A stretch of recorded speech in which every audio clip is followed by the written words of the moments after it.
nice. And if you look on the blocks here in New York City, across. And you're telling me this is $600,000. I found these in a bag of ornaments, and I'm not really sure what they're about. Or they look like tinfoil. Look how cool they are. Look like they're gold. This is like Chinese good luck gold. So let's take a look what kind of gold they are. Machine. What do you think it is? Do you think it's pure gold or 18 karat, 21? I say 18. 18? No, let's see. Come on. It's almost pure gold. It's like, wow. All right. How much they're worth. Let's see what it weighs. 48. I know it looks like it's going to weigh like, 700 grams. It's very lightweight. 48 grams, my friend. Let's see what gold is. 44.56. 44.56. So pure is 143. It's not like it's pure, but not that pure. We'll give you $33 a gram times 48. Well, my friend, $6,384. And you're telling me this is $6,000. That's why they don't. ID. Not because they say flashes for lizard eyes, and they go, "Oh, I'm so sorry." Whatever you want, man. Yeah, but it is also in a place where they don't have these same. Well, I mean, people like to drink in Florida, but they don't necessarily have a liquor store in every damn corner. Yeah. Do you feel better now, Alex? That Edie and I are really fighting.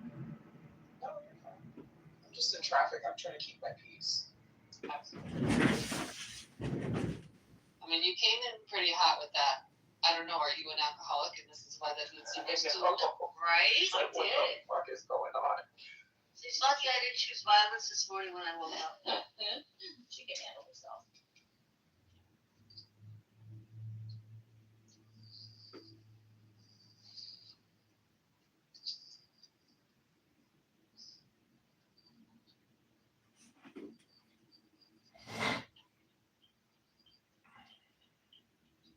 So today is the first day that they open the subway that goes from downtown to Beverly Hills. What? That's amazing. Yeah, so we'll see. Traffic is a little bit lighter, but it is a Friday, so.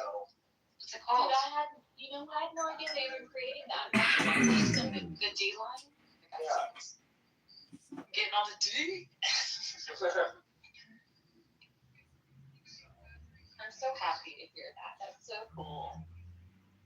Well, I think it's going to be funny. All those stuffy people in Beverly Hills. It's like, welcome to what we have to deal with in Hollywood Hills. All those people are going to have access to Rodeo Drive. Y'all are going to be getting chased out of ballet.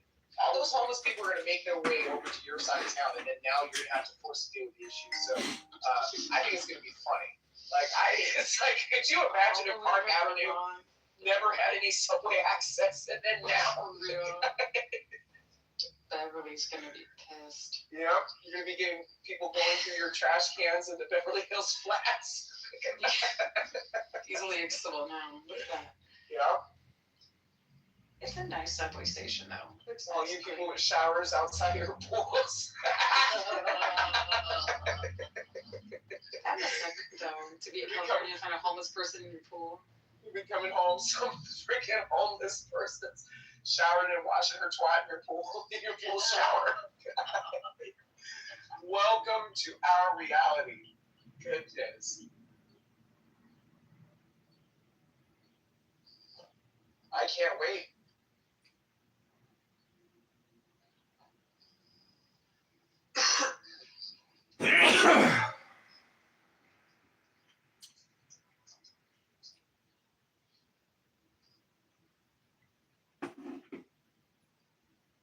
But yeah, no, it's fun to leave your own. I've held on a very positive attitude. I'm not leaving,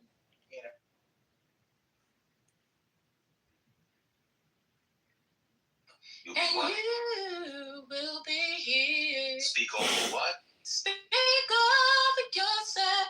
Encourage what? Encourage yourself. Where? In the Lord. In the Lord. What a blessing. I'm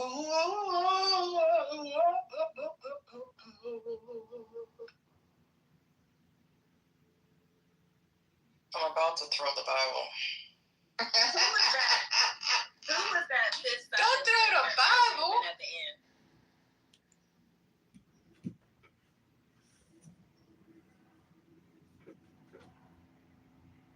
doors of the church are closed at this time. No ushers, close the doors. No movement, no movement, no movement. No movement. Have a seat, have a seat. Y'all ready for tithes and offering? Please get your get your seed in your hand. Amen. I'm gonna bless this seed. I'm sorry. Hey, Get, shut up. what did you say? Get what in your hand?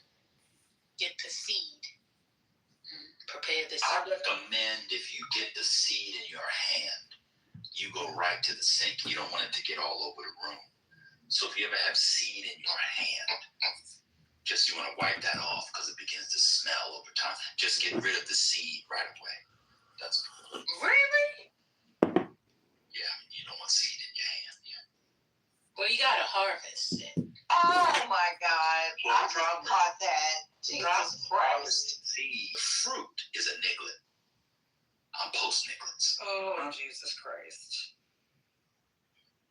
Well, Jesus never did that. Although there's a lost book of the Bible that suggests that Jesus may have in fact had Just children. chill, sis. Because when I say something, it's. You know what? You male-centered, upholding patriarchy people, it's fine. It's fine. Okay, let's just stay on the river. Yeah. Let's not go. Let's get the. Y'all are. Sure. Who would like to speak? No, go ahead. No, just ask to speak. Go ahead, Just. Okay, I'm sorry. No, ladies first. He's giving it to you, Brooklyn. He's giving it to you. Go ahead, take it. I just wanted to say when y'all was doing the praise session of this portion of this segment, y'all know how the chat suggests rooms to go in. It was a Christian space that you could come chill. Came up. I thought that was cool. Okay, yeah.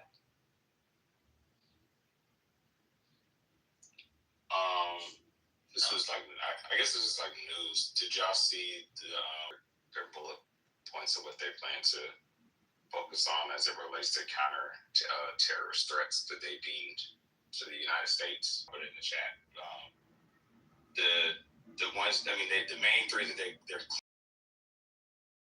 see, it was on page 3. It says identify terror actors and plots before they act. I'm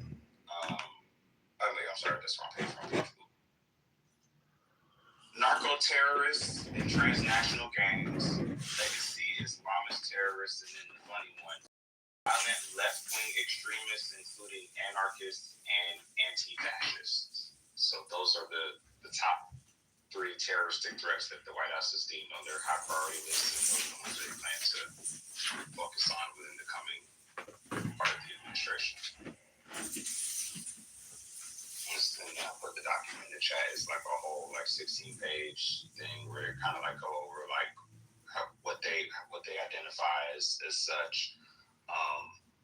They're calling the left-wing extremists the people who killed Charlie Kirk, and it goes on to talk about their some of their efforts, including how they blew up the drug cartels in the sea, and then the military operation they did in Africa, specifically in Nigeria with I think it was ISIS. But yeah, so just kind of going over all those things, and I thought it was interesting. But really, what stuck out to me was just the left-wing extremists and the anti-fascists, because I thought being anti-fascist was good in America. Your militia. How did you come to that conclusion, sir? Oh, we know how. That's just old bullshit talking points that we already went over weeks ago. This is the SPLC stuff. First time.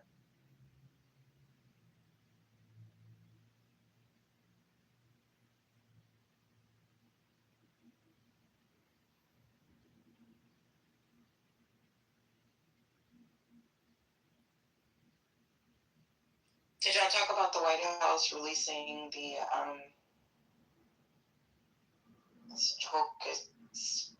room today, the space files, extraterrestrial files or something?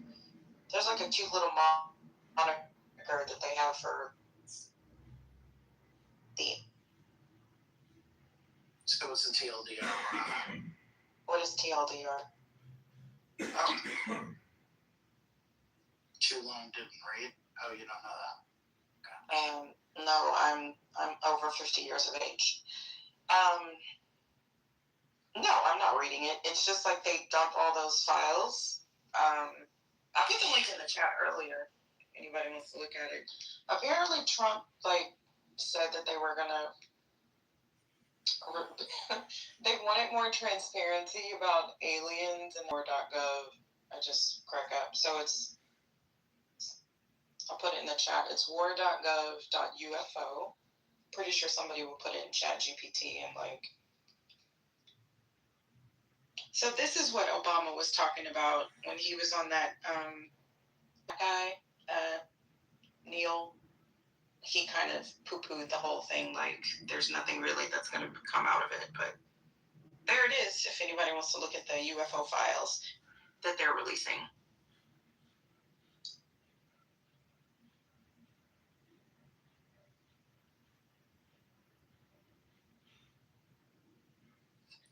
Well, so there's no takers on the alien thing. I see Wayne Brady went after Bill Moyer. How do you say his name? Moyer? Saying that he's a racist. Bill Maher. Wait, isn't that an old story? I mean, he is a racist, but I thought Wayne Brady went after him a while ago. Oh, was it a while ago? Let me see. It says 9 hours You should keep going after him, but maybe it was just comic Wayne Brady unloads on Bill Maher. Maher. How you say that? Ma. Sorry, it's a Boston accent. Ma. Okay, whatever. Over jokes about Obama. So he made jokes about Obama, I guess, recently or something. Is he racist? He dated Superhead. Who? Bill Maher. Bill Maher? That doesn't mean anything. Well, he was so racist. I'm being facetious, people. Jesus Christ. I'm sorry, it's raining, but I was making a joke. Okay. All right, so let me just take a moment out for a minute. We're coming up on the 12 o'clock hour. Yes, it is Friday. Today is May 8th, 2026. It is Mother's Day weekend. If you haven't already gone out and got your mothers, wives, sisters, cousins, nieces, whatever, flowers, then maybe you might want to do that. Think ahead. But if you would pay attention to the pinned item here, if you click on it, different is the word I'll use. I'll use different. A lot of different characters came to visit us, and the ghost of Crash House was amongst us. So today, before we started, the stage has been blessed, and I just wanted to say Happy Friday to everyone. I hope this day finds you well. Please come in with a positive attitude. And kind of messing with her. Now, are you saying that they were in a dating relationship, or were they just screwing? No, they were out and about. I think there was the only weirder relationship I saw was Finn and Chelsea Handler. That was also an odd. Do y'all remember that? Mm-hmm. That was They looked both quite happy together, actually. Okay. But, yeah. So, Mark joked in 2010 that rather than making fun of Obama for being a candidate, he was President Wayne Brady. Huh? Brady spoke to Sarah Jones on her podcast, America, Who Heard You, where they discussed calling out Maher in his latest comedy special, The Whose Line Is It Anyway? Star flat out said the HBO host was a racist. So I don't even know what's going on between or behind the scenes on this thing. So yeah, I guess this is something they just gonna keep coming after one another moving forward. I don't know. In other news, it seems like a friend of Cynthia Bailey, who is a fashion designer, Keith Brewster, he has passed away. Does anybody know that designer? He's gone.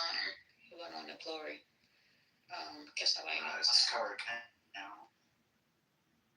Oh, that doesn't mean No, he's opera.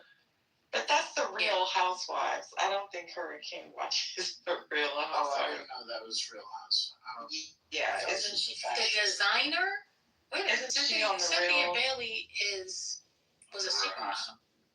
Yeah, but she's on the Real Housewives of Housewives of Atlanta. Atlanta. Yeah. Yeah, Like, but that's she was her- talking about a designer who passed away, and like she was she was sad about that.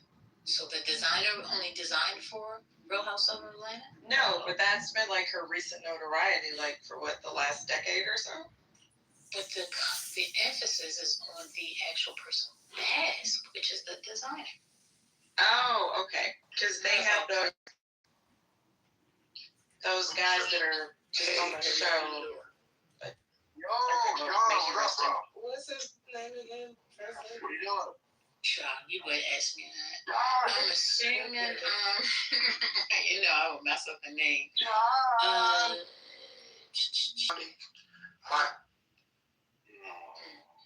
You're funny. Another one bites the dust.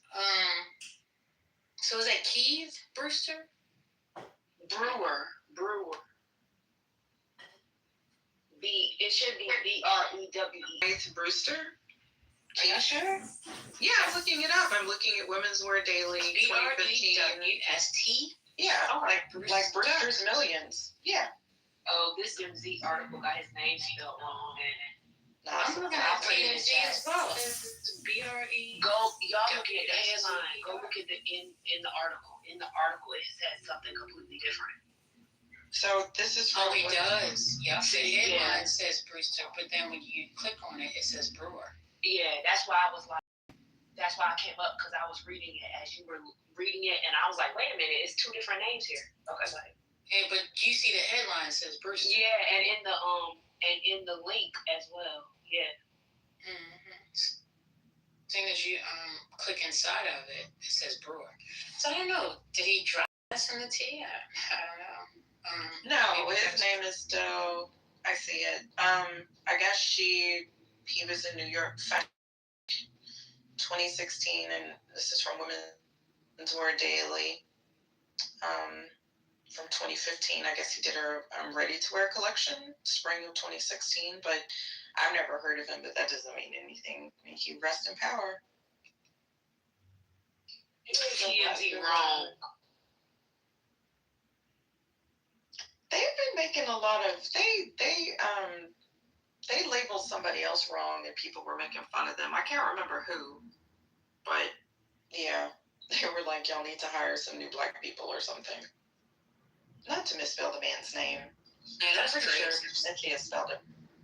That's crazy. It sounded like the editor was asleep.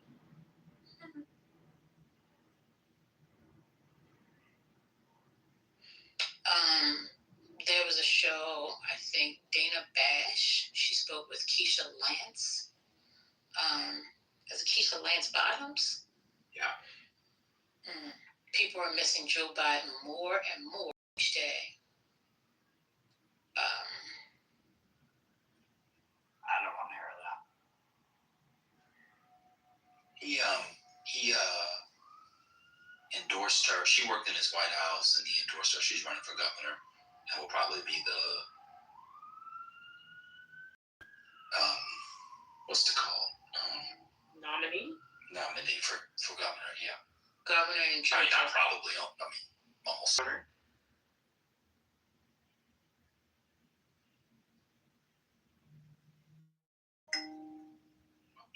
All right, you say I don't want to hear that, so gosh, No, But Spiritus always said that's not stuff. about that. No, it wasn't. That was about people saying, "Oh, I miss Joe Biden," like that. Here, the conversation was about that. Just the part about Joe Biden. People saying, Y'all know "I miss Joe Biden." Spiritus brain glitches. This was a glitch. We do miss Joe Biden. I miss Joe Biden. Now people saying we miss Barack come back to the White House. I think they need to move forward, but that was just last administration. People, first of all, one, let my brain glitch. 2, people have been saying they miss Joe Why are you Biden whispering? while for the office. Oh, it didn't go on you. Years. Well, hold on. Can I just finish my statement? While 4 years you were getting on Joe Biden's case. This is Democrats, this is Republicans, this is Independents. That's all. You're done. Yeah, but not the person who said that. The person who said that worked for him the entire 4 years. I didn't know she was in. I think that it's a good thing that people are speaking like that in favor of Joe Biden, because now Trump and them trying to blame. Nigga, do you not hear me talking? No. Fuck. You know. Anyway, as of late, the Epstein administration has been blaming Joe Biden for the Iran thing, the gas prices, and everything. So I think that it's good that they're speaking good towards him. Why you know what? White freedom. I bet Taft is a mechanic and he smokes like cigars. Just saying. You sound like he's saying, now you know what's wrong, Randana, what you got? I'm sorry, So I'm just putting out random things. I don't know if this is true or not, or if this is happening now, just recently. It says Tennessee Democrats burn Confederate flag in dramatic over redistricting. Is that right? Yeah. Can I ask you where that source was? Because I saw the video. It was literally like somebody printed on a Xerox piece of paper the Confederate flag and they burned it. When I tell you it wasn't a flag, it was the size of an 8.5 by 11. Okay? And they want to go on about like this flag that's planted on some racist lawn. like the picture that I saw, and I think it was Justin Pearson, First Lady. I really like that young man. He is going to go very, very far. His name is Justin Jones. Justin Jones, I'm sorry. He is, I like him. I like his strength. I like his power. I like his defiance. So he basically stood there in the midst of all of that racism and hatred, and it was like a PDF, like he printed it and he lit his match and he just kind of stood up and like, this is what I think about this. And did y'all see the video of them? Well, it says, wait a minute, Tennessee State Representative Justin Jones burned a paper depicting the Confederate flag after a new redistricting map aimed at unseating the state's last Democratic representative. Yeah. Was talking about Representative Pearson, one with the afro, right? Oh, yeah, I didn't even catch that. Thank you, Black Struggle, because I was like, wait, maybe that is his name. Yeah. You were right. You were right. Okay, yeah, Pearson. And of course, I like him. He's smart and he's black. You should try it. And of course, I love black men. That is correct. So yes, I love him, actually. I don't just like him. But did y'all see the... But wait a minute, that's changing the subject, because I don't know how you got on Pearson, because this guy's name is Justin Jones, and I was talking about the flag, but then Pearson. So who's Pearson again? Justin Pearson is... Yeah, he's the other Tennessee rep. Yeah, they're both Tennessee reps. I think that's why the confusion. Justin Jones is the. I don't know if he's black and Filipino, but he's the He was the current representative for Nashville, but he's been rejected. I think his seat's been drawn out. Yeah. And then Pearson's seat is the last one that just got drawn out. So they're the only two. Which one is the one that's running to primary Cohen? Nope. Which one is Oh, wait, my bad. Which one burned the flag? Because weren't they both there? Probably. Oh, So Justin Jones, sorry if I'm echoing y'all. So Justin Jones, I'm talking to a huddle run. Okay, so here's like a quick version of what's happening, if you don't mind me sharing this, First Lady. I don't want to get us off track from the paper burning yesterday. But a number of It's okay, you don't have to apologize. happening in Tennessee for a while. is that they have been redrawing all of these districts very quietly, but it's been really tricky in how they do it. So you'll probably hear a lot about London Lamar. Her district was redrawn a couple years ago to put her against Tory Harris, and then a couple of other districts were redrawn like that. So with this whole piece of I think some of the Dems knew they were going to attempt to redraw the maps, which is another reason that Justin Pearson was going to basically try to unseat Cohen because of a number of things that happened here with XAI and all that. So a lot of the talk has been around the fact that in Tennessee, the only blue dots in Tennessee that exist, if you go and look, are in Nashville and in Memphis. Memphis is the majority black city. So basically, they are trying to go back to some older districts and would basically, it wouldn't erase the black vote. I just think it would essentially make us Republican forever. It would make it really difficult with the voter turnout for us to be able to ever go back to being a Democratic city. So, for example, we just had primaries, and only 18% of the vote came out for primaries. So knowing that we already have low voter turnout and how they're redrawing the maps, it would make us basically more power would go to the rural part of the district, which would make us a Republican district. So Pearson is essentially going to have to drop out. So we have another guy, his name is like Brett Todd or something. He's basically like a community college graduate who was in, I think he's in Nashville. He's now decided that he wants to go against Cohen. So there's no way Justin's going to win against Cohen because it's too big of a fight. We can't lose the only representation we've already had, because they're just going to basically say he's a young guy, he's a young kid with an afro. Nobody wants to be represented by a black man, especially now that we have a chance for us to have a Republican, district. So it's about to get ugly. It's really frustrating. But yes, Justin Jones and London and a couple others led a walkout. I love the signs that said "Kill the Klan." It was very direct. But they led a walkout. Justin Jones burned truly a 8.5 by 11 piece of paper that was a Confederate flag. He probably could have gotten a real one because they're literally everywhere here. But I think he also didn't want to get arrested because if you remember, the Justins were also kicked out. They were censured a year ago, 2 years ago. So it's a hot mess here in Tennessee. And people have said Memphis should leave the state. And I was like, I don't think that's going to work. But that's a whole other situation. But it's just been ugly and ridiculous here in the last couple of days. Tiffany, with the district where Memphis is, like, isn't that being stretched out to like 300 miles? And like, read something where you had said it's gonna be stretched out to like rural areas, but I heard like it's as large as like 300 miles inward the state. Is that accurate? So I still haven't. I keep just seeing like screenshots of the map. I haven't actually seen a map, so I'm trying to get my hands on an actual map so I can look at it. But so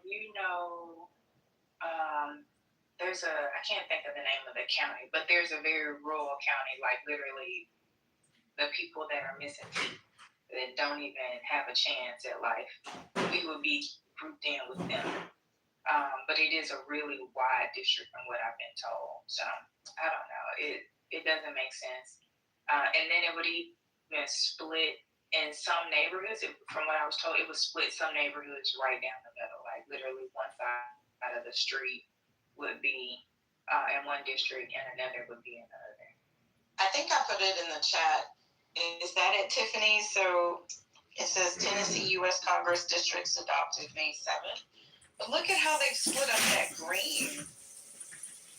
Okay, so I see the 1, 2, I think it's 9 that people were saying was the weird one. But is that is crazy. Look at 5. You know what? Yes, that's the parts of this same society we want to maintain this. No, but you're not listening to what I'm saying. I actually agree with Brother Mark. For men, so let's say in a society where you're not suing for, you're not civil rights for like all men. Men all have them already. So let's say like a pre-suffrage society, a pre-women suffrage society.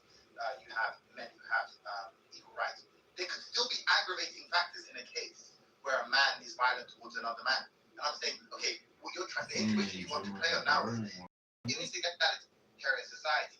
It seems like there's something wrong if, like, when a man beats up a woman viciously, we don't think that's an egregious crime. No, you still can in a feminist society. You still can in a completely equitable society. You still can, because we're not concerned with like everybody being seen as the exact same persons. They're all facsimiles of one another. What we're concerned with is that everybody Right, and that's what I'm talking about. Listen to the man who, the woman who takes her cart and slams it into the back of my leg. Don't I also have rights? Don't I have these? You actually don't. You're not allowed to be wrong. You're not allowed to be wrong. I don't know if you know that. You're not allowed to be violent. And why not? And why not? Because it's illegal. It's illegal. Right. And You can't do this to a man either. You can't do this to a man either. No, I'm not talking about it.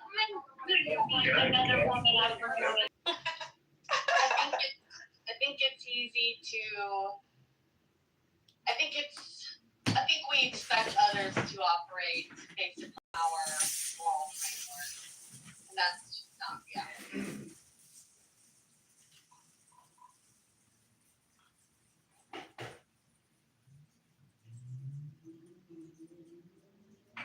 Yeah, I think that's true. I think it kind of goes both ways, where I think people who have an inclination to sort of be immoral tend to project that onto other people. Yep. In the same way that people who are good and decent people assume other people will be good and decent. Aww. Well, and you just never know what that person's going through. They could be dealing with some depression that's causing them to get fat, lack motivation, or maybe that's what, who knows what the chicken before the egg with that, but everybody's got their own story they're going through. You just never know. I'm not saying we shouldn't have ideal, this is the ideal.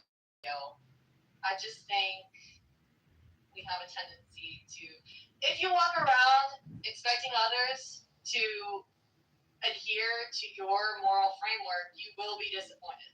You will get an attitude about you that is not humble.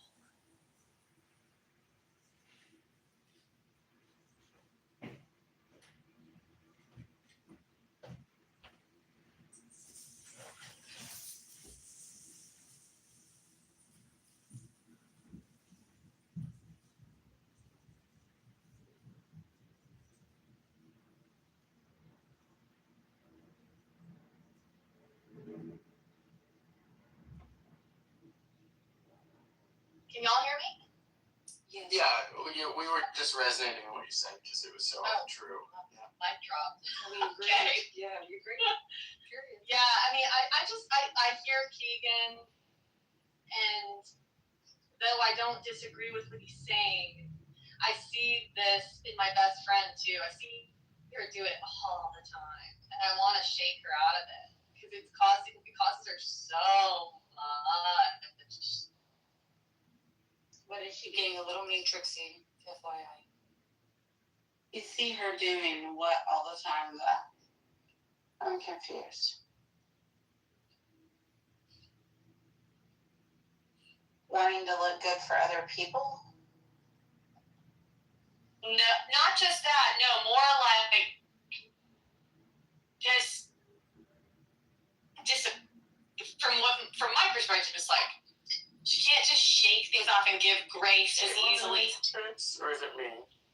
I probably am. She is. Oh, it's just aggressive. Like, I think if you have that mentality, you don't give grace as easily. What are you talking about, though? What are you talking about? When you don't have that, what do you mean? When you don't walk around expecting others to always mold themselves and adhere to your moral framework, like that, you will end up being the type of person that has a hard time giving grace. And is she taking about this man? Oh, Doris, are you in the Matrix one? Yeah, I was about to say, right. I found it. I found out what happened now. It's you, boo.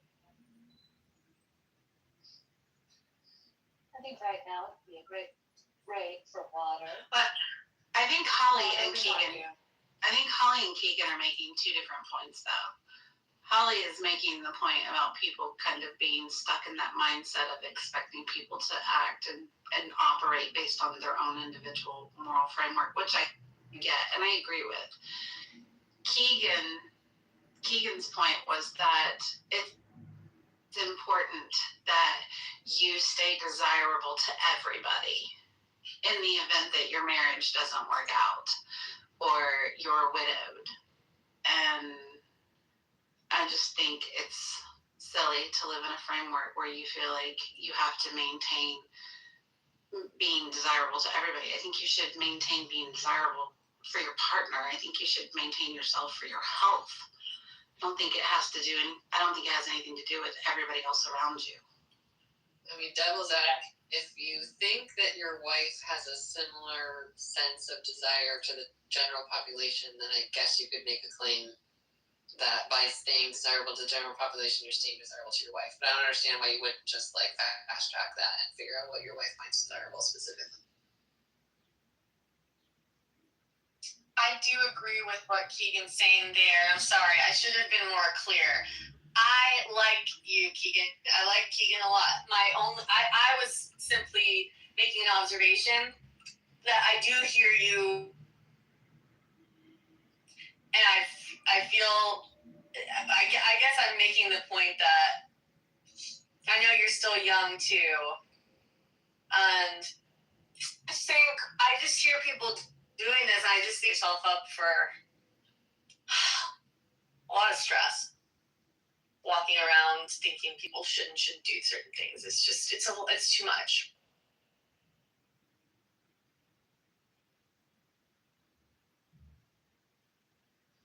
Oh, you're saying you might not, you don't know if you agree or disagree, or maybe you do agree with my worldview, but it's that I shouldn't have this expectation for everyone. Yes, that's exactly it. Yes, that's exactly it. You know, listen, I do think I run into the idea that, idealistic, that my worldview is the best worldview, which maybe is a young thing, maybe it's by ideology, but, I understand. But I also, it kind of stems to, we had a discussion in Chillism about Karens, and I said I actually think Karens are a good thing. Like, I think most Karens are good for society, right? They're trying to keep order, right? And our society has become more and more chaotic. We've lost more and more public decorum for each other. And I think that a lot of Karens are just saying, like, I saw a video that was like a Karen, like, on a hike. It was kind of a busy hiking trail. You see, like, over, like, 10, 15 people cross you. That right there is a pretty busy hiking trail. If you see over 15, 20 people cross you in a matter of about a 5-minute clip. And this group of, like, I think it was like 3 people are hiking. They're playing loud music. And she's like, hey, I don't want to listen to your guys' music. Do you guys mind turning down your music? And they were like, oh, what are you, a Karen? And she's like, oh, don't do that to me. Like, come on. And they get like a little argument. And they just end up turning up their music and walking away from her and being like, what a Karen. And, they're recording her. But, I'm like, I kind of agree with her. Like, she's just saying, hey, like, and I understand the idea of, like, just let them be. They're not harming anybody. But I also think there's something about, like, trying to be like, hey, guys, like, we all live in this society. We all live in, you guys are my community. And, like, let's just all respect each other. And, I understand it was maybe kumbaya crap. It was very shocking earlier hearing how hard it was for people to hear that message. It was really concerning for me, I don't think that we're being an authority figure to each other if we remind each other, outing around me at the ice cream line, and I say, hey, buddy, there's a line here. You might say, oh, sorry, okay, thanks. He might just get it. It could be as simple as that. It doesn't have to be, I'm going to stab you in the heart like Carmelo. Yeah, I feel like that's where my ideology comes from. Is like I'm like, oh, maybe I found out have these all or nothing ideology, where it's like you should do this, you need to do this, or it's harmful, and maybe I'm wrong, whatever. But I think it stems from the ideology of the Karen ideology. I have a Karen ideology. I am someone who, when I see disruptive behavior in public, I will call them out. I will say something. I'm not someone to be like, oh, it's whatever. I go, oh, okay, they're being disruptive. I'm going to go let them know they're being disruptive to me. And I hope that they hear me as a person and they go, oh, okay, I won't be disruptive anymore. And, I feel like we've kind of, and I think maybe it's this is the difference between people who live in a city and people who don't. Right? Suburban lifestyle is just much slower, and we're let's all just be neighborly. The Midwest, very neighborly. The Midwest is a very neighborly community. And maybe that's just it. Vero, did you see in the New York Post, they had an article about the terror hell at this apartment building in the Bronx? Did you see this? No, I didn't. You broke up just a tad bit. Something in the Bronx, what? It was the tenant from hell. It was an article in the New York Post yesterday. Let me find it. It's this tranny young person who is stealing everyone's packages.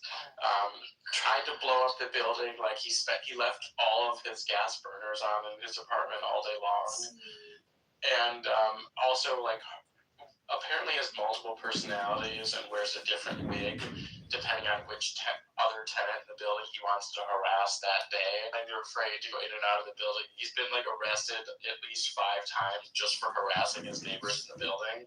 And he hasn't paid rent since 2024, but they're trying to get him out. I like a New York City Karen. I'm a New York City Karen. I'm not I wouldn't be like a Karen in Keegan's sense. I'd be in a New York kind of way, where it's for the safety of others, really. If someone tries to come into your door after you, you use your key, you open your building door, someone tries to come up and you, no. I don't know you. You live here, or you tear down the town, what's good on you? You live here, but you're not trying to have a practice room, someone's staff, but they eat shit, or on a rooftop, you crack up there, they would.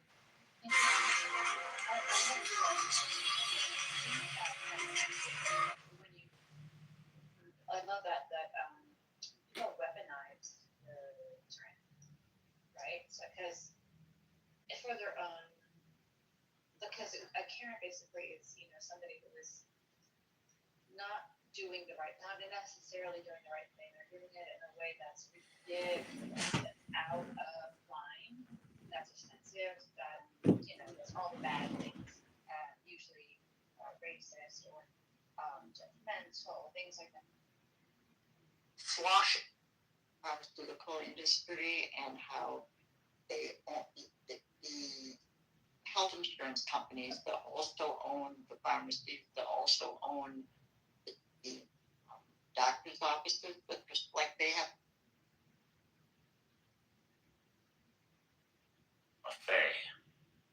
They've just gone nuts.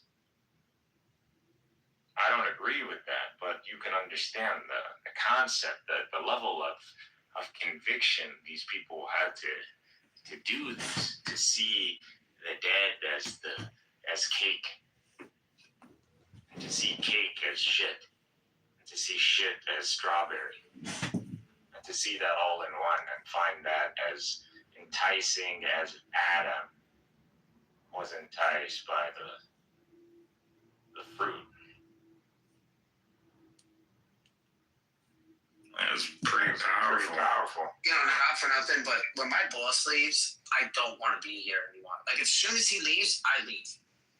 There's no reason for me to still be here. My boss left for the weekend. Why the fuck would I still? I'm leaving.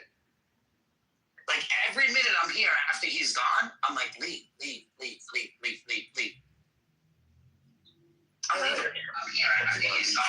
Might as well stay a few more hours and fuck around on Clubhouse and get paid for it. Unless you get salary. I'm still gonna get. Well, I get hourly rate, but it is kind of a salary. Stuff guaranteed 40 hours, and then the overtime. They made the military hourly. Everybody would fucking pay you in the military. The biggest trick about the military is the salary part. That's when you realize you got duped. What are you talking about? The salary part is the best part. These guys retire getting like fucking 15 grand a month. What are you talking about? Oh, veterans? Yeah. I mean, the high ranked ones. 20 fucking years. Yeah, exactly. Yeah. If they would have worked those hours in a private sector, they would be fucking millionaires. Some of them are. You can. In the military, by the time you're coming out, you can. But I promise you, you would have made double, triple that. They enslaved you, bro. Military slavery. That's okay. Come work for me. I'll fucking slave your ass too. That's why I call you a... No, I know your life. I know how it is. I put on a fucking uniform and drag my ass out. I understand, bro. No, I mean, in the beginning, I'm going to tell you, like, you know, oh, we're boys, but I'm still your boss. Dude, I'm totally about change. It kicks in. It's natural to me. I don't see that. You have a higher rank. That's it. The thing is, right? This is the thing, and I won't tell this to you guys hire us, bro.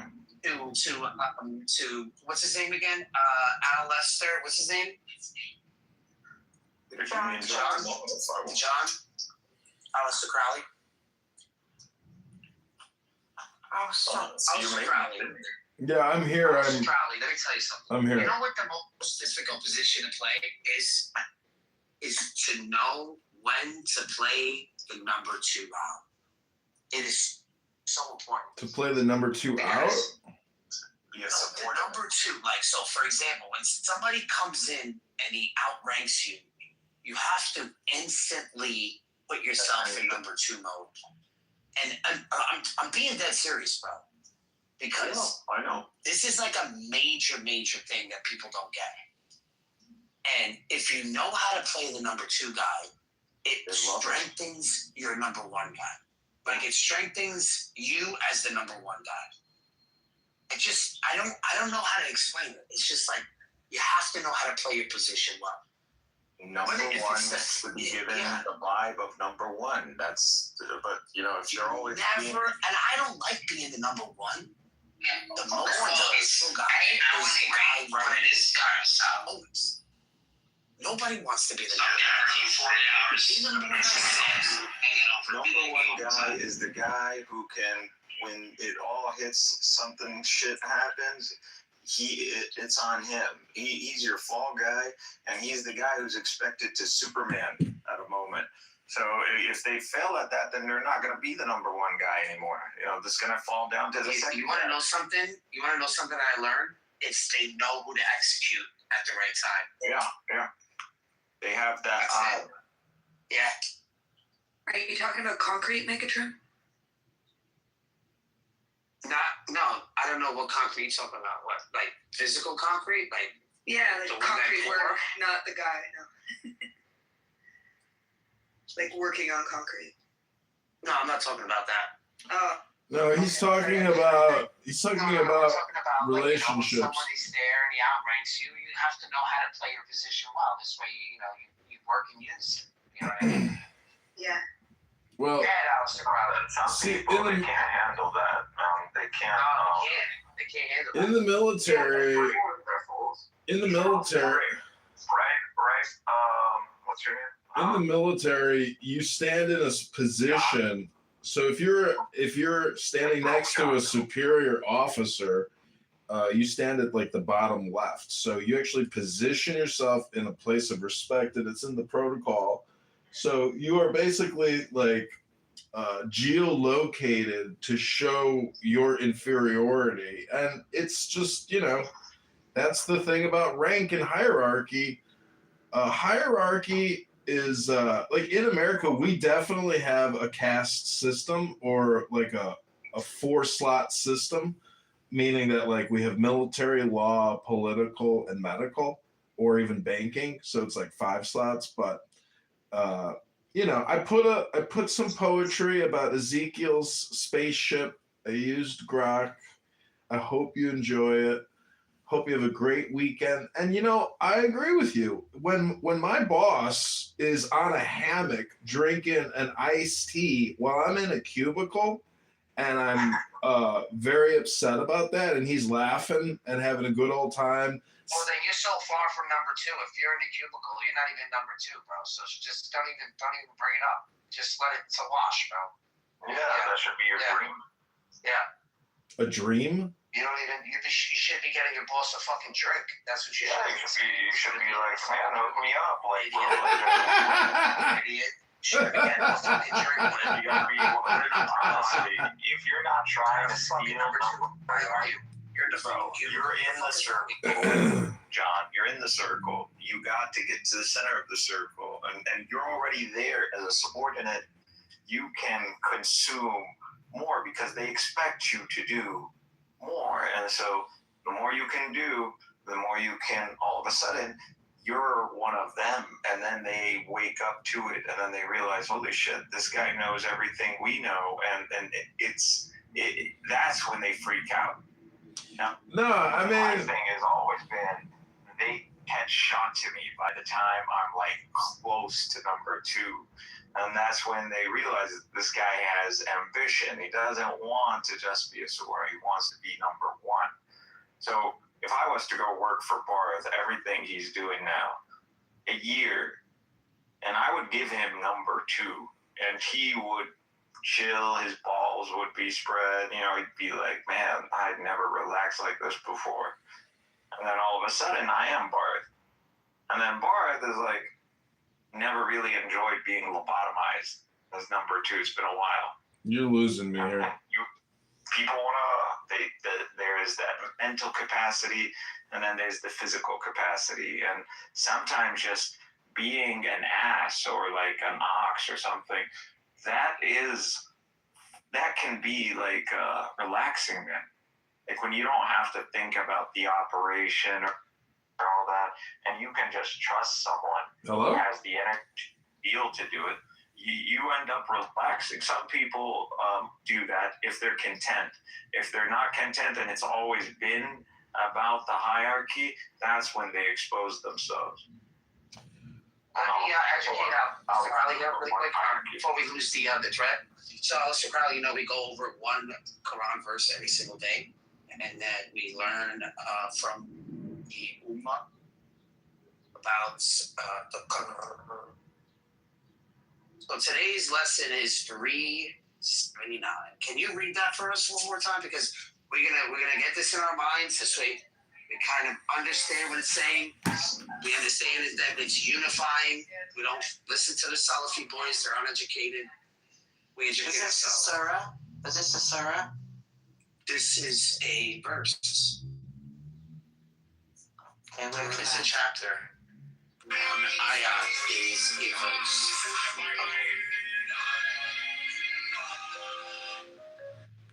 I'd like to read along. Yeah, can I read it something? I'll listen to the verse to read.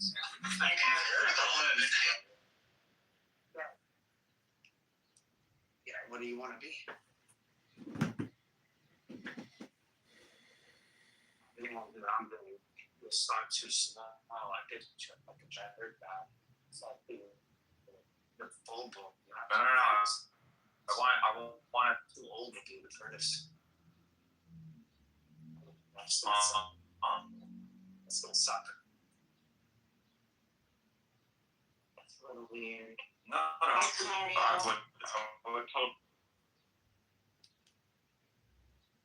I had a one-on-one situation where you get a physical therapist and create a relationship with them. They know your story, and they sit there one-on-one with you, basically.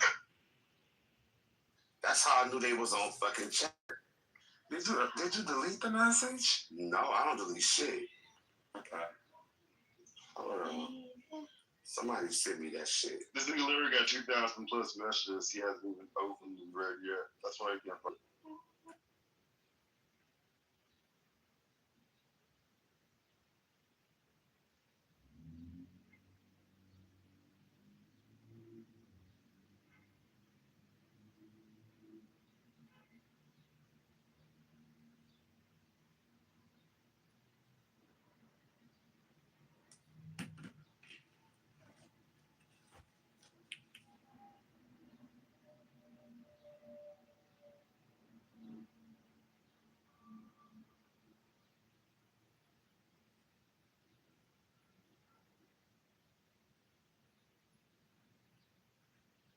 Here are 3 things to consider before applying for your next credit card. Number 1, your lifestyle. Do you fly a lot, spend a lot at restaurants? Oh, mother. Among those with us this afternoon are a number of the angel moms who saw their precious children stolen from them by the open border policies of the radical left.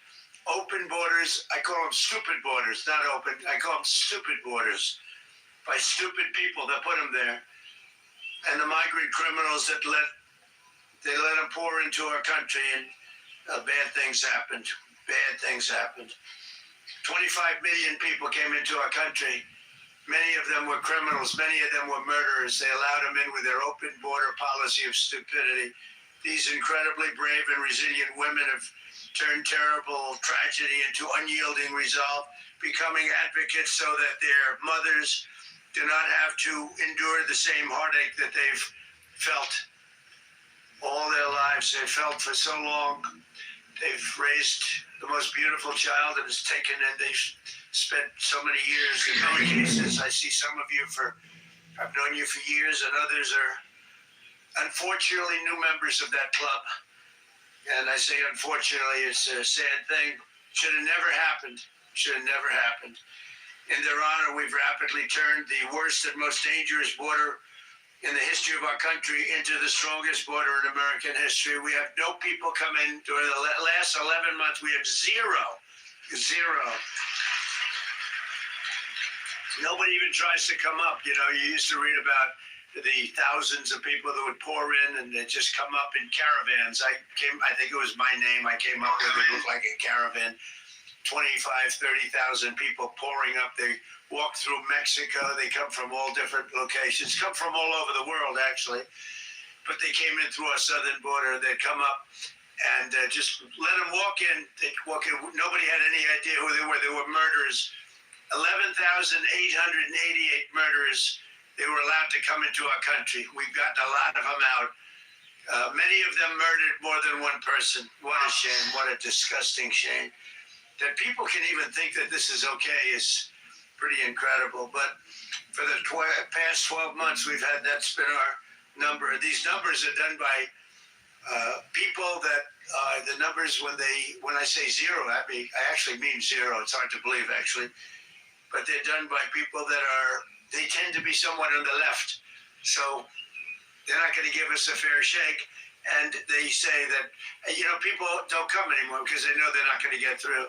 So when they know they're not going to get through, they just don't come. And just on that, we save a lot of lives because that journey up from Honduras and El Salvador and lots of other countries, or from the Congo, where they drop them there and they walk up and they come through our country. They emptied the prisons of the Congo into the area of the southern border and then told them to just walk in because stupid Americans are going to accept you beautifully. And these were hard, mean, vicious criminals they allowed into our country. How anybody can vote for these people is hard to believe, okay? It's hard to believe. But to a friend of mine, Marianne Mendoza. Marianne, where's Marianne? Where are you, Marianne? I got to know you right from the beginning, right? And I won't ask her that, but I would often ask, is it easier with time? Because time has gone by. Marianne, no, it's not. Sadly, it's not. You always hear it with time, but a lot of people say it's not easier. But you're a special woman. I've gotten to be a friend of yours. You're a special woman. What you have to go through is disgraceful. Tammy Nobles. Tammy, are you here? Tammy Nobles.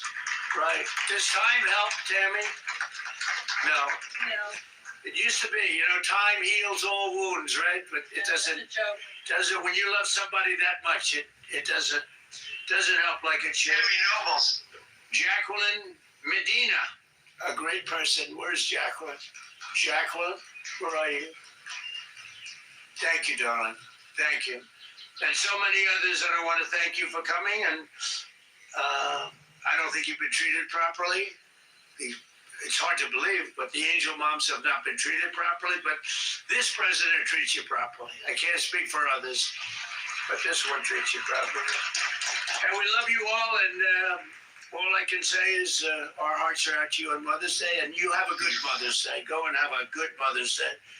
In securing our border, we've also made tremendous strides in stopping the flow of illegal drugs into our country. The flood of deadly fentanyl across our border is down by 59%, and the drugs coming in by sea are down by 97%.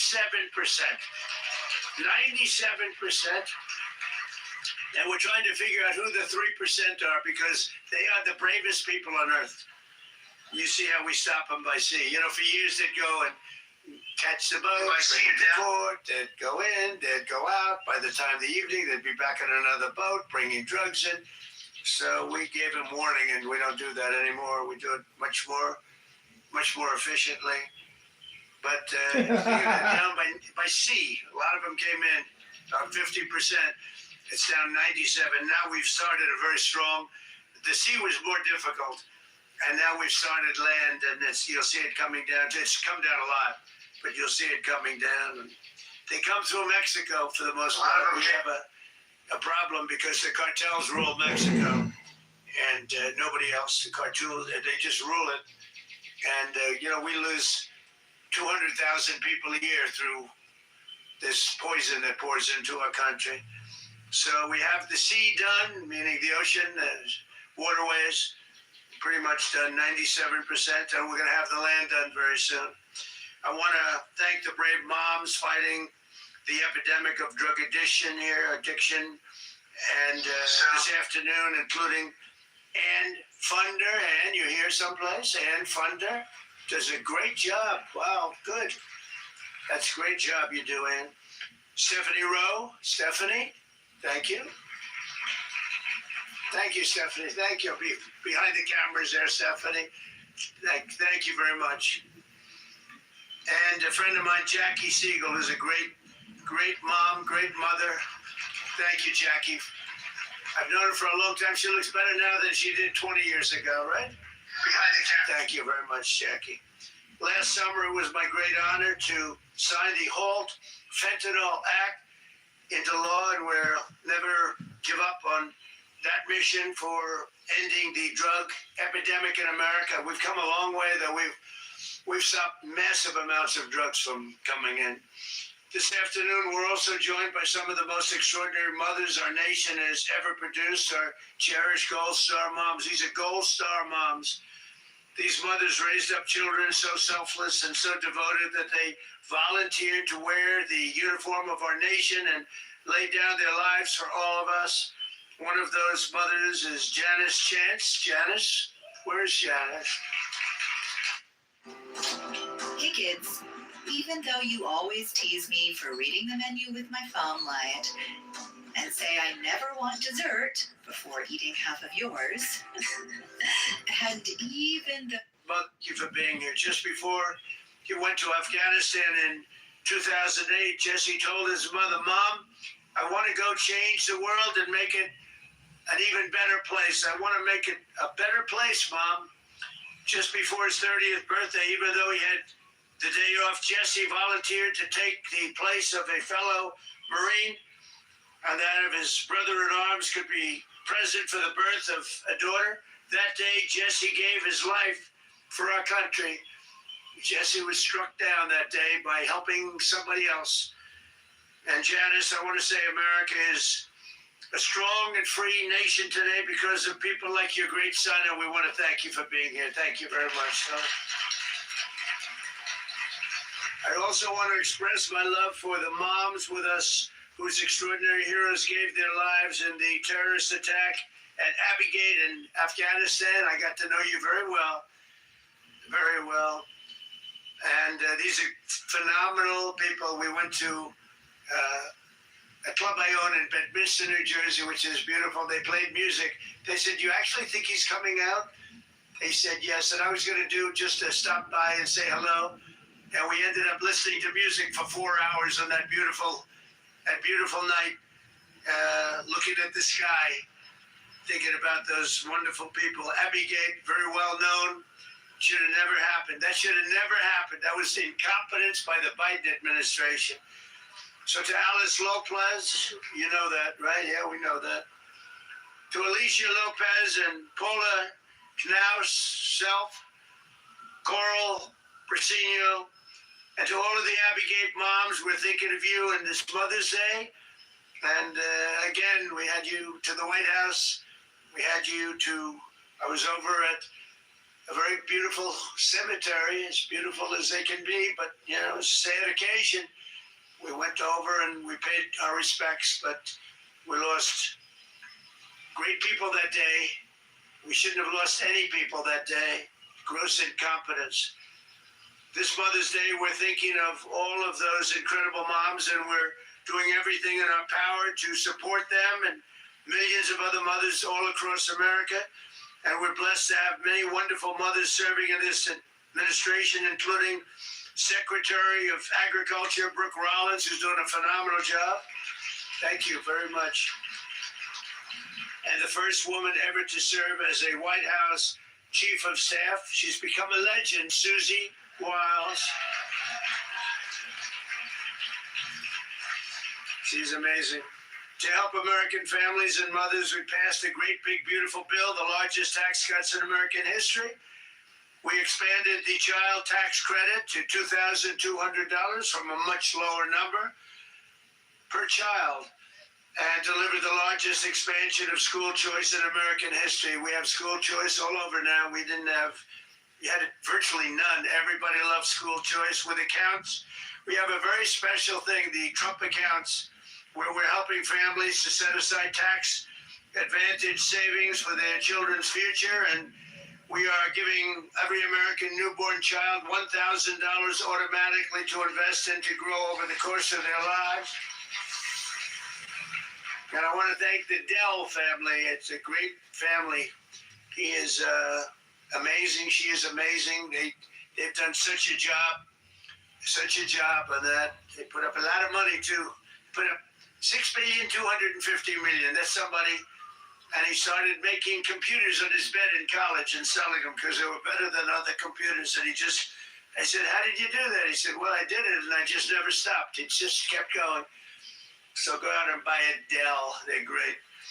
We're also working to make it easier than ever before to start a family by lowering the price of IVF, cutting regulatory battles and barriers, and fighting to bring down the cost of living so that more Americans can pursue the dream and it's a dream of living just a good life, maybe a great life. We cut drug prices now with the favored nations, most favored nations. We cut them by 70, 80, 90%. You could say 500%, 600, depending on the way you phrase the statement. But we now play. So when I was here, this was a big ambition. Right at the beginning, I was able to cut them a little bit, but I didn't cut them. I cut them more than anybody else, which was a little bit. Because for 28 years, drug prices and prescription drugs only went in one direction. And when I came back, we now did something that everybody said was impossible. Favored nations. We had the highest drug prices in the world by far. Now we have the lowest drug prices in the world. Can you imagine? So we cut them by 50, 60, 70%, and go out and you'll see exactly. It's one of the I think it's one of the biggest things that we've done. Drugs that were costing in London $10 for a pill would cost $130 for a pill in the United States. And now, if it's $10 or if it's $20, that's what we pay. We pay the lowest price anywhere in the world, so it's great. And the fake news doesn't want to write about it, but that's why I talk about it, because we have no choice. We have to. So I just want to, again, I want to thank everybody for being here. It's so important. We do things like we keep men out of women's sports, a very popular issue. We stopped the transgender mutilization of your children for everyone. We don't have that. But I want to thank every single mother here this afternoon and all across our nation for your work every single day.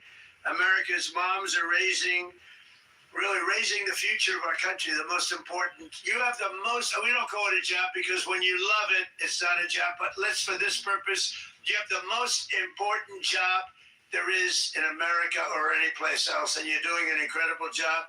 I just want to wish you all a very happy Mother's Day. We're going to have a great Mother's Day. And for those mothers that lost their child, many of whom are with us today, the Angel Moms and others, Gold Star Moms, we love you especially. We love you maybe even the most. Thank you very much. Thank you, everybody. Appreciate it.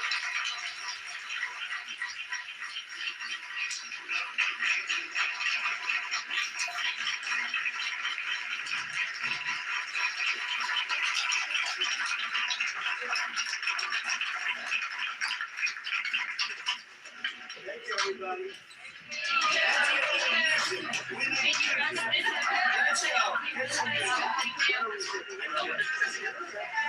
This way, please, guys. Grab your stool. Guys, move.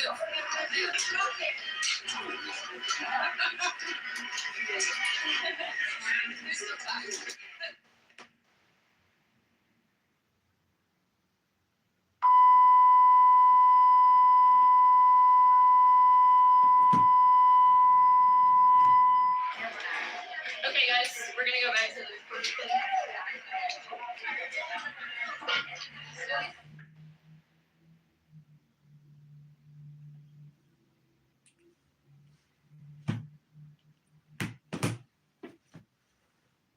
All right, that was Trump speaking in the Rose Garden to the Gold Star moms, who we love the most.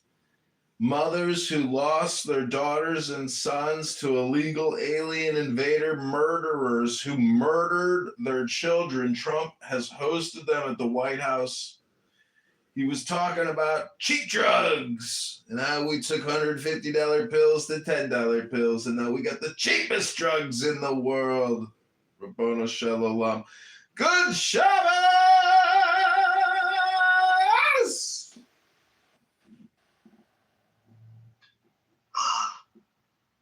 Okay, listen, brother, if you want to talk about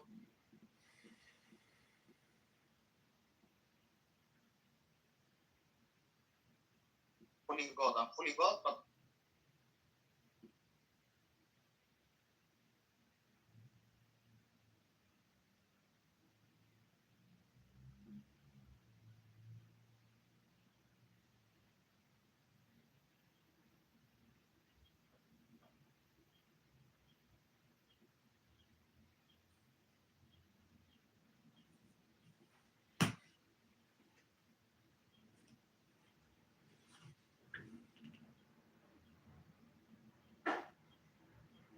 I see you down by 96.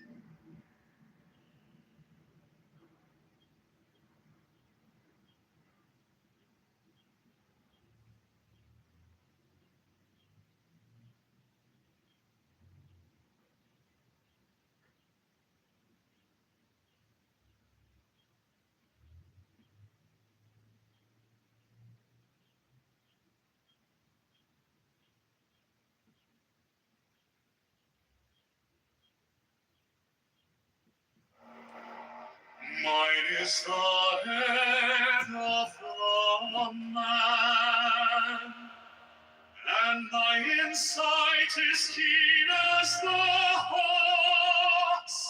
By my head I invoke.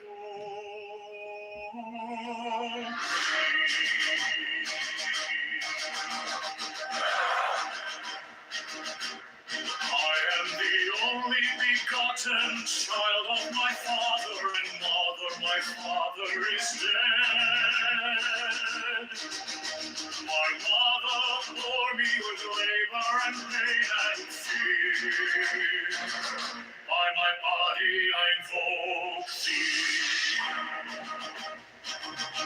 About me shine the diamonds of radiance, light and pure. By their brightness I invoke thee. Mine is the red triangle, reverse the sign, given on none save it be of thee, O Lord. By the Lamb and I invoke thee. Mine is the garment of white, sewn with gold, the flashing of light that I wear. By my robe I invoke thee. Mine is the sign of the purpose and time. By the sign I invoke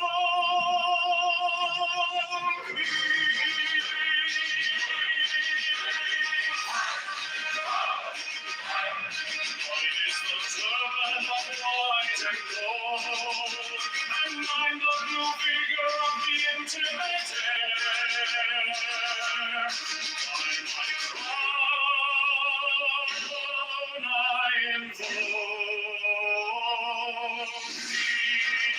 thee. My fingers travel on the beats of pearl, so I after thee and I crown of glory. By my fingers I invoke thee. I bear the wand of double power. To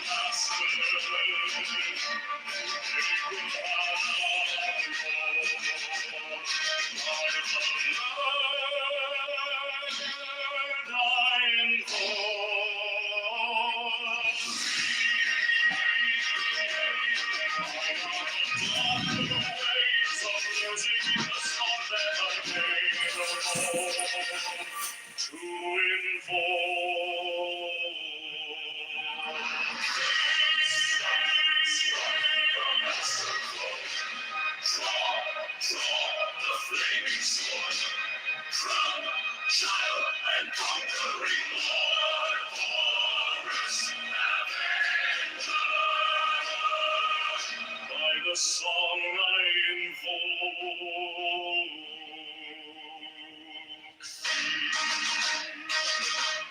in my hand is thy sword of revenge.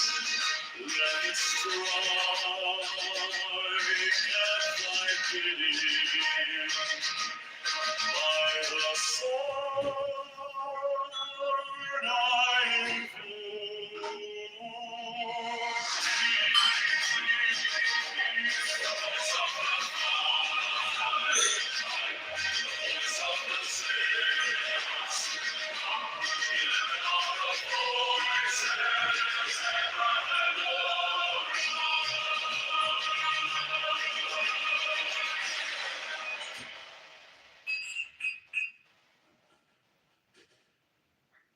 Mine is the head of the man, and my inside is keen as the hawk's. By my bed I invoke thee.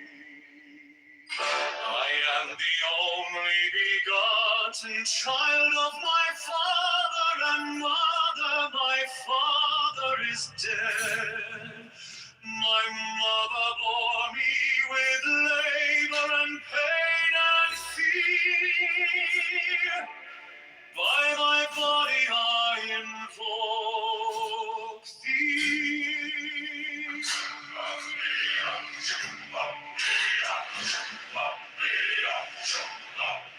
About me shine the diamonds of radiance, white and pure.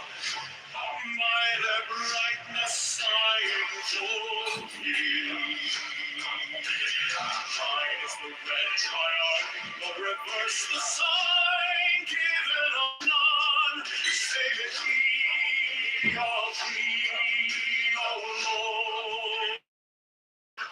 By the love and I invoke thee. Mine is the garment of white, sewn with gold, the flashing of day that I wear by my robe, I invoke thee. Mine is the sign of office and Typhoon, by the sign I invoke Mine is the turban of white and gold, and mine the blue figure of the intermediate. By my crown I invoke thee. My fingers tremble on the beat of earth, so run I after thee in thy car of glory. By my fingers I invoke thee. By the wand of double power in the voice of the master,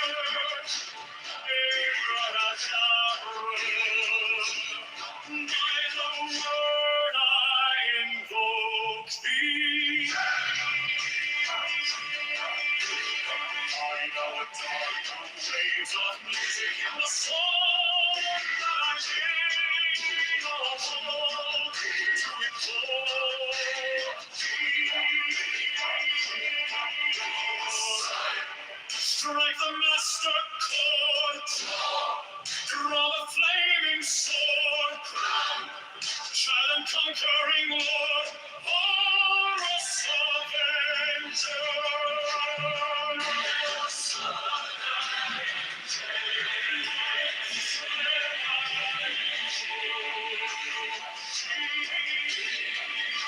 My hand is thy sword of revenge, and a strike at my cheek. By the sword I invoke thee. I am the voice of the 611 are the voices. Abrahadabra.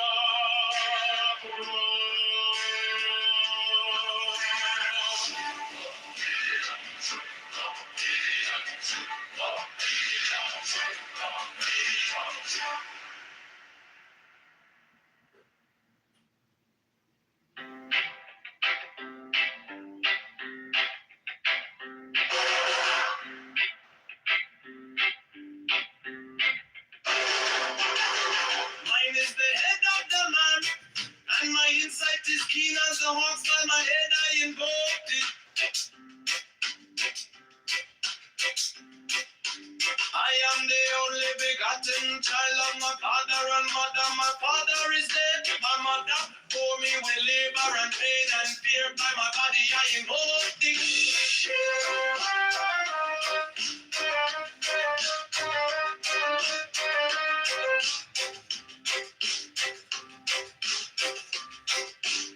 Upon me shine the diamonds of radiance, white and pure.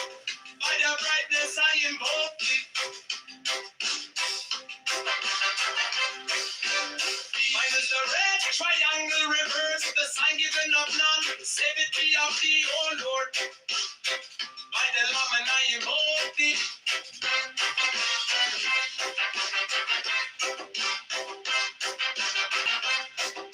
Free mine is the garment of white, sewn with gold. The flashing of eye that I wear by my robe, I invoke thee. Mine is the sign of a prophet and Typhon. By the sign I invoke thee. For mine is the turban of white and gold, and mine the blue figure of the intimate hair. By my crown I invoke thee. My fingers travel on the beats of pearl, so run I after thee in thy car of glory. By my fingers I invoke thee.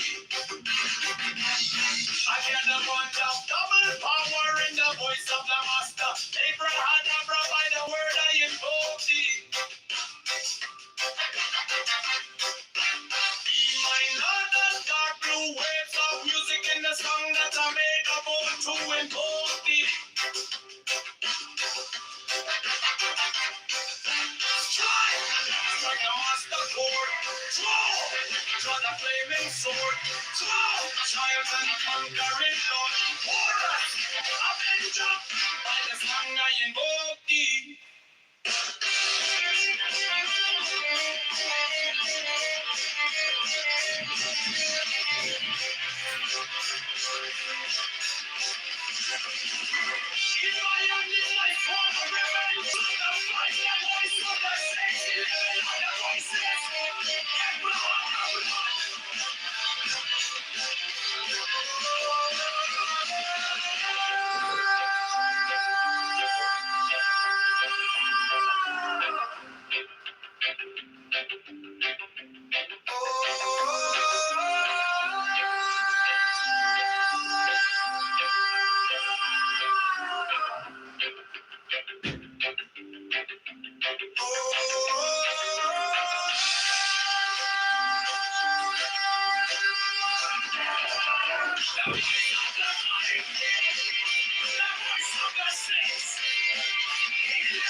Mine is the head of the man, and my insight is keen as the heart.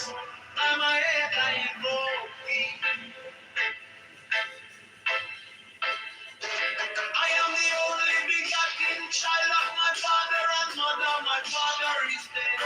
My mother bore me with labor and pain and pain.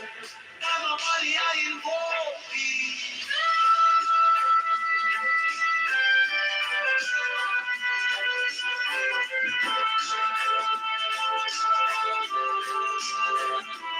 Around me shine the diamonds of radiance, white and pure.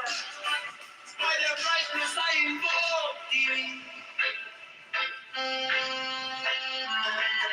is the red triangle reverse, the sign given of none. Save it be, oh me, oh Lord. By the Lamb and I invoke thee.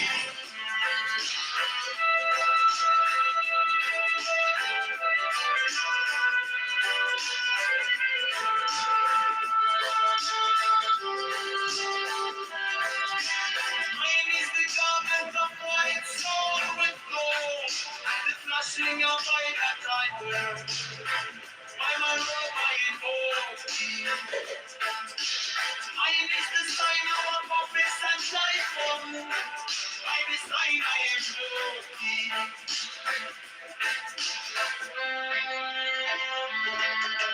Mine is the garment of white and gold, and mine the blue figure at the end of the year.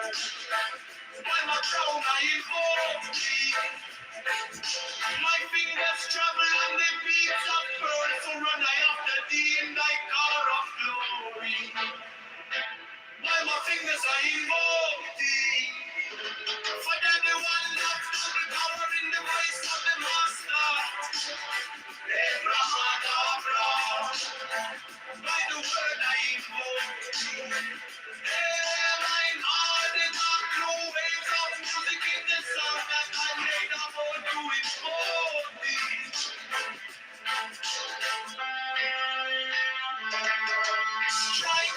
Strike the master board, draw the flaming sword, ground, giant conquering Lord, having God, by the sword I invoke thee. In my hand is that sword of revenge, let it strike, I fly beneath, by the sword I invoke thee. The voice of the body, the voice of the six, 11 are the voices.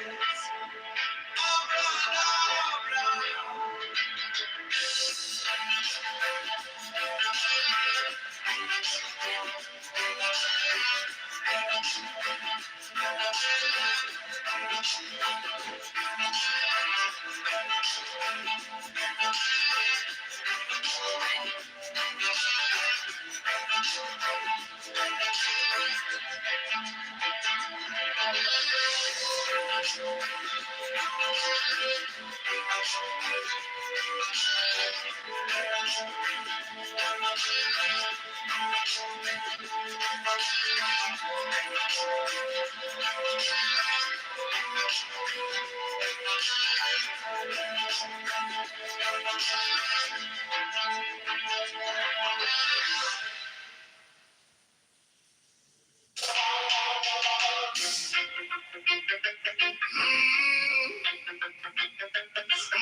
is the head of the man, and my insight is keen as the ox. By my head I know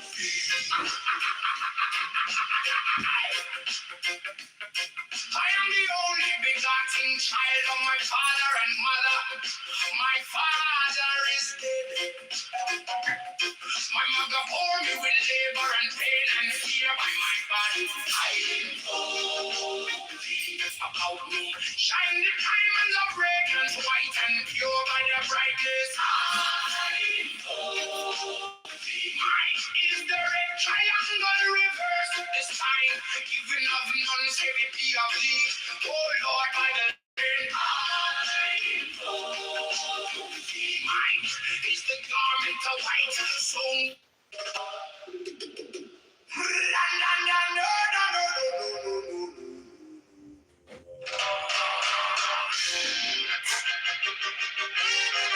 mine is the head of the man, and my insight is keen as the ox. By my head, I invoke thee.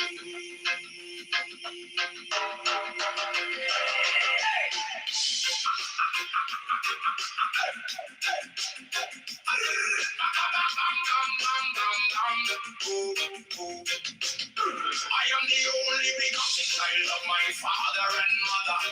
My father is dead. My mother bore me with labor and pain and fear by my body. I invoke thee. About me shine the diamonds of radiance, white and pure. By their brightness, I mine is the head of the whole.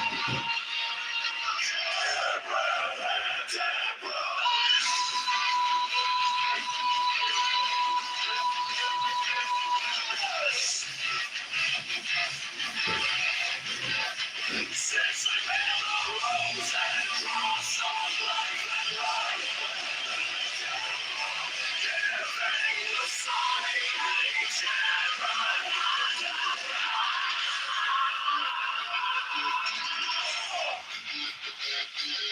remaining in the sign, the invocation concludes. Therefore I say unto thee, come thou forth and dwell in me, so that every spirit, whether of the firmament, or of the ether, or of the earth, or under the earth, or dry land, or of the air, or falling air, or of rushing fire,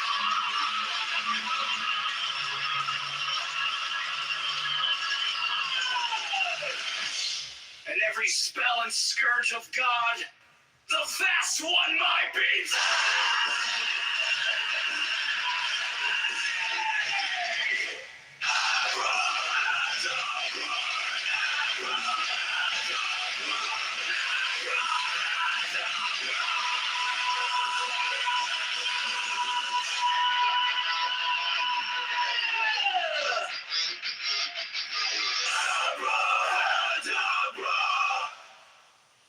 mine is the head of the hawk.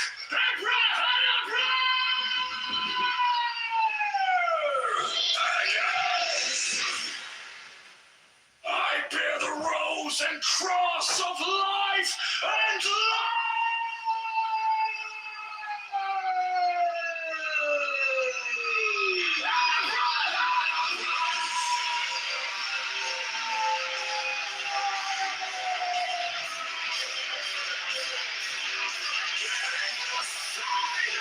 I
bear the rose and cross of life and light, giving the sign at each abracadabra.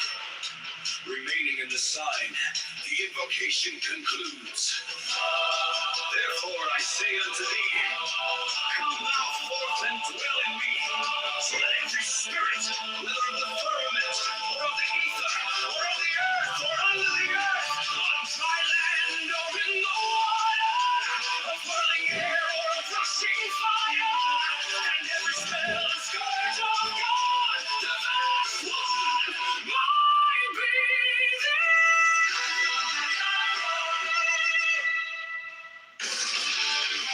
mine is the head of the hawk, abracadabra, and ends. 6. I bear the rose and cross of life and light, giving the sign at each abracadabra. Remaining in the sign, the invocation concludes. Therefore I say unto thee, come thou forth and dwell in me, so that every spirit, whether of the firmament, or of the ether, or of the earth, or under the earth, on dry land, or in the water, or whirling air, or of rushing fire, and every spell and scourge of God, the vast might be thee. Abracadabra.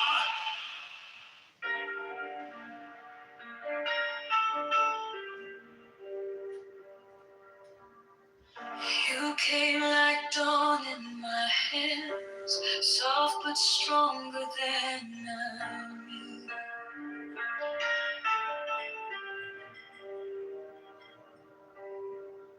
My fear turned gold in your eyes, and my whole night broke in two.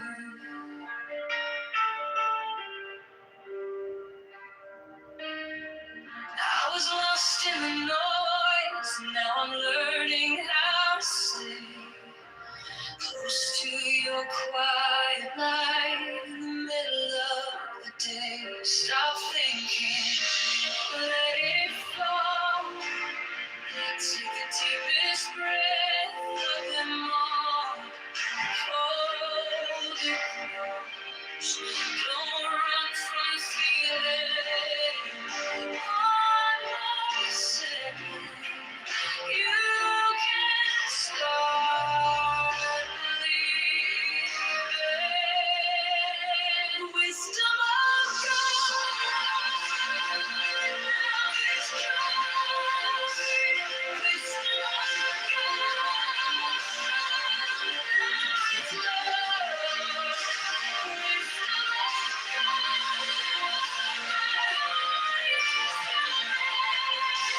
Your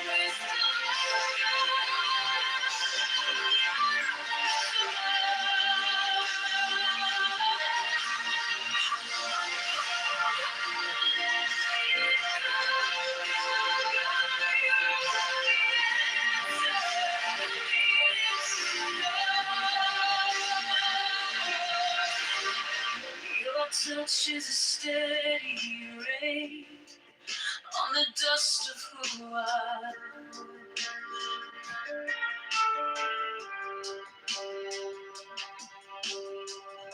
Every wound gets named and it fades in the hush.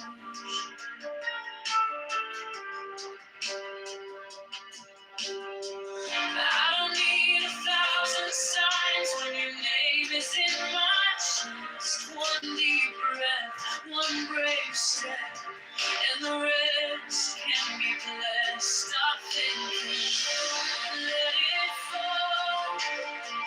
Take the deepest breath of them all. Hold and let go. Don't run from the feeling.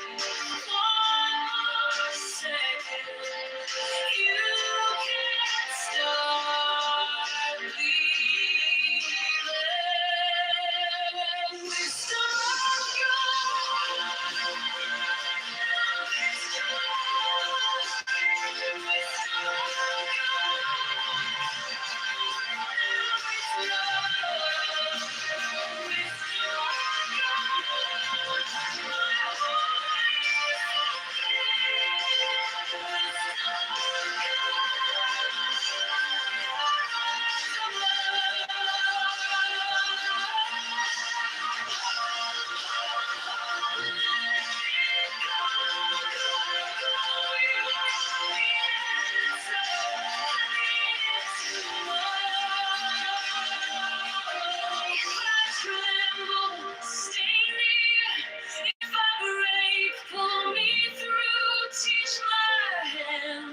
to release what I cannot hold with you. 10, 9, 10, 11.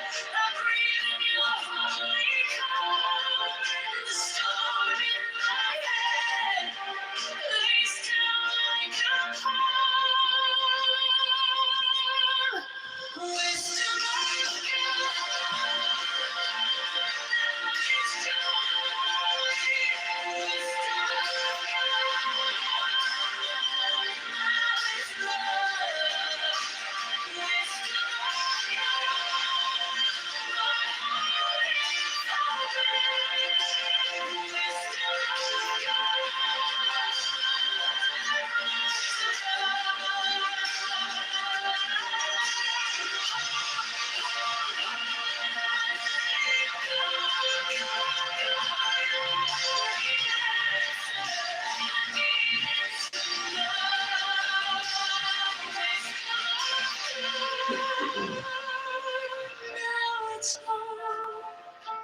Wisdom of God, I'm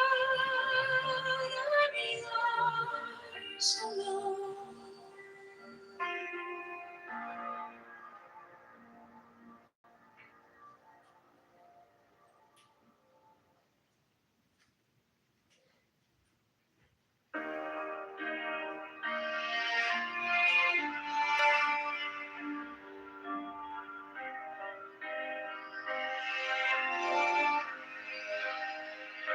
You came like dawn in my hands, soft but stronger than I knew.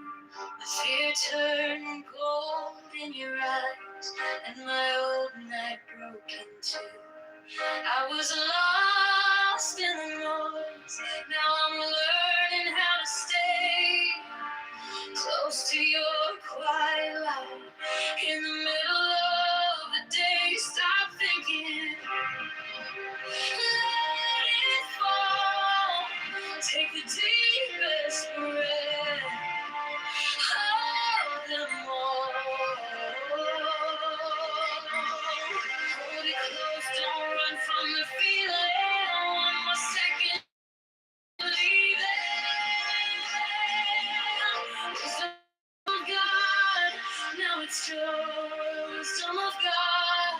Now it's love, wisdom of God. My heart is open, wisdom of God. I rise above.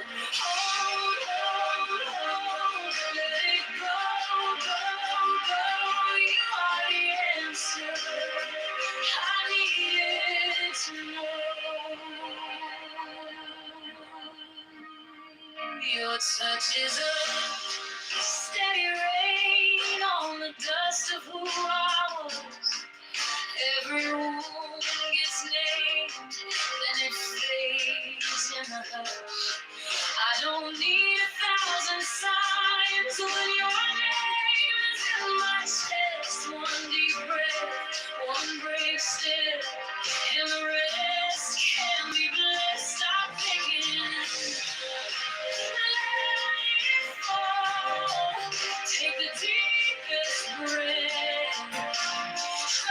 Of them all.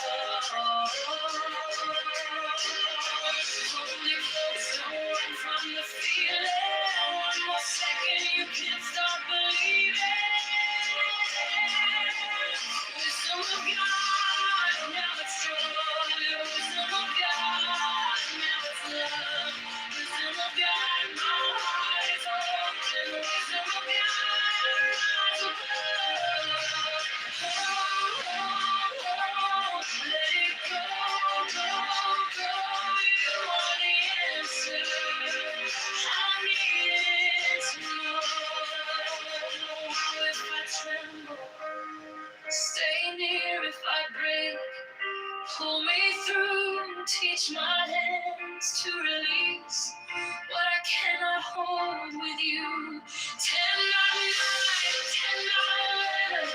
I breathe in your holy cold and the storm in my head lays down like a bomb. Wisdom of God, now it's joy. Wisdom of God, now it's love. Wisdom of God, my heart is open. Wisdom of God, rise above. Oh, oh, oh, let it go, go, go. You are the answer I needed to know. Wisdom of God, now it's gone. Wisdom of God, I'm yours.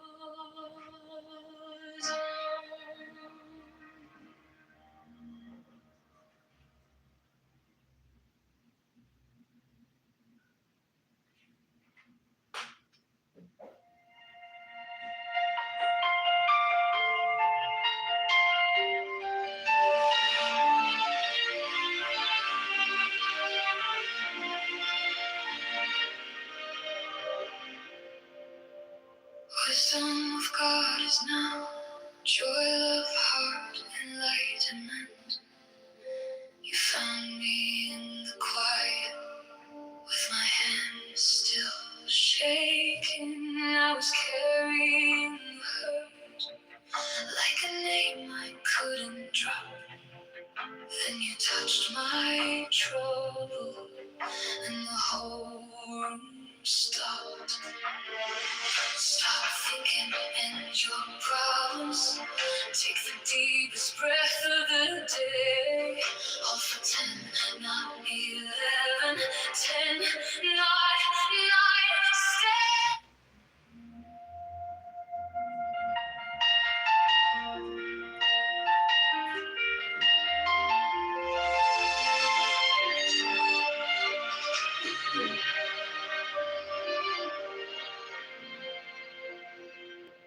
Wisdom of God is now joy, love, heart, enlightenment.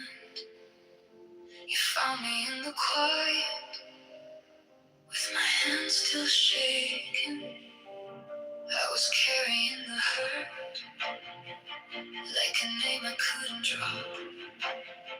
Then you touched my trouble, and the whole room stopped. Stop thinking, and your problems. Take the deepest breath of the day. Hold for 10, not 11, 10, not 9.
Give me the sign of the open night, a riddle of shadows where whispers lie. The thorny sigh, the maddening cry. Open. I am awake, the sun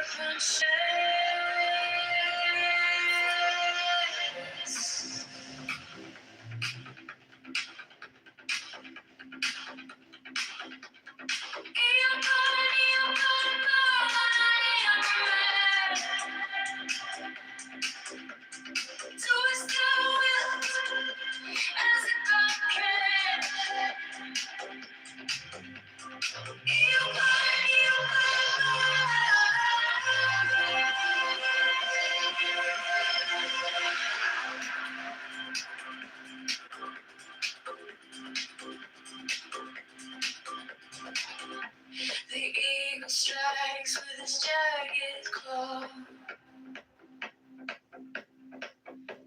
The beasts emerge as the gods withdraw. A storm of silence, a broken love.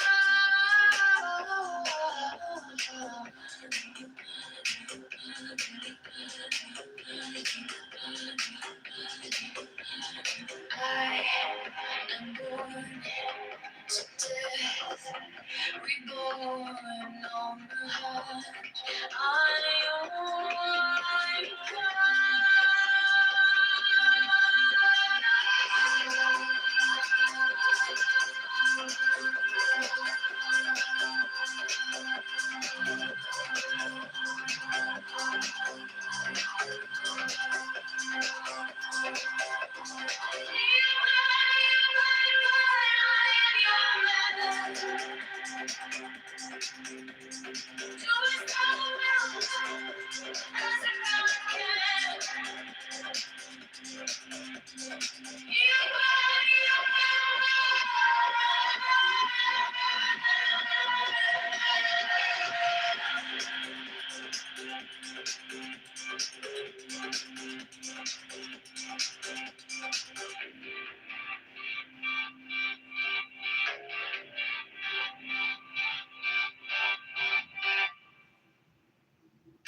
Come, oh come, I am numb with the lonely lust of delta.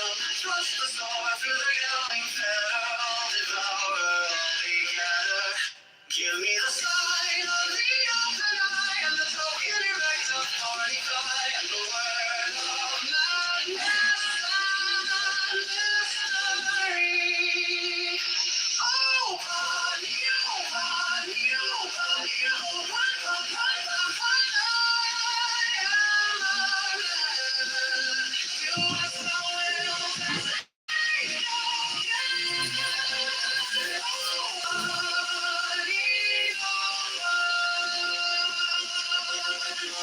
I'm awake in the grip of the snake, needle slashes with beak and claw. The gods withdraw.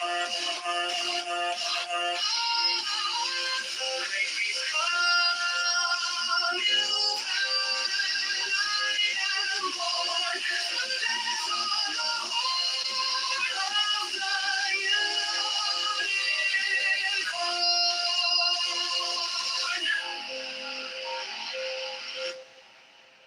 I am Pan, Pan, Pan, Pan, Pan, Pan, Pan, Pan, Pan, Pan, Pan, Pan, Pan, Pan, Pan, Pan, Pan,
Chasing shadows in the neon glow, lost in mirrors where truth won't show. Empty streets, they hum inside. I see the surface, but I don't ask why. Beyond appearance, there's a spark, a light that flickers in the dark. Not the echo, not the scream. To find the room is to be seen.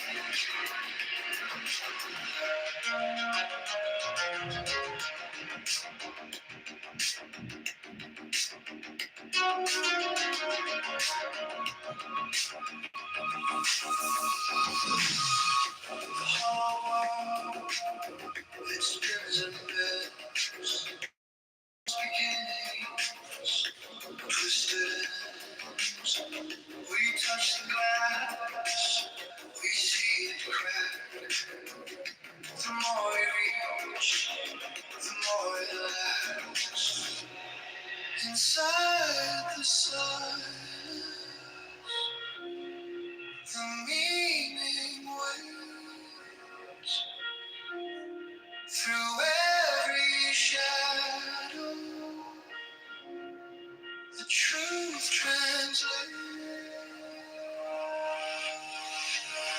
Beyond appearance, there's a spark, a light that flickers in the dark. Not the echo, not the scream. To find the root is to be seen. Ignorance paints the sky, colors bright but born to lie. When the mind steps past the haze, the source appears in quiet place.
reflection of love light.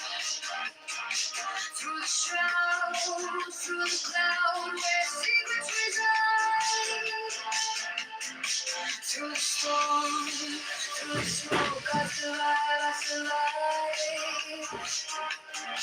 To the mountain canyon climb. By the rays of light, I am bold. By the fog, by the fire of the skies, I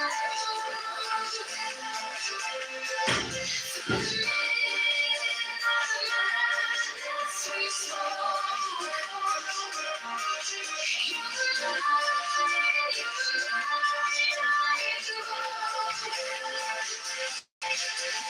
The lone light seals low to the shore. Soon on the moon, pulling tides in the your swoon into me like a spell at the door. To the night we can't quite stop. By the rage of the lake, I am bold, I am bold. By the fire in the sky, I am bold. Through the midnight, sweet smoke. You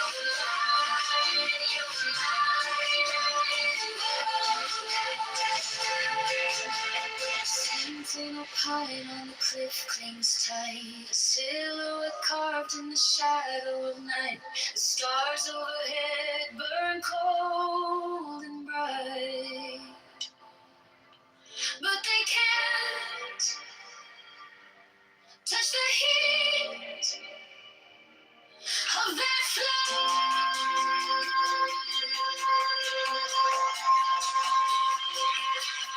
By the rage of the blaze, I am bold. I'm the fire in the sky. Through the midnight, sweet smoke.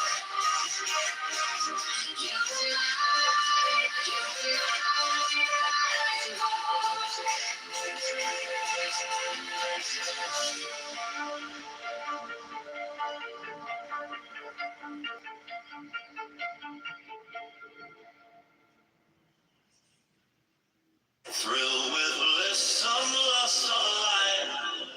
Oh man, my man, come careering out of the night of pan. I open, come over the sea. You got more pressures on you. And so therefore,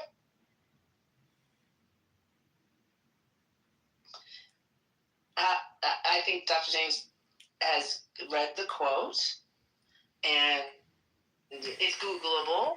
So I would invite you to take a look at the quote, and then come back and feel free to jump into the I noticed no one has addressed the exact quote from Kennedy where I read, every black kid is now just standard put on Adderall, SSRIs, benzos, which are known to induce violence. And somehow that doesn't make you squirm a little bit, that the guy in charge of Health and Human Services said. I think it makes us all squirm. Yeah, we all squirm. Yeah. I think it's utterly disgusting. And then you have this mindset that this is for all children. It's like very selective. And I think that's also what makes it very disturbing as well. I like when I first heard about it, then I watched the video and then I read it. And I was like, why is this okay? Why is this motherfucker has anything to do with healthcare? Why has he not been booted out? But, once again, I guess it doesn't matter. It's just one little thing. And I think everybody's just worried about one little thing. I'm worried about many, many, many things that have come out of his mouth. But, hey, it's just this. I got to put the sarcasm on really early so nobody misinterprets this. But I think it's because of diversity, equity, and inclusion that we needed some people with court-filed self-confessed brain damage and no medical background in the medical field, especially directing programs. You have to include those conspiracy theorist white guys who are very incapable. Without it, we won't get the kind of diversity we need in healthcare, because we need those opinions of people who have never practiced medicine to tell us how medicine works, and people with brain damage, the heads off of whales and dump dead bears in Central Park, because, there aren't many people like that, and their unique voices are valuable. So, yeah, you look at this administration, and I think why people don't react maybe is that it feels so obvious, like the racism and hatred and bigotry is so systemic. Like, if you look at that quote, when they start screaming about DEI, when that one, I think it was the senator, asked them, how are you to know about racial disparities and maternal mortality if you don't look at racial demographics and look at these facts? And his response is something like, we're getting rid of woke ideology. Who does woke ideology help? And she's like, how are you going to know about Black maternal mortality and death rates? They're like, that's not there. And that's one of the other secrets. Like, if you just plug your ears, blame it on something else, and don't look at the realities, you can say anything. You can be like as racist as you want, because the people calling out racism have looked at the numbers, and that's what's racist, like our Supreme Court says. So it's a system of entrenching power. And yeah, the narrative that Black people are inherently violent just subtly slid in there, or the idea that, Black women can't be dying more or suffering in the healthcare system because it's already equitable. All those like tropes just take power. In the end, they just serve to entrench these people that don't deserve what they have. That's why it's so cancerous, right? They're leeching off a system that will destroy it. And a lionization of ignorance. I'm fine with the law as simple as the director of our healthcare system should be an expert in healthcare. But you get these people now with podcasts and everything else where it's like, oh, if I'm a public-facing figure and I interview these people and talk with them, that means I'm an expert just like them. Joe Rogan is the same as a physicist, because he had a physicist on his show. And then, I believe, I'd have to double check this, but I think RFK, and I certainly know Joe Rogan and others, have even said, you can't trust me, I'm an idiot. And then we give these people power, and it's just like, God, where's it, when is it? Yeah, and when Joe Rogan does invite somebody like Eric Weinstein, who's a trained physicist, even if you think he sounds cocky, he's actually quite humble, relatively speaking, believe it or not, because he acknowledges that there are super genius physicists out there, like Edward Clinton, and he says he has a hard time tracking that.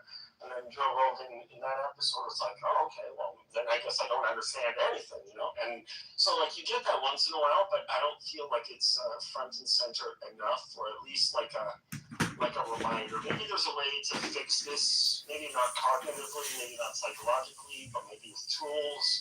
Give people the ability to kind of interrogate these questions. So maybe these agentic platforms, you can say, hey, I was watching RFK, what's good about what he's saying, what's not good, what's problematic, where can we fix things, but not just accepting what they're saying on face value, I think is super important. And Dr. James was critical enough to point it out to me that these kinds of discussions are co-opted for these kind of movements, and it's not always appropriate to bunch them together. So to me, that's like a win. I went in with, wanting Dr. James to push back on something that I came across, and got thrown in the ocean, not just pushed off the deck. So I appreciate the swim, Dr. Jim. You took us all with. I'd like to learn how to teach, learn how to learn as a group, and not learn how to be angry, because this shit makes me angry, and I get to sit here and be angry about it. But I'd like to get a new administration into office. We could do that as a group. That'd be great.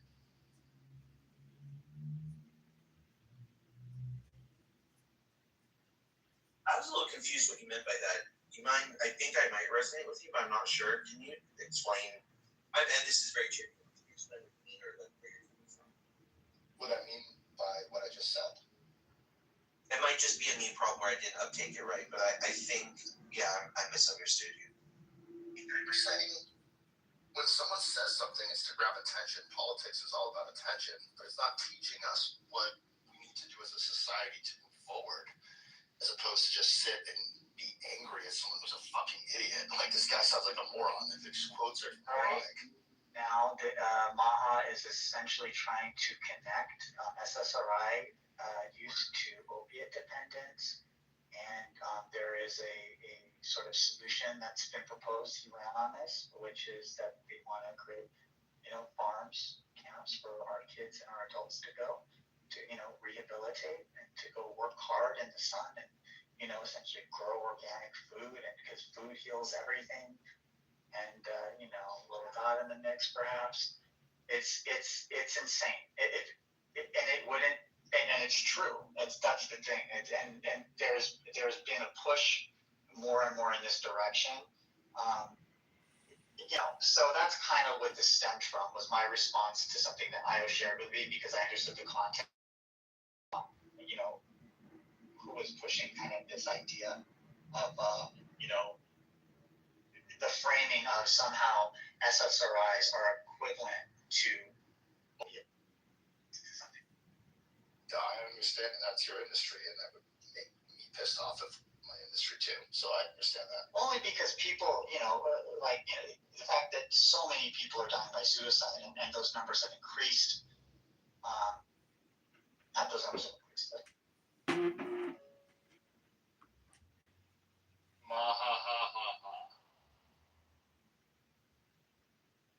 Jimmy, thanks for clarifying that. I think I get what you're saying. It's like you would rather people be didactic and educational than attention grabbing.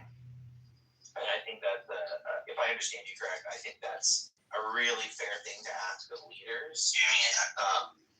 But I think our current media ecosystem has made that, if I'm understanding it correctly, like untenable. Because if somebody comes up, like, I was so fascinated by the previous, I believe it was, oh my gosh, I'm forgetting the director, the lead Surgeon General, who used to talk about like the crisis of loneliness.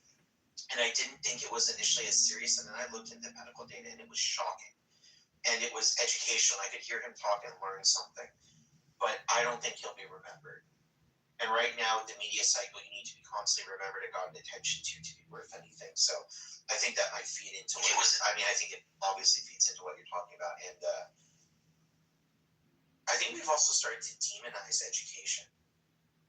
I think it's been a long-term move by authoritarians and quite liberal fascists. The educated elites are bad. And they are elites. They're not just people that have learned something. Like, as a literal teacher at one of these elite institutions, we're not better. Or we're just like know this thing in the same way. Like, I would never pretend to tell somebody how to do. Right now, they're doing roofing next door. That guy knows infinitely more than me about roofing. He can tell me what to do all day long. So I think we've done something where it's like, oh, if you're educated, you understand stuff better. And on the flip side, I do think even within academia, this everything from publish or perish to get attention has become so strong that they, in the end, start feeding into this cycle, and it's just really not.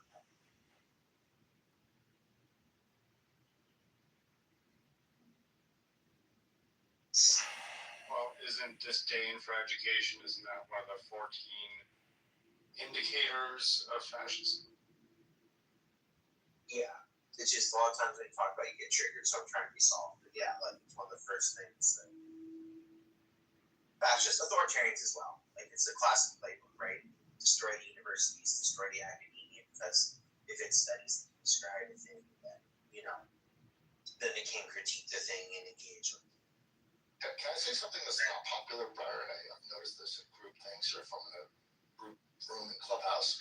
If I say something that's not popular that rubs people the wrong way, it's taken as no, not now, don't do that. You're messing up the conversation, as opposed to let's rub someone the wrong way. Like Dr. James is really angry. Let's get angry together and create someone that wants to step up and be a leader. In other words, why are we so afraid to get angry and get people pissed off? Like, what happened to the America that I used to live in, where we would go down to the town hall and protest in the streets, not because we needed a permit or blah, blah, blah, but we just fucking got angry and did shit. Like, where is that in America? Is everyone afraid to get arrested or get thrown in a Baja concentration camp or ICE take us away? Like, what's... Is that not a legitimate fear? I think we're at a point where if we're just going to try to argue facts with these kinds of people, when we try to explain like why we think something is a fact, these kinds of people will view our facts as threats, and they will not, then they're going to double down on their nonsense. So I'm not sure that like this is the correct approach. Maybe it might be more. I mean, these people like they already know that like.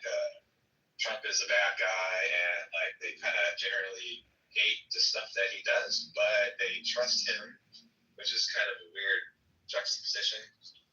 So I don't know, like this, they're already aware that like already aware of a lot of this stuff. Like every time we criticize like the Baha movement or the MAGA movement or like the Iran war, or like Venezuela or whatever it might be, the endless wars, the lack of moral fortitude about at the Epstein files, for example, they're already aware of all this stuff. So it's not enough anymore to just simply point out the facts to them.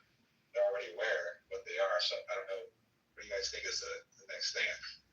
We have to find a way to like help these people like deconstruct, whatever this.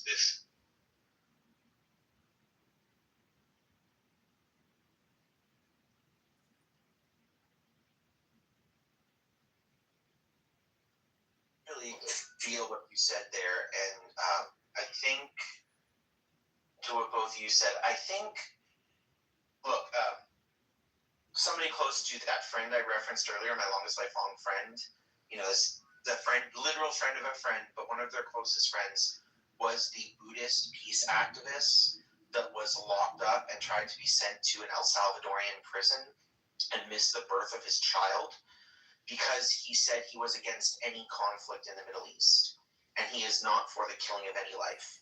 And since he was from a Palestinian descent, his Buddhism and advocating for universal peace was taken as a reason to remove him from his university, where he was an honor student and student leader, and engaged in literal peace activism. And he was locked in a jail and missed the birth of his first child. Right now, the FBI is investigating somebody who did accurate critical reporting of Cash Patel. If you are not a citizen, my partner from Germany, they're talking Germany because they're detaining German citizens who won't unlock all their social media, and if they have critical posts of Trump, are detaining them for days where they're denied access to even lawyers or their consul general, which is in violation of international treaty. So that's a real threat, right? This isn't like some, and the thing is, people will try and kind of do that move of, oh, you're so woo, this isn't happening, as it's happening. So, okay, that's one component. Yes, there's legit fear. But let's say you're a born and raised, white male American Christian, red-blooded American who's everything that you think of as not being targeted, and they march up to protest. Right now, the system, the new gerrymandering laws and everything that's set up, the electors are picking their representatives. I'm not saying that protest and speech, but we've had record-breaking protests every year for the last several years, protesting what's going on. I don't think that moved the needle very much, and the protests are very weak. So you see these town halls, and Team Red comes up and screams, and Team Blue comes up and screams. A couple people get arrested, and yes, at local places, they are literally like arresting these people that are, following the rules, and the next one comes and does it, but they're on their team. We've made everybody so amped up and angry that going out and expressing outrage feeds the system. It thrives on that. I don't think somebody yelling, and I think I'm not saying it's useless or feckless, or we can't weaponize it, or do something good with it, or constructive, because all those things can happen. But I think the idea of, if If Mr. Smith goes to Washington and screams and protests at an injustice, things change.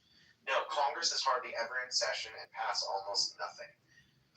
You know, like the amount of work being done is done behind closed doors with judicial activists saying guns need to be everywhere except anywhere they are while they set the rules.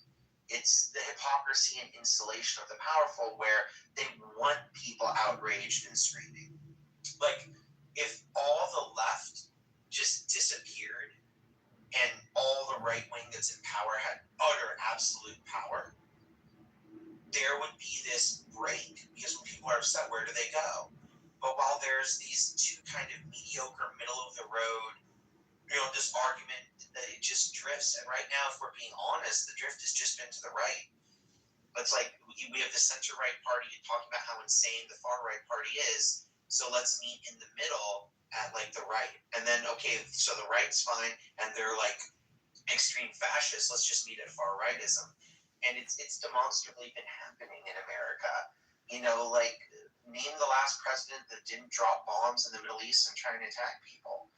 It's just become, I feel that need for rage, but I guess the question is like unchanneled rage. I keep saying it. I think the only thing that will be effective, the only time I've seen real change in such a stupid little thing is when prices gets too high and people will literally resist, or when everybody does an econ. So I think screaming at a town hall won't do much. Getting organized will, or having a general economic strike that's targeted towards businesses. Disney caved when they lost money instantly. Meta and Facebook and all these companies, you know, all this crap, they'll do whatever they can. Google, you know, Apple, they'll flip-flop to whoever has power. But if everybody stopped buying their products, they are, again, just greed and power. So, you know, but I think right now we're so divided that and it feels so feckless. What do we do? You just said it. You just said exactly what to do. Don't buy the services. Don't be a part of that services.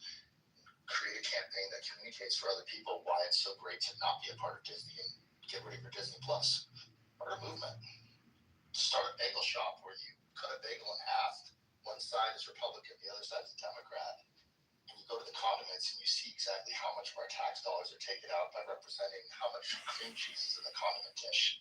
And teach people how much the lobbyists, it's not the people that are in office, it's the lobbyists that stay there for 30, 40, 50 years that are fucking with all of the people that go in there to help the people that are good people trying to work in Congress, work as senators, work for the American people, but get co-opted because of that system.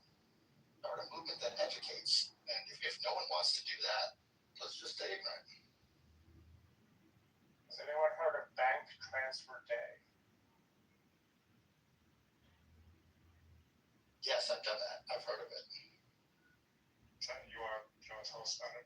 Yeah, you can transfer your money out of banks that you don't want to participate in and go to local credit unions. Move the money locally. And that does hurt economies and it does raise up your local economy. But that's always a good movement.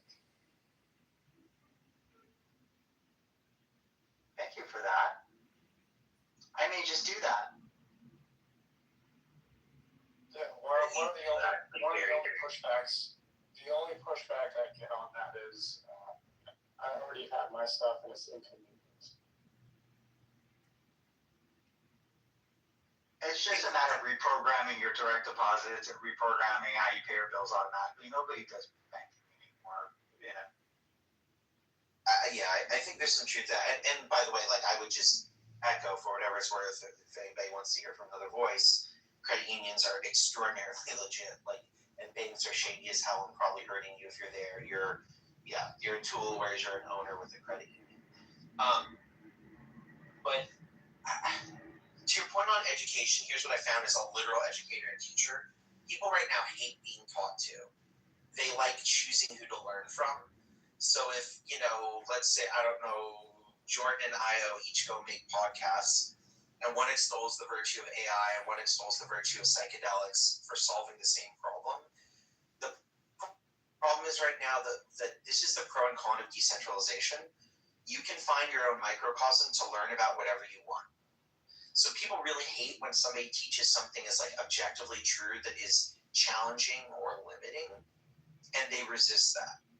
And because there's so ubiquitous access to information, and again, information can be true or false or propagandist or whatever, and we've been conditioned to be so commercialized that we're used to being propagandized and marketed to everywhere, that I think it's really hard to engage in what would be in academic circles called good pedagogy. Challenging assumptions, trying to have a rational basis, engaging in community, trying to have some grounding in what we teach, making sure we're being self-critical. But, so that idea of, are there people that are trying to teach all the hell over? Like, I'm a professional teacher, I walk around a lot of other people. We try and do community events, and we try and do different things. But what tends to happen is an environmental group wants to do something on the benefits of how recycling could be done effectively. So everybody who's already informed and cares about that shows up. And I'm being a little bit hyperbolic. Like, there's 1% to 2% that's like, oh, this is new to me and I want to learn. But I think what you're talking about, challenge the system and critically engage and stuff like that, that's usually people are already on board or they're there. So I guess what I see happening more and more is people just trying to give their opinion on the solution for what's happening. Challenge the system, right? And if you look at a lot of podcasting that's educational, it's either just, here's this bird you never heard of and why it's so important in the environment, or it's like, that bird was important being killed off, we think this is the solution. But a lot of times it's really weird. It's like on this app, if you start teaching something or saying something, in most spaces they'll want the other side there because they don't want to be taught to, they want to be entertained by the debate about what it's about and why it matters. It's a really weird thing, and you can see it on this app all the time. It's what's ruined CNN, and they changed the format like that, right? Just having talking heads opposing, and supposedly that makes it more interesting to a viewer, but I can't stand it. It's exhausting. Y'all know I do some media stuff, and I was kind of off of a show as a recurring guest because they said I was too moderate. I was like, oh, she's too reasonable. Like, we mix it up, and I was like, oh, okay, well then I'm not the right one for you. So feel free, carry on, mix it up as you would.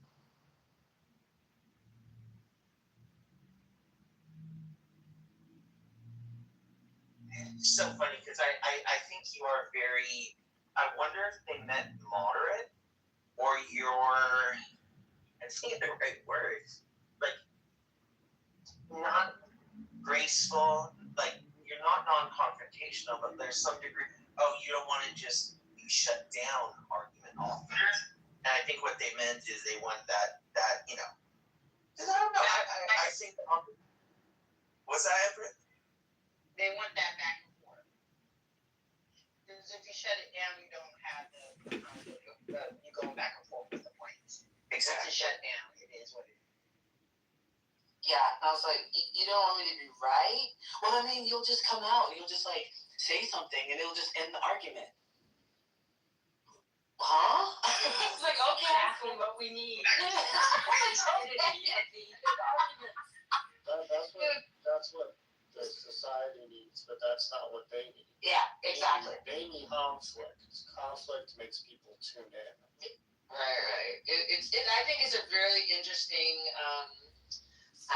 to get the bulk of your information and the original intention. I mean, if I was being generous, I would say, okay, it's great to kind of hear both sides of an issue, right? That's like debate 101 from high school, but it's really gotten to a point where it's just entertainment. It's not about getting to some clarity around the issue.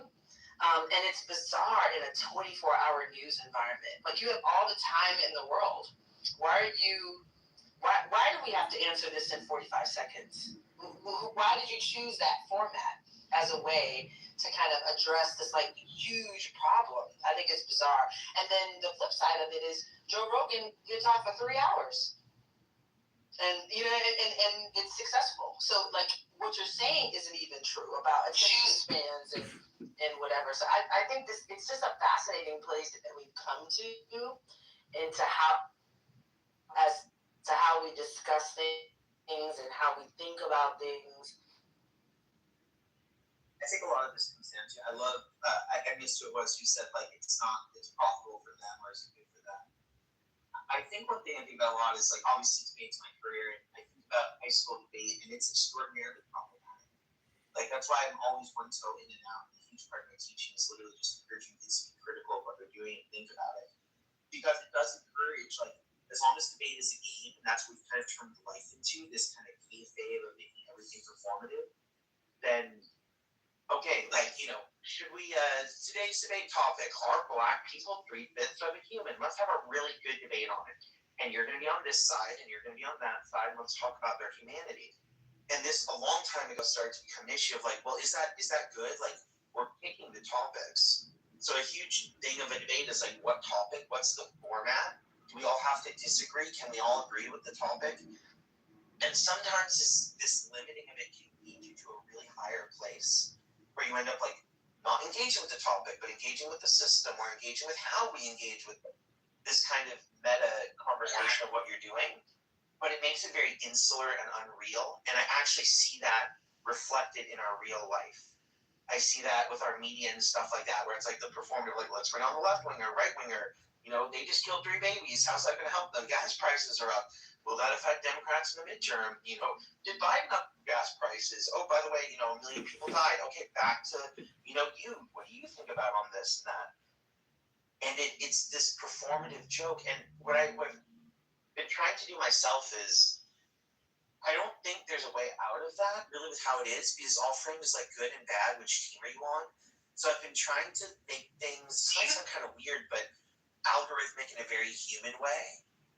Like, if you want humans to survive, does this conflict help humans survive? If you want the economy to thrive, does this make the economy thrive? Do you want people healthier? Does putting them in work camps make them healthier? Because it forces us to like have some grounding where we're together. And I just wish like our politicians and our leaders and our media, it's one of the only ways I've found, like, when I get my hair ready to pull out on Clubhouse, I'm stupid enough to go into a room where people are arguing. That's a lot of times where I take it. Do you want this thing? Does this reach this thing? Let's just talk about that. Yeah, that's the only way I know.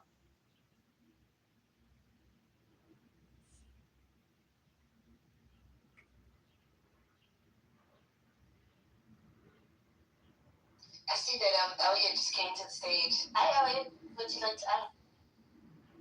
I was just gonna say, like obviously they're all kind of they've got the wrong idea about. I mean, everybody isn't.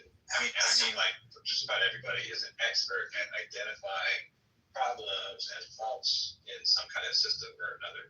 Like human beings are just kind of naturally very good at this kind of thing. So, but like the solutions that people have to the problems can be very different. Like a lot of the when you actually go and like you talk to these people, type people, like a lot of their concerns, just the kinds of concerns that like everybody has. Like my bank account is shrinking. My mother is 73 and she just lost her health insurance and she can't get a job. I'm like, it's stuff like this, little everyday stuff like that. Like, how am I going to feed my family? These are not right to just sweep those under the rug. You're in the matrix. You're in the matrix. It's just so.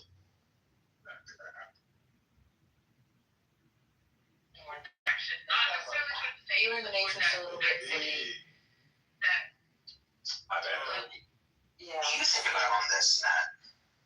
And it's this performative joke. And what I've been trying to do myself is, I don't think. JL said, I think Clubhouse is having issues. Steve, I'm trying to bring you up. I see that you raised your hand, but can you go out and come back in? Maybe that'll help us skip. I'm so sorry. I raised my hand inadvertently. Carry on and ignore it. You were not. It's not possible to ignore everybody. I was so wondering why 7 people invited me simultaneously. I'm like, was something said that people think my info would be useful? It was completely accidental.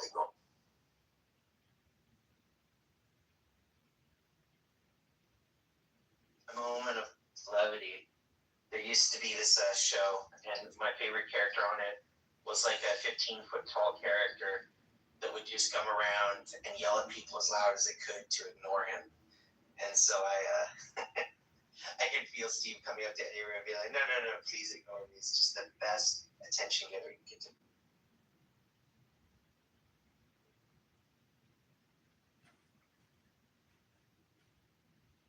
But speaking of laws, did you guys see that? And I just love this on a 4-3 decision. Virginia struck down their new electoral gerrymandering, while 4 more Republican states have announced gerrymandering that will get rid of, like Tennessee's case, the only black district, which they immediately did after the gutting of the Voting Rights Act, which they said, wouldn't do anything. So when we were talking about division and stuff like that, it's functionally completely now come down to politicians picking their electorate. And if they can slice them up enough, and with good AI algorithms and more targeted data and social media information in the government, they can probably very effectively slice it out. So it's the first time to be an American. In Soviets America, politicians pick you. Do you think it's going to be enough Congress people, though, to not let the Dems take the House? We'll see. I think Ellie. They did that. It was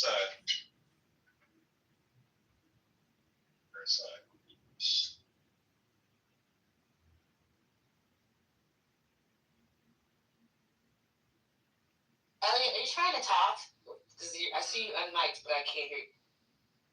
Yeah, I was wondering if you could hear me. I only have like 2 bars on my. Well, I heard that. Okay, geez, man, yeah, it's a bummer. The Virginia thing, in the court, was it the Virginia Supreme Court? They struck it down on like a technicality because they said that the special session that was called in order to pass this the gerrymandering thing was actually. It has to be called specifically for that purpose. And so, because it wasn't called explicitly for that purpose and for some other reason, they said, they struck it down because of that. But that's just a silly technicality. The state legislature could just call another special session and do it the right way. And there you go. So I don't think this is going to.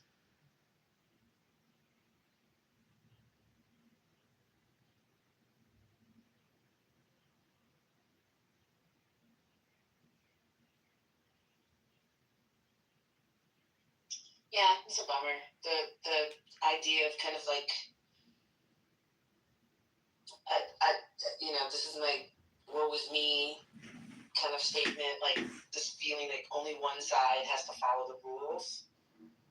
This set of mores is just applied so intensely on one side and not the other.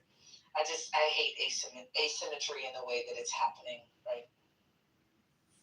I think the legislators who are calling for this stuff, they should be outed, like really publicize the exact names of these people that are behind this stuff. Shame them.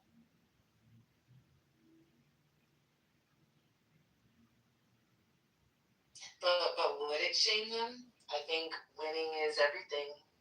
Don't you have to have shame to feel shame? Yeah, that's like everybody I else. think shame is dead. No, have it for history. And when things go back to normal, start moving in another direction, then we'll see.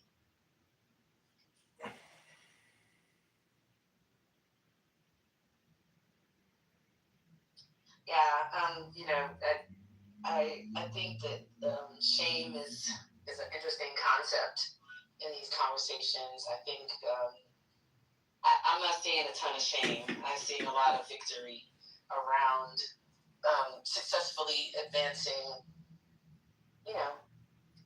their objective. I think it's interesting. But it makes all of this really difficult because, you look at something and you say, wow, this is wrong. And And that only works if the other side thinks it's wrong too. But I'm not seeing a ton. I feel like I need a cigarette after this chat we've all had today. I mean, I really feel like we've all like had a wild time of it.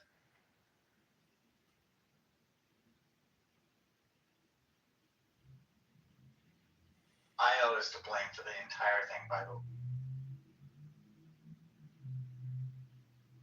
Fucking Canadians.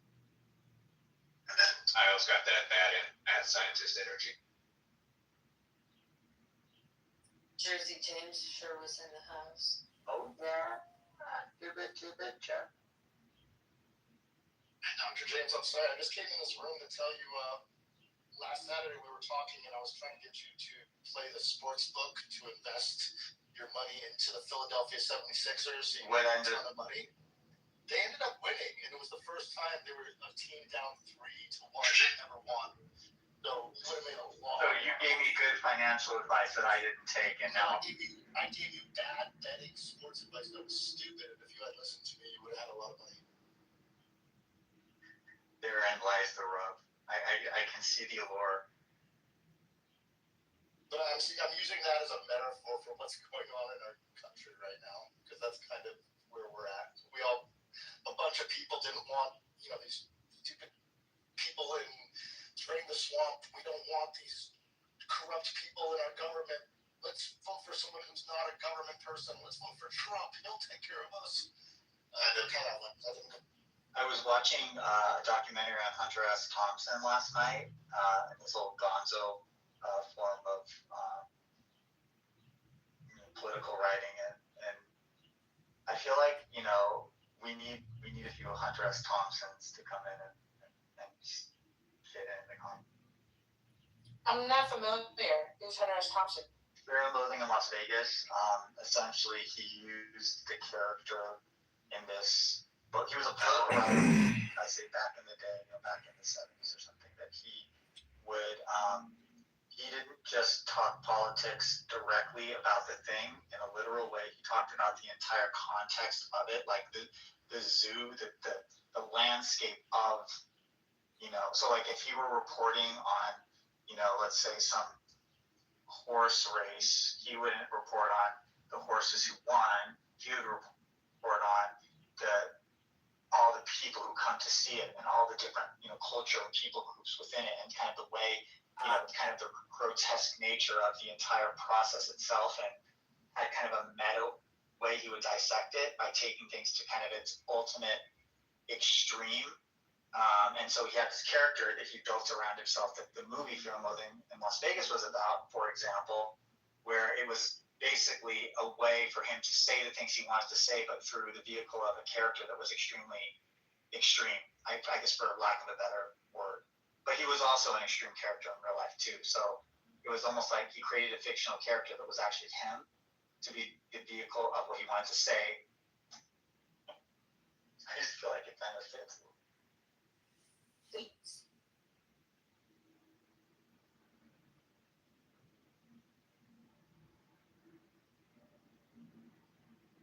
And his form of reporting was called Gonzo, Gionzio.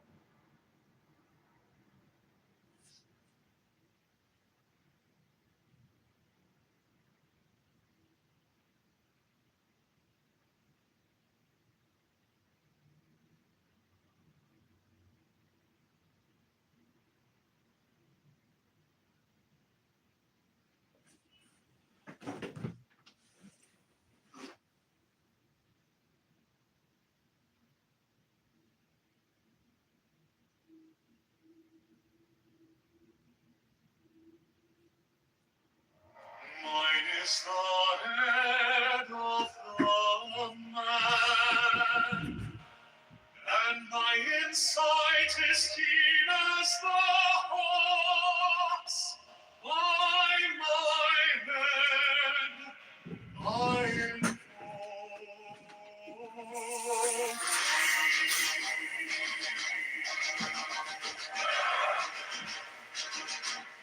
I am the only begotten child of my father and mother, my father is dead. My mother bore me with labor and pain and fear. By my body I invoke thee. About me shine the diamonds of radiance white and pure.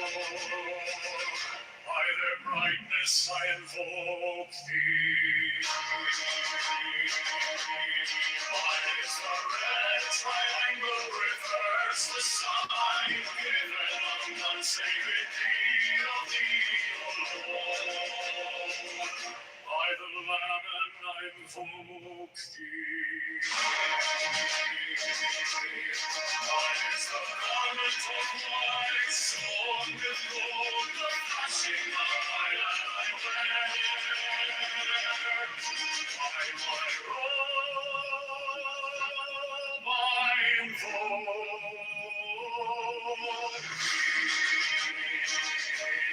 Mine is the sign of a magnificent time. By the sign I invoke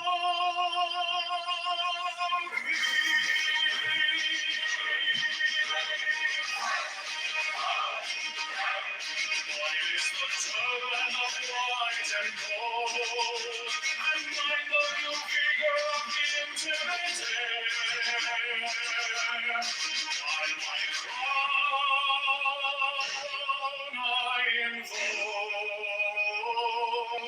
thee. My fingers travel on the beats of the world, so I am to thee in thy power of glory. By my fingers I invoke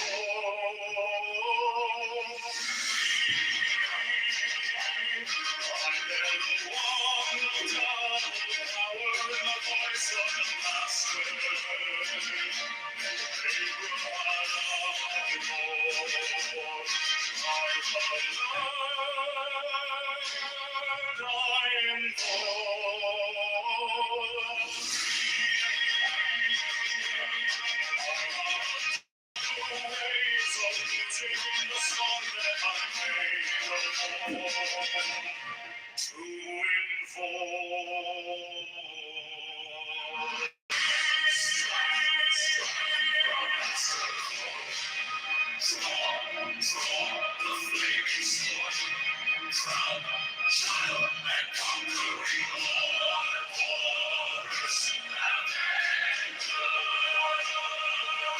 By the song I invoke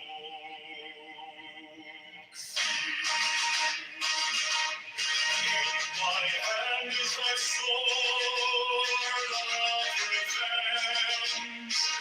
Let it strike at thy bidding. By the sword I invoke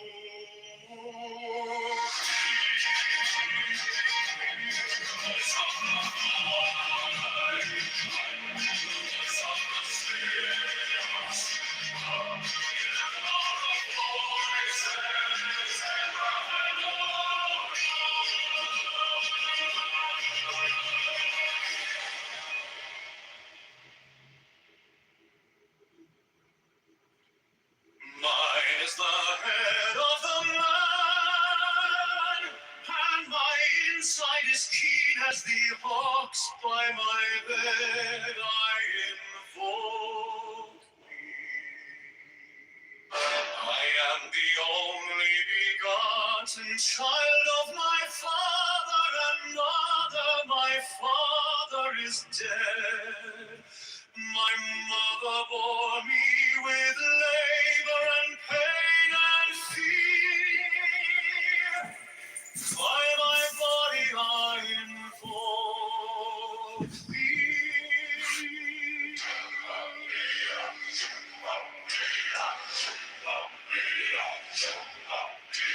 About me shine the diamonds of radiance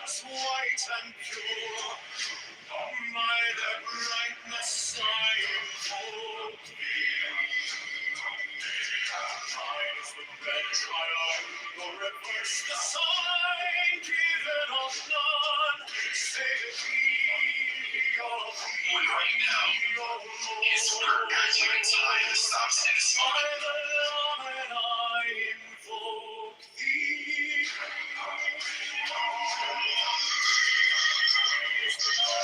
I also withhold the flashing of day that I wear. Watch out, you want to disturb this watch.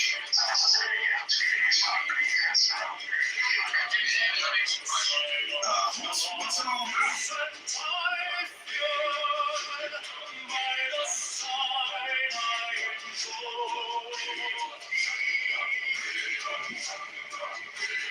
lies the turban of white and gold, and line the blue figure of the interwearer.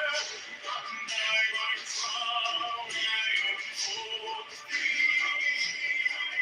My fingers tremble on the beat of earth, so run I after thee in thy car of glory. By my fingers I invoke thee. I never want of double power in the voice of the master.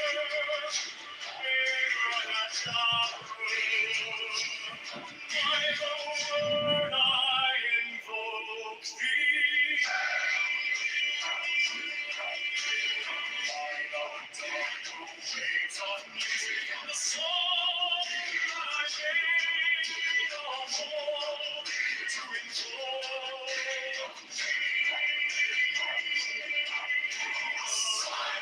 Strike the master chord, draw the flaming sword, silent conquering Lord, Horus Avenger.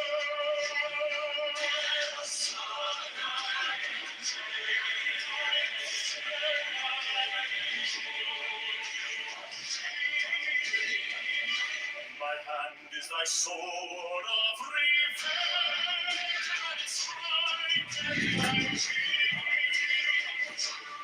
By the sword and voice of the fire, the voice of the 6 of 11, all the voices,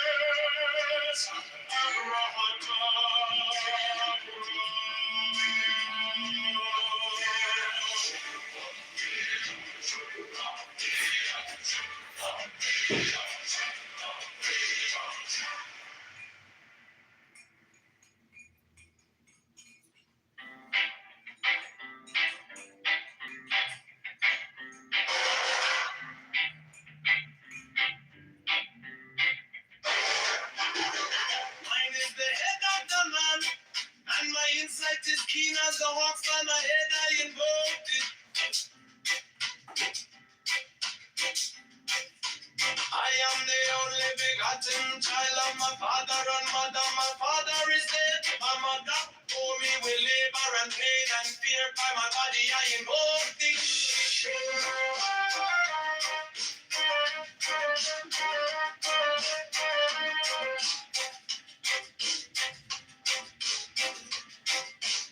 Upon me shine the diamonds are radiant, white and pure. By the brightness I invoke thee. Mine is the red triangle reverse, the sign given of none. Save it be of thee, O Lord. By the Lamb and I invoke thee.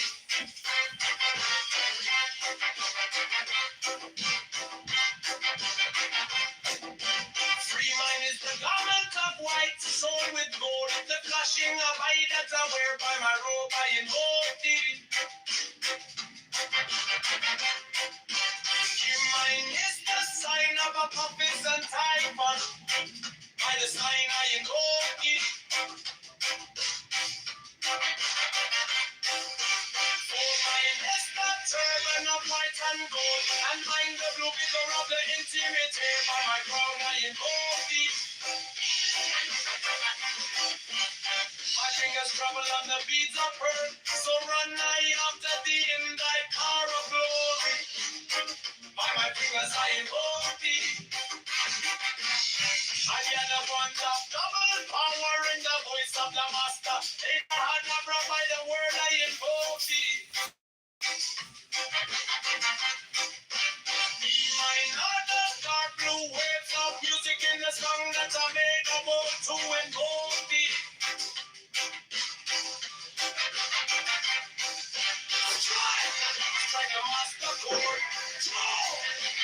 flaming sword. Triumph and conquering Lord. Avenger, by the song I invoke thee.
Mine is the head of the man, and my insight is keen as the heart. I'm a head I invoke thee. I am the only begotten child of my father and mother. My father is dead. My mother bore me with labor and pain and fear. I'm a body I invoke thee.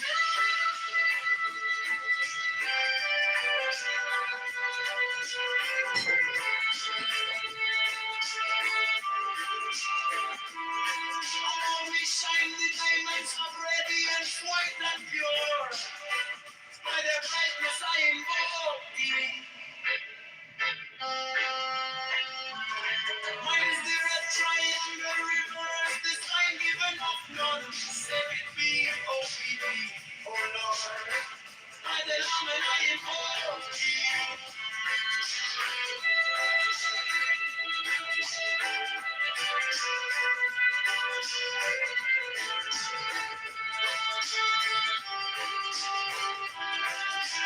Mine is the garment of white stone with gold, the flashing of light that I wear. I'm a robe I invoke thee. Mine is the sign of a office and typhoon. By the sign I invoke thee.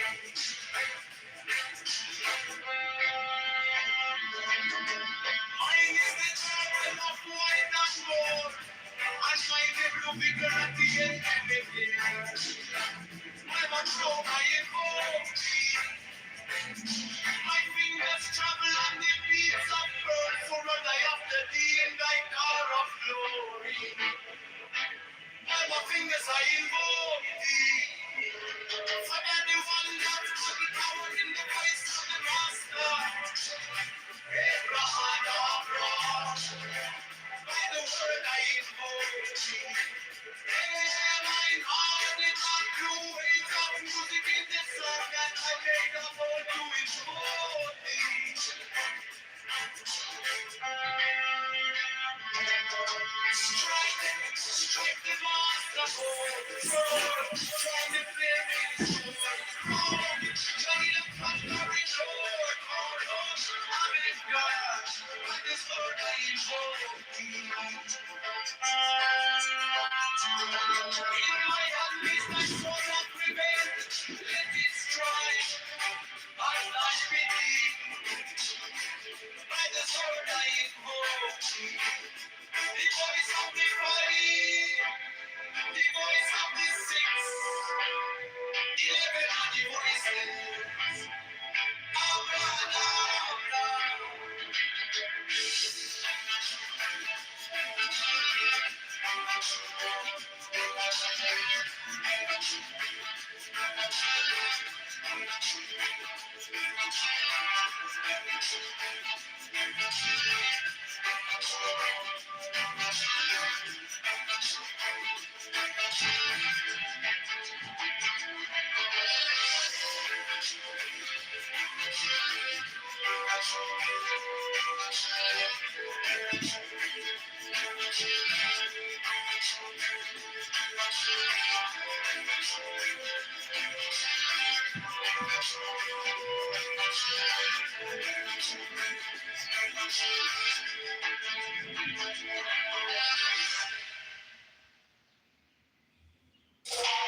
Mine is the head of the man, and my insight is keen as the ox. By my head I know.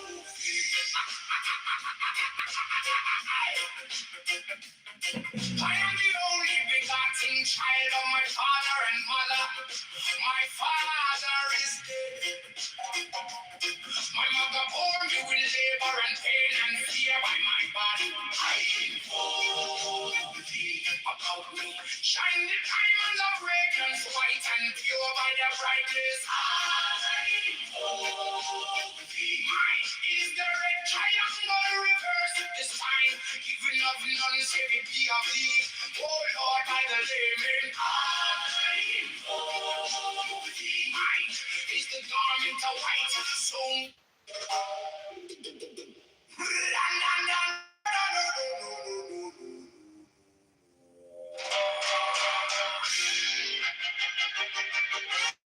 mine is the head of the man, and my insight is keen as the ox. By my head, I invoke thee.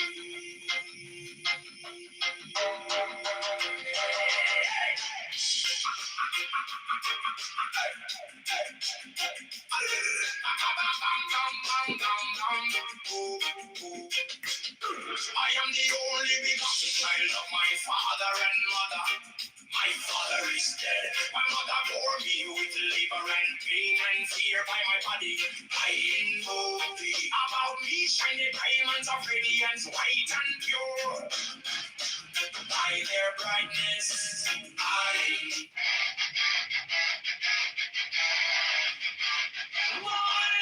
the head of the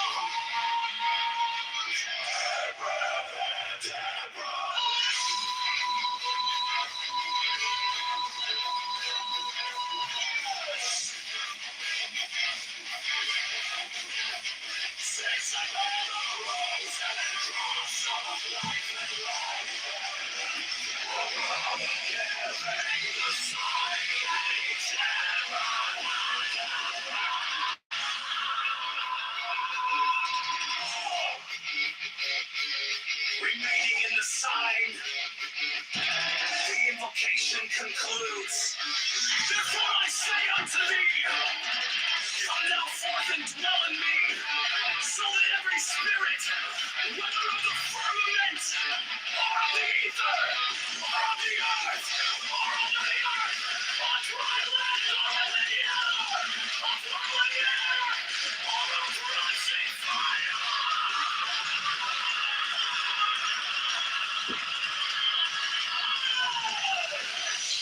and every spell and scourge of God, the vast one might be.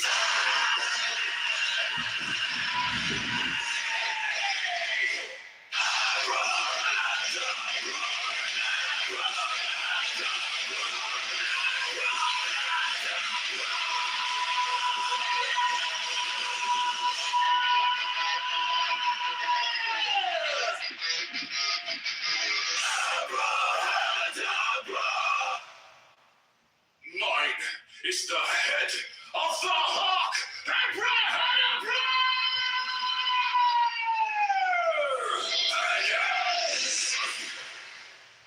I bear the rose and cross of life and life.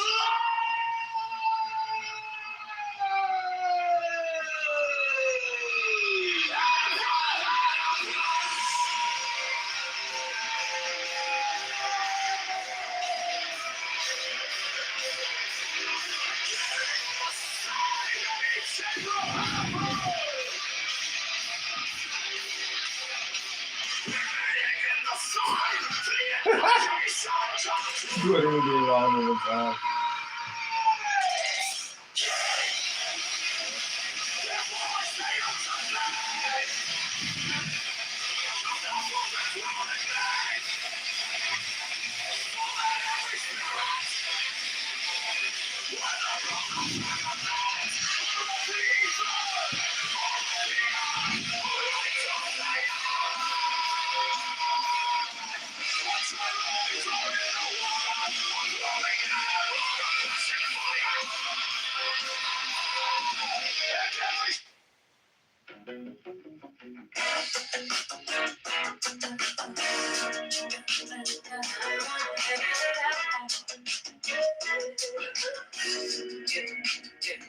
I was waiting for a sign to start, like a map drawn out in the dark. Now the city's calling out my name.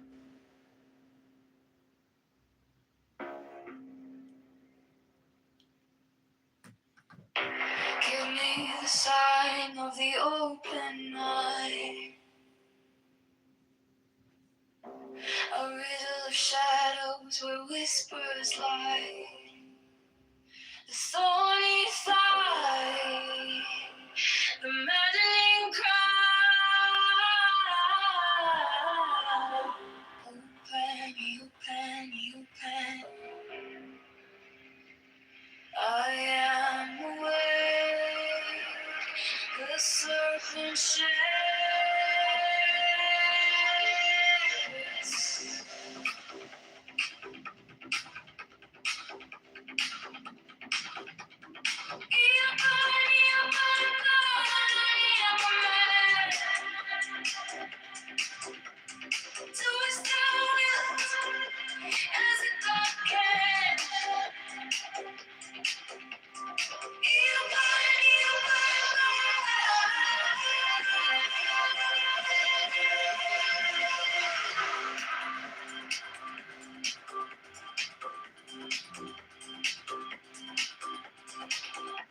The eagle strikes with its jagged claw.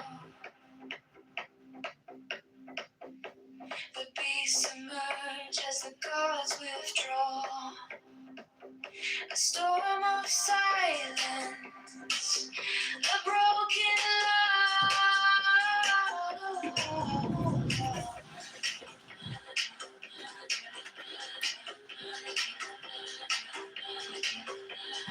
I am born to death, reborn on the heart.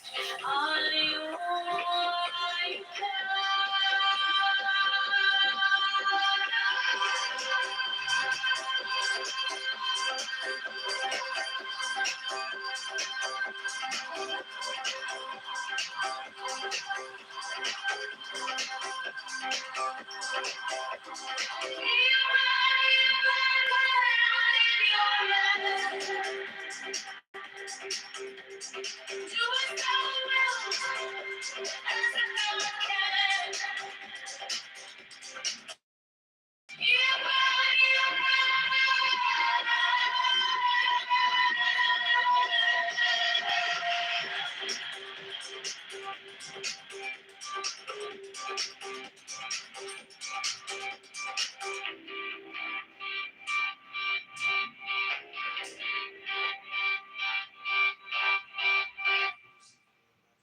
under neon skies where the sun comes.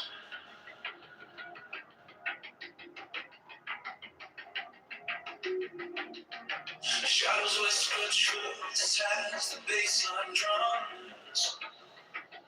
The will is fire, unchained, untamed.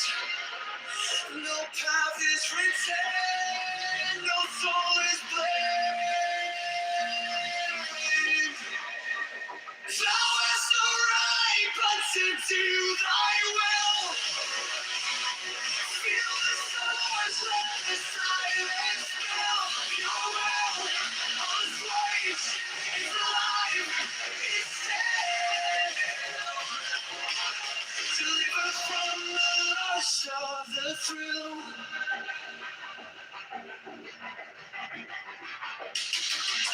Echo shattered glass where the circuits glow.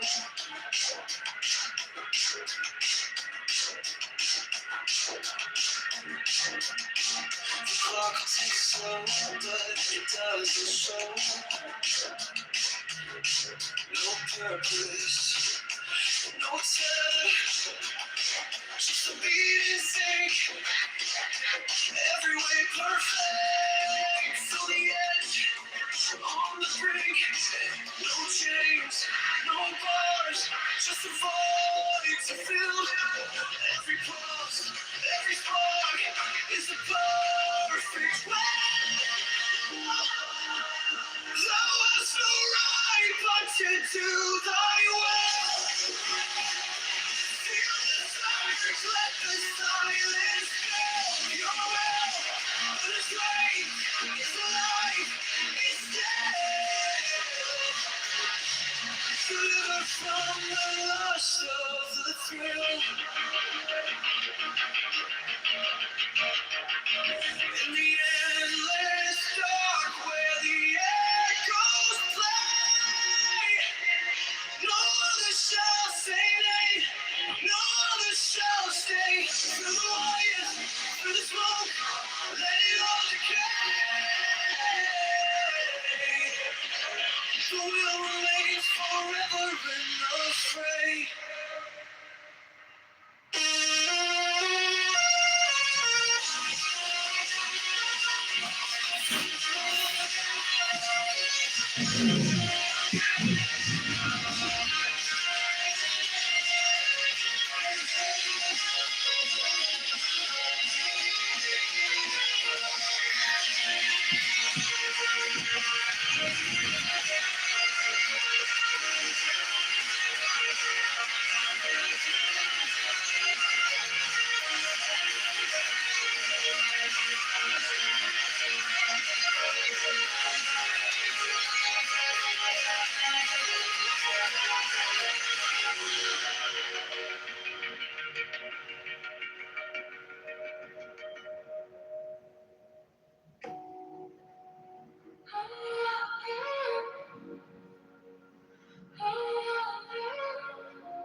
I walk alone where the silence hums.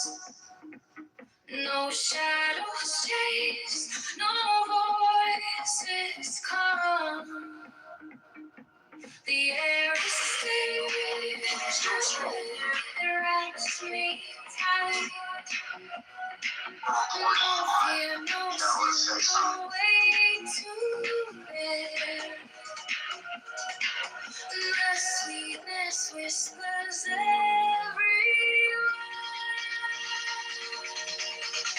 Sweetness of sunshine fills my veins. Strong rivers wash my chains. No need for gold, no need for fame. This quiet place, it knows my name.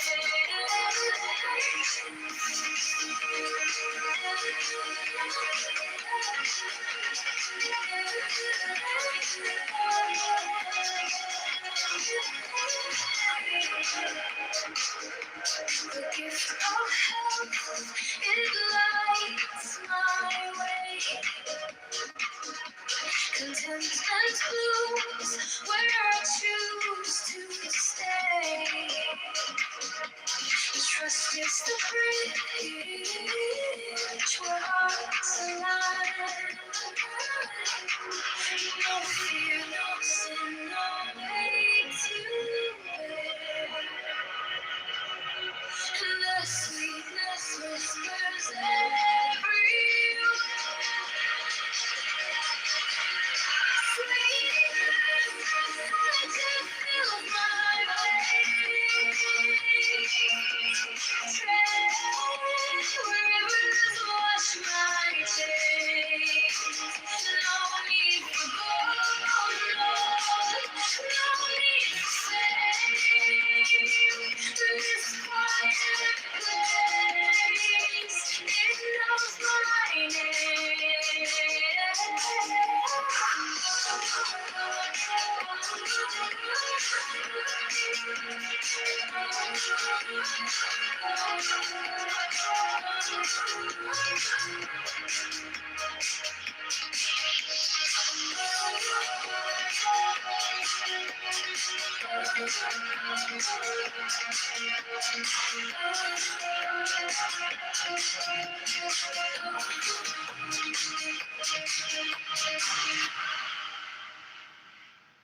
No fire burn like passion wild. No losing through like hatred piled. This body aches, a cage of stone. Rest whispers soft, the only throne. Hunger's the beast, the sharpest sting. Body cries, its constant claim. But I to truly see, one waits, it sets us free. Pain walks close, a shadowed friend. Each step we take, it will attend. But joy lies quiet, just out of view. A higher peak, a sky so blue. Feel the weight, feel it break. Every ache, every quake. Hunger's the beast, the sharpest sting. Body cries, its constant claim. But I would know to truly see the ways it sets us free. No flame is feared, no chain is tight. This body's war, this endless fight. But higher still, beyond the fray, rest calls my name, and I obey.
shine so bright. We carry peace into the night. Happily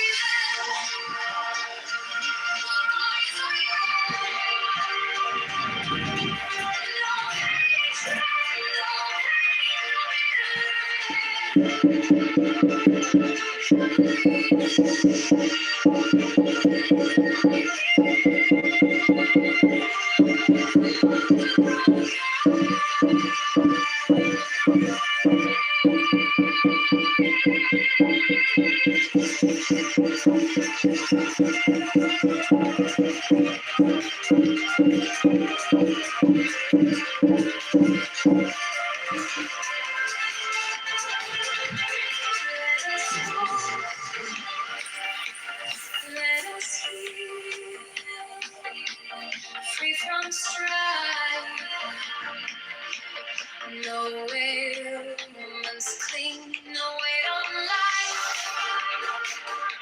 Among the weary, we'll stand tall. A gentle voice for one and all. Happily then, rise again. No hatred, no pain, no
Give me the sign of the open night.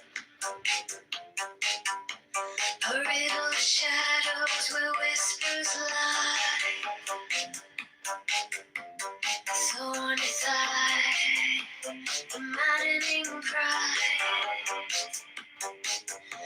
Open, the open, the open. I am awake.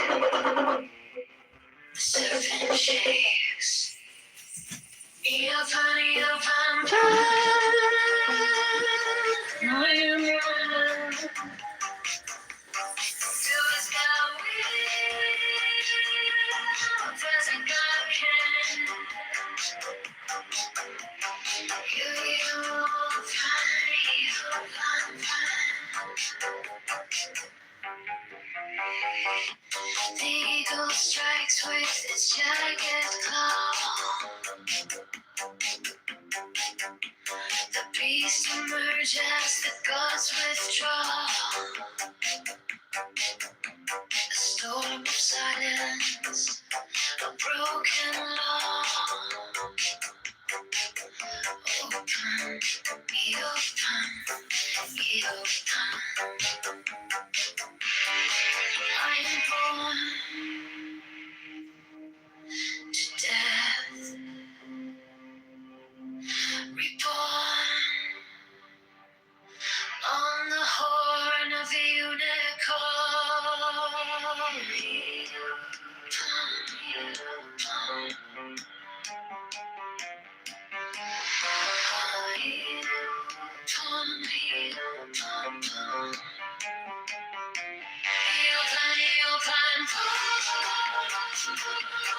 I am no man. Do as thou wilt, as a God can.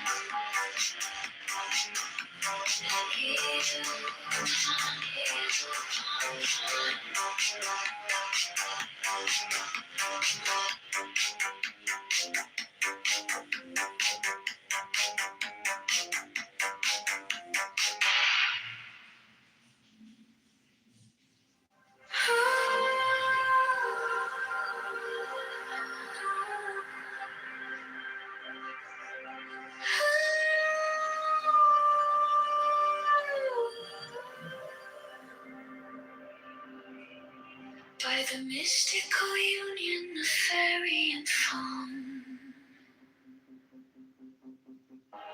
a dance in the shadows from dusk until dawn. Unspoken the whispers that drift through the trees.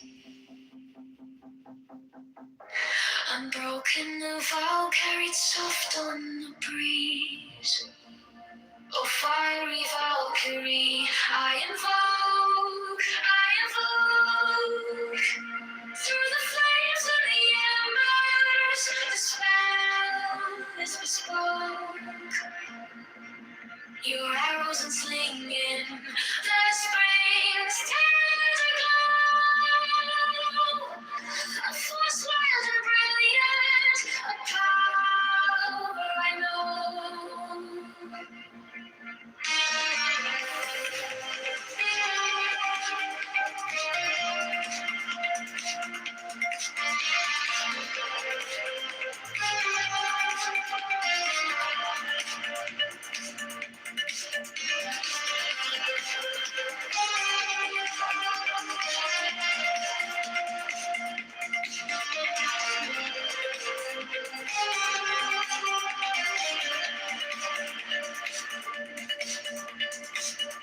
A secret communion of hearts left unsung. The listless, resistless, tumultuous tongue. Through veils of the morning, her armor does gleam. The warrior spirit ignites every dream. No godhead could drown her, no throne could command. But manhood awakened, she took up her stand. In brilliance resilient, her fire does burn. A goddess of spring, with the world left to turn. With fire and flattery, I invoke, through the flames and the embers, the spell is bespoke. Your arrows unslinging, the spring's tender glow. A force wild and brilliant, a power I know.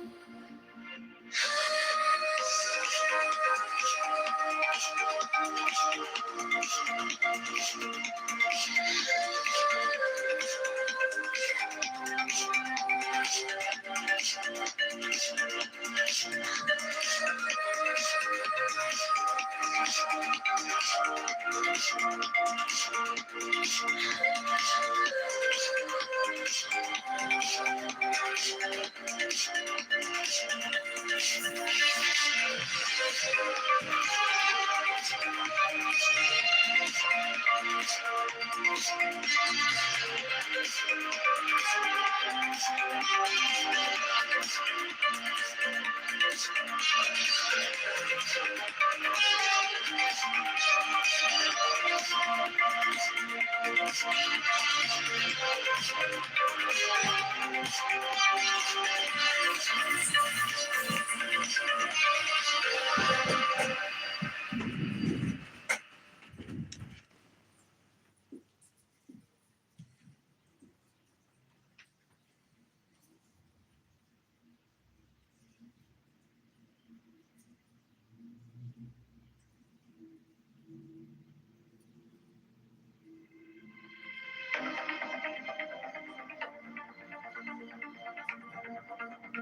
the mystical union of fairy and fawn,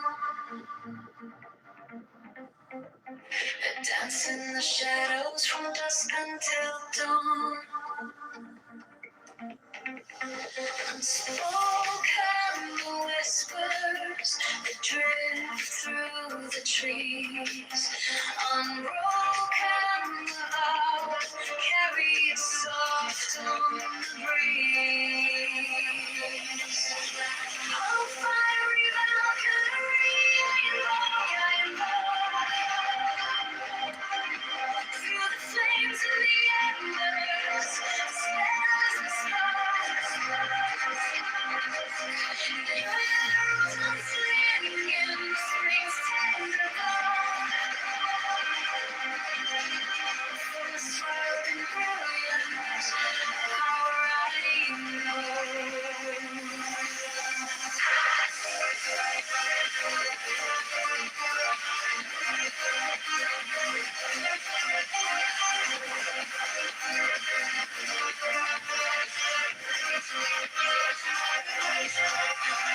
Secret communion of hearts lift unsung. The listless resists its tumultuous tongue. Through veils of the morning, her armor does gleam. The warrior spirit ignites every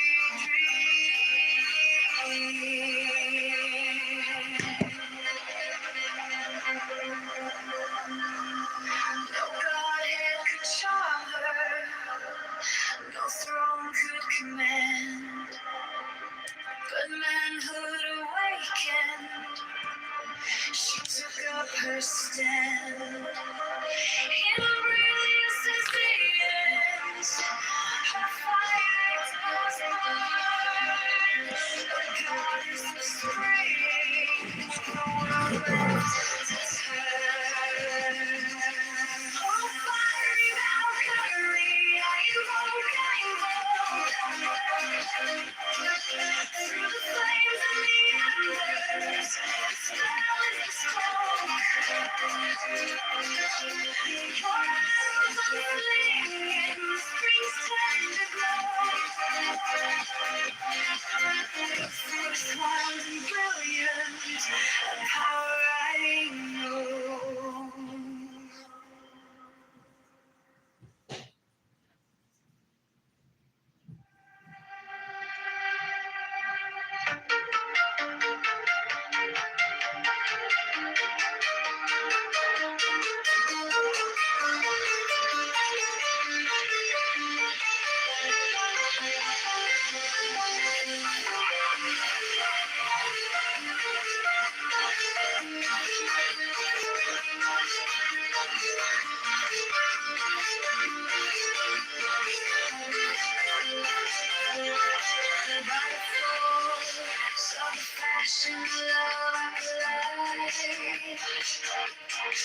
Through the shroud, through the cloud, where secrets reside.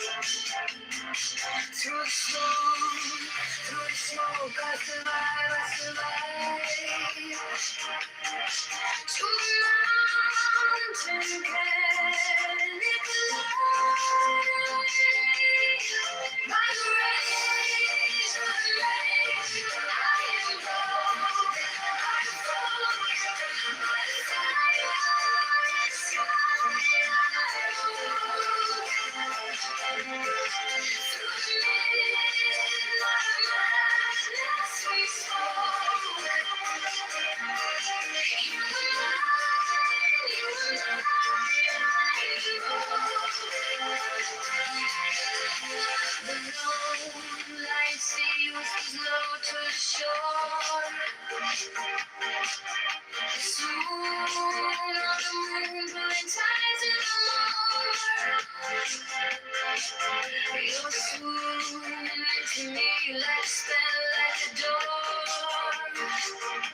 Tonight we can't quite stop. By the rage of the rage, I invoke by the fire in the sky. Through the midnight madness we spoke. You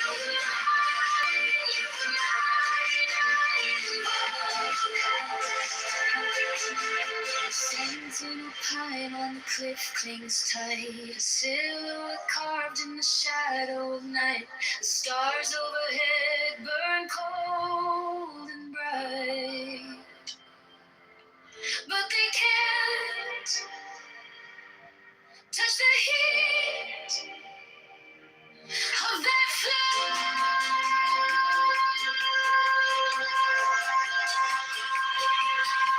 By the rage of the blaze, I invoke the fire in the sky. Through the midnight of madness we spoke.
that regard.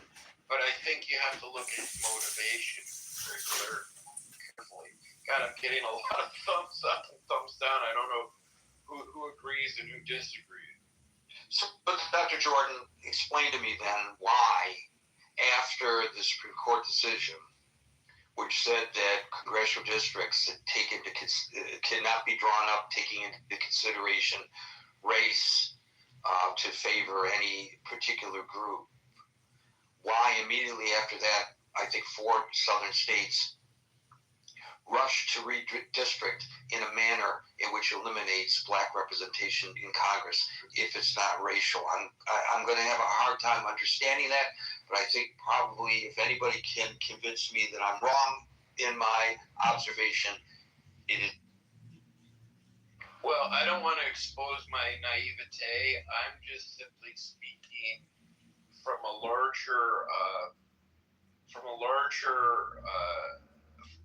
not a higher elevation, but from a broader perspective of, I think there's a long game in all of this, and the long game to me is always political, whereas racial animus is really personal. And if you're not personalizing it, I don't buy it as being racial, and maybe that's a horrible response to reply to you, but that's how I look at it.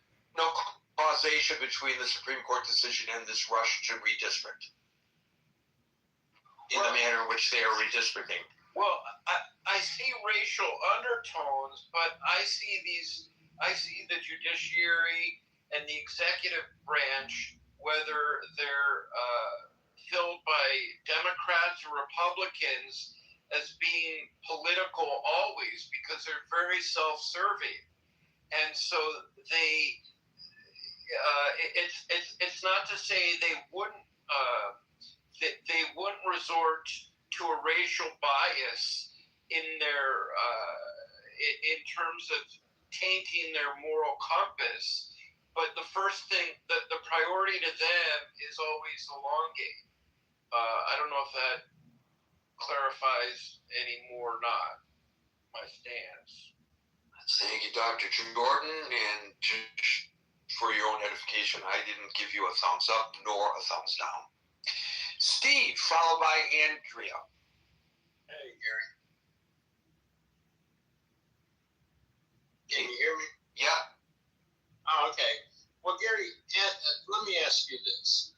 If a population, as a population, is voting 89 to 92% for one political party, does that mean that by the nature of the population that if you try and dilute that voting base, it makes you racist? In 2020, I just looked it up. Do you want me to answer that, or you want me? I can wait. Well, let me just put the caveat. In 2020, I just looked it up. 87 to 92% of the black population voted for Joe Biden.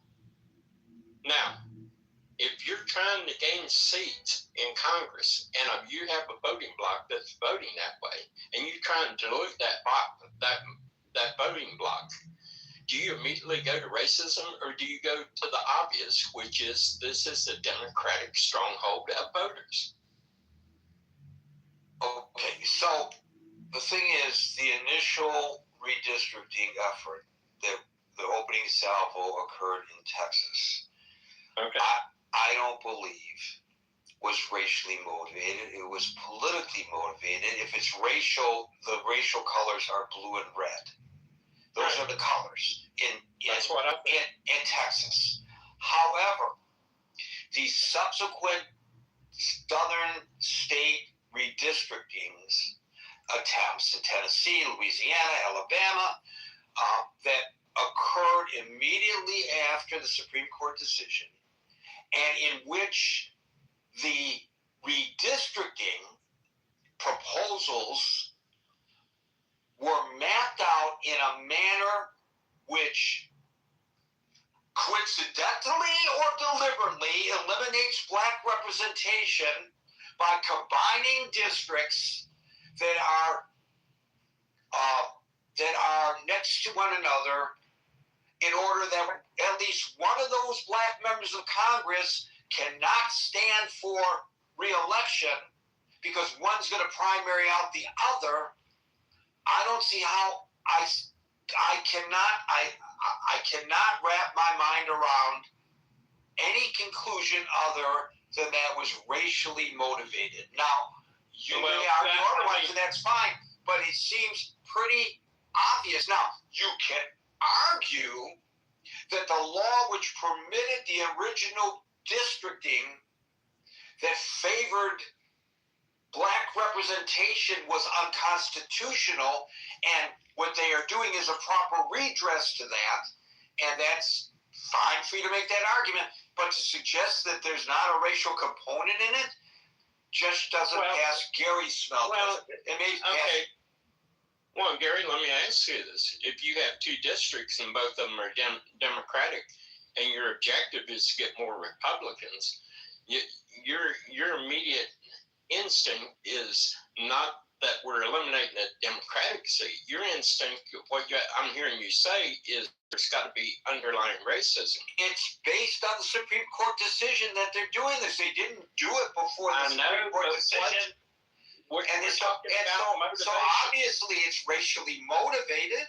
It may be to redress a law that was racially disadvantageous to you or me because of our skin color, but it 100% is racially motivated. And if you can't see that, I don't know what more I can say about it. But you asked. Well, let me ask you this: before this latest round of Texas, California, Virginia, Tennessee, all these states started doing this redistricting.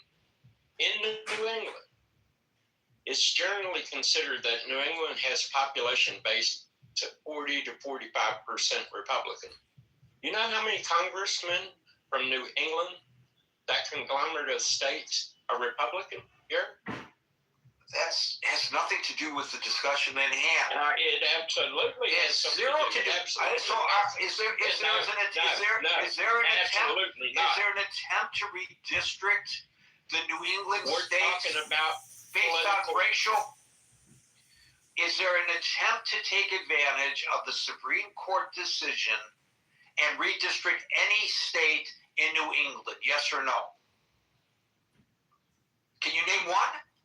Why would you redistrict when you already have what you want? Why would you do it? Then what's your point? My point is that these are motivated by political power. If you have two black districts and you got inside those black districts Democrats, and you redistrict where you eliminate one Democrat and you could possibly... And why did they try to redistrict based on the rules that existed before the Supreme Court ruling? They were redistricting based... Wait. Let me finish asking. I'm going to let you answer. I always let you answer. What they are doing is redistricting based on the Supreme Court ruling with regard to districts that favor greater black representation. So they are redressing what they feel is an unfair advantage to black representation. They are addressing that specifically. They're not addressing. They're not addressing. Okay. They're not. Now hold on. Hold on. I haven't finished saying it. Well, I think you've said enough about it. Okay. Well, I'll let you moderate. Go ahead.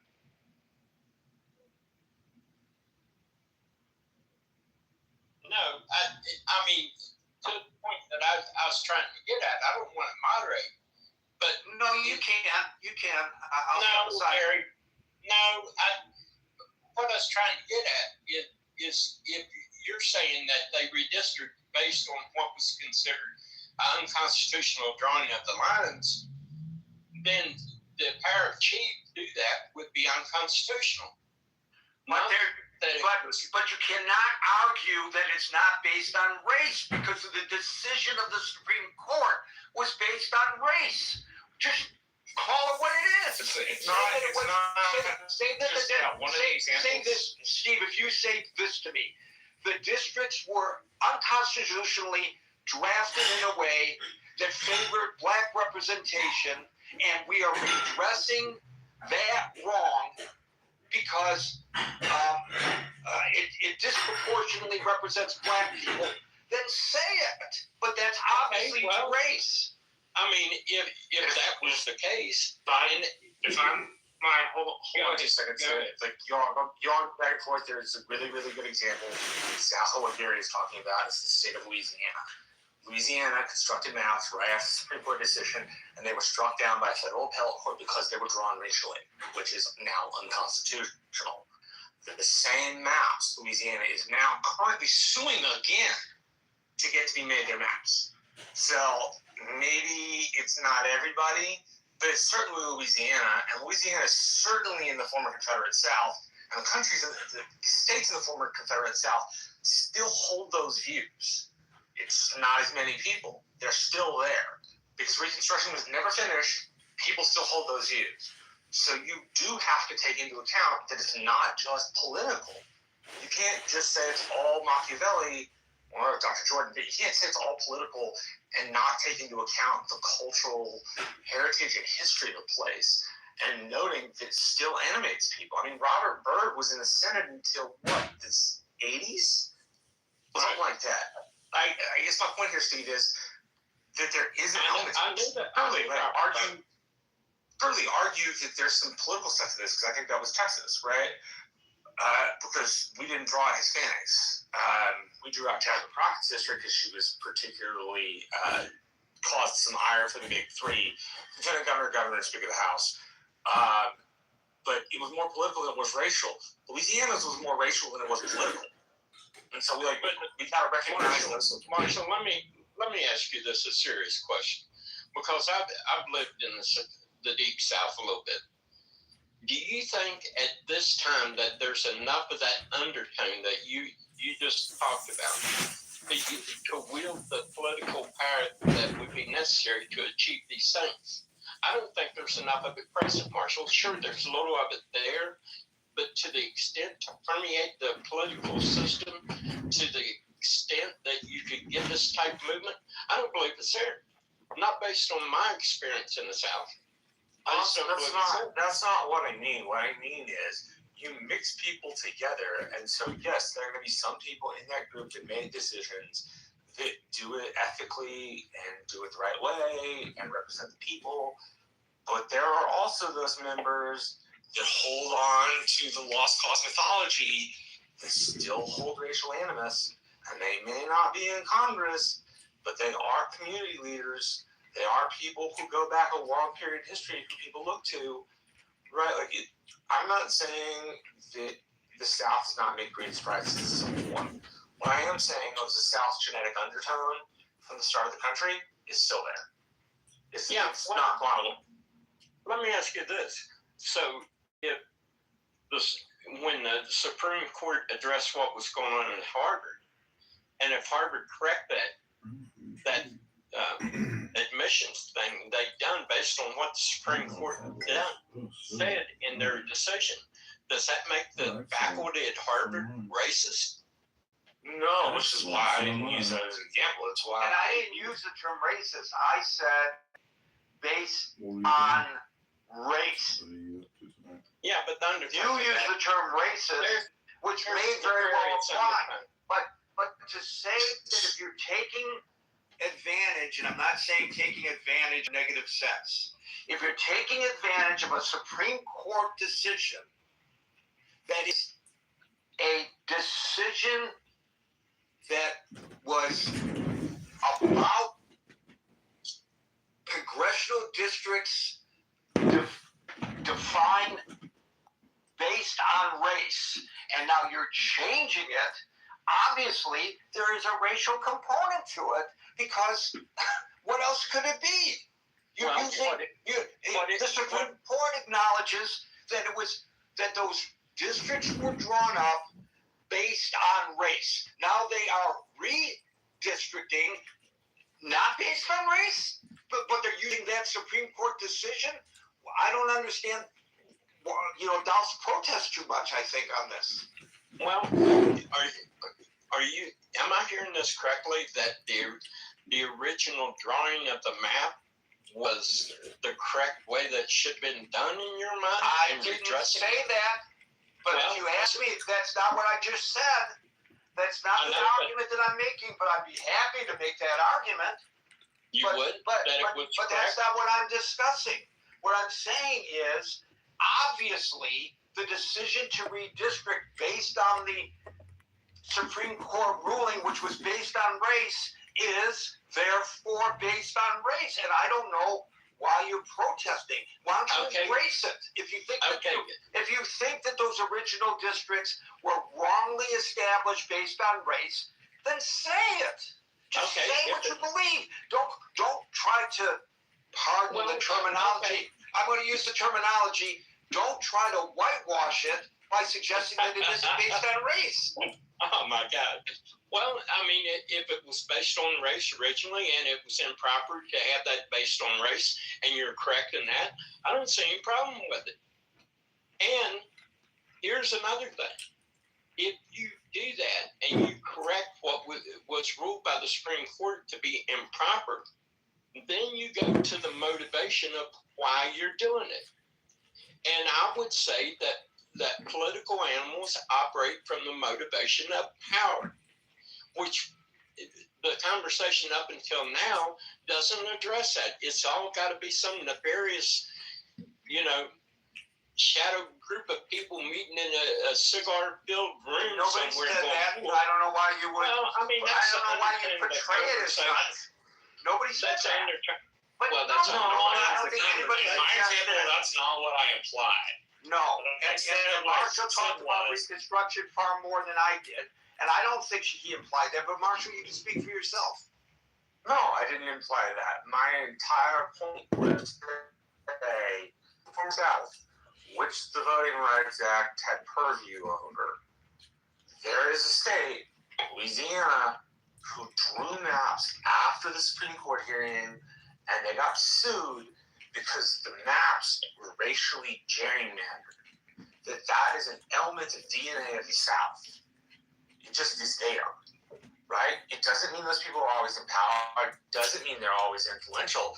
But in Louisiana, it certainly meant or else it wouldn't have gotten struck down on racial gerrymander because they would have drawn an appropriate map. And that is an example of what some of these southern states are doing. Right? And my point is, Marshall, let me ask you this. Yeah, go ahead. Let me ask you this in all sincerity. Where it wouldn't have that appearance, do you not think that power is more important to the politician than race? Oh, I think if a politician can service their racially biased views as well as advancing power, they'll do both. But my thing is the motivation, and in the era that we live in, the motivation of politicians is power primarily. Can there be racial arguments? But not in Louisiana. Louisiana is digital. But we're taking that one example and we're painting the whole building with it. Okay, I think everybody's made their point. I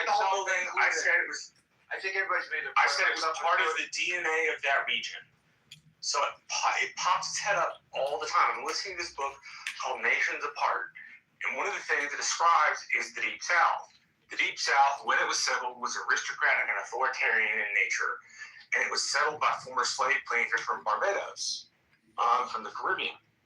And that DNA is still in the South, in the same way that what this author calls Yankeedom, which is essentially the East Coast, the Northeast Coast, they prize more communitarian, they trust government more, they tend to see government as a positive force, right? So the regions of the country are different, and they manifest today, yes, in different ways, but because of those seeds that were planted, that'll always be part of the DNA of the region. It'll never go anywhere. it doesn't mean that those people will have concentrated power all the time. But Marshall, that's the Confederates in the attic. That's the thesis. That's the thesis. See, I have the book. I just haven't read it. Okay, I think at this point, everybody heard what I had to say, Steve had to say, Marshall had to say. I don't think there's anything more that Steve, Marshall, or Gary can say. That's people will have to sit. You know, we have a huge audience, and they can decide that it's their prerogative to agree or disagree with any of us. Well, can I finish? I thought you had. Gary, can you clarify the format of this room for me? The format of the room is I run the room and I call people one at a time to speak, and moderators are allowed to interject. You're welcome. Okay, I just, at the risk of being redundant, Gary, it's my fundamental belief that politicians are primarily driven by power, and I'll leave it there. And in answer to your question, no, I do not agree with the Supreme Court decision. Andrea, followed by. Thank you. I also don't agree with the Supreme Court decision. I do think the recent gerrymandering in Tennessee in particular was based on race. I think you cannot, as Marshall or several others mentioned, I don't think you can separate this from some of the history in the region, though unlike Marshall, I do think regions might change over time because if we remember, Marshall, there were the Southern Dixiecrats that I believe were part of, the Jim Crow era who were Democrats. So racism, I think we're grappling with a new spotlight on this in our country for some, not new for others.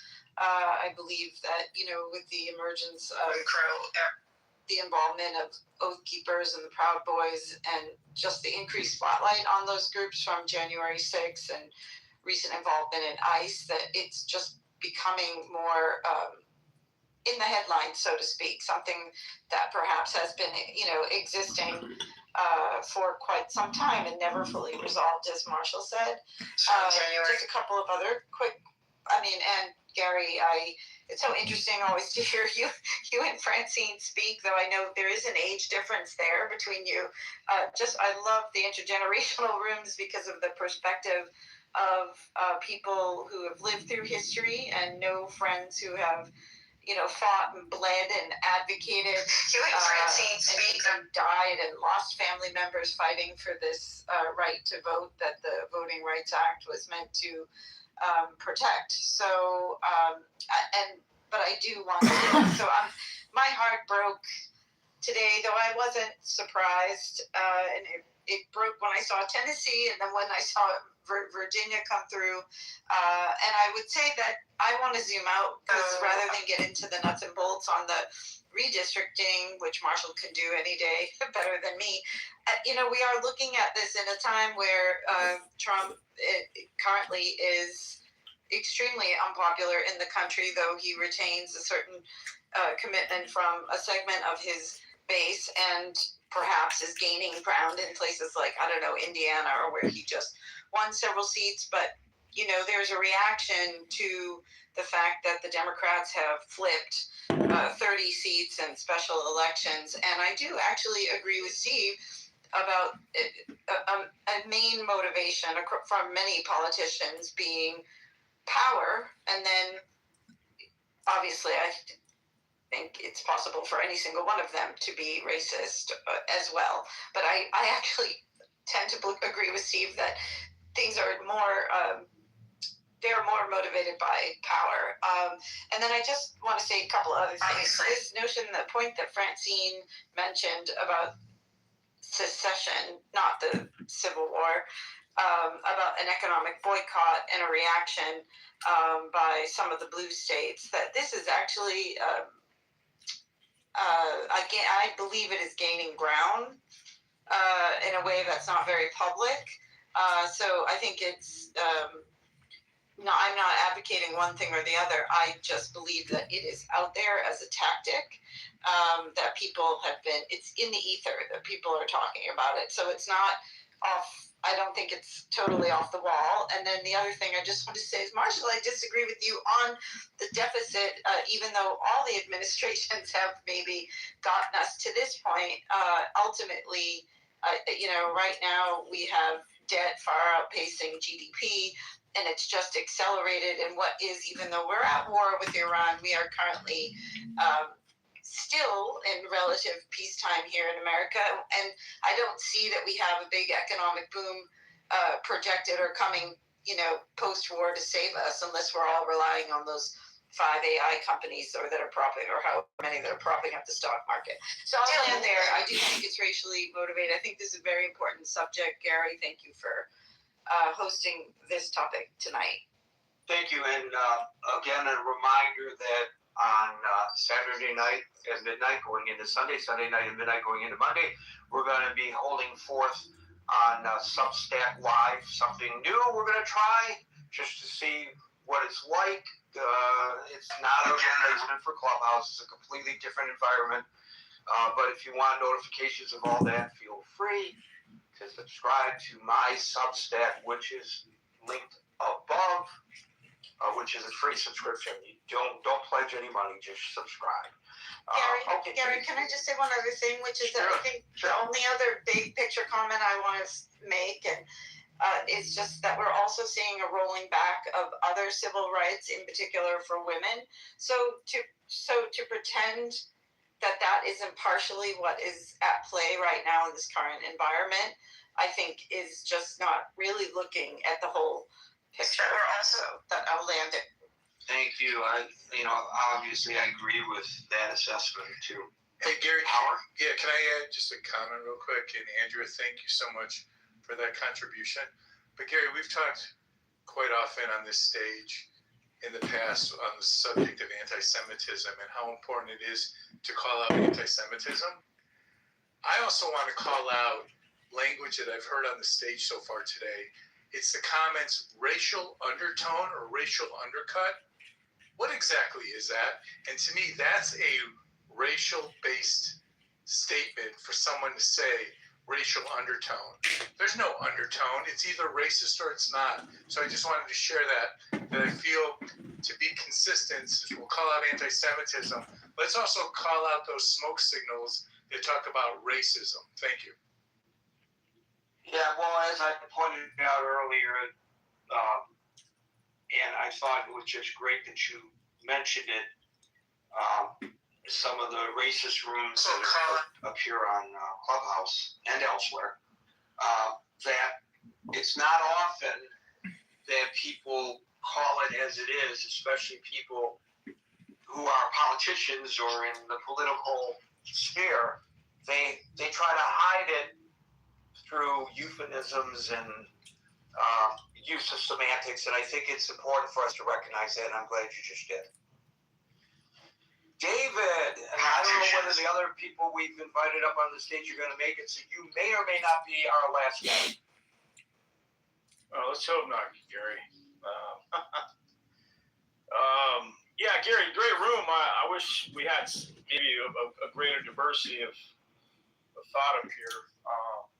Especially given the import of this court decision. I think we heard some diversity of thought. Where we missed. I mean, I'm pretty sure that my position and our position was countermanded pretty darn well. Tonight I'm ordering There's probably the only one in that manner, but I mean, there was a diversity there. Okay. Well, all right. Well, I'm going to One thing about me, you can tell about my life. Some of these, how fast, how long these laws have been on the books. I'm also, though, when people let me in, to when I'm trying to come out of a driveway or let me translate, I also always give the.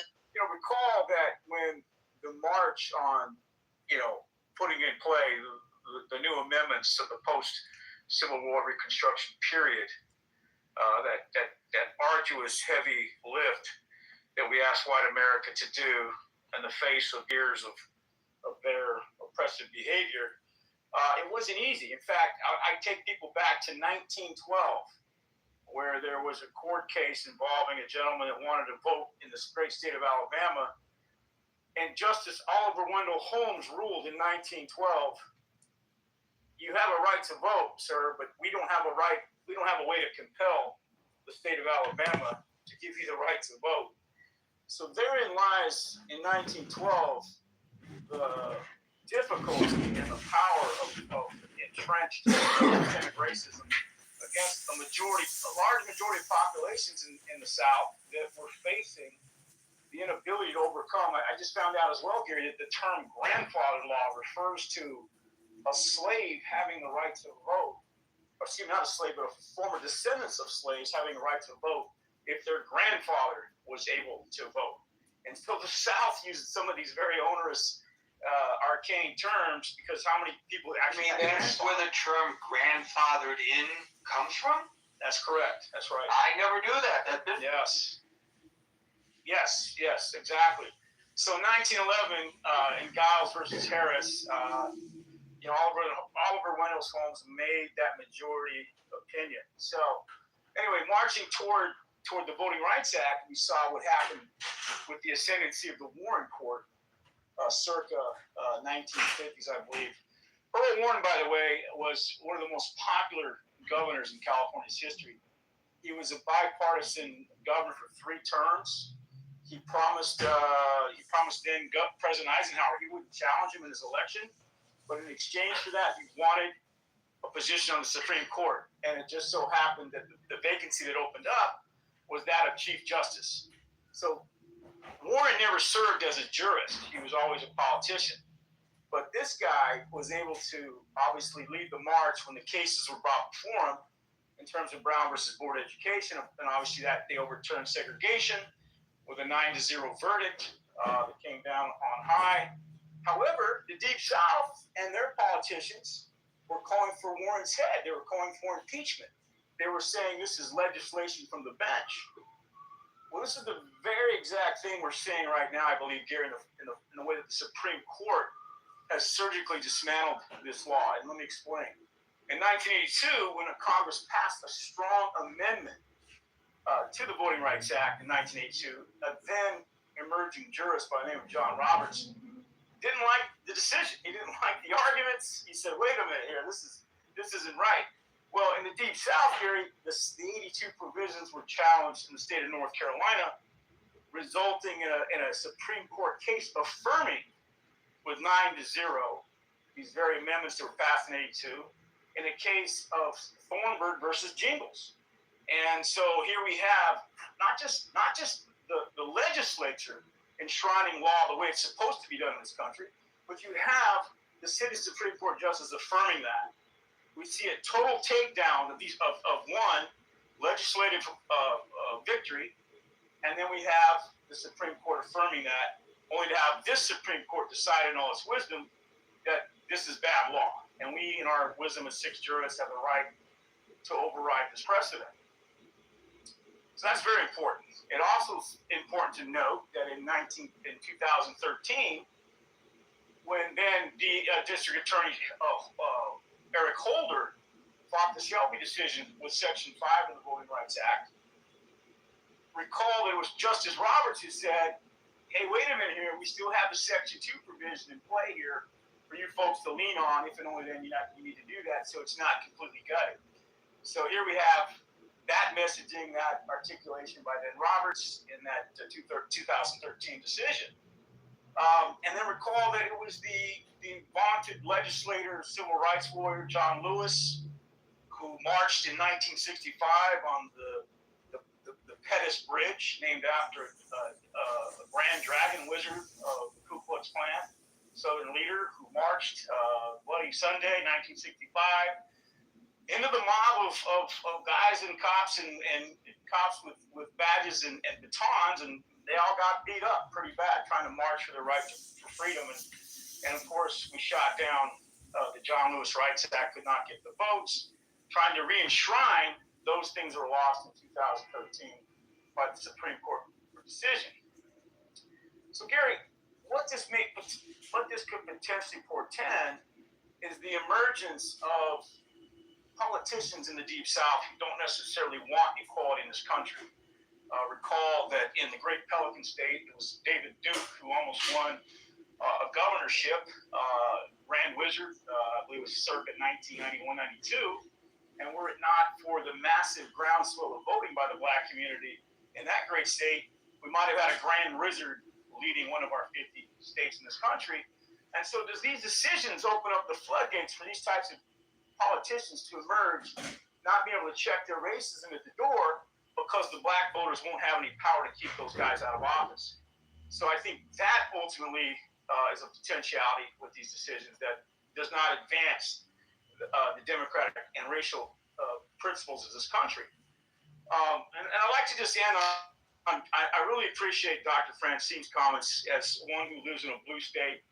Although I like I like her comments in theory, I don't like them as far as being able to execute them. But I think there's some room to maneuver on some of those ideas, because here's the thing, Gary. If you can have these kind of laws by 6 jurists, not laws, but decisions that are essentially laws, because when they say something, that it has to be supported. And then as the minority populations of this country begin to expand, where does that leave us if this is not done? If it's a colorblind society, then the arguments that Steve makes and all those other persons on the stage making them, they're few and far between, then we don't have anything to worry about. But this is not a colorblind society. And that's my issue with that. And I'll land there. Thank you, David. Les, followed by Chin.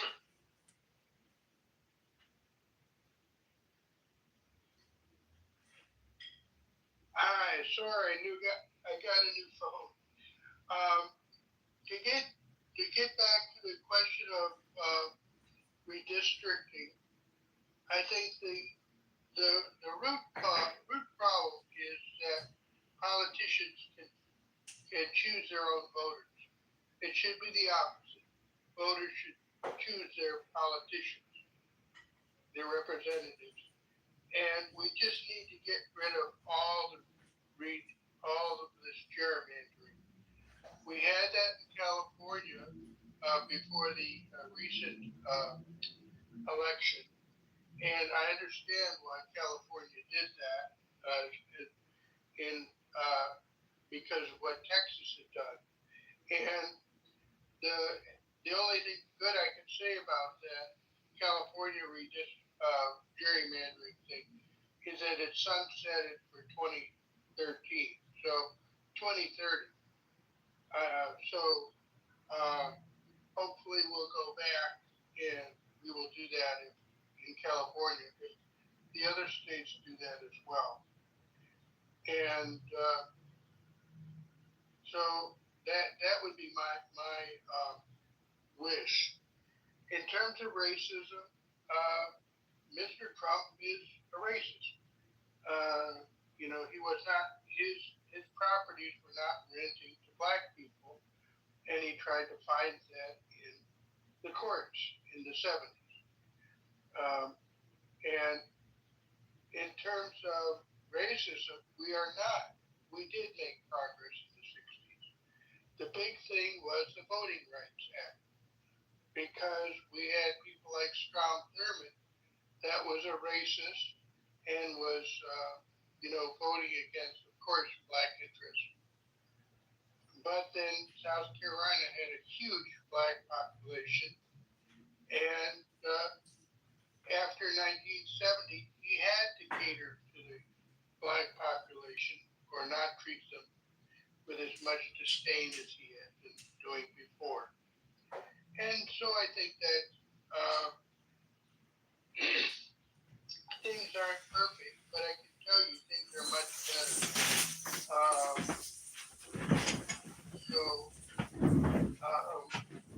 And I have personal experience with that. In 1980, I was picking up my daughter and my wife at the airport, and there was this racist cab driver. I should mention, she was Black, probably still is, as far as I know. And he was just giving me all this racist crap on the ride over to the airport.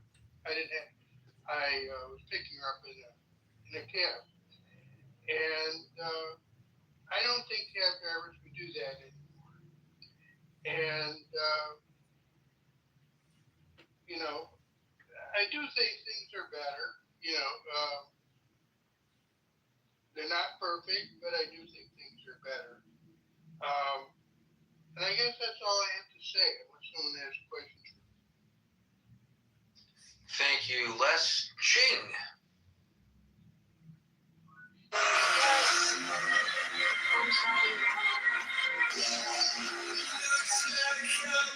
Button without knowing it, and thank you for having me. And I'm going to pass this.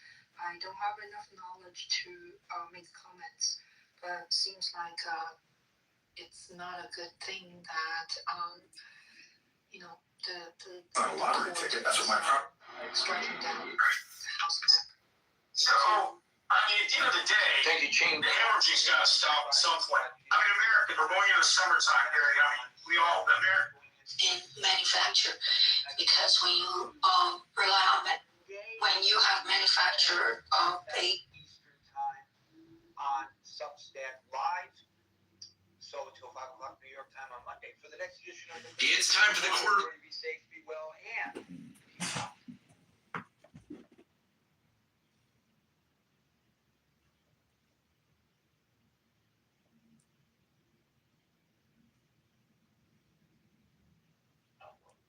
$15 to 64 was 11, and 65 plus was 6%. And I think that's interesting because, I remember a time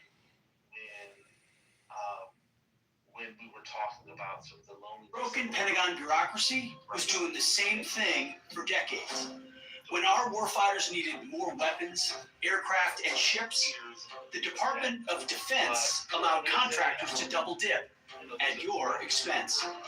They charge you, the taxpayer, to build their factories, and then charge you again for the final product. And despite paying companies to make weapons faster, schedule delays were and cost overruns. I think that's interesting. I think that speaks to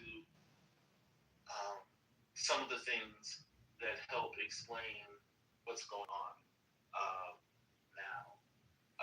I'll just say that, religious belief is funny because there's a way that we talk about religion as in sort of the formal way, and that's appropriate, right, for this conversation.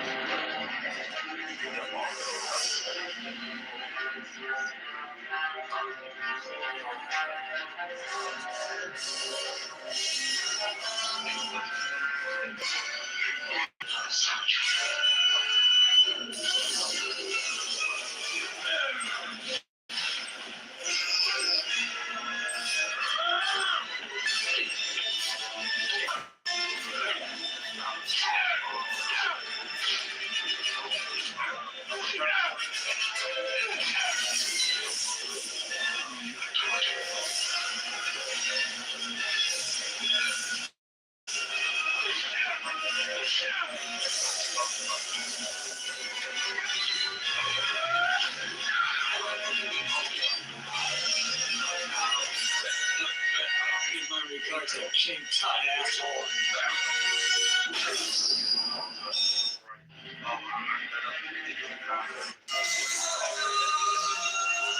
But we're seeing generationally, right, that younger people aren't receiving the opportunities that previous generations have. We talked about how, and we see that sort of manifest in the way that they're looking at homes, right, the way that they're looking at relationships and marriage, the way that they're looking at children, the types of jobs that they're getting, right?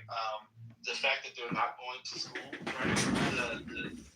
Or going, higher education, right? They're dropping out of the workplace at rapid rates. There's a lot of things that people hold on to that is not about the big man upstairs, but those beliefs are not transferring over to younger people. Younger people are not constructing the world in similar ways.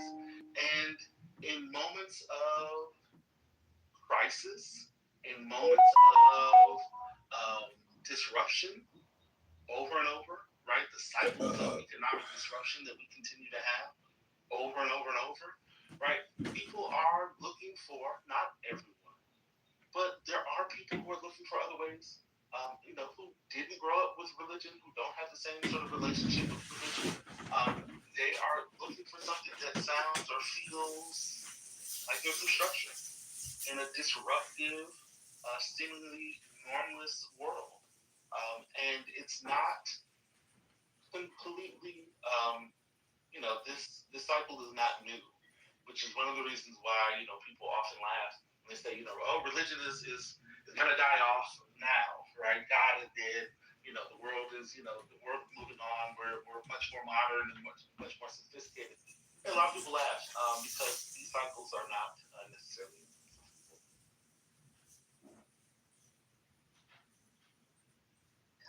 I just want to mention one thing, brother.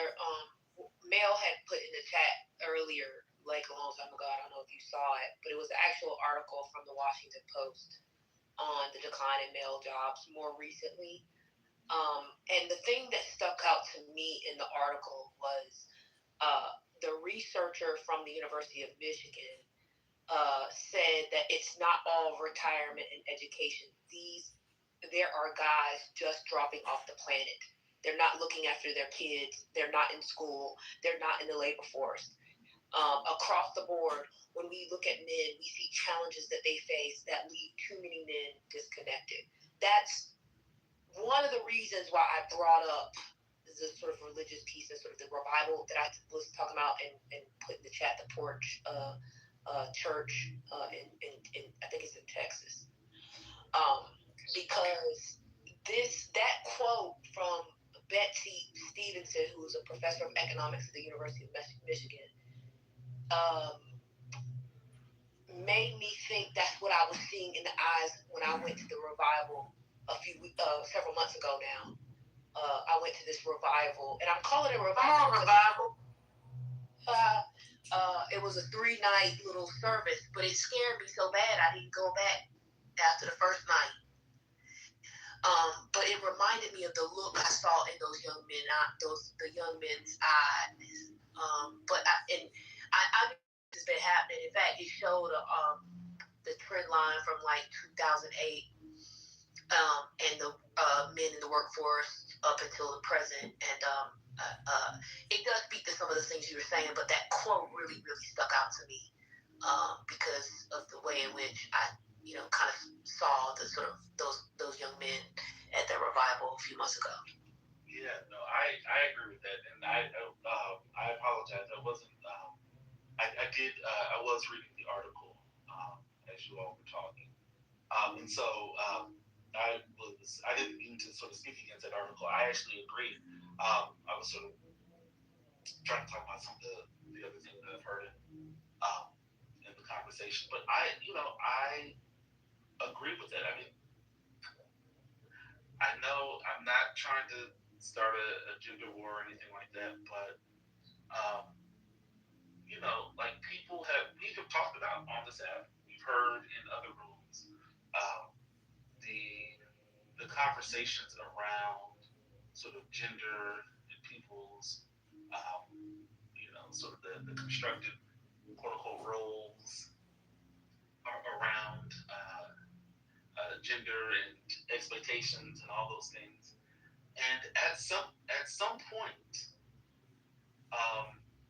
those are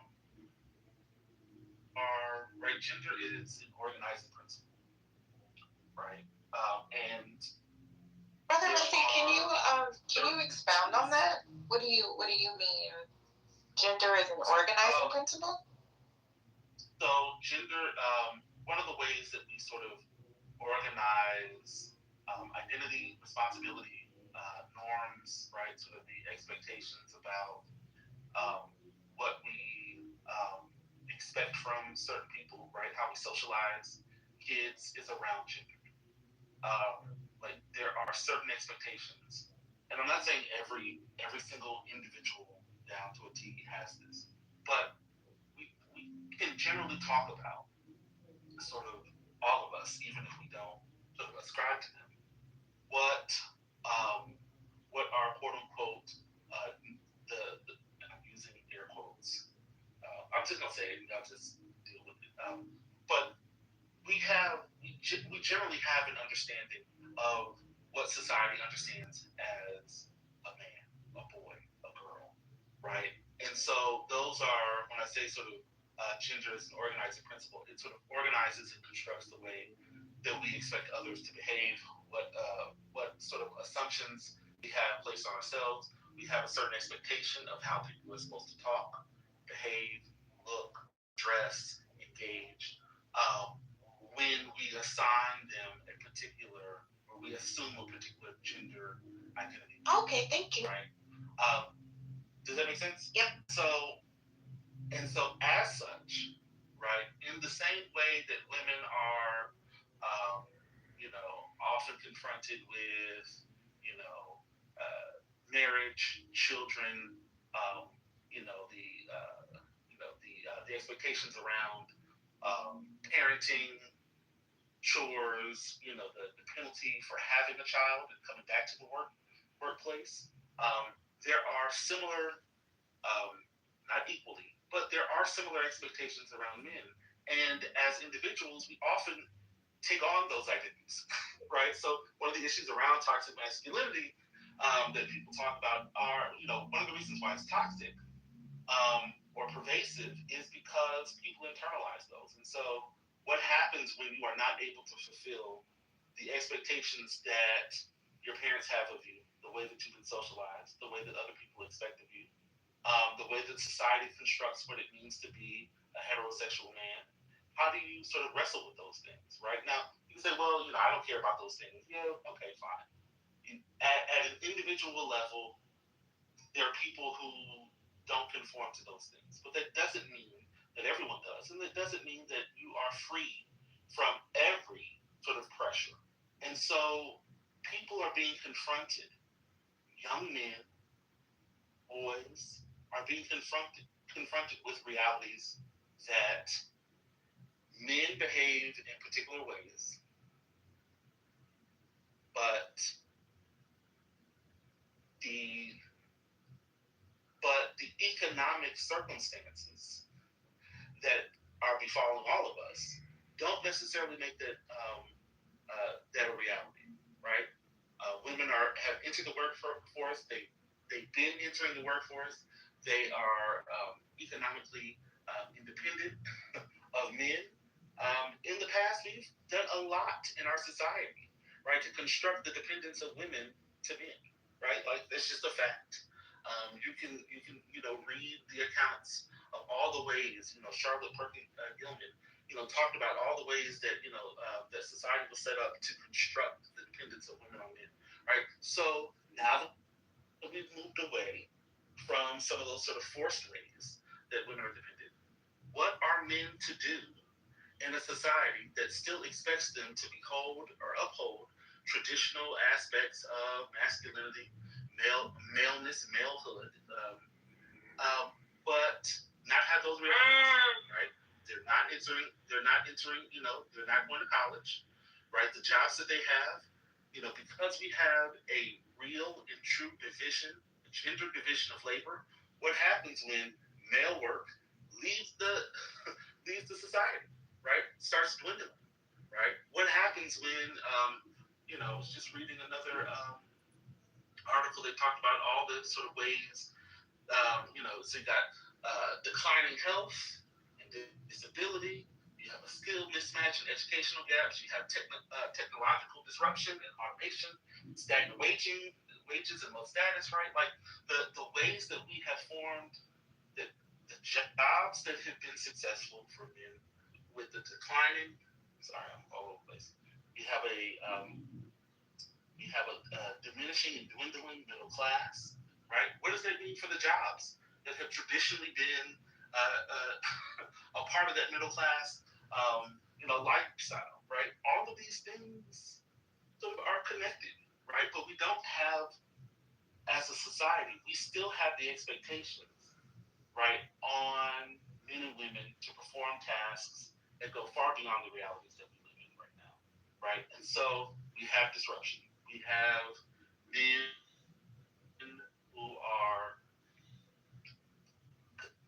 finding ways to deal with their realities, right? And I'm not excusing people's violent and aggressive and antagonistic behaviors.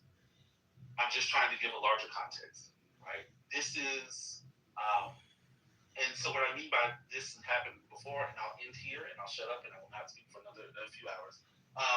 But this is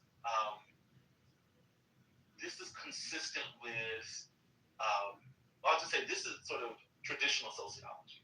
Traditional sociology has talked about sort of the rapid increase or the shifts, right, in sort of the norms, values, and expectations, and then the larger sort of societal structural changes that are taking place. And when one moves faster than the other, you have disruption.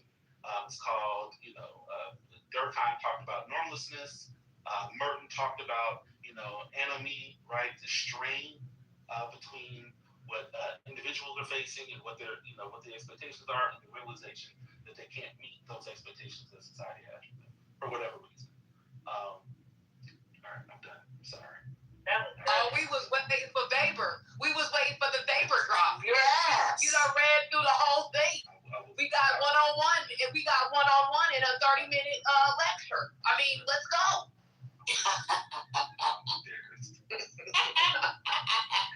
Your mama, that was less than 30 minutes, but that was good, brother. Thank you. Hey, brother, I need you to sign so I missed get my 3 credits, by the way. Oh, trust me, it's even more painful. This is the largest intro to sociology on all of the internet, in all of the world, in fact. Shout out to Nubia. Shout out to Karen Hunter and Greg Carr. Well done, brother. I'm just playing.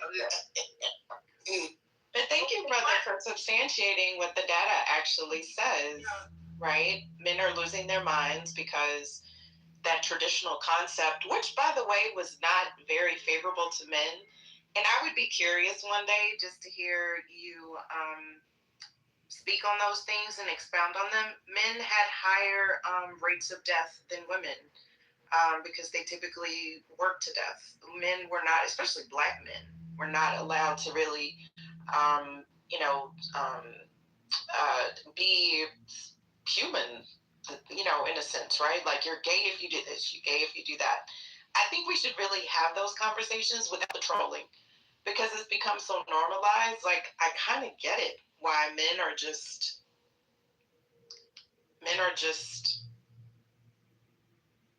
I don't know. It's just, yeah.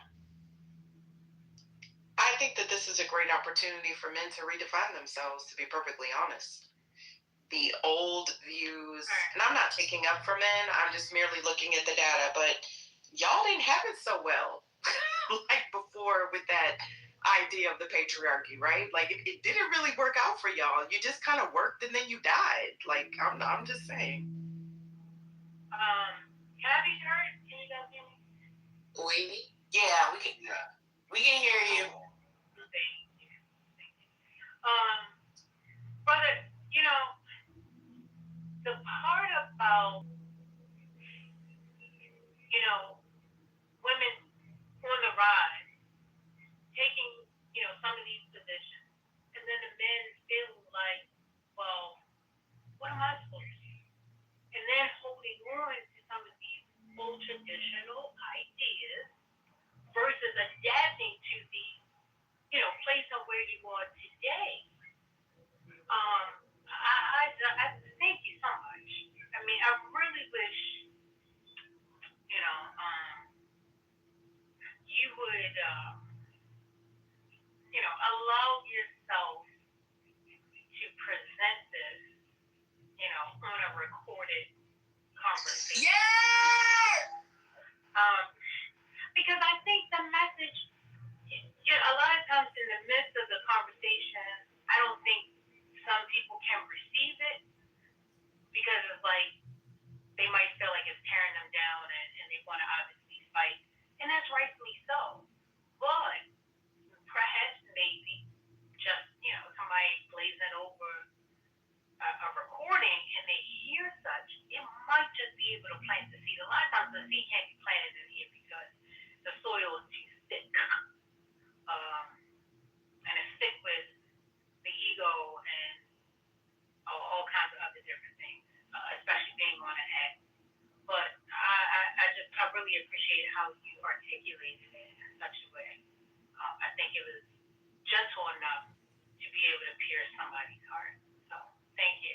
And it wasn't antagonistic.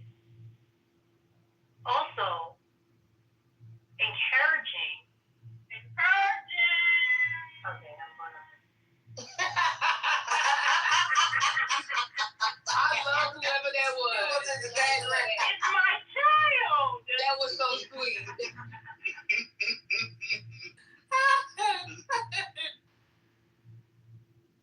Everybody's a cheerleader.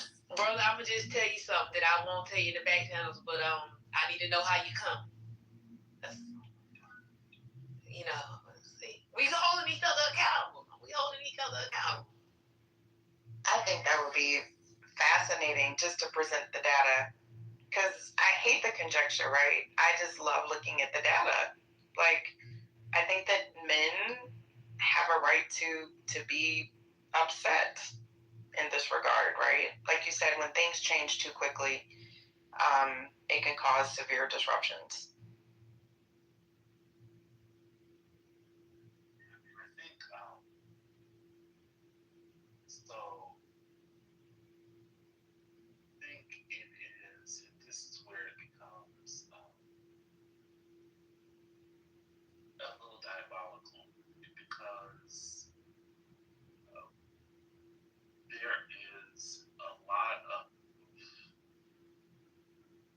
there are a lot of voices that are sort of reinforcing that everything is fine, and that it is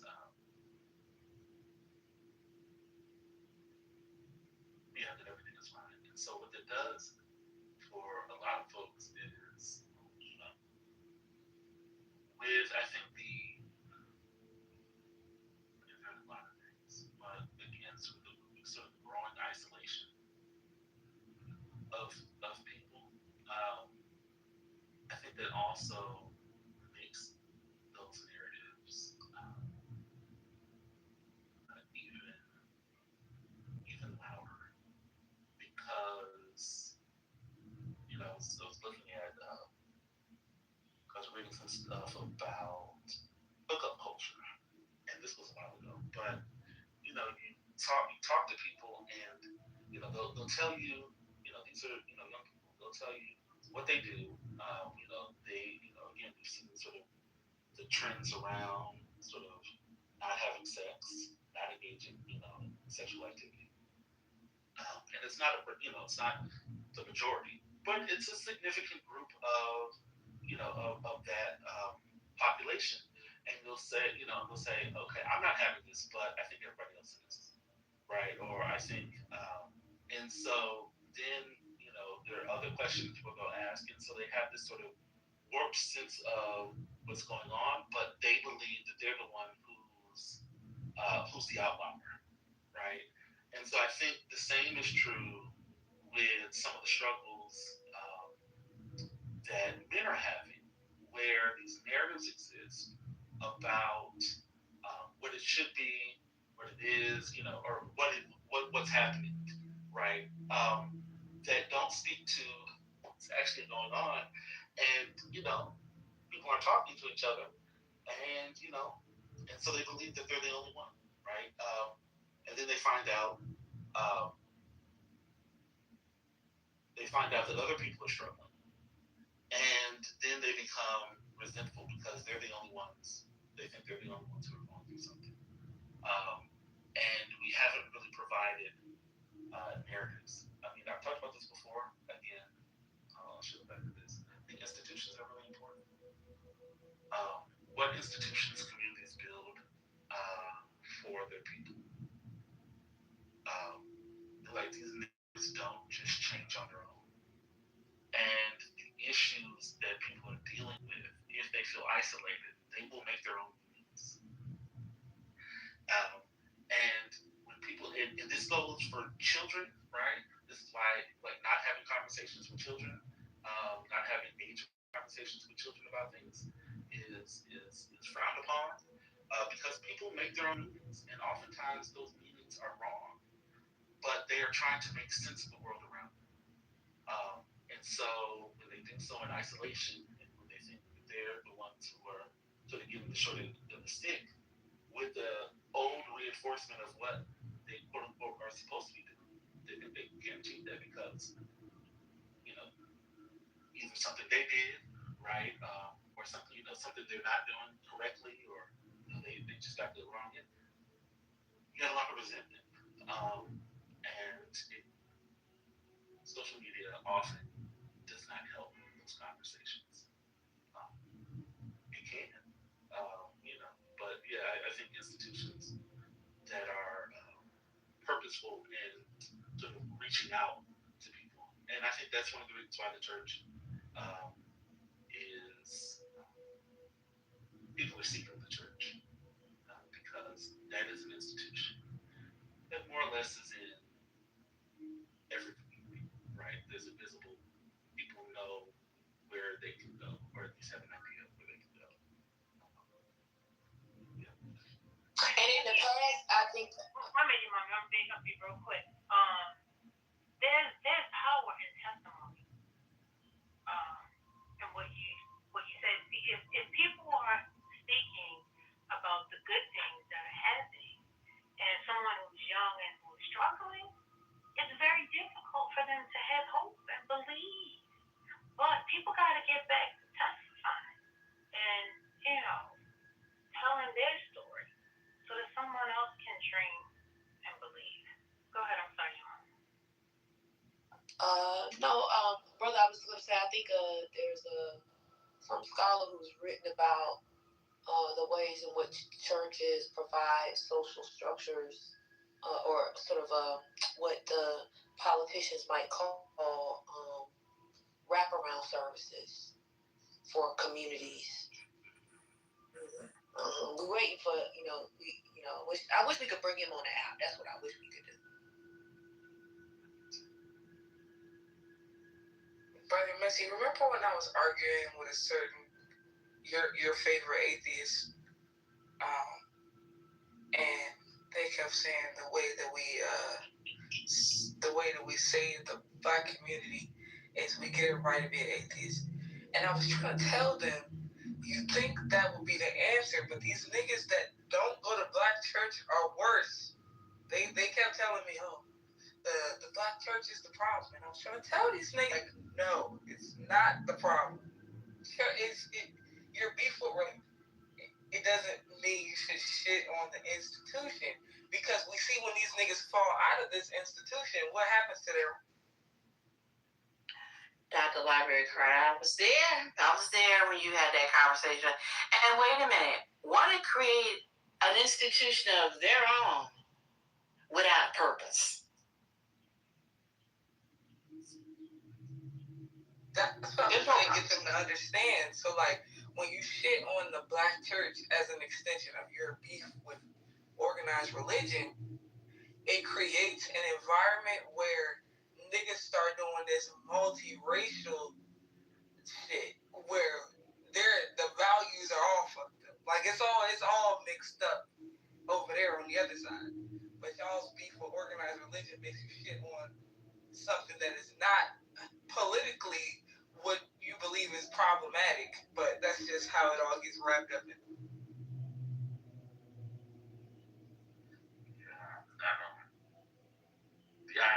That's good, Doc.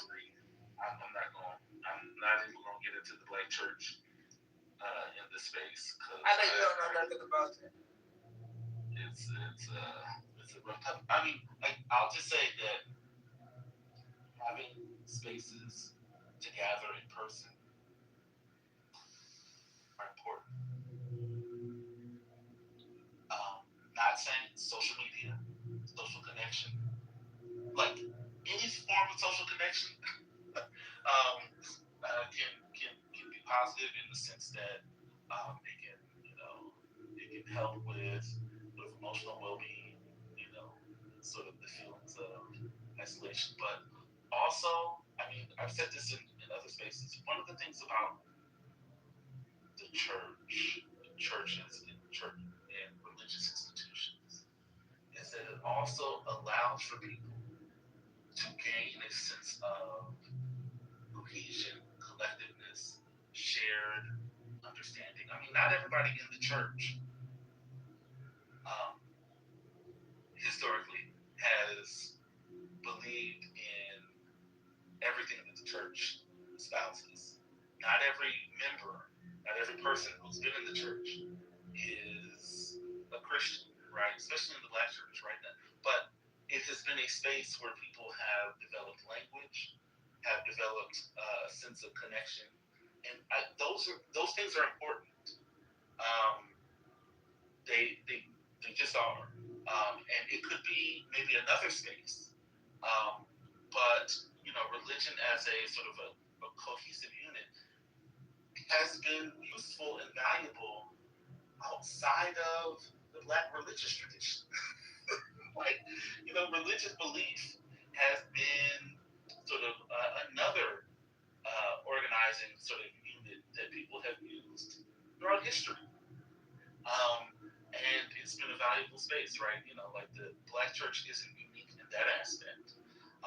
We just, talk about it because it created, in more modern times, a culture and a group of people. It helped shape. It didn't do it, exclusively or by itself, but it helped shape sort of a culture and create a culture of people in a more modern time that did not exist before. And so we just have a lot of historical, tracking of this sort of modern phenomenon. But yeah, it's important. Institutions are important, and so again, and I think that's a consistent thing that we talked about in other days in this one, right? Going back to the importance of institutions, valuing the role of institutions in American life and society. It's kind of cool.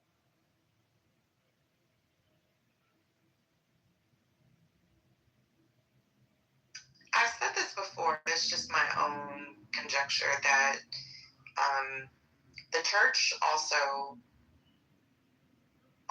like helped to enact shame. Because the church was community. The church was also a social place. But I remember hearing lots of times, not directed at me, but just like better to marry than to burn, and a lot of those things, right? Like, to be fiscally responsible or conservative. That's the manner in which I was reared. And I think that without that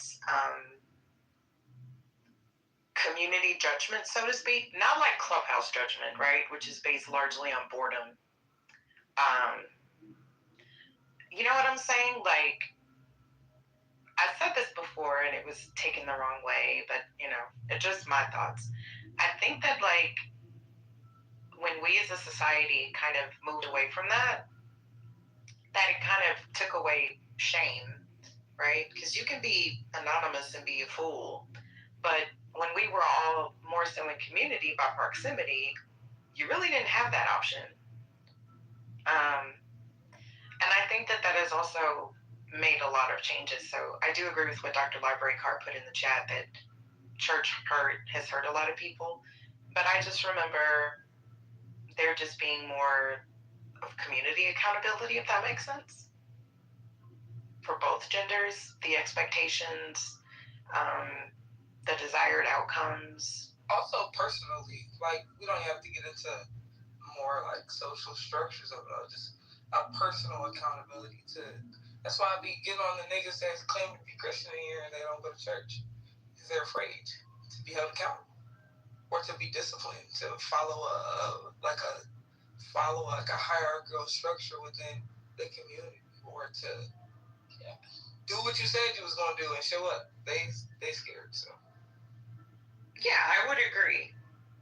Or more like what I see sometimes is more like an entitlement, right? Like, you're not gonna tell me what to do, that kind of thing. Because there's also like a submission in that regard, right? I don't mean I agree with you, but that's what I was saying.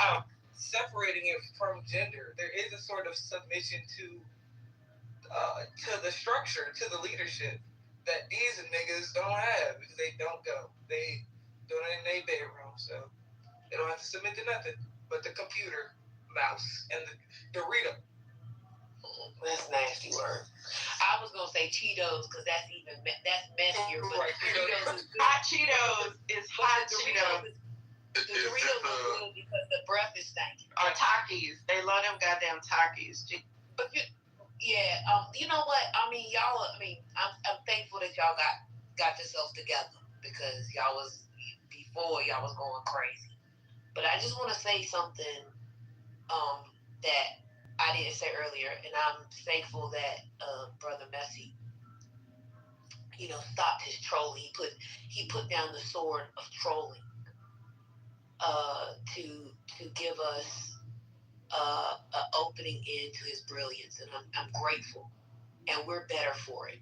That's number one. Number two, this is why I often come here, and y'all think I'm playing, but I'm dead ass. Black men need order. They want to be the head, but don't want to lead. They gotta get it together. They really do. I mean, there's a thing so y'all hear me talk about this stuff sometimes as well, which is this idea of ordos amores, order of love. Y'all gotta get it together. Can you say that louder for the people in the back? I'm done speaking, Sherry. I know y'all trying to tempt me into a gender war. No. We actually want you to just stay on mute. We've been having a wonderful y'all a circle. This is what we call a circle. Going for hours. We call a. All right, I've been moderating from the goo. They've been going for hours with very fruitful conversations. It was great conversation. Yeah, because no one time. Am I allowed to speak? May I speak, please? No. If you gonna try to, I'm gonna be honest. That's the problem right there. No. We see. This is the thing. You come in. I see what you wrote in the chat. Like, why can't you come in and try to engage in a conversation? That's what I just tried to do. That's what I just tried to do. Add to it and move That's forward. That's what I just tried to do. No, in the chat you chastise because you don't even know what we said. No, I didn't. Listen. You heard one thing and you trying to take out your belt. Put your belt on. I'm not fighting you today. Put your stomach in your pants and pull your pants up. I'm not gonna Zip them up. I love you too much. I'm not doing it. So I will say there is a misunderstanding and a conflation between your pastor, how he interpreted and presented the word, and the church being the body of Christ. That should be distinguished. And you should understand that there are some men who don't know what they're doing, but have the ambition, and I would even say the desire, and they would say that they have the calling, but yet they don't know what they're doing. And then I would say that there are certain denominations at certain time periods that don't know what they're doing. Why? Because the church is just men trying to figure it out, human beings. So we have to try to understand that, the body of Christ is imperfect. I would even say a work in progress. And you got to be able to distinguish between the church and some man's interpretation of the word and presentation of the word. Thank y'all right there. But your mama, and before y'all respond, y'all don't have to, please. I just want to say, your mama, one thing that I feel like I learned from the church when I'm always talking about discipline, there's a certain, because of the hierarchy, and what people, even the way that we use like the term elders in the church, that people put an amount of work in, whether that's committing to attending services, committing to volunteer in the community, committing to read something weekly or 2 times a week or 3 times a week. That level of commitment, it shows you what you have to do to be esteemed in that same way. And when you were saying there's a lot of people trying to be the head, they're trying to be the head without doing what being the head requires, right? So they don't want to uplift their community. They don't want to reach out and uplift the kids. They don't want to read the Bible. They don't want to be held accountable to doing things that they say they're going to do. But they want to be crowned the head automatically. That's why these niggas need to go back into the church.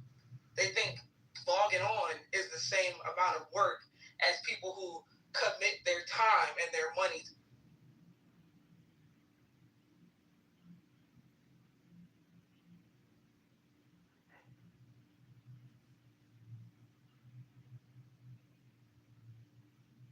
And also the church took care of the community. I remember when my kids were little, this is anecdotal, but I didn't want to take them to a daycare just yet. So where did I find, an elder who, was needed a little cash and or just watch the kids out of the love of her heart? The church. When you needed a babysitter, when the church took care of the local neighborhoods, the churches have food pantries. My church has Black dentists. We do free all kind of stuff. There's a food pantry. There's like a Tide pantry. They, all kinds of things, right? So I think that that's also important. And I love what Brother said earlier. I think I caught him saying that not all members of the church were Christians. And I think we need to kind of get back to that, right? But anywho. I mean, I think that's right. I mean, when you think about, you know what, and I saw that video of those kids trying to read a few sentences. Oh, Lord. Wasn't that bad, Miss? That was terrible. And then you think about, yes, you can talk about the things about church you don't, the church that you don't like. It's not perfect or whatever. But you had Sunday school teachers that were actual teachers that taught children how to read. The importance of reading texts like the Bible so they can first they become better readers. And if they recite it out loud, they become better speakers. Their speech is much better. I mean, there is a cultural component to Black churches that we seem to also not want to appreciate enough.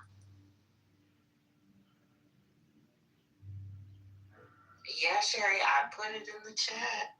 Every fifth Sunday, for you Sunday, having to get up there and read the announcements, having to get up there and do whatever it was my grandmother told me I was supposed to do that Sunday.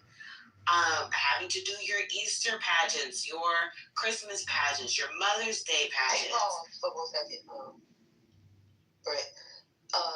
Reform, there's another politically correct room open with John Kitover. This conversation. It's in the chat, just FYI. Go ahead, Brett. Okay. Oh, am I the only one in here? Oh, Is only Maria. Wait, Penny's down there. Yeah, I'm about to go. Y'all want me to boom it, right? No, they can have the conversation. Oh, okay. They're not having a conversation. It's a fake. Oh no, I'm about to go in there. I'm gonna report it. I don't see it though. It's in the chat. I just put the link in the chat. He's got a fake house though. Oh, what the fuck is the title? Ultra elite liberal. Look at here, you son of a bitch. I wasn't gonna troll it. That's not reform. Record this, you crackhead motherfucker. Oh my God.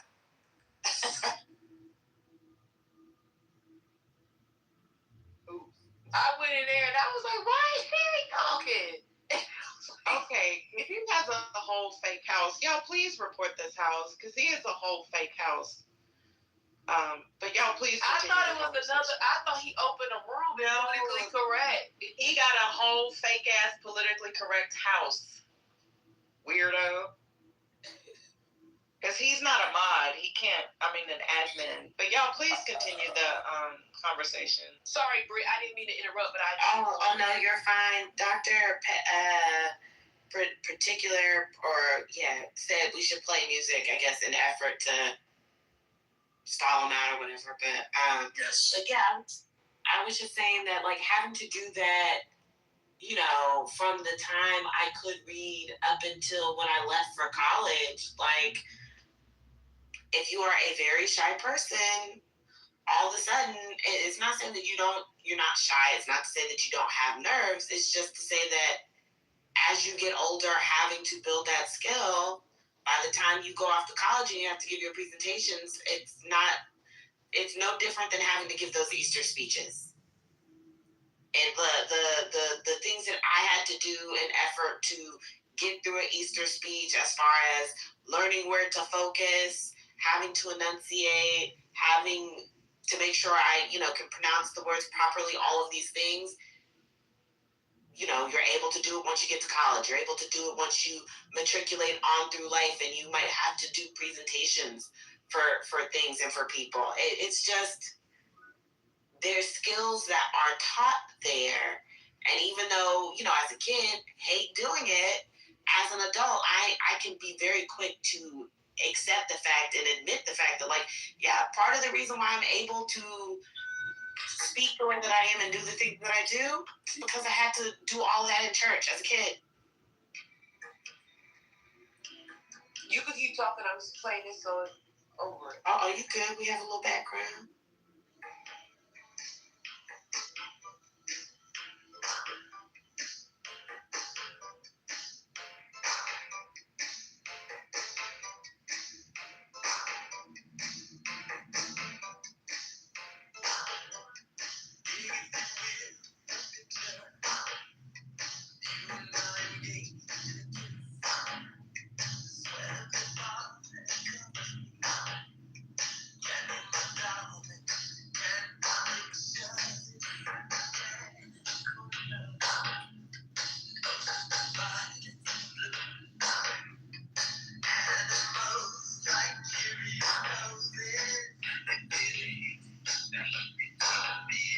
Okay.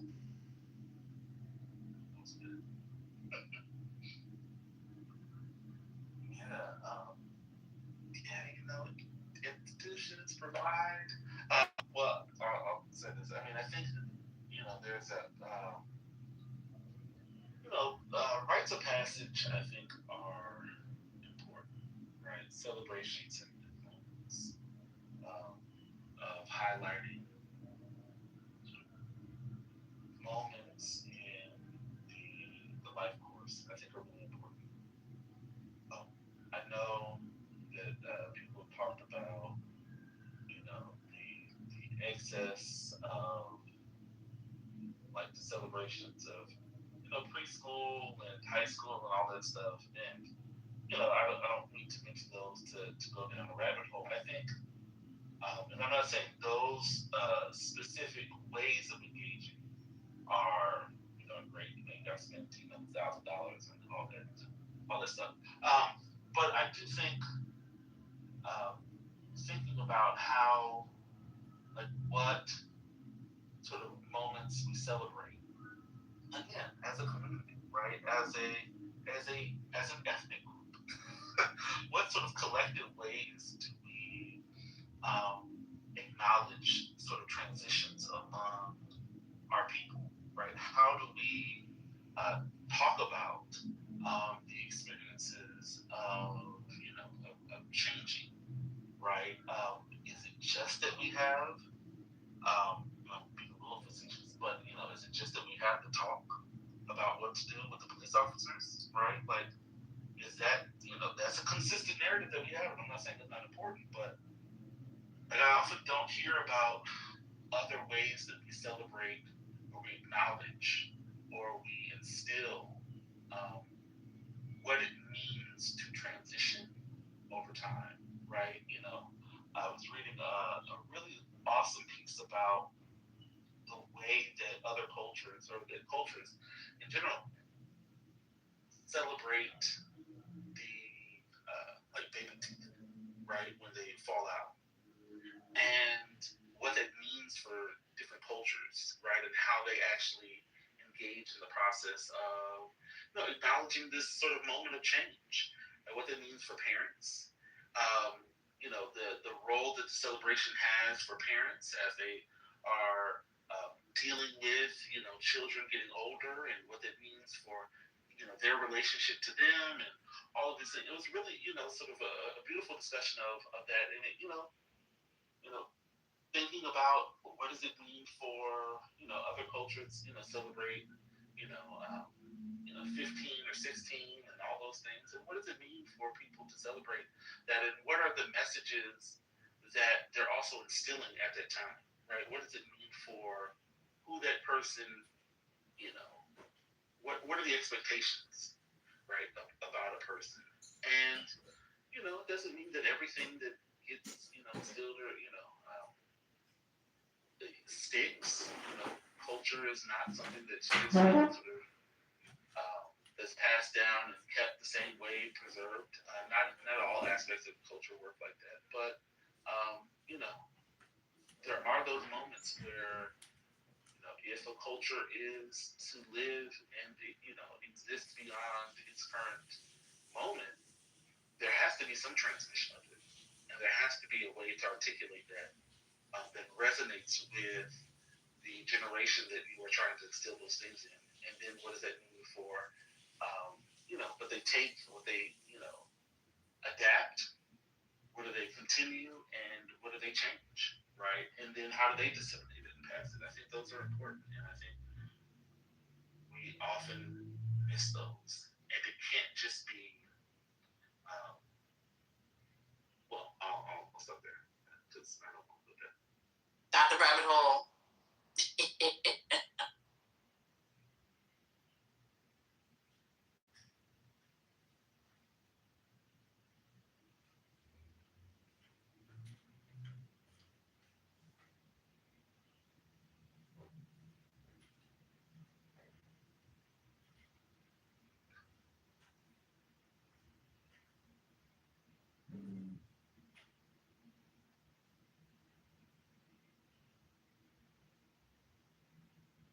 I kind of cleared out the bottom because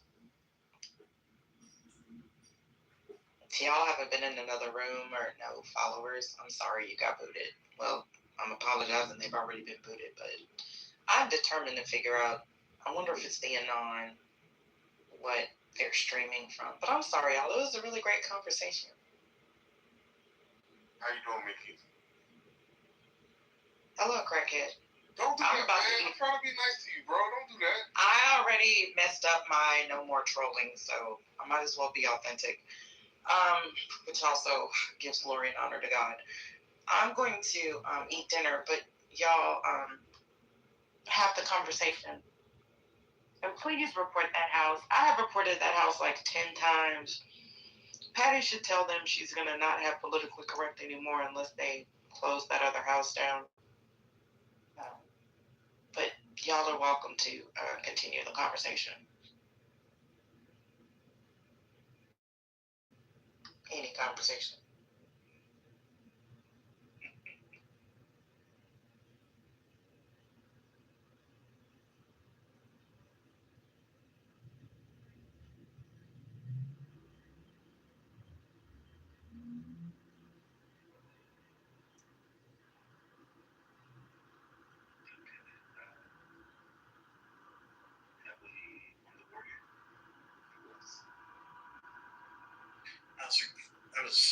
That was a good plan.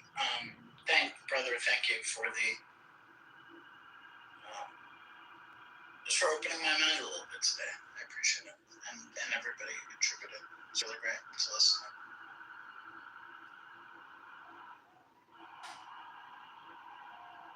Yeah, thank you, Brother Mercy. It's so much better being friendly with you. Remember the rooms that James used to do, y'all? Didn't he also do like sociology, psychology kind of thing? Yeah, I was actually thinking about James because you said you. Yeah. Where is he at? I don't know. He's been gone for a minute, but I always appreciated those rooms. Plus, he was funny as hell. Oh, he's working. He's getting work done. Oh, well, congratulations to him.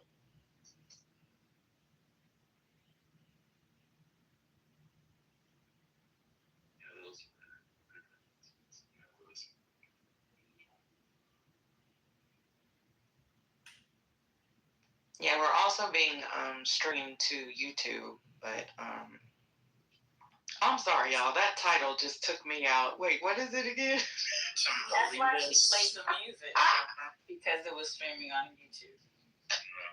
Ultra. Oh yeah. Ultra elite liberal intellectuals.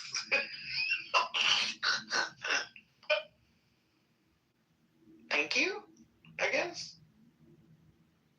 Ultra elite, goddamn. And when I went in there, Sherry was talking, and I was confused. Yeah, he doesn't stream all the time. But y'all that belong to that house, shame on y'all.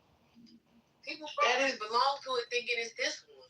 They do, but it's like some of the same people, yeah, because this house has, well, most of the people aren't on here anymore. Yeah, we've reported him. I reported him on YouTube. I reported him on Clubhouse. I have all iterations of him blocked, but oh well. Thank you, Maya, because, yeah. Ugh.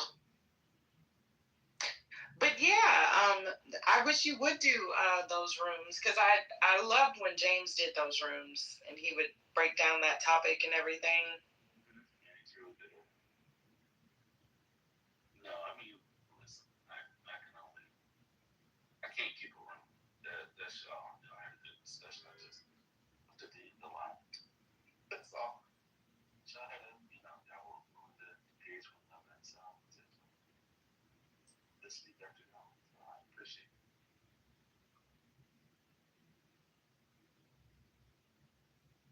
Oh no, F. I think Manfinity irritated First Lady so bad, he's gonna be blocked for at least a good month or two. He's gonna get that TC level block. I think he's done. I guess I understand what the purpose is, but I don't want to also fuel a conversation that will center people being weird. It's just very interesting, different. What was that, Penny? As I was saying, I just don't understand what the motivation is. It's weird.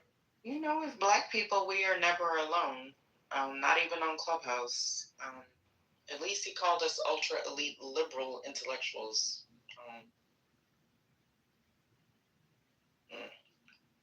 I'm proud of that, even though I don't fit into that. I'll take it. Thank you, Mr. Streaming Weirdo. I'm sorry. Am I really getting old? Because I really did raise my voice like when you...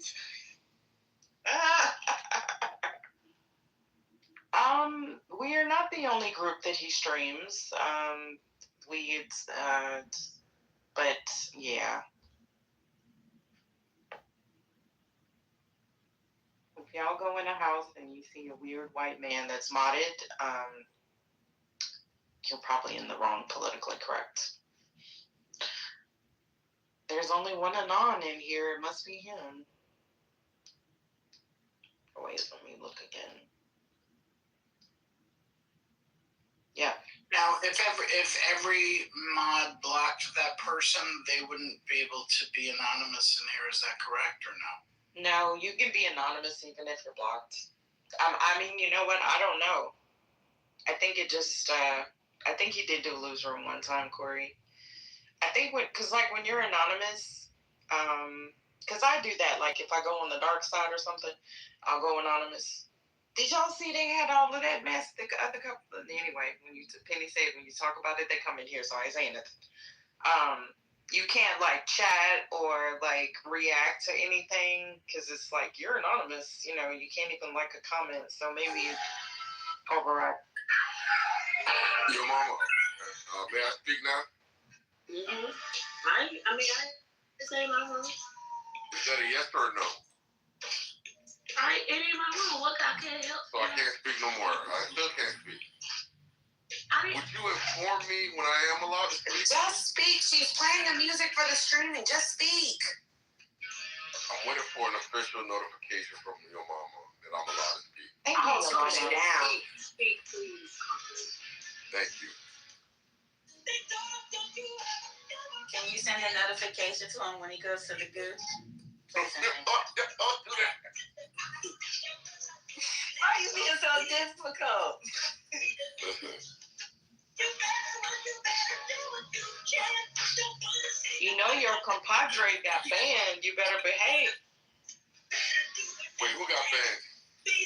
I didn't realize y'all were two different people till y'all were both on the stage at the same time. They do sound alike. They really do. I swear to God, I thought y'all were the same person for years. Yes, Manfinity. He got banned to Hades yesterday. Y'all need to leave that good brother alone. We don't sound nothing alike. It's crazy how you're calling him a good brother now when generally you call him a liar and a dishonest person. Look, nobody's perfect. So, and I as a Christian, I have to forgive my brother 7 times 77. So there you go. I used to try that when I made people I'm dating mad. I was like, you gotta forgive me 70 times, 70 times. Listen, just because you use the word nefariously don't mean I will. I didn't. That's true. I was saying you can't be. I'm sorry, baby. I'm sorry. I'm sorry. Come on, you are diabolical. Why is people in the chat talking something? I'm on the dating apps. No, I'm going on the dating apps. Ooh. If the dating apps is Clubhouse, because Clubhouse keep the back channels hot. Your mama's a high value woman. Your mama, what celebrity? Just so I can paint a mental picture. What celebrity do you? No. Okay, 1 second. Wait, who said no? I was talking to my dog. There is one that people often tell me, especially when I have my hair cut really, really low. But I will not tell y'all because then y'all will be going Googling, looking at the lady, and then thinking that I look like the lady. It's just because I got a skinny face like that. That's the only reason why. But I'm not going to hush, brother. You're not going to divulge the celebrity that you look like? Okay, so let me know. You already know kind of who it is, brother, because I already gave you that much. Hold on, I'll send you that. What type of paranoia is this? We're talking about a proxy, your mama. Oh my. Wait, can I ask why you need to know? Or you already told her to paint a mental picture. Whatever mental picture you currently have is enough for your mama, I'm certain. This is insane. Why do people need to paint a mental picture? Right. Let my voice be sufficient. You was talking how the back channels were back channeling. You was talking about. Yeah, because her voice popping. Have you not heard your mama? Let me just tell you, concrete. There is nothing attractive about your mama. I'm funny looking. I got one leg longer than the other. You know, that's it. Your mama, do you have a googly eye like Cash Patel? No. I don't have a googly eye, but you know, I got a funny looking smile. You know, my teeth are jumbled up on the insides. I'm trying not to laugh.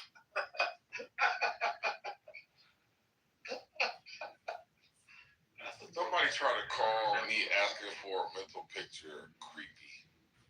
Is that creepy to say? Why people try so hard to be weird? Somebody said I was fat and worked at Walmart. I mean, I did used to. Why do people keep saying I'm fat? Do I sound fat?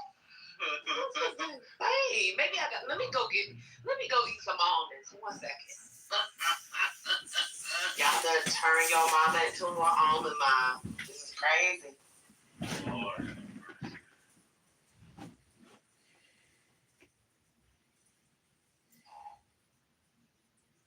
Well, I think we killed the room and the content. Well, I mean, the goon's still heavy, which to me is indicative of the room not being dead, just the stage is dead. Can I ask a side question? Sherry, was it you that said or suggested that I watch, was it Nature Boy documentary? Was that you? Oh, no, that wasn't me. Oh, that was, okay. Did you watch the Nature Boy documentary? I am on episode 3. Okay, yeah, because I'm not, no, because I'm not watching it, so. Oh, you're not? Okay, maybe Reformed or there's somebody in can we there. get a little assistance? Yeah, I just blocked him first. Sorry. Oh, thank you. Oh, that was in concrete? Yeah, that was somebody. No, that was somebody else. Yeah, because I'm about to run away, so y'all got it. No, concrete would never do that. Well, never say never, but yeah, that wasn't. It might happen by mistake. It was a compliment. No, it might happen by mistake. You know, sometimes you think you're muted, and you're not muted, and you do something. Why can't you just run away with the compliment, man? Oh shit, you're right. Damn it, I was aiming for accuracy, and I should have been aiming. Just say thank you. Just say thank you. You're right. I'll do it now. I'll fix it. Anyway, Spirit, it's back to you and the Nature Boy documentary. What episode are you on? Episode 3? What are your thoughts of that cult over there? Oof. I kind of don't want to say anything until I finish because I really, really don't know how it ends or anything like that. So all I can say is that it's almost like verbatim how all these cults operate. That's all. It's pretty predictable in that sense. Did you watch the whole thing? Oh, see, I watched years ago. This is like 3 years or so ago. I watched some YouTube on the ground documentary style work about the Nature Boy cult. And, you know, I remember seeing the lives and the videos as they came about. And, you know, the Hulu video, from what I've been hearing, the Hulu documentary, from what I've heard, they're not covering all of the scandals that everybody from just like watching the streams and stuff saw. Right. They have some of that. They have some of the like YouTube and the real time people who were commenting on what was going on in real time. So in that sense, it's been interesting, but I haven't really seen the whole thing. But it's it's fat. People are fascinating.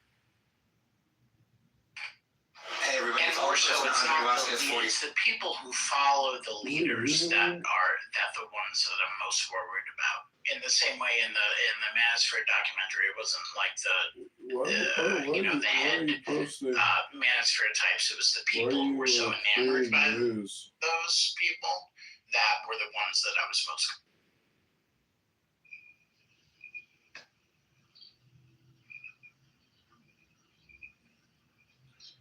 You gonna create news? Hey everybody, how you doing? Some murder. I'm late to the party. Amen. I'm late to the party. Can anybody tell me really quick what happened last night? Because that shit was crazy. I think it was just an outage on the Amazon cloud data center. Is it you having a mental health crisis? Why are you creating news about this? You gonna create news when the next murder or robbery happens? Is this why when I was asking my Alexa for the weather last night that it couldn't give me the weather? Yeah, probably.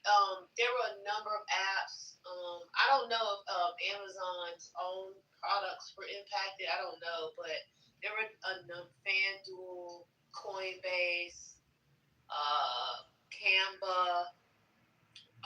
A number of apps were down yesterday.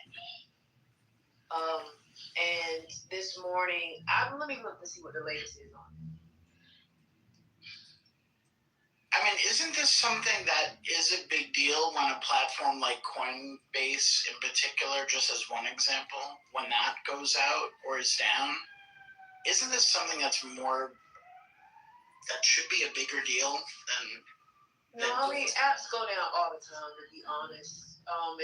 Especially if they don't have... This is why people disagree with me on this, but I think Chicago, a large it's time to get back to work. The committee on platforms decided to build their own data centers is because They didn't want to have to rely on other people's servers, and so zoning landmark. Okay,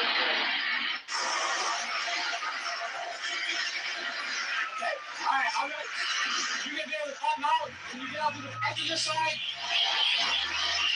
We're sitting in the middle of the lane of traffic.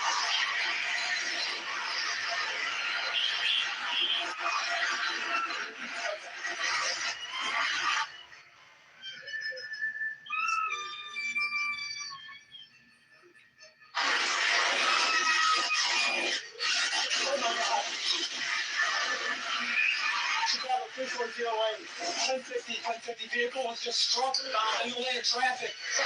You can separate this way.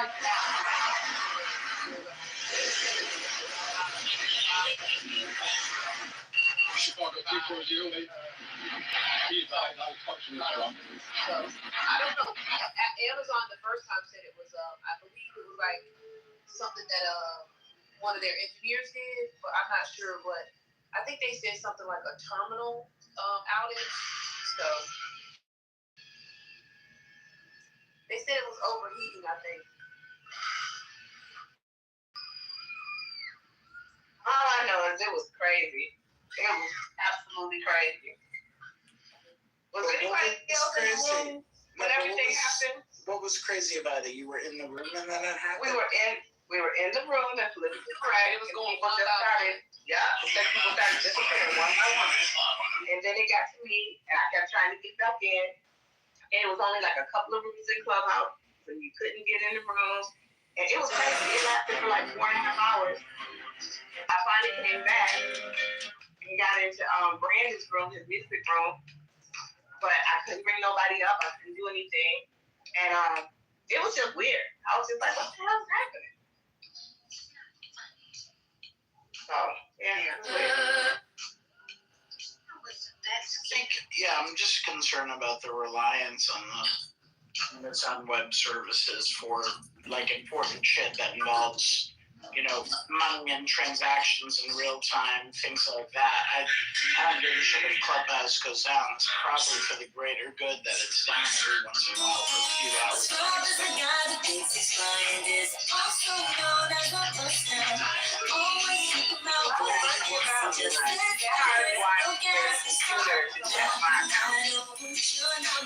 I've never had one happen. I've been on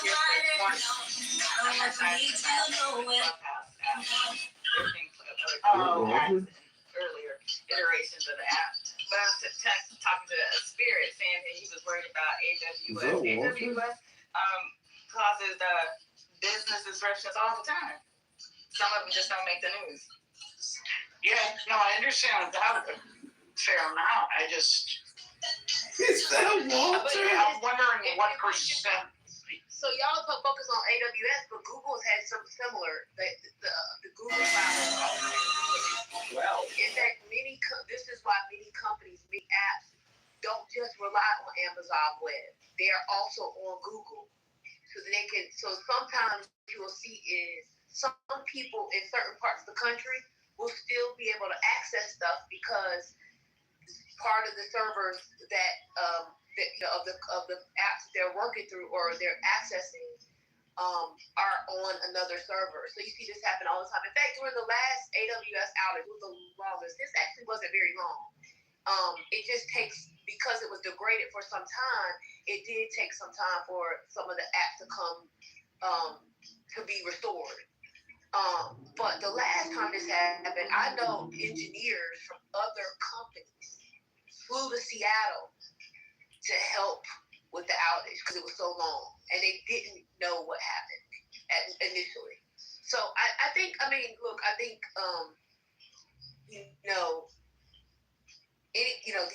these are technology companies.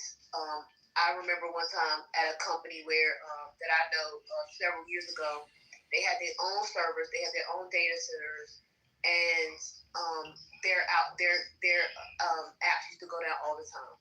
And people would freak out. Advertisers would freak out. So I think it's not a normal thing, but like it's technology. Things happen. There are bugs that get in and different things. I don't think this was a hack though. But we'll see what Amazon says about it. But yeah, Mama, weren't they hacked the first time? Like, remember that I DoorDash dinner, so now I have some time. Remember that really big one? Like, what was that, a couple of years ago? I think that was AWS, and I was in the office, and I remember with the firm, the first thing is that we always think that we're being hacked. But one of the tech guys, one of the big wigs had a conversation, and he basically scared us. He was like, don't tell clients, but we're attacked 24/7 daily. And they thought that it was actually an attack, but they weren't going to say that. Because, like, we couldn't place trades, like, nothing. It was actually, like, we really did think that it was, like the firm was being hacked. Because, that's what you think at first, like, this is, just where I am right now. And then, do you think it was a hack or just, like, a disruption? Because how does something like this happen? Honestly. I don't want to fearmonger myself, because I do that plenty enough, but... I think cyber hacks have increased. I think it's, a weapon. I think there are people who just do it for fun. I think there are groups of people in other countries who do it. I don't know if y'all followed the WhatsApp case where an Israeli company had hacked it some while ago. It's like, but the Israeli company said, well, it was like something. It was a security flaw in the code or something like that. But that happened like a while ago. I think cyber attacks happen all the time.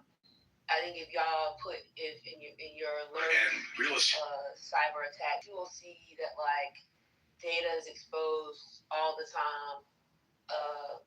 Personal data is exposed all the time. So I'm not saying that like I'm not trying to downplay it, but it is like a very common thing because technology and things happen, and that's why a lot of these large companies try to change. If it's like an app, they change code very frequently. This is why companies, these large companies want to do more in encryption because it prevents these sorts of things. And when if there is a hack or a leak, your personal information is not included because it's encrypted. But governments around the world, particularly Western governments, don't like encryption because they can't get data for when they're investigating criminals, and they can't spy on people in other places. So there are definitely trade-offs, but I think a part of security is having more private networks for sure. But that's separate from what I think happened at the data center in Virginia. I do think it might have been something to do with one of their terminals, as they said, but we probably would never really know the real reason. They'll only tell us so much, partly because there's security risks in telling exactly what happened. But also they want to keep confidence in their customer base because, people pay them to use their services. So. Thank you. That is why I like Gen Z, because they will hop on a TikTok in a minute, won't they? Let me tell y'all what happened. I need to go to TikTok with information, because I was just like, that's weird. But I guess I've just never experienced it because I don't really do a whole lot, especially on my phone. And like my computer, I don't do no banking and other stuff on my phone. So I'm old, so I'm old school.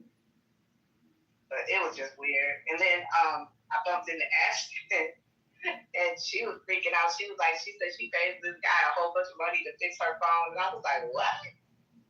It's only been a couple of hours. Yep, she gave him a whole bunch of money to get back in club. Oh no, that really, God has convicted me tonight. I'm sorry, what did you say?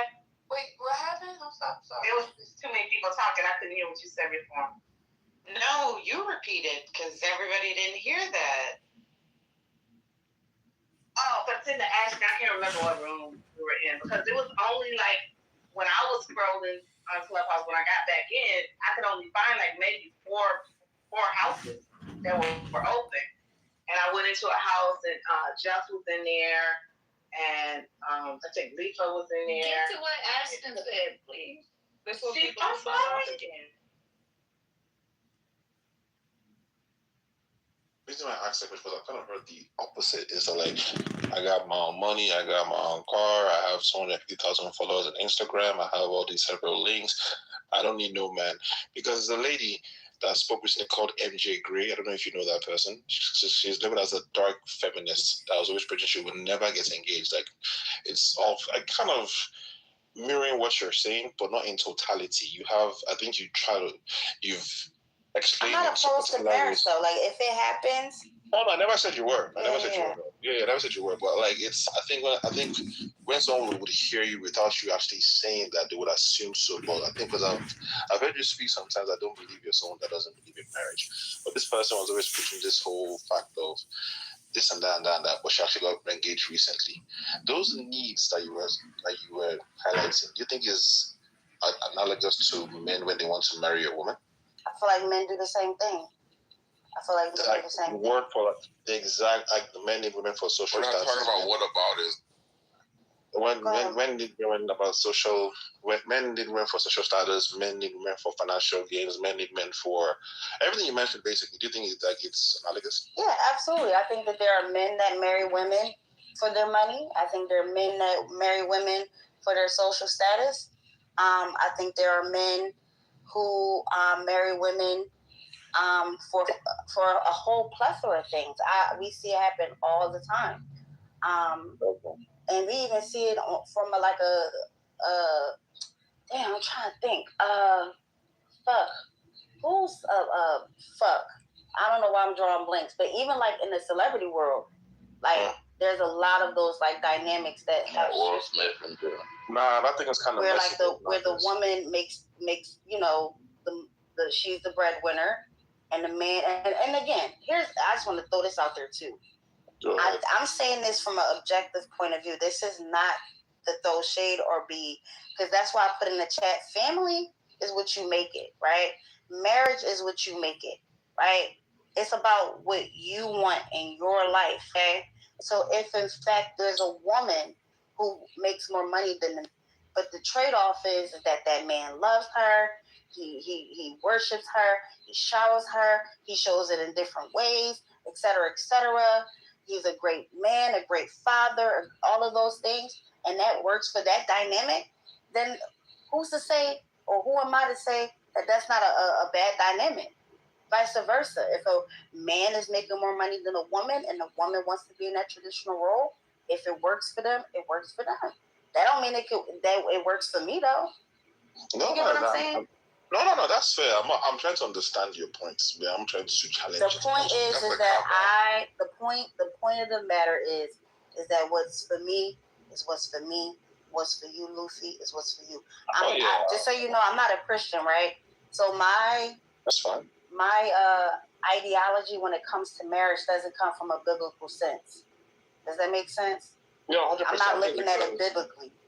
Because, and I'll land that, I feel like I'm holding the mic, I'm not trying to have an eye. So I think because when you said traditions as well, I know traditions, especially African culture, they tend to, get married. The man was, a man who doesn't have a child doesn't have a destiny. They kind of phrase in a way whereby if you don't find yourself in this world, then your destiny was never fulfilled as a man, or as a person, or as a mother, as a father, whatever it is. But I think the foundation of what they preach, I want to believe, is like, we don't want you to be lonely. We want you to have more responsibilities in your life. Not saying you can have that as a single person, but I feel like when people kind of have... Can you be lonely in a marriage, Lou? Oh, absolutely. Okay. Yes, you can. You can. I'm not opposed to that.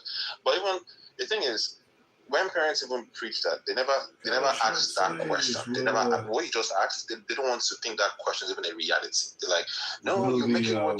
Don't worry. I must respect your wife, vice versa.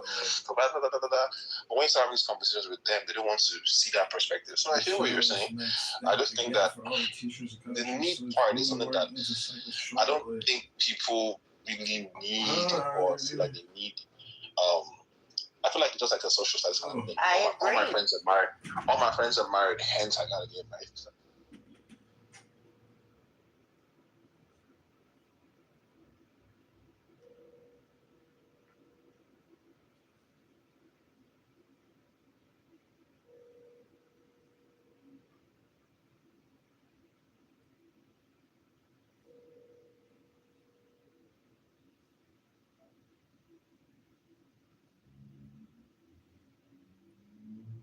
How can he be so selfish? This has nothing to do with me and Ralph. Then how come I don't have any say in this thing? You do.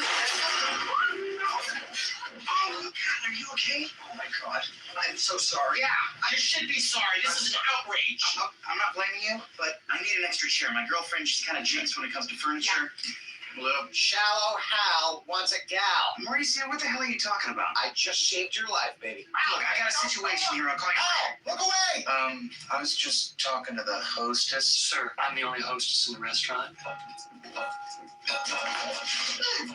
He hypnotized you so that really ugly girls that you met from then on to you look like supermodels. And let me put it this way. It's like he gave you beer goggle laser surgery. So when I found out what Robbins was doing, I convinced him to take the trance away. When I said, Shallow Hal wants a gal, you were cured. You're out of your mind. You know that? I'm going back to the... Hey, Danielle. What's up?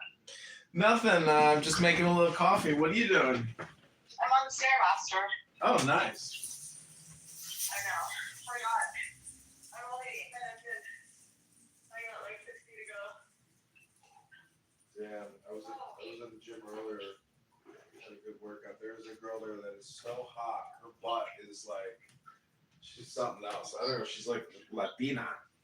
Is it real or fake? Yeah, it's real. She's all real. She works out hard. She does a lot of squats. Yeah.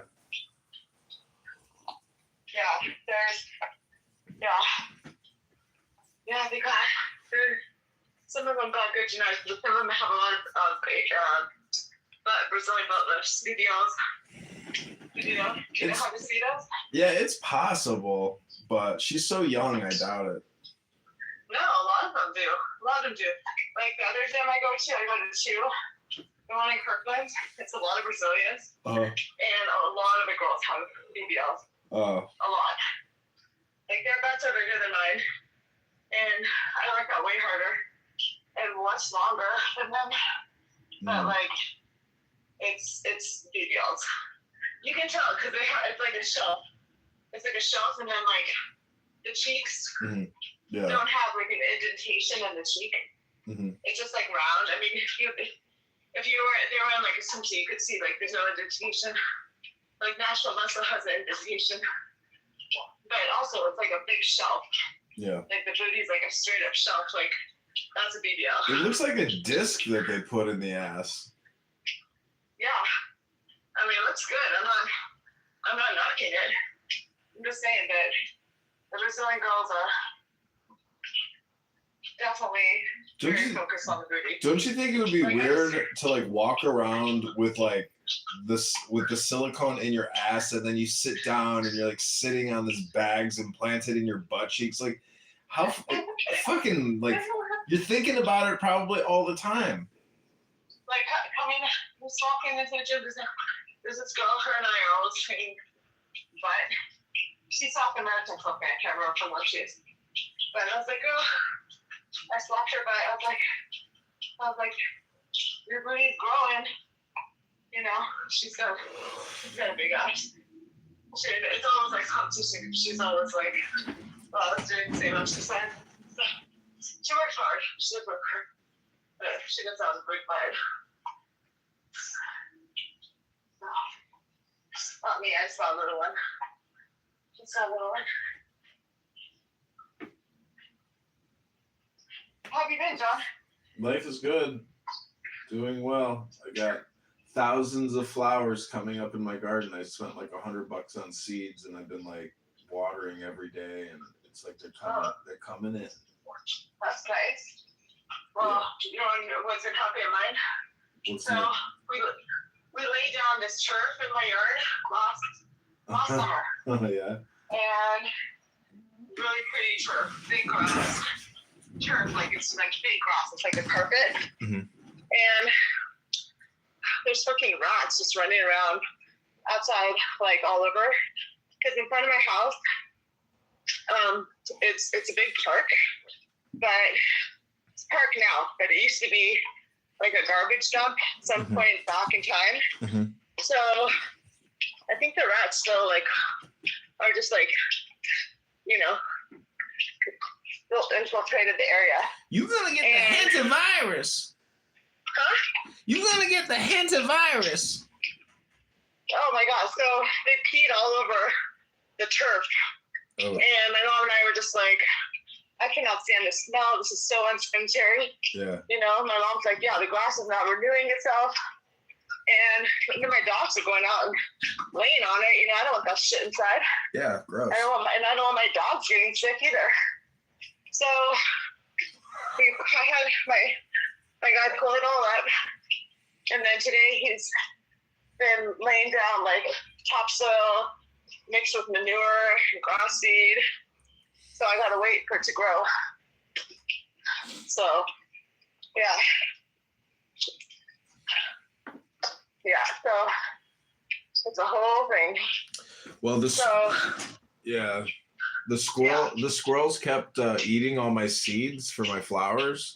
So I got a slingshot and like these little plastic beans.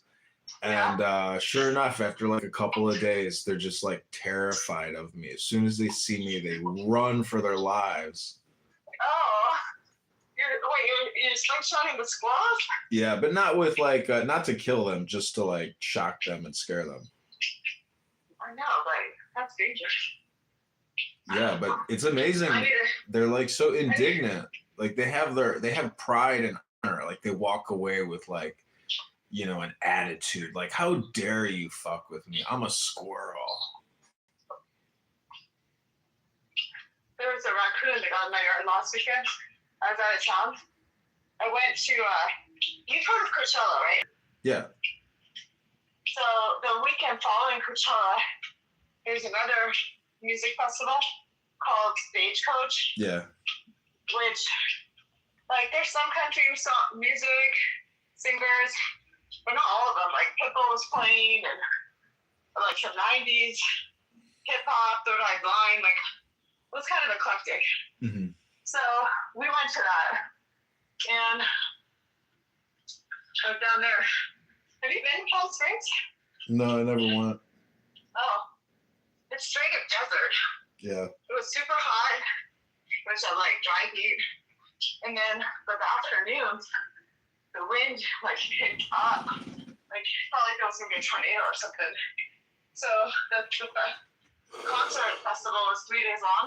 Mm-hmm. And on day 2, at like 8:30 at night, all the stage screens went bright red and said immediate evacuation. I was like, what? Oh my god, no way. So yeah, so then I was like, what? And I wasn't that concerned for the weather. I mean, the weather was turning, the winds were really strong.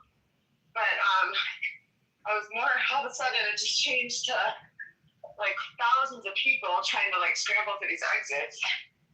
And like, you can't walk, you can't run because there's too many people. And you can't walk any faster than the person is in front of you. And all those people. So that was kind of scary. Yeah. Because it probably took me like 15 minutes just to get out to the exit. You know? Yeah, stampedes. Stampedes must be scary. Imagine being in a stampede.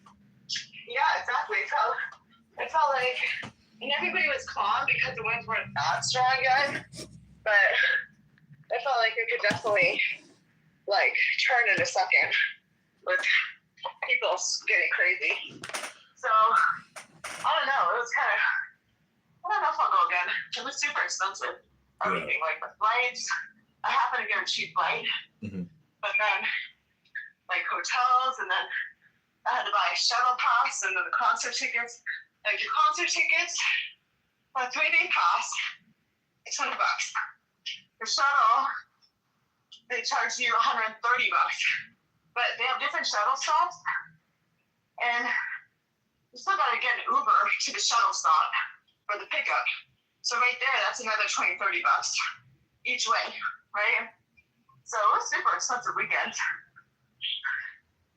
Yeah.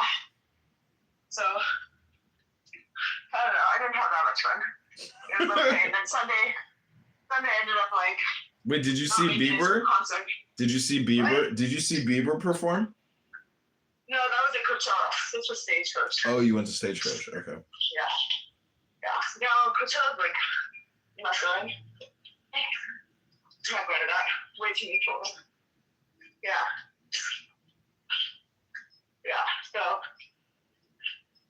Yeah, it was just so many people. Oh my God, I don't think I've ever been around a crowd like that cannot get out of. Mm-hmm. It was all intimidating. I know, you really have to like do deep breathing and just like stay calm. Yeah, it's like literally, I'm like, how do you get out? Like people were walking, but what if it was a shooting? Like you cannot get out. You cannot get out quickly. And like at one point. I read horrible things about Seattle. Seattle has like horrible crime. It's just like as bad as Chicago. Yeah, it does. Oh yeah, oh shit. Yeah. It's very dangerous there. It is. It is. And then there in California, the one thing that's good about a country festival is that you have more like Republicans out there, right? That's what you think. That's what you think. But that's what you think. That's what you think. That's what you think. It's like 80% of the girls there are all hardcore liberals, actually. Yeah, I don't know. It could be. Yeah. For sure. Especially because it's still in California, right? So, yeah. I was like, oh. I mean, for the people that I met, everyone was like really cool, like chill, like kind of laid back. But, yeah, I think like Coachella is like way worse. Yeah. Coachella's like, everyone's on fucking drugs. And, like, didn't they, one guy last year, he was holding up, like, he came from the UK, one of the singers, and he pulled out a Palestinian flag on stage. Yeah. Shit like that. So, yeah. The thing about it was, like, you're not even that close to the stage. You're basically watching everything on the screen, So it was, and like, there's just so many people you like literally, you're not holding on to your friends, you're gonna get lost. You literally can't find anybody. You get lost. It's just like, so I felt like half of the stuff. Really, I didn't even see. Like, there were apparently 4 stages. I don't even know whether I went 2 were. Like, I saw 2 of them. And there were a bunch of like booths around, but really can't get to it. You go wander off, like you're gonna lose your friends. Which is not the worst, but it's like the whole idea of like, trying to be a team player. So anyway, it was okay. And then so we're supposed to be 4 of us. So the best flight I could get was coming in on Friday. And the other ladies came in on Thursday. So before I even arrived, those 3 got in like, one of the ladies left. She moved out of the Airbnb. And she asked, she's going to chat for her money back. And I was like, oh my God, how much drama. Like, those 2 women though, you better not speak to you. I was like, what are you guys talking about? Oh, the beds, like, they both thought they were going to sleep with me. I was like, no, I'm sleeping with you today. Like, I was joking, obviously. I was like, oh my God. Like, I'm not all that shit in there before I got there. Like, I didn't actually know it was going to be like that. But I signed up to go. I was like, yeah, I'll go. Like, it was supposed to be like, the woman who planned it and like her fireman friend. That's how I understood it. I was like, yeah, I like firemen. I'll go. But, yeah. Overall, it's like, these women's trips. I can't do it. Yeah. Too much drama. Not that testosterone. My grandmother went to Florida with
Wow.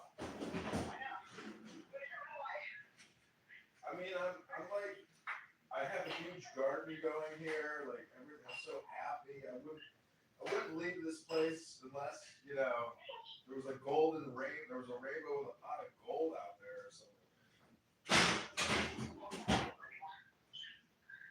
I'm about to drink a beautiful California wine from 2023, bourbon barrel aged Cabernet Sauvignon from the collection. Good shots. Yeah, we're going to show them off.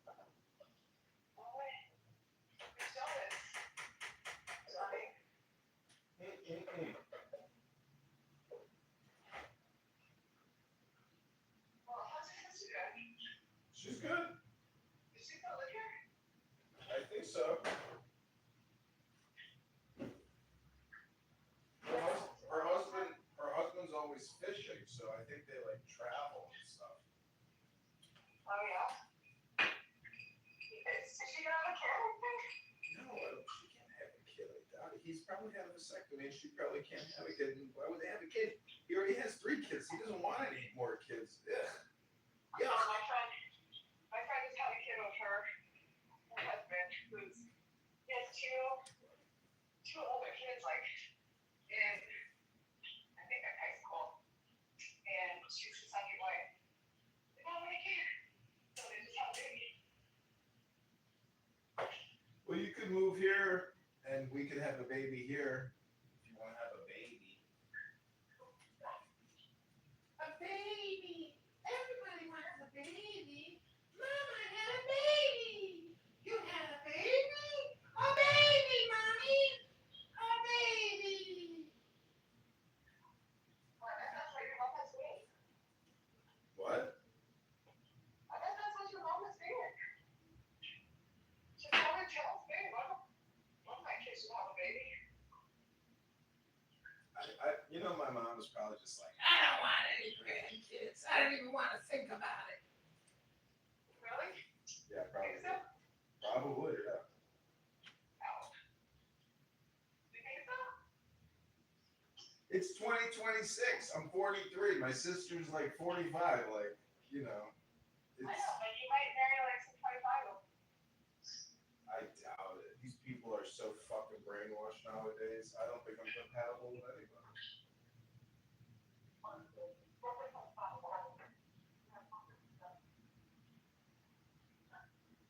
What was that?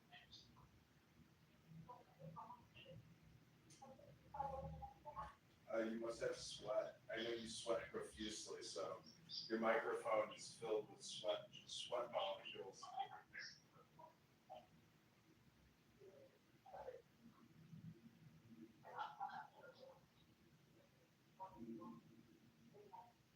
Can't hear you. But look at the link I texted you if you want to come to Chicago if you're not traveling. It's a good concert. I'm going to that.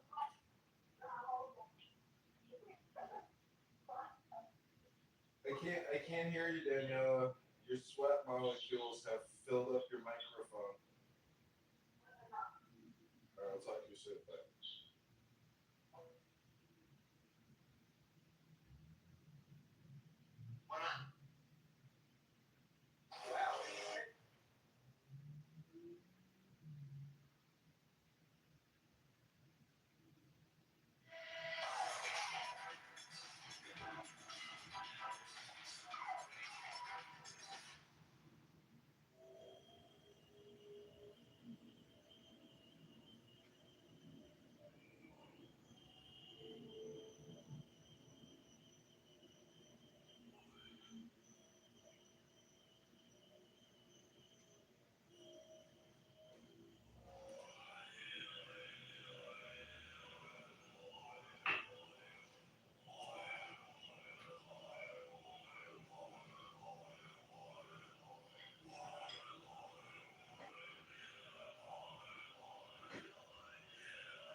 No, I mean cinematic.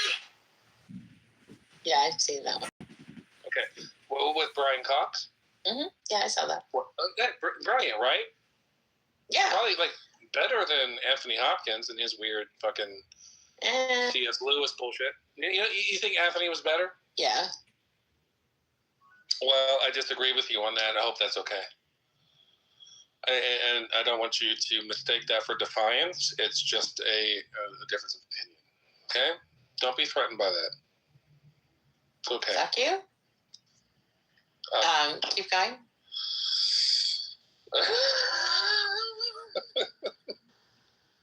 Is that a green light? A green light for what? Fuck you, keep going is the green light. For anything. I don't know.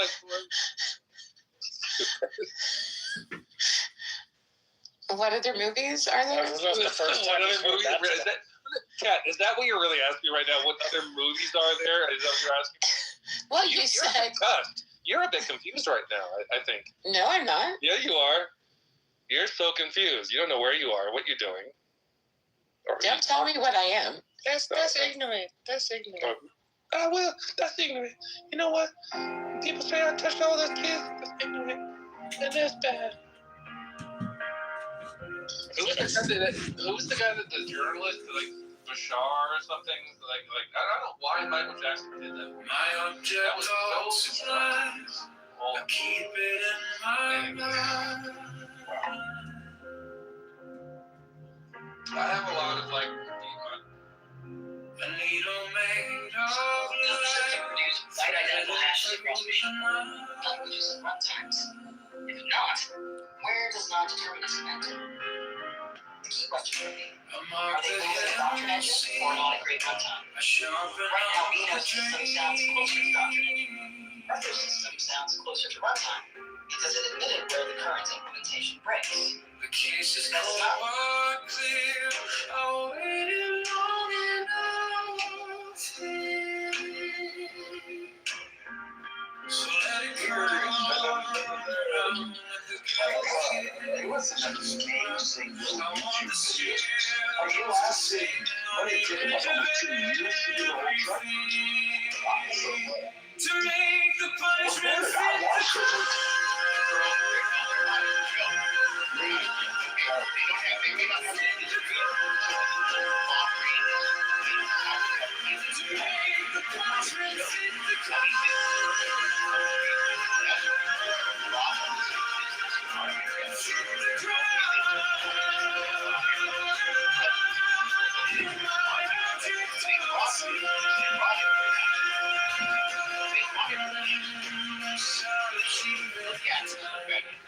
Say that, at least, their royals are still, blood to that land, and they dictate what happens. The royals want to be a more progressive style of government there. I mean, it was still with their conservative values, of course, but they're not progressive so long, of course. They just want to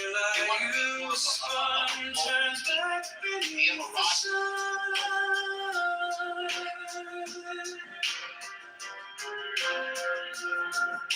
I kept the final clue like a blade inside my shoe.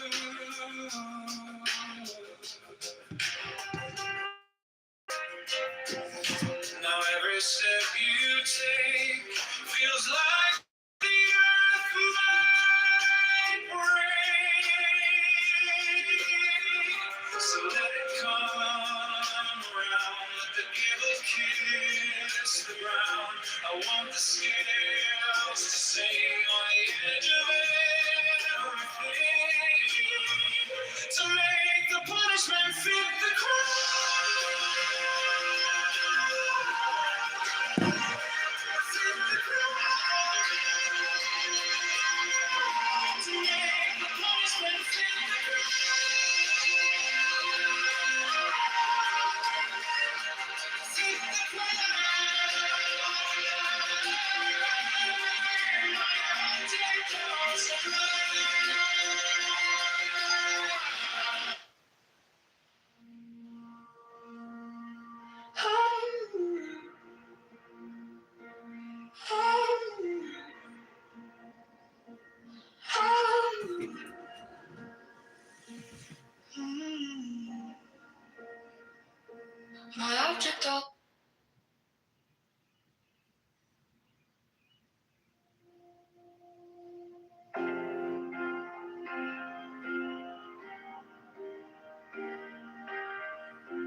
object all sublime.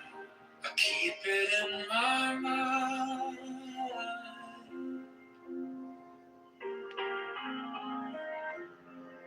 A needle made of light, threading through the night.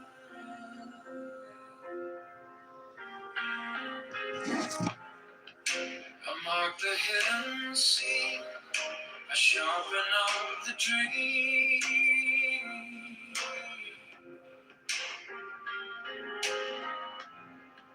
The case is cold but clear. I waited long enough here. So let it come around, let the gavel kiss the ground. I want the scales to sing on the edge of everything, to make the punishment fit the crime.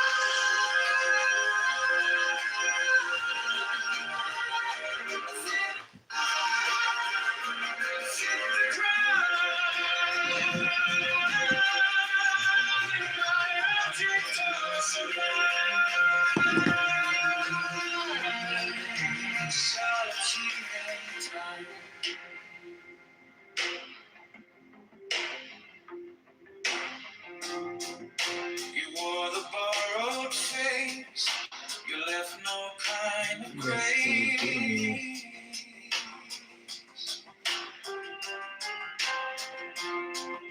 But every lie you spun turns back beneath the sun.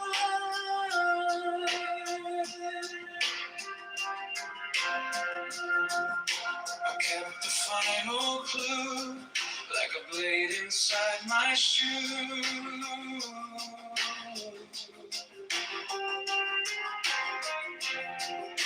Now every step you take feels like the earth might break.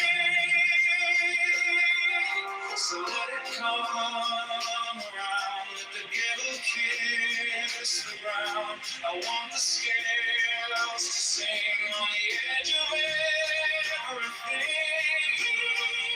to make the punishment fit the crime.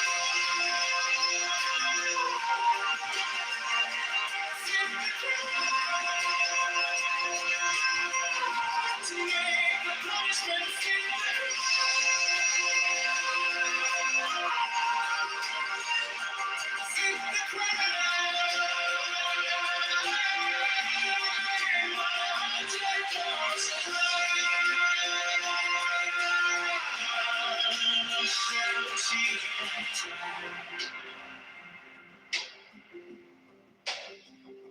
And if I'm wrong, I'm wrong, but I have held on long to the shape of what was lost, to the price, to the cost, to make the punishment fit the crime.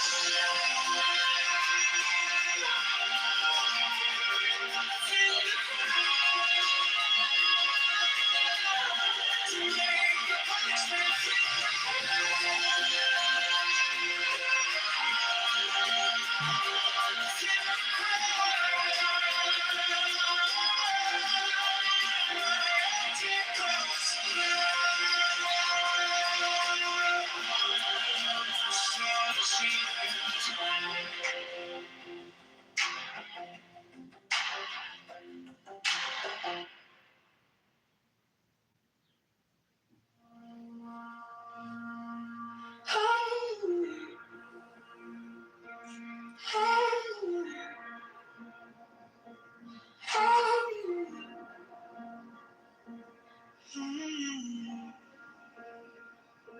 My object all sublime, I keep it in my mind. A needle made of light, threading through the night. I mark the hidden seam, to sharpen up the dream. The case is cold but clean. I've waited long enough here. So let it come around. Let the gavel kiss the ground.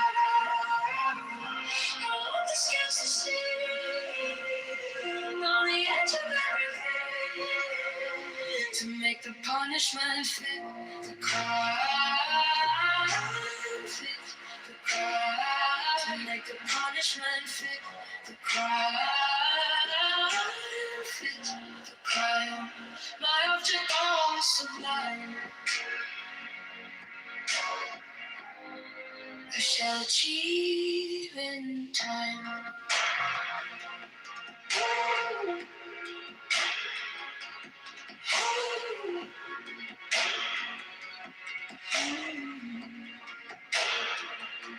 You wore the borrowed face. You left no kind of grace. But every lie you spun turns back beneath the sun. I kept the final clue, like a blade inside my shoe. Now every step you take feels like the earth might break. So let it come around. Let the game kiss the ground. Don't want the scales to see on the edge of everything to make the punishment fit the crime. Fit the crime. To make the punishment fit the crime. Fit the crime. My object goes sublime. I shall achieve in time.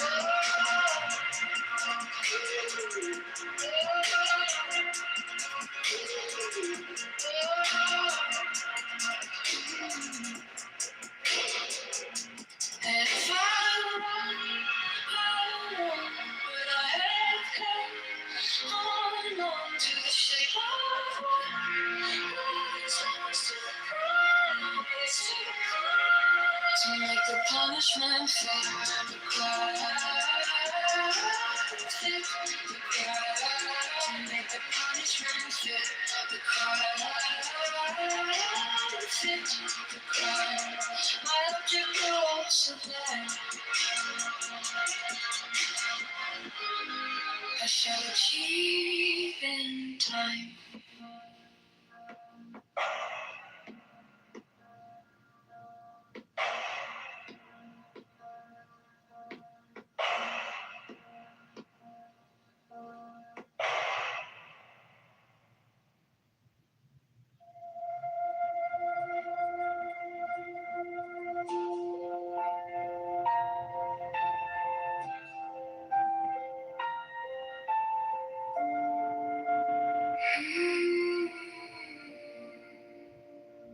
My object all sublime, I shall achieve in time.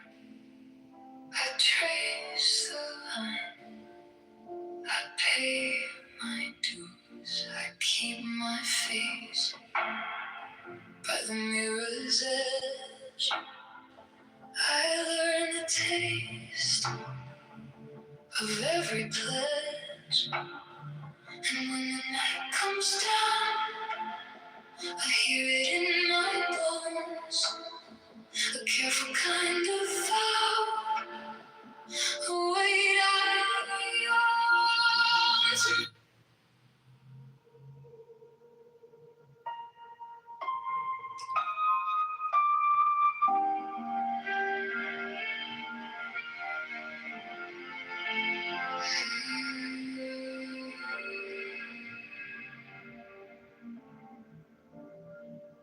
My object all sublime, I shall achieve in time. I trace the line,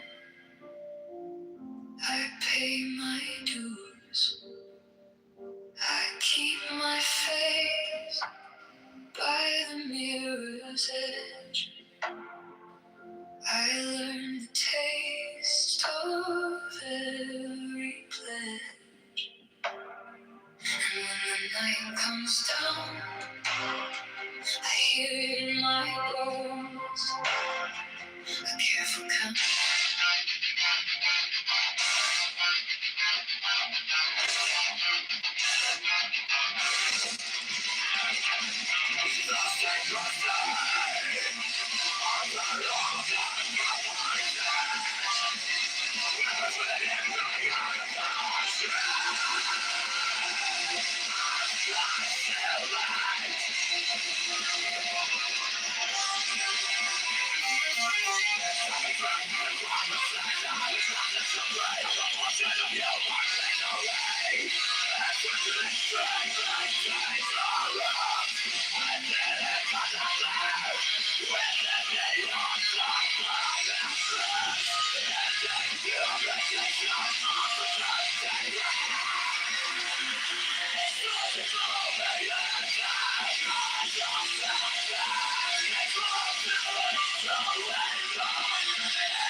My object all sublime, I keep it in my mind.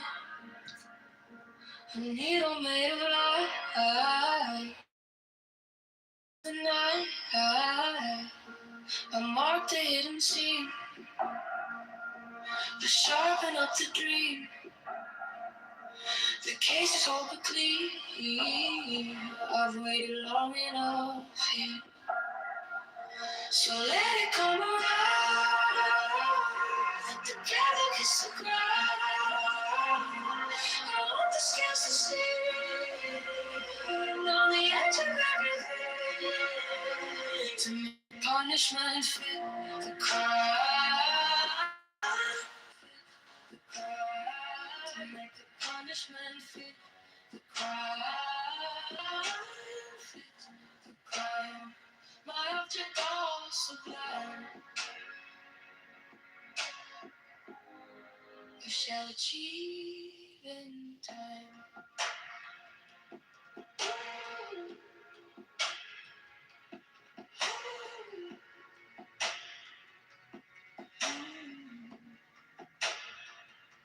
You wore the borrowed face.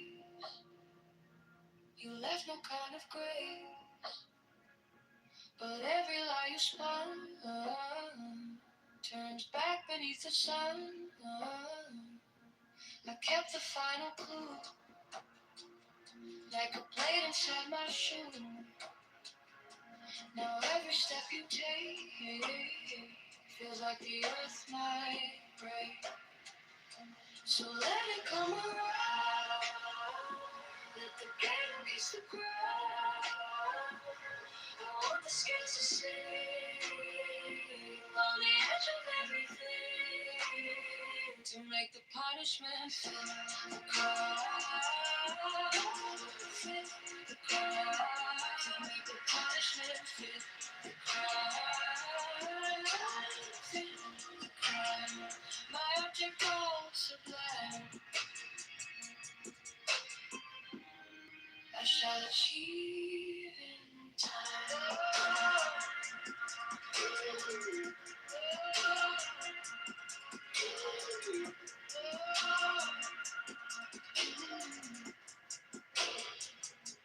And if I'm wrong, but I have held on to the shape of what was lost to the promise, to the promise. to make the punishment fit the crime.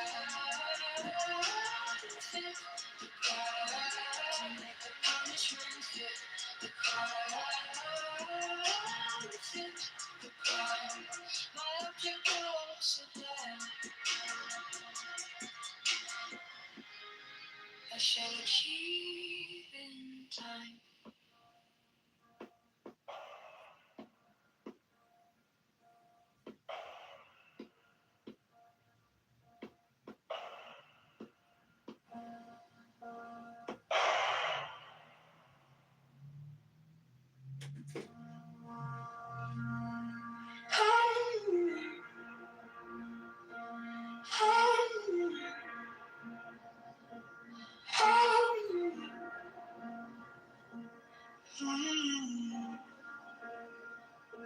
My object all sublime. I'll keep it in my mind.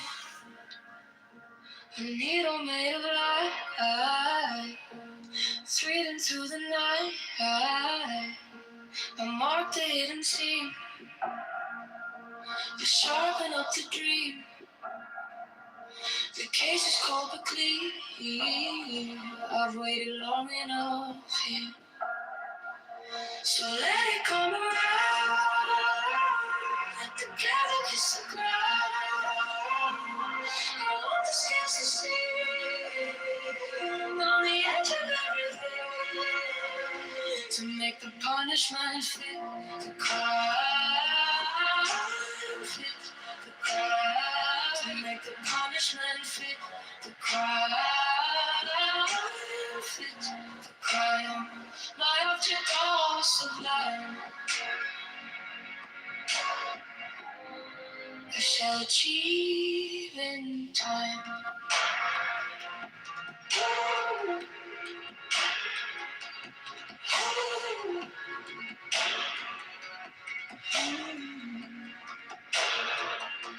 You wore the borrowed face.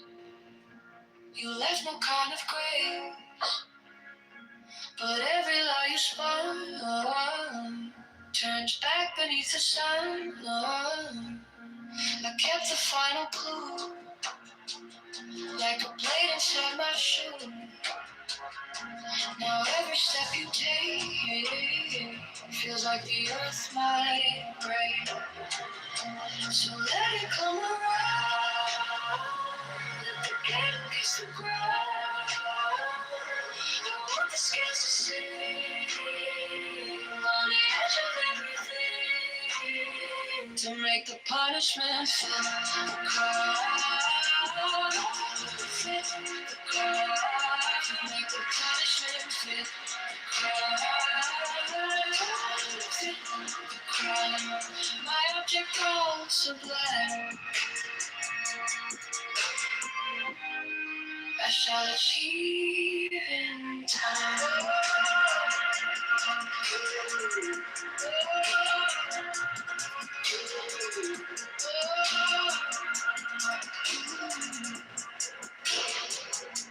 And if I'm wrong, I'm wrong, but I have held on to the shape of eyes, eyes to the promise, to make the punishment fit the crime. Fit the crime. To make the punishment fit the crime. Fit the crime. My object was sublime. I shall achieve in time.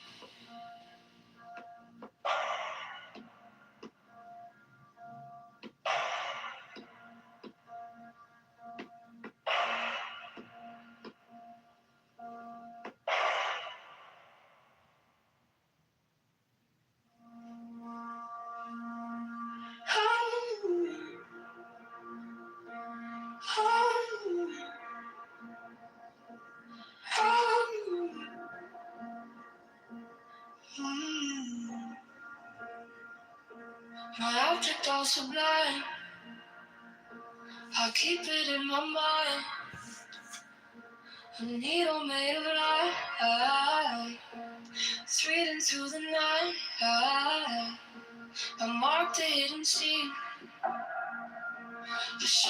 up the dream. The case is cold but clear. I've waited long enough here. So let it come around. Let the gavel kiss the ground. I want the scales to see on the edge of everything, to make the punishment fit the crime. Fit the crime. To make the punishment fit the crime. Fit the crime. My object all sublime. We shall achieve in time.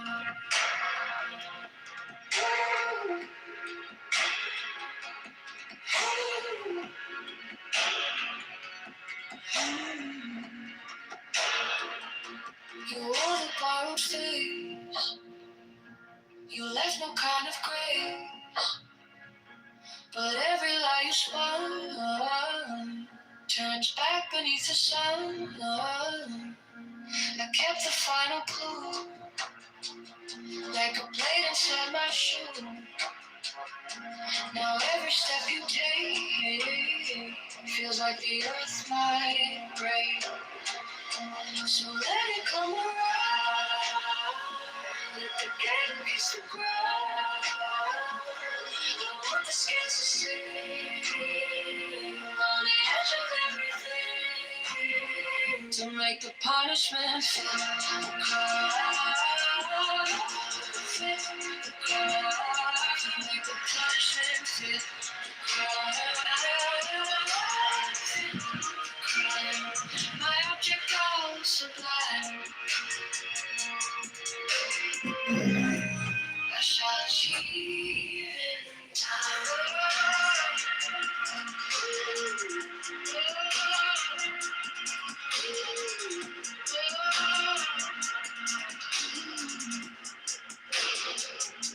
And if I'm wrong, I'm wrong, but I have held on to the shape of what was lost to the cross, to make the punishment fit the crime. Fit the crime. To make the punishment fit the crime. Fit the crime. My object all sublime. I shall achieve in time.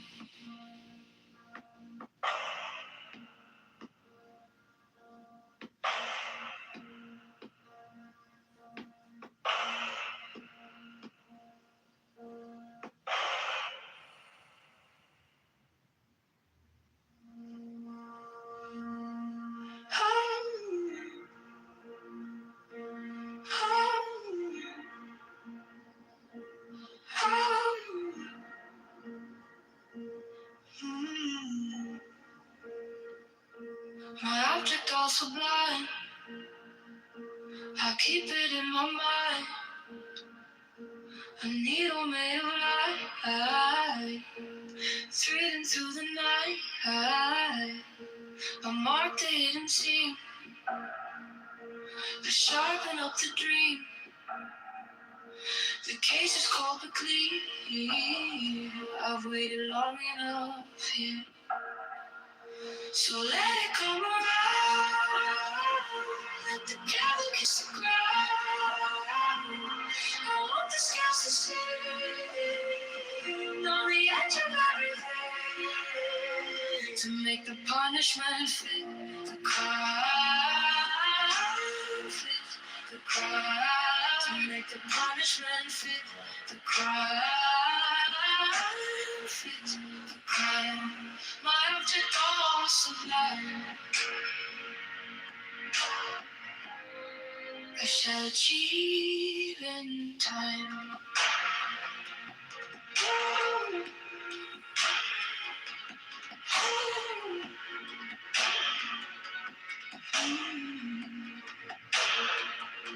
You wore the borrowed face. You left no kind of grace. But every lie you spun turns back beneath the sun. I kept the final clue, like a blade inside my shoe. Now every step you take feels like the earth might break. So let it come around, let the game kiss the ground.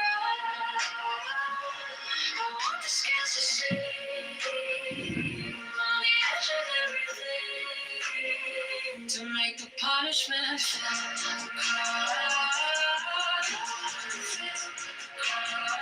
To make the punishment fit.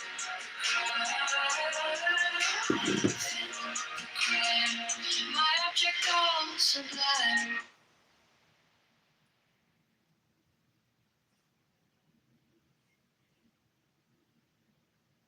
Okay, Vera, what about the etch? What is etch would be stained? It was supposed to be teeth. Typo. Teeth would be stained. Okay, that makes much more sense. No, I had to ask. And mine should have been he'd be sleeping with the birds in Central Park. Typos. You gotta be better. Right. It's important. It affects the joke. Yes.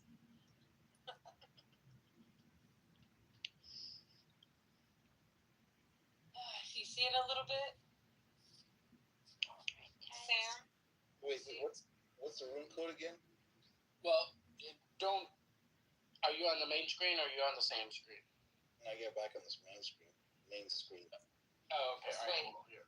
Well, if you already returned to the main screen, like if you're on the game summary page, the host can just click a button to restart a new game with the same players. But we just have to go to the main screen and start a new game. So the new code is 1366.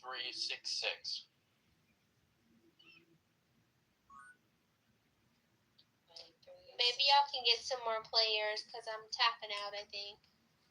All right. I'll see y'all later. Good night. Thank you, Monica. Good night. Yeah. We can play just one more. Okay. Let's go for it. Teach Sam a little more about it, you know? I'm sorry. You got it. No, you know it. You got the gist of it, really. Okay, what if?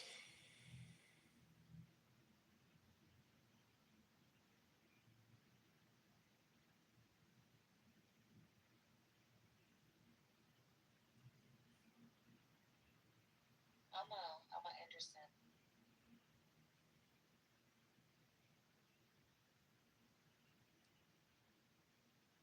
I mean, at the end of the day, the hemorrhaging's got to stop at some point. I mean, Americans, we're going into summertime here. I mean, we all. Oh, that easy.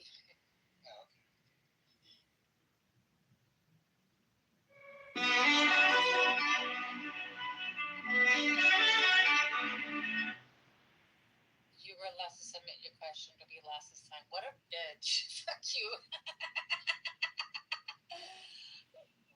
Is that funny? Hi. If you like, I'll try to play with you. Okay. Okay. Yeah. Let's see. We're just at the end of this game, so we're about to read the So in answer 2 questions minutes. and then, yeah. So just do you have a laptop or a tablet handy? I don't. I was just going to try to write it on my phone, but I don't know if it'll let me. No, I'll explain this. Okay. Okay, I'll wait for your game to finish. Yeah, you could join the next one. That's cool. It's almost done. What if there were 2 moons orbiting the Earth? Ooh. That would be a cute and rude ass baby.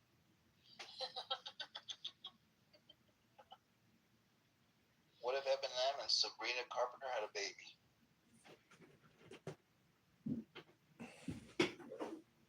Rough tongue. Oh my. What if my cat itches its behind? I would fall in love. Okay, we're done. Okay. All right, exit out of this one so that we can let Amma sign off. Okay. So just do you have any second device besides the phone you're using Clubhouse on? I mean, I do, but not conveniently. Okay, so it's okay. So you could do it if we just make what? No, it's okay. Just ignore. So copy the link and put it in a mobile web browser. Don't just click it from the room because it'll like open up a fake web browser. Oh yeah, right. So put it in a separate mobile web browser. Just leave your mic open and keep the screen visible on your phone the whole time, and don't click any notifications or go out of the screen. So here, let me give you the code 1 second. Yeah. Let me know when y'all are ready. 4177. Thank you. Okay, put it open in Chrome. Oh, it is already in Chrome. Okay.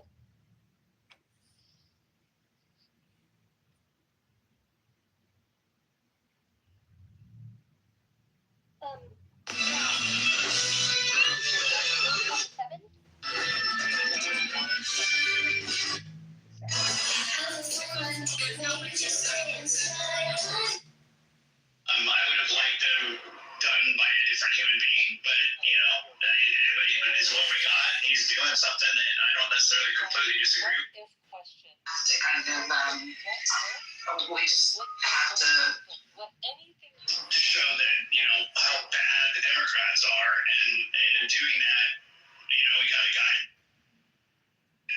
how bad the Democrats are, and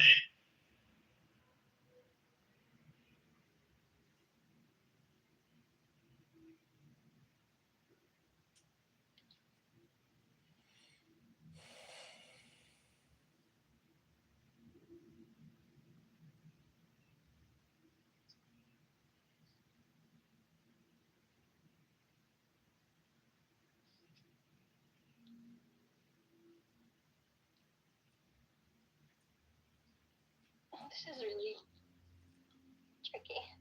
Yeah, no, it's difficult the first few times, but you get really relaxed after a while, Yeah. No worries. Take your time. We're here for you.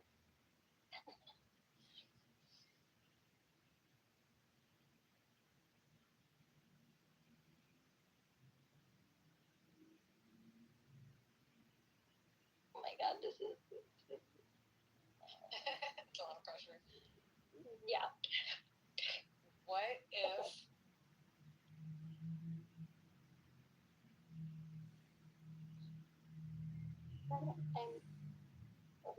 I'm gonna. All right, it's kind of stupid, but I'm gonna say what the like. stupider Also, the I'm better? sort of cheating because I'm sort of using autocorrect to fill up. Like I wanted We to all see what do. autocorrect would do. Yeah.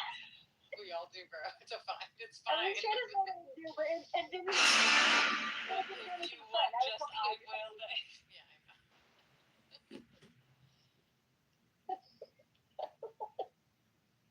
All right. Okay. Now answer the question and then press submit. Oh, okay. Okay. But I don't know. Okay. Thought we were going to answer different questions. I think I misunderstood the little explanation when I read it. Okay, let's see. Now I'm tired. What's going on in here? We're playing a game. Hold on, bro. Okay. Stay. Don't go nowhere. Don't go nowhere. Wait, Anna, did you say you got your own question? So you can play on the next. She got her question. She's done. Yeah, I did, and I have an answer now. Wait, did you receive your own question to answer? No, it's Oh, okay. no, thank goodness. Okay.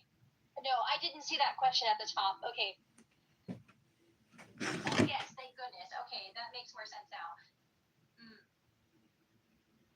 Okay, yeah, I'm just, because I'm still,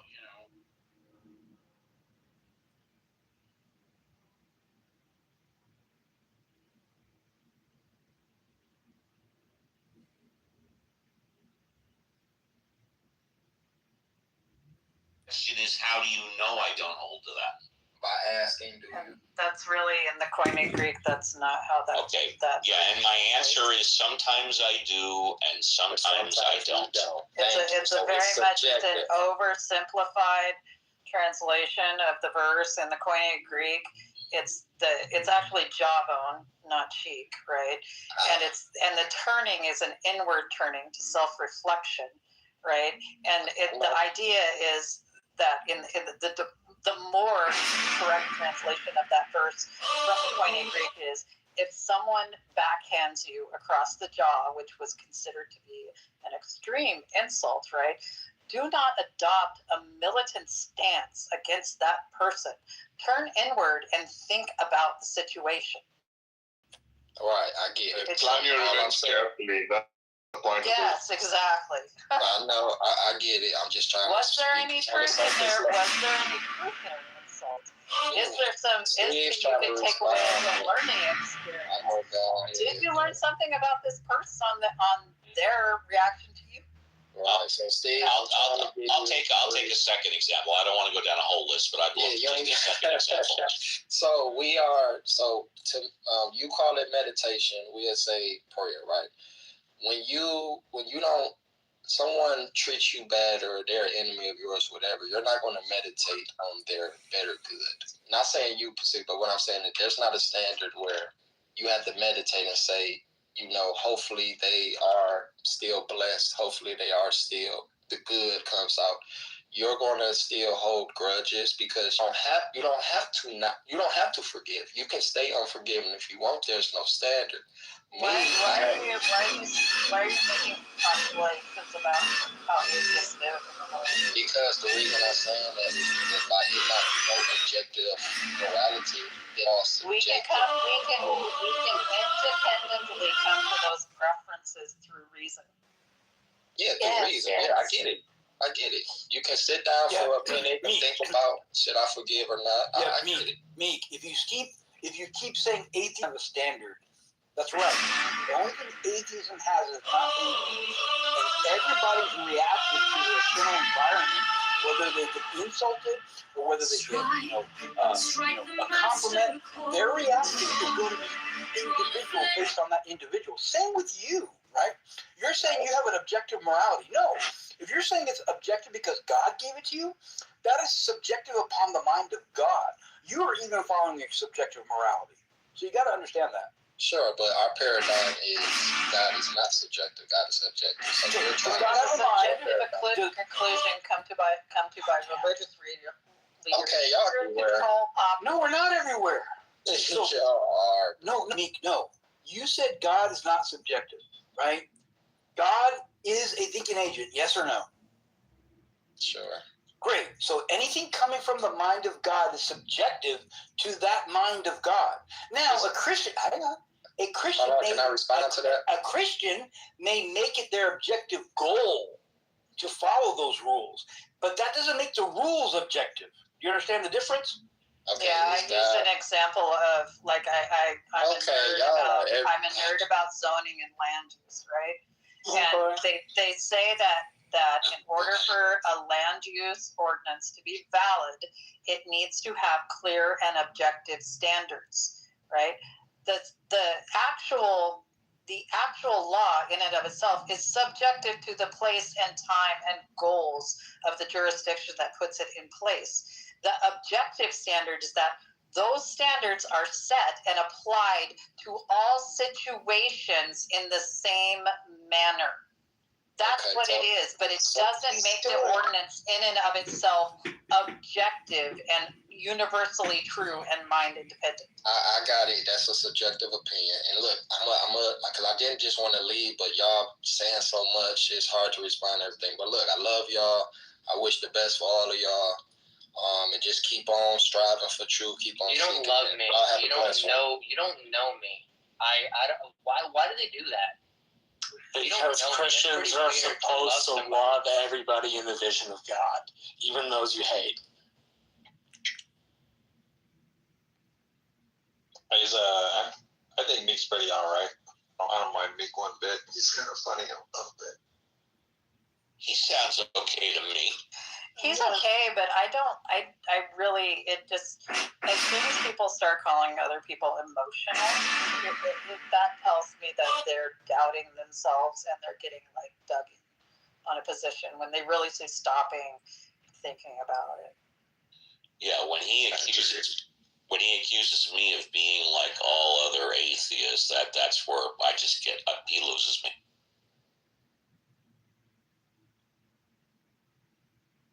I know plenty of atheists that don't want to be like me.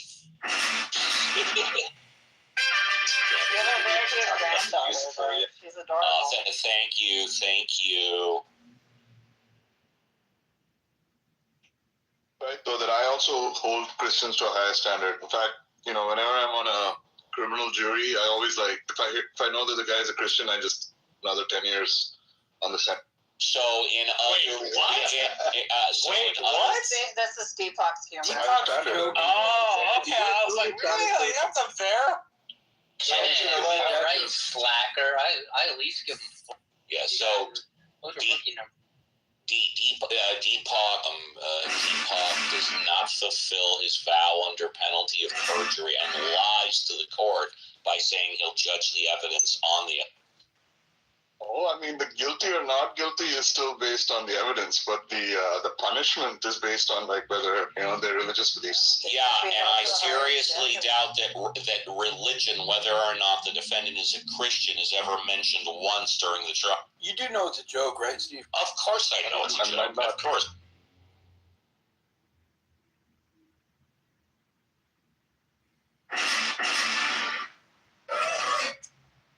Hey, Cora, glad to see you're feeling better. Yeah, pretty good. I've been finally getting out and swimming, and stuff, and getting a little more exercise. This may not mean much to you, but we put you on our prayer list for church. I know you're not a religious person, but we stuck you in anyway. Yeah, Cora, glad you feel.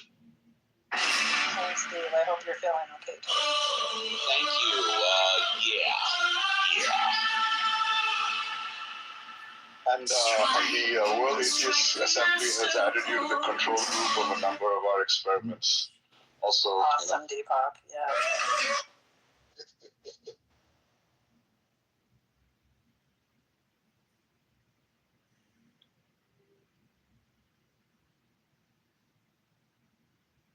Well, I'm going to sign off for a while and take my dog for a walk, but it's been lovely, guys. Adios. Let's see, yeah.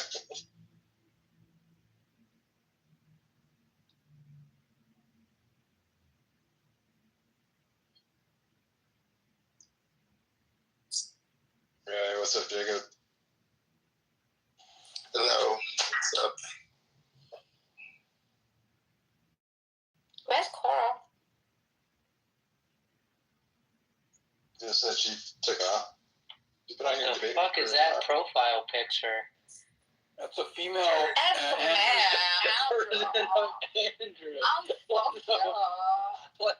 It's trans. You don't believe in God because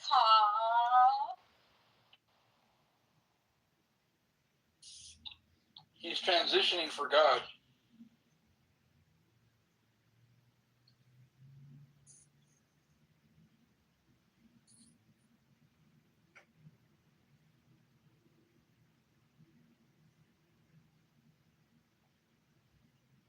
And Kitty's a nun now.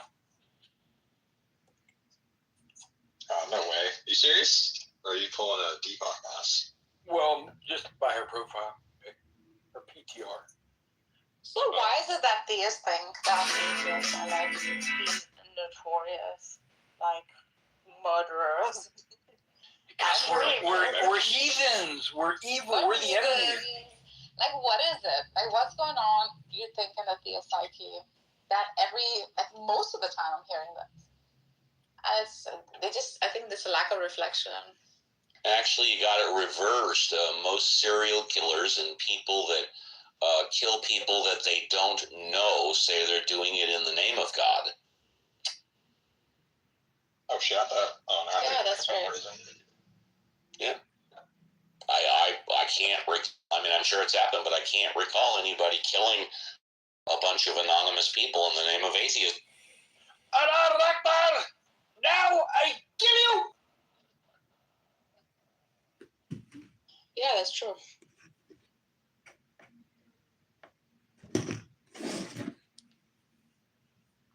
It's some kind Damn of you like in the name of Jesus. Jesus. But there's also like a self-righteous high horse riding a comparison going on, you know, like within the theistic circles. My morality is better than his morality because my God is better than his God. Well, that's a cop-out. See, if whoever's saying that really wanted to put it to the test, they should take one moral and see how the two people feel about it, and then they can decide which one is more moral. Rather than saying my God versus your God, you say my morality on this issue is better than your morality on this issue. That's the way you really want it. Yeah, but like for situations where like sometimes Andrew posits the most grotesque scenarios, like necrophilia followed by some rape followed by, and I know it's done for like emphasis, right? The theatrics is added on, so like to see what like how an objective, how an atheist sets their metric, right? Oh. Well, allow me to give you an example. I could make a very convincing argument that the highest form of morality is a right to life. Very few people would argue that the highest form of morality is a right to life. Therefore, question, is it okay to kill? And if it's okay to kill, when is it okay to kill? Then listen to what each person says, and then you can find out whose morality is better. You know? Yeah, agreed. Existence is the highest worship. Oh my gosh.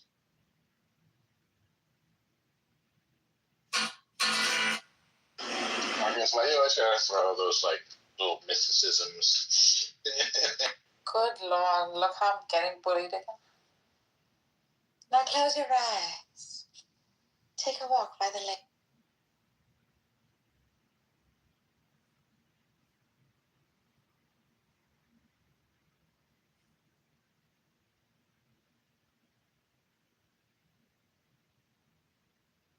I think those are deepities. Let me think about it for a minute.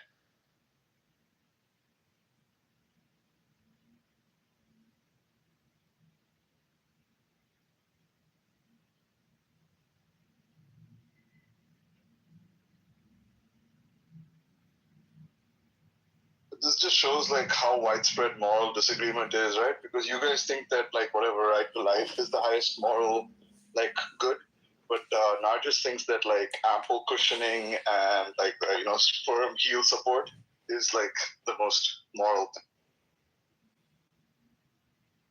Oh, she's left. Shit, this joke doesn't land. Damn it.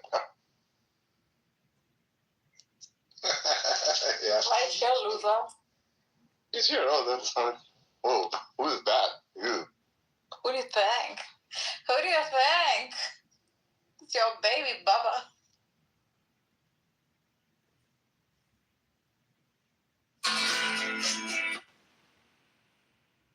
It's my baby Bubba. Seen him for a couple days. Awesome. Taking over some homes. I'm sorry. Evicting some old black ladies from their home to Oh, look at that. You see the irony in that, Deepak? I actually think the highest moral good is making sure that the capitalist economy flows smoothly. So no, I think he's doing God's work. Deepak, did you see William Crazy and Malpass? No, I didn't. I don't really know if I'm interested in it. Maybe. Nothing, just useful. They talked about halal, and I was really interested to see whether Malpass would step up this time, because last time ainsi que He Monsieur was like a Calais pour big pouvoir time. He réaliser didn't cette match opération. rhetoric for Monsieur rhetoric. Cassis, quant à lui, a attendu This 5 time, années pour pouvoir he réaliser tried cette to opération. better Par conséquent, je pense que les forces de police peuvent attendre quelques minutes, quelques I heures. I feel like sometimes that's meaningless, like judging like who won a debate, right? À quelques centimètres de nous, If you're une going to balle judge a based on fracassé that l'objectif de rhetoric la caméra de la alone, BBC. right? Like, these things like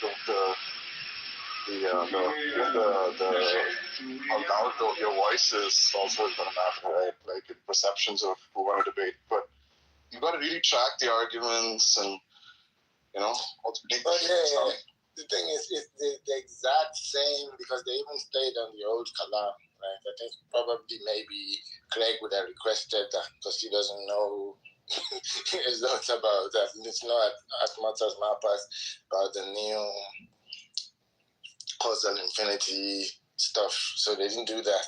They still went to like Kitover, hotel and stuff. And then they visited the first premise, which boiled down to Justice Man's reason. That's what he ended up at. So. Wait, but I thought he has his whole inductive argument and all that, right? Yeah, but the thing is, when you push and push, it comes down to out of nothing comes. What it ends up in, because he tries to say it's like a metaphysical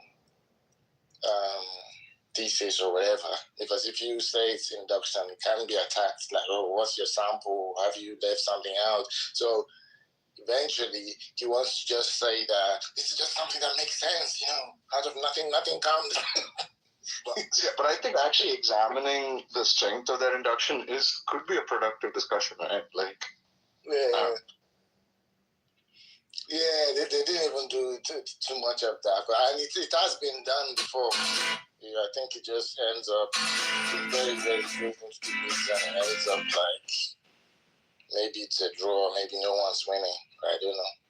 But, he likes to have that in his back pocket. Because he even confessed that initially when he started running the argument, he didn't use to defend the first premise. He would just say, this looks obvious. If you want to challenge it, and want to look stupid, how about it? Like this is, he says, well, anyone who disagrees with this quit doing serious metaphysics, something like that. I think that's even a quote from one of his books that later he tried to do. If that's the story, right, then that actually it's a good sign for something like a debate. Like maybe if it's been through debate that he's been forced to actually think about what really his reasons are for premise one, rather than just saying, oh, it's obvious. I feel that at least he's made some progress, right? Yeah, but the layers he put on it, once you push and push, he ends up still saying, well, it's been backed by out of nothing comes. Which is and then he will say that that's just intuitive. It's intuitive to me. And then Mapa says, oh, what if someone else has the opposite intuition? So, then when you go to change them to this intuition, it turns it into a joke. I don't understand how he can go back to that. Once if he's saying that his reasons for premise one is inductive, right?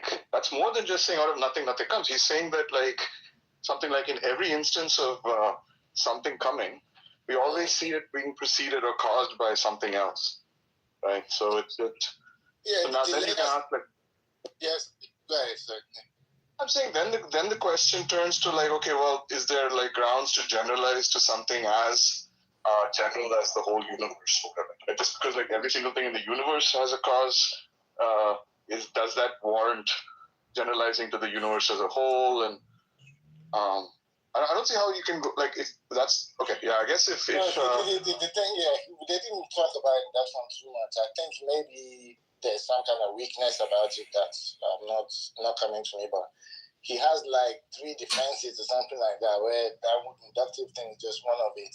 The other one is just metaphysical arguments, but that is the one that boils down to saying out of nothing comes, and that's the one they talked about. They didn't even debate oh, can you use induction here? Does it work? They didn't. Seems like seems like there's a regression in the direction. It's just going back to like some base intuition. Yeah, I think there's a reason it doesn't work. Maybe I don't know, like Joe tried it out before, like on his videos that he did with rationality, so it's like various levels, various abstractions, where to put the abstractions. You know, some people have toyed with, oh, what if they have like a more restrictive principle that, you know, like whatever begins to exist has a material cause or something like that. Like there's some like more restricted version of that principle, which look very obvious. Where if they were true, it wouldn't work for Craig. That's I think that sort of that is a good class of responses. Right? Yeah. How many other inductions would then like follow if you're allowed to allow yourself to. Yeah, so he would just end up being cherry picking because people would say, why that one and not this one? Why not my one? You know. You could make some argument like, well, this is the most modest version, right? Like, so even if like each more specific one, you'd have to like have more and more doubt about, right? And maybe like you could say that okay, the property of materialness is just almost by definition something internal to the physical universe, right? So it doesn't even make sense to say that like the universe has a material cause, right? But you know, like that doesn't necessarily apply to a concept of like just a cause. Right? He has tried this before. Right? I think he probably should have come with this today as well. That's what he did with this guy who used to go by theoretical bullshit, but I've forgotten his actual real name. That they had the debate, and this came up. They went into the induction, and he was saying that he was trying to give reasons why the more generalized principle should be like, well, we should go with that. Why are you like making all these little restrictions? You know, like to try to like offer that. Maybe that would have been better because the one he went with ended up in after nothing comes. You know, people have criticized that is just the first premise reworded. Approach of nothing. I can't do that. Oh my God! That's really crazy. It's not really a boy. Like he's like the perfect psychologist in the sense of like capturing like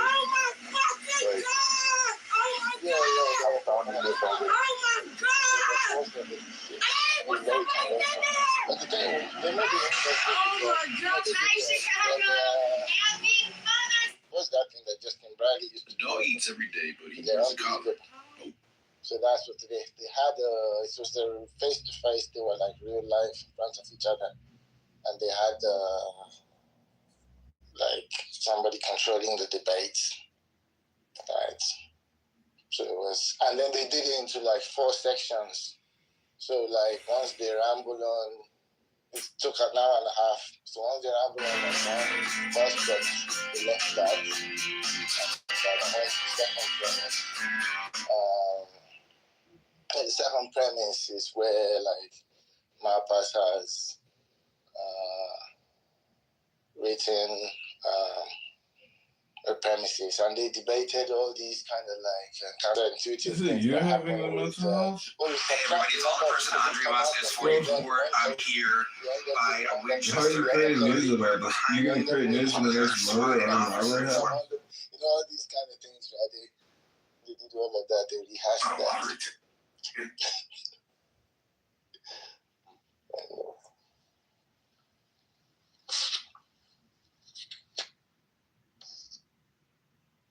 All right, did we chase all the goofy religious people away, except for Michaela? I like Michaela. Oh shit! I think I was Justin. I was funny. Like I was trying to make a comment, and then like I had my mic open, so I was unmuted. Then I muted myself, and I said my thing. I fucked that up. My thing was like, should we think of intuitions as like a kind of? We characterize them as a kind of feeling. Like when you say that Craig and Malpass, they got down to like, well, I don't know if it's Craig. They just got down to like, well, it's just an intuition that I have about it. Yeah, the philosophers like focus on what the theory is. There'll be an SCP article where they'll be saying, no, intuition doesn't mean like day to day. When we speak, intuition, feeling, right, like end up coinciding. But they like to make little distinctions and stuff like that, which I've actually forgotten about. Yeah. Okay, but I guess like Getting trained because I'm getting ready to get a couple of pistols. I have a shotgun, and I'm not going to go out like that. If this is what they want to do, they want to take away our rights. They can take away our rights, but they ain't taking away my life without a fight. Period. And okay, so I was addressing what both were true. No one suggested to have an armed insurrection against the government. That was not being argued or being said. So if that was the understanding, I apologize if I wasn't more succinct, because that was never proposed. What I am saying is that yes, Tiffany is right that systemic and any government issues you're supposed to try to fight them civilly. But again, here's also the reality of people. People do also descend into violence because out of repercussions of basically failed or whatever it is. And it's better to be prepared than not prepared, because if you think that I'd feel comfortable surrounded by a bunch of people that have weapons, and I do not know about you, but I sure as hell would not. And I do not encourage people to solve their problems with violence. But when violence is brought to you, my friend, I highly suggest you respond in the same balance. I think for me, and I'm just going to say... Hey, Ramos, we're having a conversation. We'll get to that clip in a minute right now. Let them... This is a different one. I'm just going to add on to it. He's stating it. So I'll be quiet.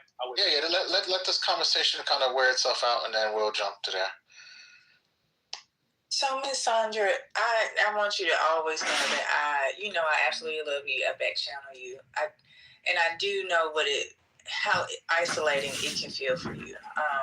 I've had these conversations with other people, and I live in the same world. I think that sometimes, because we live in different parts of the country, sometimes we don't think about what the racial tension feels like, and it is very thick in the South. It is, literally, you can drive through any neighborhood and you still see Confederate flags everywhere, right? Like, literally, at the state capitol, there are always Confederate flags outside the state capitol whenever there's any kind of votes going on, because, we are a red state. They very much could care less about the rights of Black people than us here. And it's wild.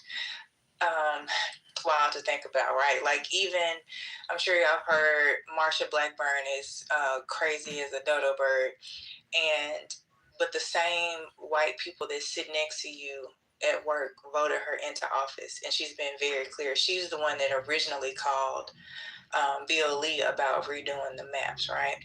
So the things we're going through are very systematic. I am at work every single day. I'm paying attention to how these political issues make it into the workplace. And when I tell you, it will not be the way that we think it is. It's not going to just be one day that there is this uprising and that we will get to, go to war as we believe we will. It is to the point where, think about all the people that lost their jobs earlier this year. In addition to losing their jobs, they've also been cutting all the social safety nets that would support people who've lost their jobs. It is one of those things where they are slicing in a way that it's so difficult to explain it. I think an attorney probably could explain some of the laws that are coming through and some of the precedents, but literally when I'm getting briefing from our legal team, it's so deep, and it's just you can't stop it. It's just all of these things were a ripple effect or a domino effect, and I think that we really have to talk to people about how they're going to help and support at the local level, how they're going to try to get their local bodies to help stop the bleeding, because it's just not going to be what sometimes people believe with this. We'll just need our guns to protect us. I agree, and I understand what you're saying, and I'm not saying that is the only thing that we can do. I'm just saying because I was raised in a family that didn't believe in God. A family that was like, oh no, you don't have to do that. All you have to do is, march and sign your name on this line. And everybody caught me. I mean, I started working at the Michigan Democratic Party when I was 14 years old because my best friend's mother was president of the Lansing, Michigan Department of I'm sorry. And I was stuffing envelopes when I was 14 years old for the Michigan Democratic Party. All I'm saying is, at this point in my life, I want to be protected. I want to be protected. And if that means that I have guns, I'm going to have guns. Because I'm not just going to let somebody come in here and tell me what they want me to do. I'm not saying that it's going to solve anything, but it's also, they're not going to force anything on me either. I'm just at the point now where I don't want to fight like that. I just want to say, Lysandra, real quick. I absolutely agree with what you're saying. Can I get in you're talking to somebody, you're talking to somebody who actually got shot inside of his car during the social unrest in 2020, the day before Valentine's Day. And since then, I have not considered, I have considered, let me not embellish, getting a firearm. I've been told by my family and friends, you need to get a firearm, you need to keep yourself protected. And I just want to say, I'm not targeting anybody specifically on stage who may have said something that I didn't quite agree or resonate with, but it really comes off as disingenuous when you speak from a place of where you're looking at a perspective, or you're looking at a group of people who are talking about equipping themselves with armor with rosy pearl colored eye lenses. And when I say that, I mean it's easy for you to say that when you're not on the receiving end of it. I even came in here and talked about how I was in another space, and because of a matter of differing opinions with a Trump supporter, you were willing to sacrifice your life and my life and shoot me down like a dog because I said, you can't call yourself a Christian because you follow behind MAGA, you follow behind Trump. That's a matter of opinion. I don't see anybody from the left, unfortunately or fortunately, who have threatened anybody's life that I know of on the app talking about I'll blow your head off if you don't vote for ALC, or I'll blow your head off if you say anything about my first black president.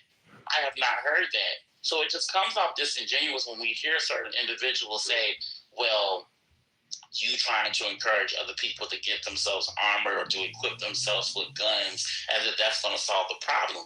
No, I think it does no one any service if we ignore the fact and we act in a sense of oblivion to believe that we're not living in uncertain times. We are living in uncertain times. I do intend on exercising my right and becoming armor with some form of protection, not because I'm trigger happy, but we are living in times where so much so people are able to dodge you, find you where you're at, and when they say that they're going to shoot you and kill you, they're ready to shoot you and kill you the next day, and they're showing up at your home. So I just want people who may not quite understand where some of us are coming from, where we talk about where we want to become armored, we want to strap ourselves up, be mindful of what type of things we're dealing with, what type of situations, conversations, arguments, disputes, or whatever have you. Be mindful of what type of slack, or whatever you want to call it, that we're receiving on the opposite end. Because whether anybody wants to agree with it or not, and Ms. Sandra kind of spoke to this, they've been preparing for barbecues like this since the inception of this great country. and they're preparing for the greatest barbecue of all time. Even when the election was going on, they were talking about it being a civil war. So for those coming on stage or maybe in the chat talking about, hey, you know, there ain't no need of talking about trying to equip yourself with guns. Like guns gonna solve things. It's not about solving anything. We're living in uncertain times. They just said there's gonna be a civil war. We're just preparing for it. And I just want to clarify something. Sorry, Daryl, I know you want to. Hurricane, I know you want to speak. Just give me a moment. Just in case anyone thinks, oh, you're in Canada, so it's not the same situation. I understand or at least not right now. I actually can't even say that because I know you guys don't keep up with Canadian politics or what happens here, respectfully. So you don't actually know what it actually is like in Canada. Not to the same extent as the States, I will say, but we do have our own problems. And if you think for any minute that there are not pockets of this country, especially where I am now in Alberta, that are not full of just pure white people and are racist as fuck, I'm going to let you know Canada's not that much evolved and above everyone else, okay? So again, I'm in Alberta. There are places that they would literally, like, call you out your name in front of you and not feel anyways. But obviously I live in major cities, but I'm not naive or gullible enough to think that nothing would ever happen, considering there are Trump supporters in Canada. Explain that. So if you know, say, that you're in a position where you can and be literally outnumbered, etc., you don't want to. I'm not going to walk around naive and thinking that I live in this ideal world, ideal country, and nothing will ever happen, especially as a woman. Anything that happens, it happens also to women first immediately. So no. I'm not in any kind of pure safety. So please don't be misunderstood of where I'm coming from, okay? Yo, now I'd like to go. Please go after Daryl. Daryl actually has been holding on. You can go after Daryl, please. Thank you. And then after that, I guess we'll give Rumbus a chance to play his clip, so now we can jump back in, because it kind of sets everything up.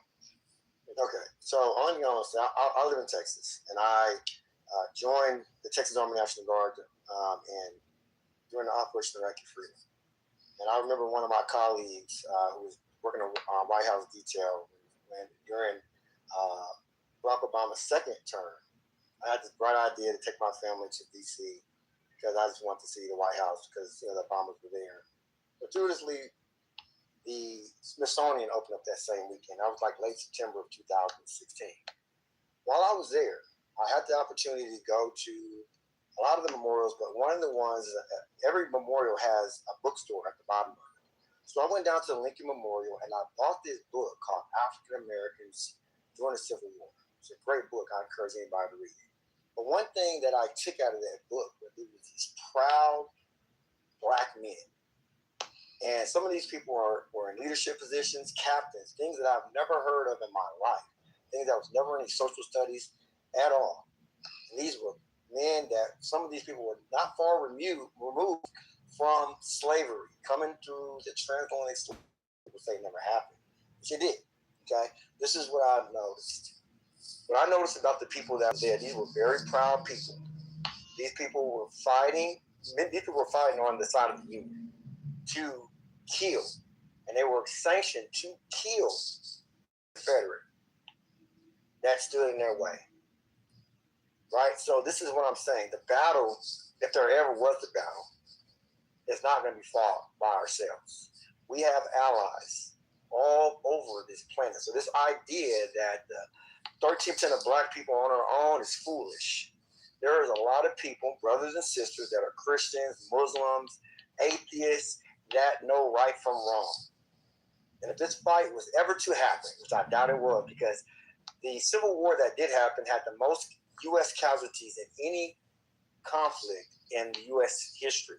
The Continental Army, from like going back to all the Indian wars from like the 1600s throughout, even to present day. Nearly 1 million people lost their lives. The second largest conflict of American soldiers that were killed was during the Vietnam War at a mere 80,000. Right? So all I'm saying is, guys, it ain't. Man, there's nothing wrong with you operating with your Second Amendment right. Places like Texas have council doctrines. I hear what Sandra's saying. I agree. Marlene, look, there's nothing wrong. And then the other gentleman that got shot, man, hate that happened to you. Man, get your firewall. I'm not saying that you got to go out there guns a-blazing, but if somebody bring that smoke to you, dead they fucking ass. And don't and be willing to die for what you believe in. There's nothing wrong with that. That's not saying you're some crazy black, disarranged black person that wants violence, choose violence. That's bullshit. What that's saying is, motherfucker, I'm going to take you and the motherfuckers with me. God damn it. Like, what the fuck are we talking about? Look, our ancestors came here to the transatlantic slave trade, and even the indigenous people that are already here for over 10,000 years, all the way up and down from it. When I get down to the Central America and South America, these people were warriors, and you got warrior blood in you too. So pony up. And I will say this, last thing I'm gonna say: not everybody's built to fight. Even in a modern day military, you have your infantry, what they call your combat arms, and you have your support arms. We need cooks. We need people that can drive, logistics supply. We need medics. Everybody's not going to be a fighter. So when I hear people say, "Oh, well, I think we should be some kumbaya," that I can listen to. He's just not a fighter. They just don't see what it takes. There's people right now that have died for. I know so many people are my battle buddies have lost their lives fighting for your freedom, for you to speak freely as you are. But don't think for 1 second that there was a lot of black people who have died, and they didn't die in vain.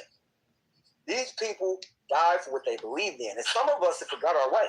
I don't need my mic, man. I don't want to overtalk. When I hear people want to give up their rights and shit like that, and get all scary, man, come on, man, quit being a pussy, man. Fight for what you believe in. Die for what you believe in. Hold on, guys. Hold on. Thank you for that. I forgot who was talking. Somebody has Matt Cool blocked. If you have Matt Cool blocked, please unblock Matt Cool, please. Also, hey, everybody, welcome to the 420. Tonight is going to be this discussion because they're saying that we're on our way back to, but it's going to have to be one or the other. It can't be Jim Crow and slavery. So we're just going to suss it out. We know what we're talking about here with the gerrymandering, the taking of districts, pushing all black people out of the House in certain states. And then somebody came in the room and said they have a clip of somebody saying we're trying to get them as close to Jim Crow as possible. Rhombus is going to play that. I want to hear that so bad. But unblock Matt Cool because we're going to need his input on this conversation tonight. And we welcome everybody. Listen, let's start out by saying this. We have a different stage tonight, so we're missing a lot of people. There is no dropping anyone out of the room. Try your best not to block it. I'm sorry. Let me start over. There's no kicking anyone out of the room. Try your best not to drop people off stage unless they're being quite disrespectful. But other than that, this is going to be a tumultuous discussion. And just because somebody asks you a question, it's not an open invitation to start an argument. I know we can do it tonight, you guys. I know we can do it. So we're going to try to have a good conversation with grown folks and hopefully learn something and maybe have some fun tonight, okay? So welcome. Ping in your enemies. Here we go. Yeah, Miss, I'd like to say... it's Misa. It has an A on the end of it. Hold on, I said Miss. Guys, we promised Rhombus he was next. They didn't. They promised I was next. No. If you want to lie about it, if you just want him to go over me, just say you want him to go before I. Cass, we said we're going to jump back in. We want to play this. You can let him go. You can let him go. Let him go. No. You can go. All right, play the clip. How long is this clip? Real quick, okay. It's Jim Kitover. And everybody check your blacklist. And see if they have this man blocked. It's a quick one. Drop down to the audience. We'll bring you back up. Thank you. Okay, here it is. The moderate Republicans and their supporters who want to make America great again want to be remaking it in the image of the antebellum era. I just want to be clear. Are you saying you think they want to reinstate slavery? No. They wish to get us back as close to slavery as they can possibly get us to without violating, because the Constitution they can't do it. Jim Crow? Yes. So you think they would reinstitute Jim Crow? Absolutely. And I think the Supreme Court is well on the way to doing that. Remember, all of this started with a Supreme Court decision called Dred Scott. That's what defined and laid the foundation for all of this stuff. And then we got another case called Leslie versus Ferguson that's established separate and equal. Well, of course, Okay, I'm gonna stop right there now. Now, just think about that. Now, I'm gonna play this one thing about Nick Fuentes. He just released this, and he's far right, and he's pretty much trying to articulate his values and people that think like him. And this is even more disturbing. So let's just hear it. This is about what they're willing to sacrifice. Yes, what they're willing to sacrifice in order to have their white nation listen. I think absolutely anybody, especially anybody that watches my show, would prefer that we undergo another Great Recession or Great Depression if we could be in a white country. Anybody that watches my show would certainly prefer that we undergo a Great Depression or a Great Recession if it meant that we could have some semblance of a white country. Everybody knows that. No, it's not about economic opportunity. We would all prefer to have a smaller house and maybe a smaller TV and a smaller backyard and a smaller car. And maybe we eat out less than we did before. By that I mean restaurants. And I don't mean box. Not like Tucker, another favorite of Tucker. Mind out of the gutter. We would all prefer to have less if it meant we could have more white neighbors. We would all prefer to have less stuff if we could have more society, more coherence, more of a social fabric. And that comes from familiarity. That's where the word family comes from. It's familial. It's familiar. We look like each other. We talk like each other. We like each other. Okay, so that was it. So I don't think it's carnage, but I do think it's definitely a push out, a push away, a relocation, and it's just going to be a disenfranchisement at the most, for sure. But I think it's carnage. Yeah, man, it's so crazy that first of all, this is a good thing. I don't know why people are saying slavery is coming back or Jim Crow. These people are insane, fear-mongering people. There's not going to be a civil war between black and white people. I don't know why people even think that would be a possibility in today's time, that there's no way for that to happen. There's a lot of factors at play here, right? A black Republican has the seat still. So it's like people are mad about this, but they're not mad when the Democrats have all blue and Republicans have no seats. I don't hear, what's the opposite of Jim Crow? Democracy? What the fuck? Nobody cries when the Democrats do it, but now they're crying Jim Crow. Jim Crow what? In the next 10 years, Jim Crow is coming back. I've been hearing Jim Crow is coming back for years, bro. Where is it? Come on, bro. Y'all need to chill out with this shit. You will see all these states will get better under Republican control. And, we're headed towards good things. I sprayed that chair. I sprayed everything in it. Yeah, I appreciate it. You too, brother, Frank? You said you support everything, right? Yeah, bro. This is crazy, though. I don't know why y'all fear-mongering. And slaves didn't have a problem with picking cotton. They just were mad they weren't paid for it. Because anybody would happily pick cotton and they're getting paid a lot of money to do that shit, bro. It's not about picking cotton. Some fucking cotton. Did you? Is he crazy or is he high?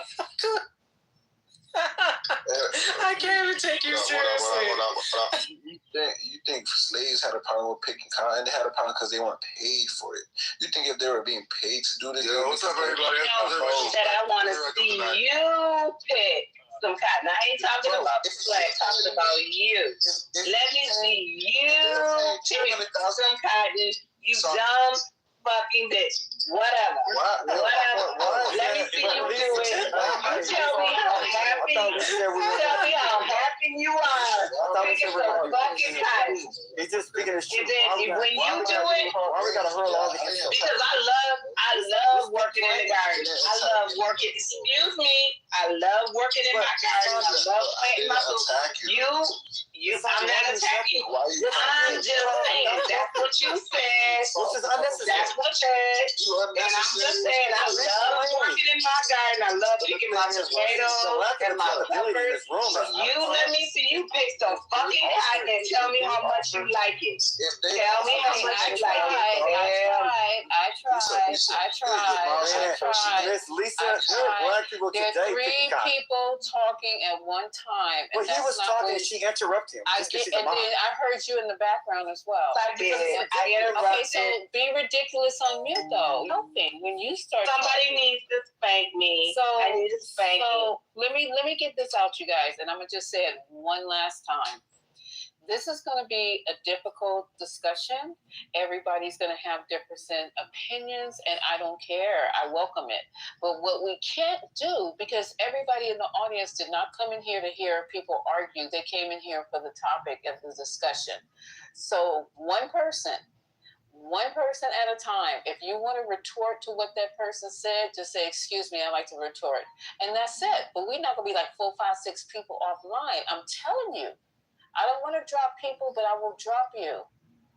Okay, so who was talking over, I think it was Cass. Are you responding to Sandra? He left. He's not even here anymore. Or somebody dropped him. Okay, don't do that either. I'm not kidding you. You guys just totally disrespect me on a regular. I asked you not to drop people off the stage because I'm not stationary and I can't be bringing people in while I'm trying to drive, okay? So I didn't drop him, Lisa. I talked over him, but I did not drop him. I know you didn't. Okay, you guys, go ahead and enjoy the. There's only 4 mods, and it wasn't Lisa, and it wasn't Sandra, so we did Marlene. No, it was not me that dropped him. I was having too much fun laughing. It was just ridiculous. Yeah, this is crazy. Okay, so go ahead, baby cakes. Yeah, it wasn't me, but let's just go back. So he. That was funny. That was funny. Yeah, I don't even know what to say. It really was funny. No, but hold on, Daryl. He did say there was people who, if they were getting paid. There are people that were getting paid that wouldn't mind. There's people that pick up garbage and pick up trash from the highway. Let's just go with that, right? But like the fact that the way slavery was instituted, like you think that these people really was doing it, even, and you know how much they were getting paid. Like we were talking about getting paid, like they were not getting paid a living. My family just just made $1 million selling 60 acres. In 2026. Yes, hold on, man. Okay, we're talking about. But you gotta understand, man. My family immigrated to Tipton County in Covington, Tennessee, in 1904. Okay, my great-great-grandfather had over 1,000 acres of land. What I'm saying is, my grandmother, who was 86 years old, picked cotton. And her parents picked cotton too. Like, come on, man. Like, why we gotta do all this extra stuff? Just because you don't like what he said. Oh, well, we don't have to. So hold on. Let's just make it clear. I don't think anyone doesn't need people to like what I said. I don't need people to tell me I'm wrong.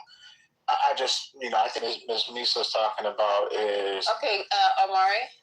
Yes, ma'am. I'm going to have to interrupt you for a second. How many mods are on the stage? 1, 2, 3, 4, 5. I just got somebody a second. I know you did. Did somebody leave who was modded? Yeah, it was a patient. Brock. Okay, so Cass got kicked out of the room. Oh. Okay, so I will start this room all over again and have just 1, 2 mods on the stage. I asked nicely not to do something, and then it got done anyway. So that's crazy as hell. I don't want to have to start the room over because I'm driving, but this is what I gotta do, y'all. And there's a lack of integrity because there's only 4 mods. Haitian wasn't even a mod at the time. There was you, Lisa, Omari, Sandra, and Marlene. Those are the only mods. Haitian Hold on. I modded Haitian. So, yes, he was a mod before he left. He came up, and I modded him. Was he talking when Cass was talking? Daryl, you may not know this, but mods can actually see the activity in the room via the Okay, then y'all know who clipped him. Okay, so can you see who kicked Kaz, you guys?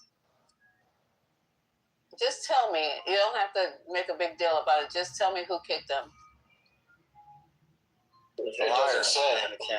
It doesn't say. The only thing, the last activity I can see was me making Haitian a moderator, and then you also made Reformed a moderator. Those are the last two actions. So he might have just left, Lisa, because it would show. He's in my back channel. Yeah, you know what? But hold on, so there's something going on with this app because no one has Matt. No, man. You people are so yellow, Daryl, please, sorry, Daryl, just give us a second because we also don't have the ability to do that. Right now. We're trying to fix this, okay? So give us an opportunity. At least we're doing an effort to fix it. Right. Like Kaz is not that important, but I just want to make sure that we don't do this tonight because this is just not fair when I ask. So one of the things when Matt Cool and I was messaging each other, it kept saying the system is having issues, and none of the mods had him blocked. Not Sandra, because he was able to message everyone. Yeah, he said he was blocked. Matt Cool said I'm blocked. I know, but if you could message, like if someone blocks you, you can't message them. That's part of the block features. Like you can't send them a message. So with that being said, my only other logical explanation is that there's something going on with the app. Again, remember the app was down yesterday, if y'all remember. Mm-hmm. And it's still messed up. And it's still messed up. Yeah, I made sure that I don't have anybody. So good. So can we just Kaz let these people know? Yeah, we can let them know. Kaz is, if he was kicked out, it would show. It would show in the chat. Happened to be talking, and no one. And I was the one that just happened to just kick him out. Oh, Lord Jesus Christ. Stop, please. He just happened to get kicked out. Well, Lisa, I'm gonna move down because I had Matt Cool blocks, and if you open a new room, just wait. Give me about 5 minutes for you mod me down. I can't open up a new room. I'm driving. It's gonna have to be when I get home. Okay, but wait till you get home. Let's wait till does anybody know if he chatted? Because his chats would be gone too. But if it doesn't show it in the little clipboard, I mean. Maybe he can't get in now because somebody has him blocked. But it's also anybody on stage. So tell him to go, because I had to do this. If someone is on, and you can we can get back to Misa's conversation. If someone just on stage has you blocked, you can't see the room in the hallway. So I had to go in the house. Does anyone have a backup account that you can bring in? No, just tell him to go in the house, click on the room. And then he should be able to get in that way, but it's not going to show up in the hallway. Oh, okay. So can you tell him, you're not following Kaz, right? Absolutely not. No, I said Amari. Yeah, I follow Kaz. Okay, so give him those instructions, babe, so I won't have to break this room down and start all over again. And if you guys are wondering why we're doing all this for Kaz, it's really not for Kaz. It's out of respect for me. If I asked them to do something, I would just love it if they would just do it. That's it. And you had a room, if you asked somebody to do something, just out of respect for you, I would more than certainly do it, okay? That's what we're just saying. So anywho, let's get it all straightened out so we can get back, because I know some of y'all going to need to go back to slavery. Some of y'all need to have the whip and chains, because you can't follow instructions. Yeah. Really. Lisa, this is weird because people keep coming into the room, and then I go to see, like, Michael just came into the room, and he disappeared, like, before I could bring him up or invite him up or anything. So there's still stuff going on. Yeah. Is there still stuff going on from last night? Does anyone have a burner? No, I don't. I can't afford a burner. I don't. It might be shadow banned too, because I have a burner. Let me see if it's in the hallway. I always go to the house, y'all, because the hallway is been. No, I can see it in the hallway. On my burner. I don't know why it would be shadow burner. It's not shadow banned. I can see it in the hallway on my burner. But anywho. So yeah, we're having a good conversation, and I wanted to continue. It is so juicy. You know what? It's not. You know what? I just looked. It doesn't show you if you did drop someone, because we had. You had that naked guy on the stage, and a naked. No, not if you drop them. It shows if you kick them. No, it shows if you remove somebody from the stage. Because see how it says Tiffany Denise removed, Tiffany Denise reformed, removed, reformed. It shows if people are moved or kicked from the stage. So she had a troll on stage that came up, and we removed them, and it doesn't show that we removed that troll. Oh, well, maybe something's wrong with the app. But anywho, I mean, yeah, then maybe something like that. Yeah, it doesn't show. Omari, you should try to ping him then. I just sent him a message, and I told him to try to do go in through the house. Oh my God, I just got a message. But in the meantime, I would like to respond to the hallway. I seen it. That's how I came in. I would like to respond to the comments that were made in the video. Yeah, thank you. Okay. So first, from the person that was speaking, that was Nick Fuentes. I'm not really sure how another major recession a la 2008 would help make the country white. For example, there's technically more white individuals that are food stamps just because of the sheer number of them. So that would not make the country white. That would contribute to making the country impoverished. People are talking about him of sacrifice, not that.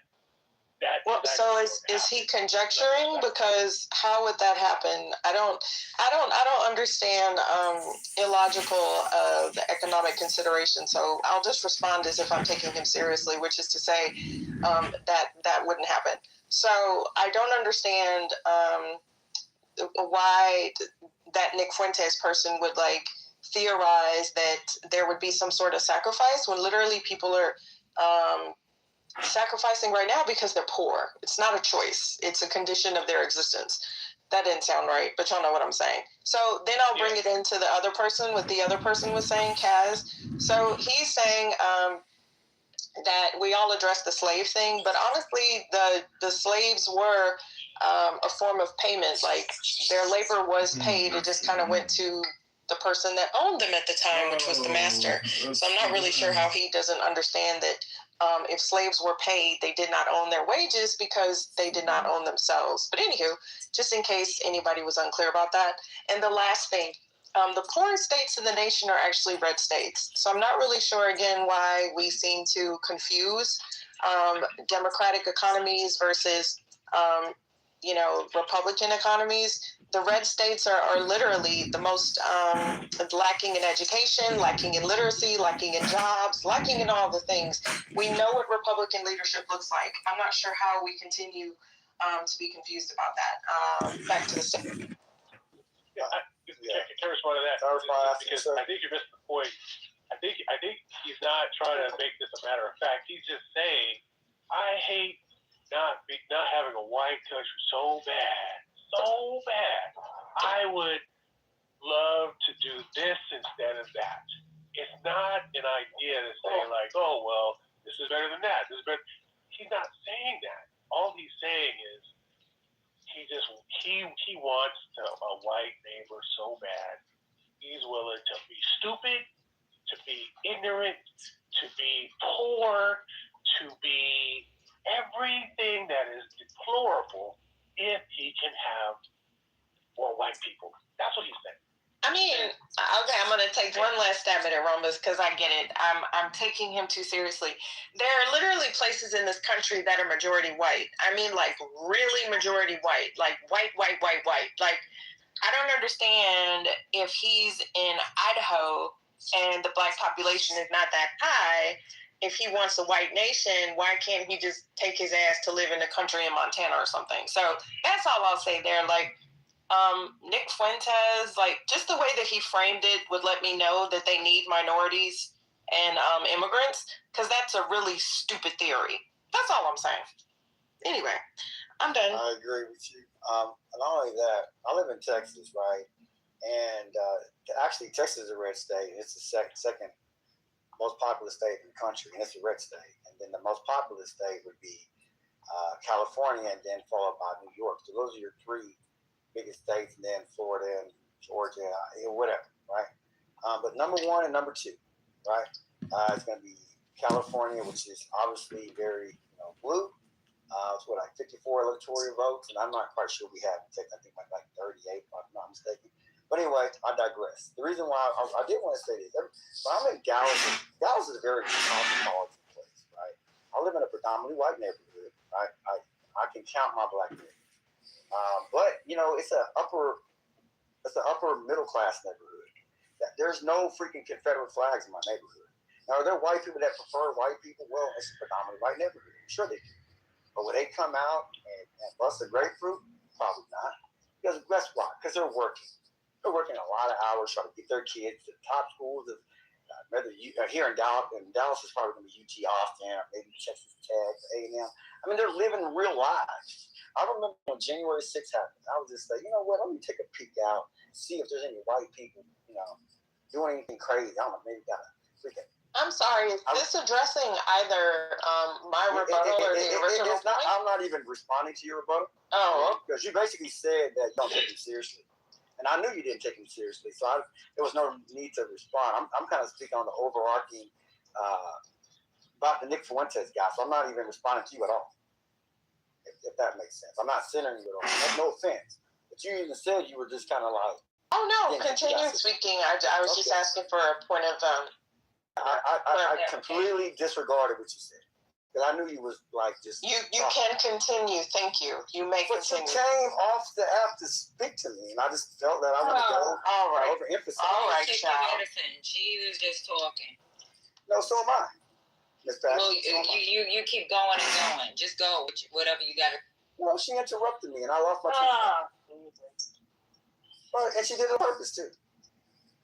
All right, so...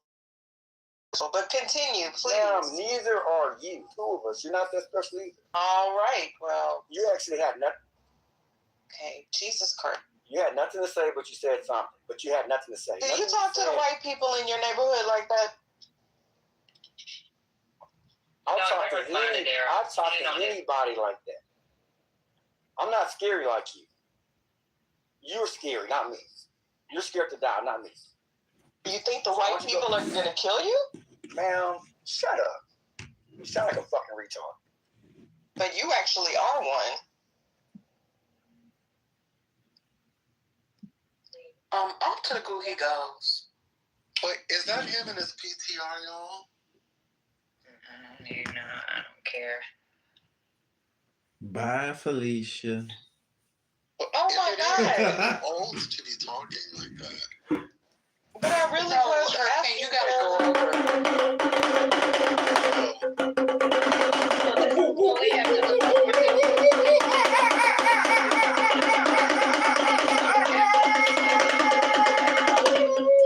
But I really was asking him what point he was referring to. You really was. I didn't understand, and I was going to interject with Texas and it doesn't matter. I'd rather people be annoying us on the staff than out irritating people. So, I just start yelling at an old black woman, call her a bitch or something. I'm sorry.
Stop calling each other niggas and overcome. But don't we already have a vestige of modern day Jim Crow? Didn't we just witness that just in the last couple of days that The state of Virginia had a statewide vote, and then it was shut down, and then we find out that the Supreme Court shut it down. Didn't we just witness Tennessee months before primaries literally say that they're going to remove black districts, and we're literally removing duly elected people out of office? Isn't the same thing happening in Louisiana? Was Jim Crow not actual legislation that was put in place? It was not just sentiments. It was not just MAGA. It was actually legislation. Wasn't a core part of the Voting Rights Act struck down, having pieces of legislation that have been in place for over 50 years been struck down. So I would wager that we are facing a modern Jim Crow. And this president hasn't even been in office for 2 years. So what else is going to come? That is the question, but I think that we are going to respond, and I think now we are catching up to understanding, how this is being happened, how this is happening to us. I think that we're at a point now where we're about to get activated, and the strategies need to change because they change. We need to change with the strategies and come up with new creative strategies. So, Robert, tell us, what do you see? You say we're catching up. So, what do you see coming down the turnpike, since you know what's going to happen? What do you see? I don't say that I know what's going to happen. I think that we are going to be in a position where we're going to have to sit back. How do we take this shit down? Clearly, they have moves. Clearly, they came with a plan. 2025, they came with a fucking plan. So, Ramos, 1 second. So, Ramos, I asked you a question because you're rambling. You're talking. You're being vague. You're not giving specifics at all, and I'm afraid that you're going to continue doing that for the next 10 minutes. That's why I asked you what you see coming down the turnpike. If your answer is I don't see anything yet, or I don't know, then that's your answer. But I don't need we need to sit down and strategize. We just need to get ready. That's saying anything. Okay, so let me. It's okay to say you don't. It's okay to say you don't know. It's okay. It's okay to say you don't know. I did say that, but what I'm suggesting is we are going to start early. The Republicans, and I mentioned this months ago, the Republicans started breeding these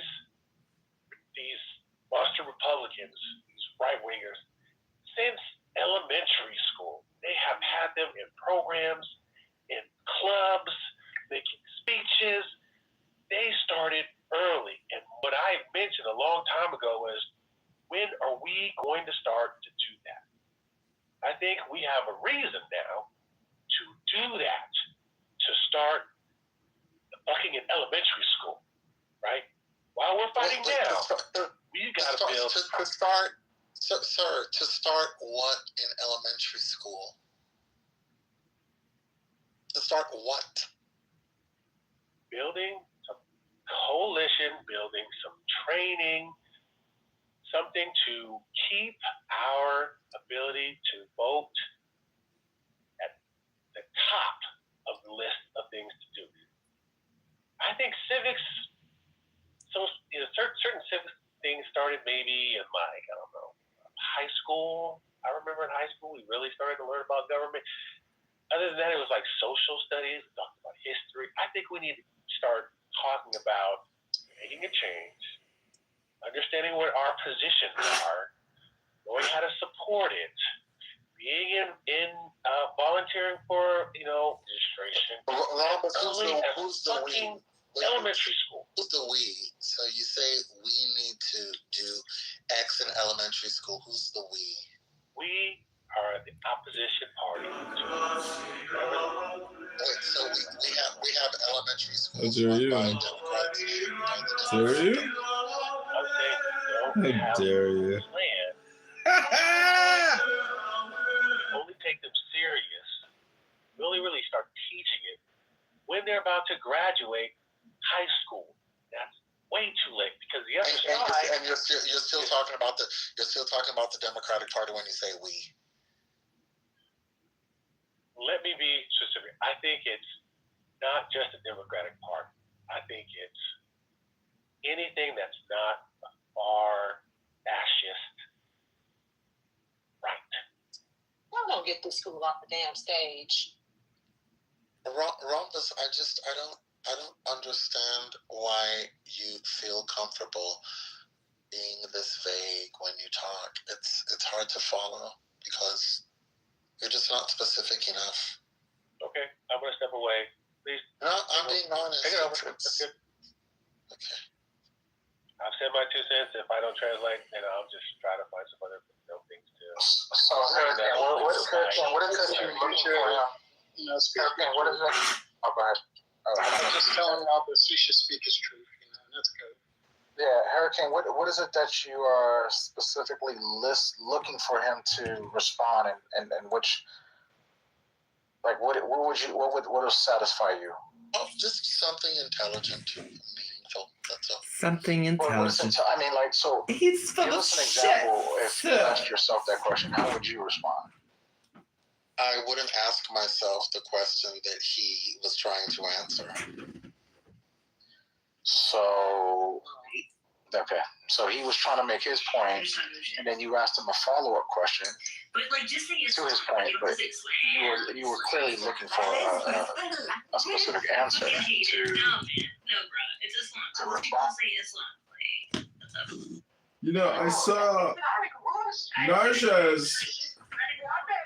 I saw a woman dressed like that today, but even over the full thing, she had a second one just in case. So it's like a Muslim JIC. Just in case that one falls off, she's got the other one to, make sure. But isn't that so crazy? It's like, where did you come from? How are you driving, a nice new car? And, who are you? And, how long are you planning on staying here? When are you going to go back to Damascus? Hello? Damascus is beautiful. Where did you come from? It's a very open culture. Where did you come from? Where did you go? Good night, Joe. Let's sing. You're supposed to have a karaoke. Where's Daniel Nero? Can someone call him? He's not picking up. Oh, I don't know where he is. Narja, you said something earlier today that was wrong, and I just wanted to question you about it. You said something like the experience is the virtue, or you said, just life is the virtue.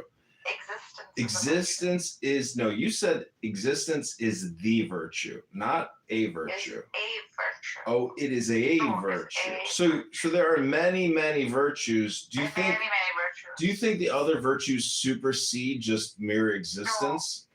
No, they're identical to existence. Oh, it's identical. Oh, got it. So there's actually no learned ethics or morals or virtues, correct? Is that what you're saying? No, I'm saying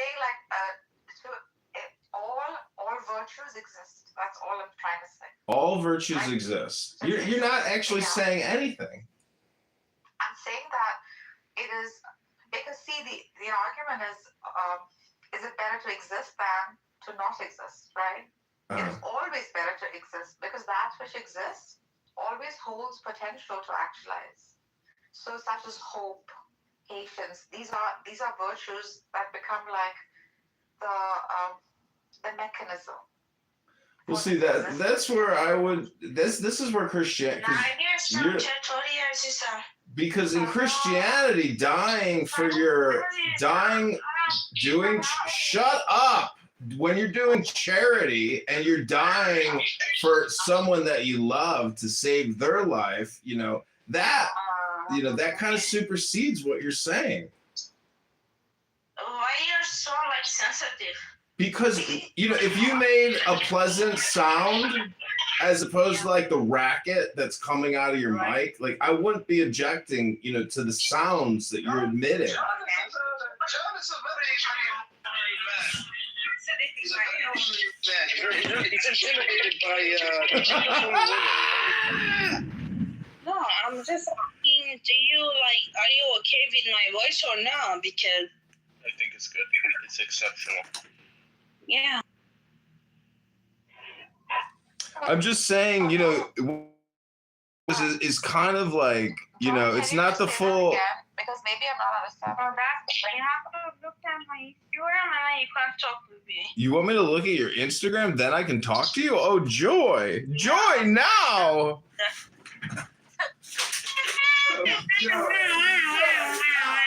Yeah, that's what you said. Okay, thank you.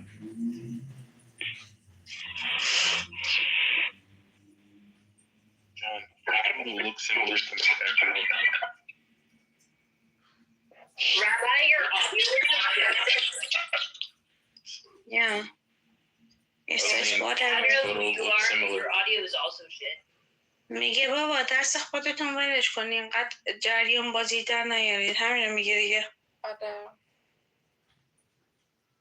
چه کاری حالا جریان بازی در نیار اوکی من میام میشینم خونمون شما بریم باز خودتون اشغال کنید. Can you speak American, please? دبید اتاق کی دیدن تو رو سکپتیک بود؟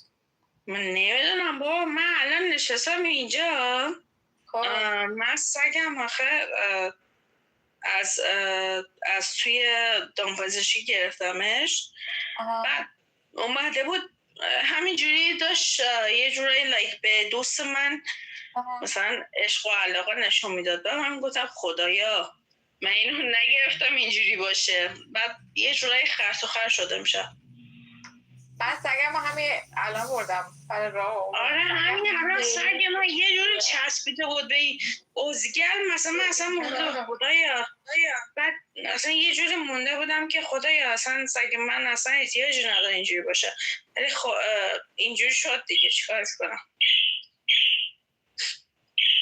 حالا بذار بخونه شاید دوا چیزی بهش دادن اونجا اوکی بچه ها یه ذره حرف زدن گفتم جوابشونو بدم دادست پرندم داری سپیده؟ آره so cute چوتی دارم الان اینجا اگه خاموش کنم همه چی خاموش کنم میتونه بگه که سپیده باشه بعد جدا از اون سپیده رو میتونه بگه که ردش کن بچه حرف بیادبی نزنم برش کن بگو نه بیادبی آخه بیادبی بگو بابا چی میگه کسخول چی میگه اصلا نه میگه که ریدم دهنت بارو بابا okay hey Blow can you tell them you're like reading and it please I'm just literally asking him خیلی بامزه what the fuck اون چی به من زنگ زنه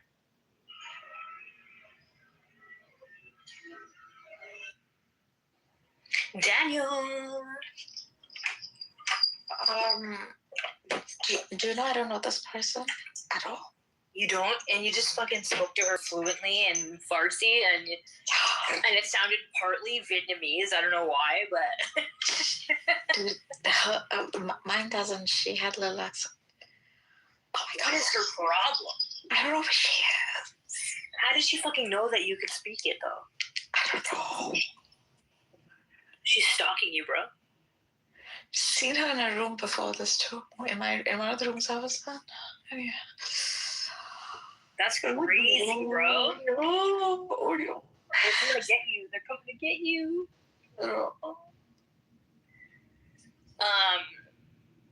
Should we thank him? Yeah, I'm just putting clothes on. Hey, Daniel. Hey, sweetie. Daniel, why aren't you speaking? He's become too cool for school. He's become too cool. Wait, Notions, I got a question for you. Do you think the IRGC is hiring, meaning like because they've killed so many of them, like they're not putting out job solicitations to Iranians? They're like, hey, we need to recruit you. Join today. I mean, they are, right? Absolutely. Hello. You know what? That could be possible. Really, I think so. I mean, if the U.S. was engaged in a major war, they would be soliciting for soldiers left and right. I mean, they would have a draft. Like, where's the draft in Iran?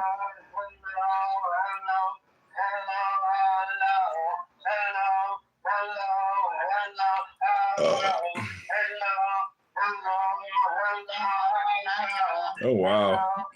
Good one, Nero. I love that song. Welcome, Dr. Brian. Welcome, Dr. Brian. Welcome to Liberal Elite Intellectual Democrats.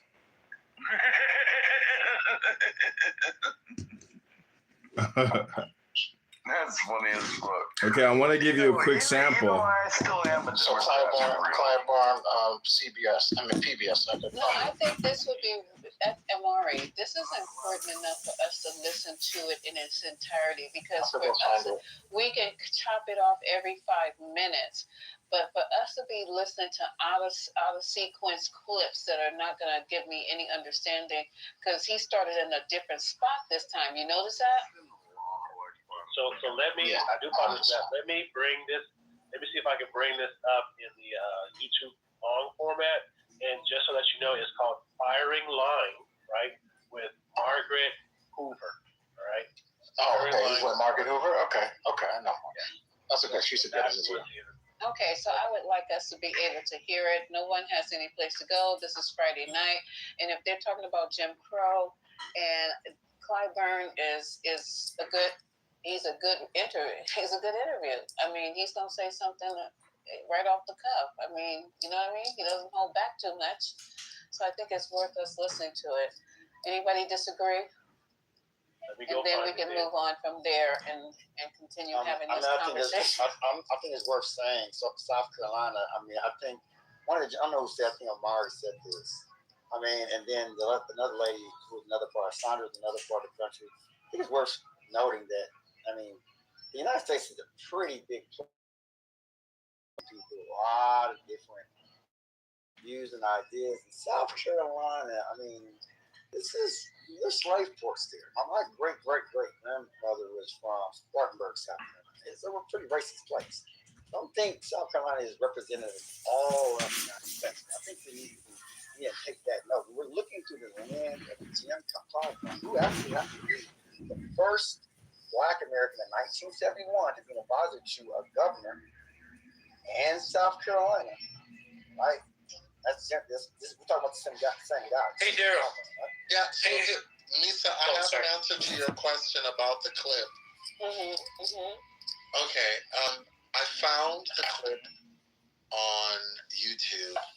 The interview was done in January this year, so before the Supreme Court issued its decision in the Calais case. Hey, brother, I just wanted to correct you on that fact. What? So the Jim Crow laws didn't come before 19. Oh yeah, Dave, I'm talking. Yeah, so there's nothing to correct. Just mute up. Wait. Oh, sorry. No. Sorry. Mute up. When I'm done, then you can talk about what you want to talk about. Okay. I'm talking about a YouTube clip. Mute up, please. You too, Chris. Mute up. You guys mute up on the stage if you're not. No, not mute. Don't yell at me, gay boy. Mute. Whoa. Stop, you guys. We're not going to do that. This is a long night. Y'all already hyped up and. Yeah, so, Lisa, the clip was posted on YouTube in January this year. It's about 30 minutes long. I can post a link in the chat. I don't know if you guys want to listen to 30 minutes, but it's Jim Clyburn talking about America, race, and where we're going in terms of civil rights. It's a bunch of stuff. So here's the. Okay, you guys have the link. Omari, you have the link. Yeah, I mean, I don't know if I can play 30 minutes of what's that, but we could try to, because, you know, you might not got nowhere to go, but I definitely got to run up and down those stairs. Right here, brother. Yeah, I just posted the link Because it said firing order with Margaret Hoover, and that's what I found. I'm about to settle in and go to a cigar lounge and just listen. All right, so 27 minutes. Okay. You don't have to play the whole thing, but I believe that's where Rhombus got the clip from. So. And we can just stop it. Okay, so we can stop this clip every. It'll take too long every 5 minutes. I'm not sure. So you want to run? Amari every 6 minutes? I think Rhombus said he'll run it. Okay, yeah, so I'll run it every 6 minutes. Okay, so every six. Yeah. Oh my God! What would you guys like? No, seriously, because I'm trying to get to the 3 minutes. We'll be forever.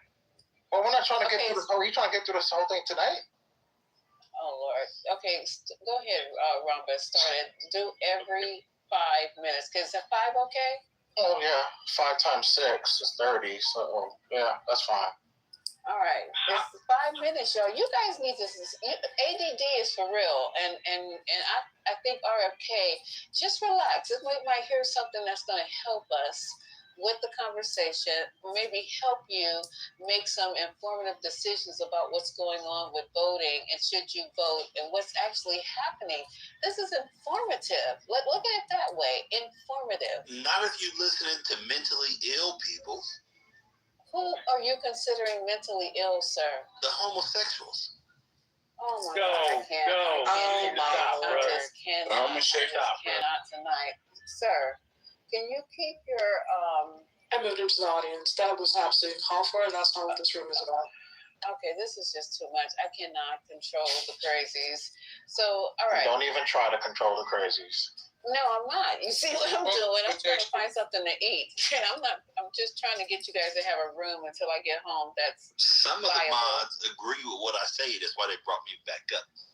Oh, okay. Well, those mods are not going to speak up. So, and can you just not talk until we get through 5 minutes of this? Well, so the mod that dropped you approved you to come back up. Yeah, and I just realized that, so I dropped him again, and it'll stay that way. My bad. I do apologize, everyone. Talk about hypocrisy. You know, I make mistakes. I am not perfect. Okay. We're playing at 5? Go ahead, Rhombus, man. Calm down. Go ahead, man. What?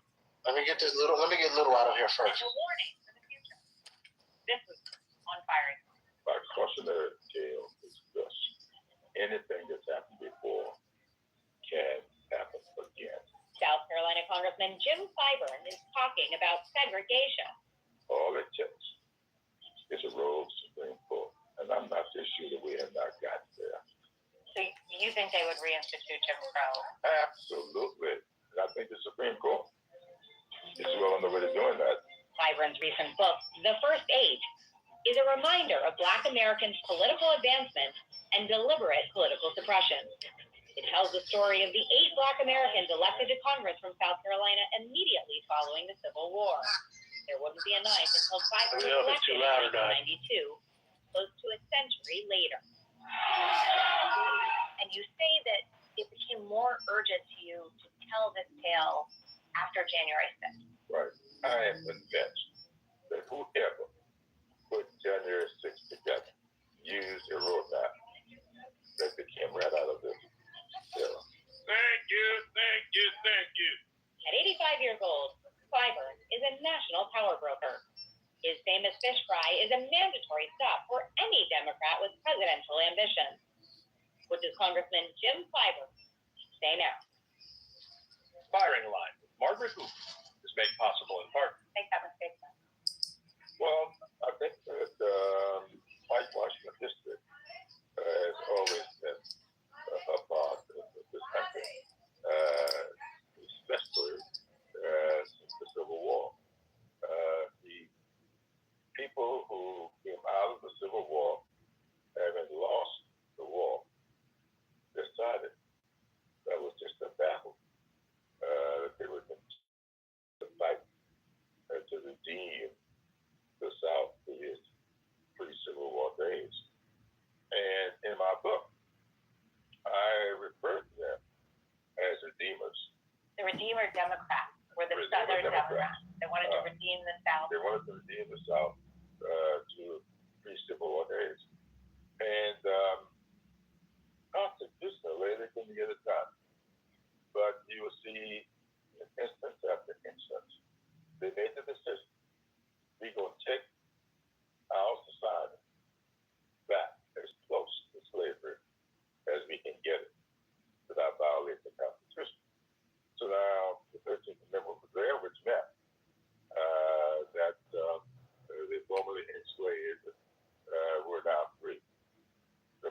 Amendment gave them equal protection of the laws and, of course, the 15th Amendment, the right to vote. But the implementation of constitutional amendments rely on legislative action, and that's where they made their attacks. Went straight to the legislature, and then they got the Supreme Court to interpret these things the way they wanted them interpreted, and that's how we got Jim Crow. The first Black South Carolina member of Congress, Joseph Kane Rainey. Yeah. You say when you got to Congress in 1993, there was practically zero evidence that he had ever been in the college you were walking. That's correct. And I set out to change that. And later you were able to hang his portrait in the Capitol, have a meeting room designated in his honor. Right. Why was that so important to you? Well, I believe history is very important. It should not just be informative, but it should instruct. And because I believe that so strongly, I think that the extent to which we are left out of that district takes away from the foundation that our children and grandchildren can build upon. Okay, we're at 5 minutes. Any thoughts? Mike, continuing on? We need to fast forward more. So, are we good? Hold on, real quick. I just give people a chance. I don't know, Misa. Did you hear? Okay, so it looks like they clipped the part where he talked about Jim Crow, and then they seemed like they mashed it with another section of your original clip. Did you hear that?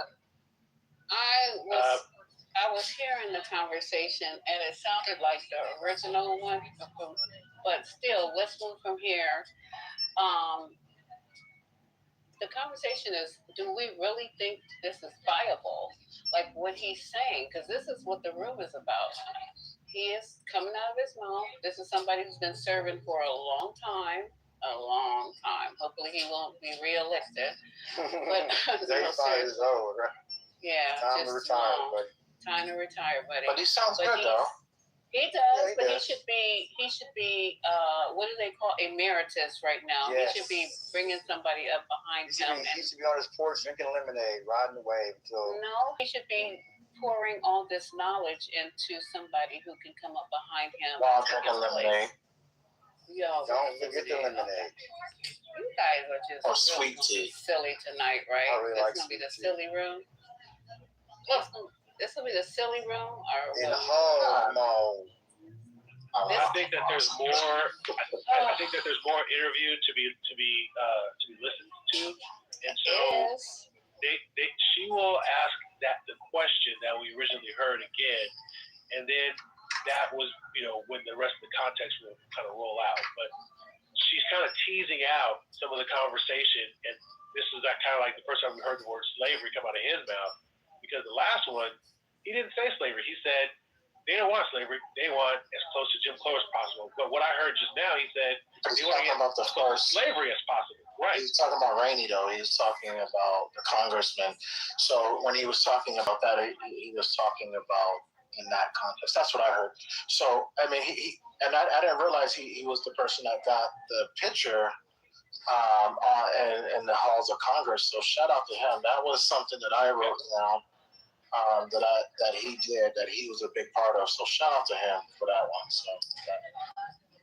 All right. Well, I'll roll out another 5 Go ahead and minutes. press play again if you quick. And then Misa, you got to mute up because I can hear them Okay, cooking sorry. the Chinese chicken with feathers on it. Okay. Well, Miss Peace Theater. But we said that that's what they said. So don't be surprised that he said slavery, because that's what we said earlier, over an hour and a half ago. We said they said slavery. But you didn't ever say climb on. He said it. Yeah, so I get what you're saying. But go ahead. But he didn't say slavery, and the Republicans trying to bring it back in that sense, though. So you're still distorting it. But go ahead, Rhombus. We're here. I have grandchildren. I got a little great granddaughter. I think it's important for her to know who she is and from where she came. Robert Smalls was one of your first dates. Was born enslaved. You became a Civil War hero. Right.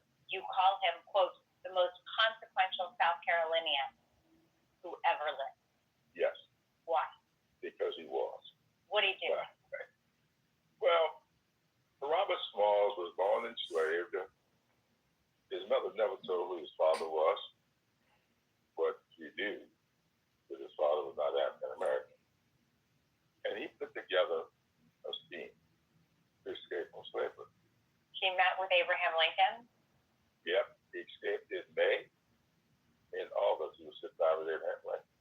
Small to become a celebrity all over the country, having escaped slavery the way he did, having been rewarded with his freedom and with significant amounts of money. He was asked to go to Washington, sit down with Abraham Lincoln, and get permission for blacks to serve. And he left Washington having convinced Lincoln to do that. And Lincoln authorized him to go back to South Carolina and recruit 5,000 soldiers, turning to 40,000. And Abraham Lincoln said himself, and it's in the book, were it not for these soldiers, they would not have won the war. So I believe that war changed direction because of Robert Smalls. It's pretty clear the facts are there. There's one of the first dates whose story you say, quote, gives me the greatest pause, that's Robert the Large. Yeah. So how is he different? He was a free black. He's from family from Haiti. His father was a tailor, mother a dressmaker. They owned slaves because he was of mixed race. He was able to get an education, and he really joined the Confederate Army. He was a big apologist for the enslavers. And he looked down upon those who were enslaved until the war was over and the Union had won the war, and he flipped sides.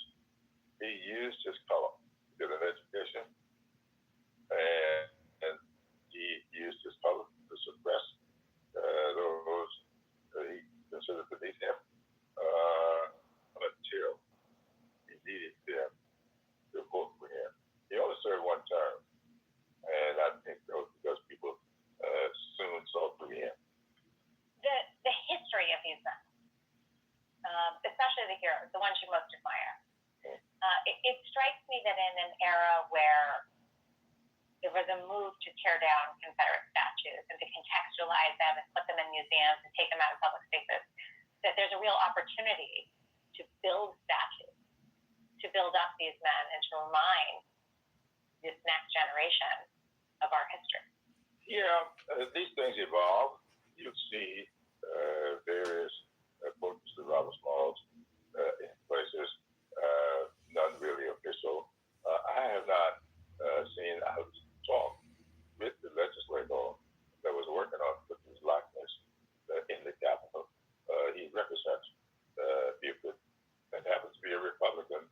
His thing to me was, Robert Smalls was a Republican. Well, all 8 of these people were Republicans. Well, but this is because my mother and father were Republicans. But this Republican Party today, it's a little different. It's a little bit different. It's a little bit different. You say that, as a result of the tumultuous and challenging times in which we live now, this book has become much more than an introduction to heroic figures. Absolutely. Heroic figures have been lost to history. It is now a cautionary tale. Right. And you say that it became more urgent to you to tell this tale after January 6th. Right. You say that the Redeemer Democrats are echoing the tactics of MAGA Republicans. Absolutely. Tell me more about that. Well, just look at all the stuff that they did. A guy named Witherspoon Gary, a general in the Confederate Army. Completely unrepentant, believed that Robert E. Lee should not have surrendered. Absolutely. And he did everything he could. He, like a particular figure in the White House today, he overtook the entire mechanism. He wrote and given instructions as to how they conduct themselves. And one of the things he instructed them to do, always wear a red shirt. The red shirts.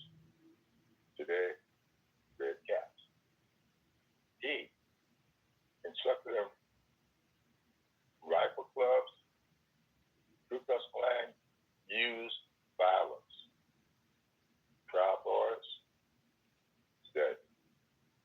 you can look at what's happening today. If you want to know what the fuck what all this is about, you can get a nice, concise understanding from this book. So are you saying these tactics echo the past? Absolutely. In fact, I am convinced that whoever put January 6th together used a roadmap that took him right out of this era. How far do you think the current MAGA Republican Party, because you say it's Proud Boys, which are different from run-of-the-mill MAGA, how far do you think MAGA Republicans, and you even Donald Trump as the leader of the MAGA Republicans, I mean, when you reference the echoes of history, how far do you think, or are you warning that they're willing to go? All the way. What do you mean by that? What do you mean by all the way?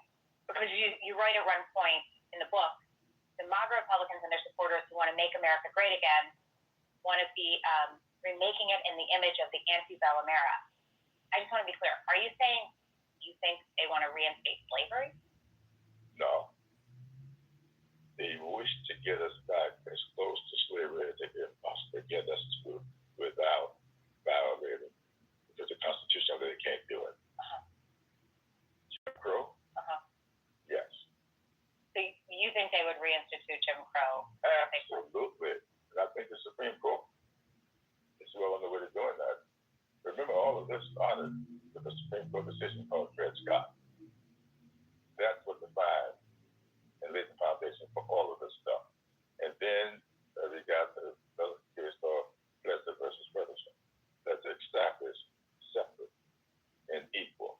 Well, and of course, the Supreme. Okay, so that was what we heard the first. Yes. Okay, I'm glad you rolled it. You defeat her. And I can't wait to hear what comes after that, because that's the part that, like Tiffany and others were stating, we need to hear that second part. But he said slavery. No. Jim Crow, definitely. Yeah. He said, definitely. Okay. I heard that loud and clear.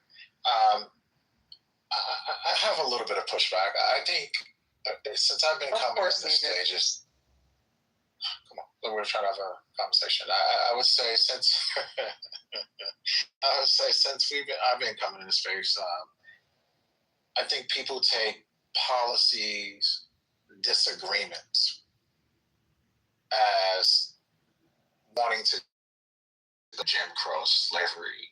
Yeah, he voting, because you want voter IDs, voting, to have an ID to vote, that you Crow, right? Because you may have stricter immigration policies, right? That you want to go back to slavery. I'm not sure how you can put tens of millions of people in that bucket. And that's just my one pushback there online. And not only that, Amari, it's a very abstract thing. It's like you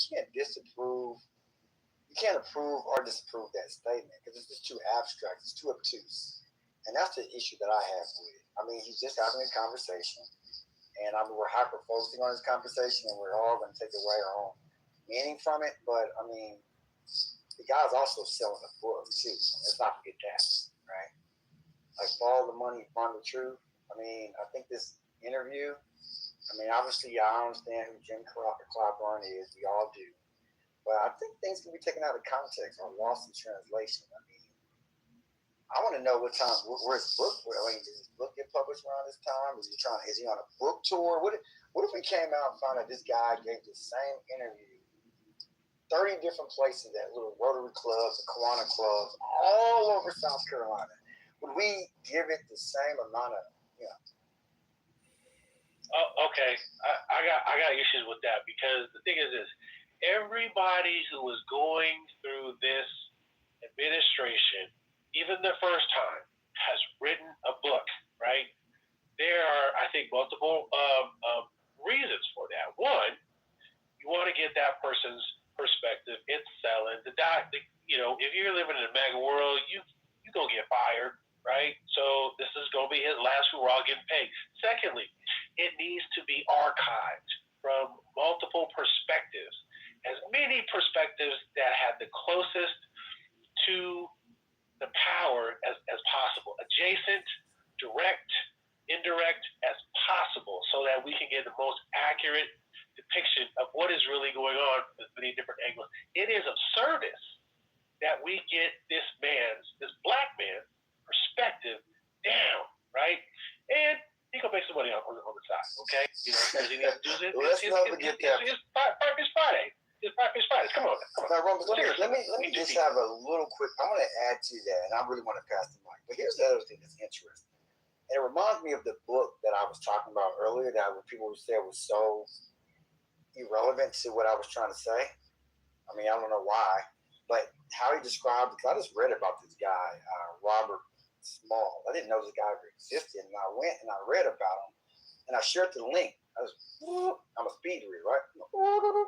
I'm like, damn, this Robert Small did that during actual slavery. I mean, this guy actually got a freaking Confederate ship and drove it to the Union side that had cannons and munitions during the slavery time, right? And not to mention, another little nuance fact that was kind of mentioned there, he had kind of like a priority status or preferential status. He was Haitian, born free. I think they're saying here that he actually, one thing they're saying he's a slave, but then he volunteered to be a worker to get a better context.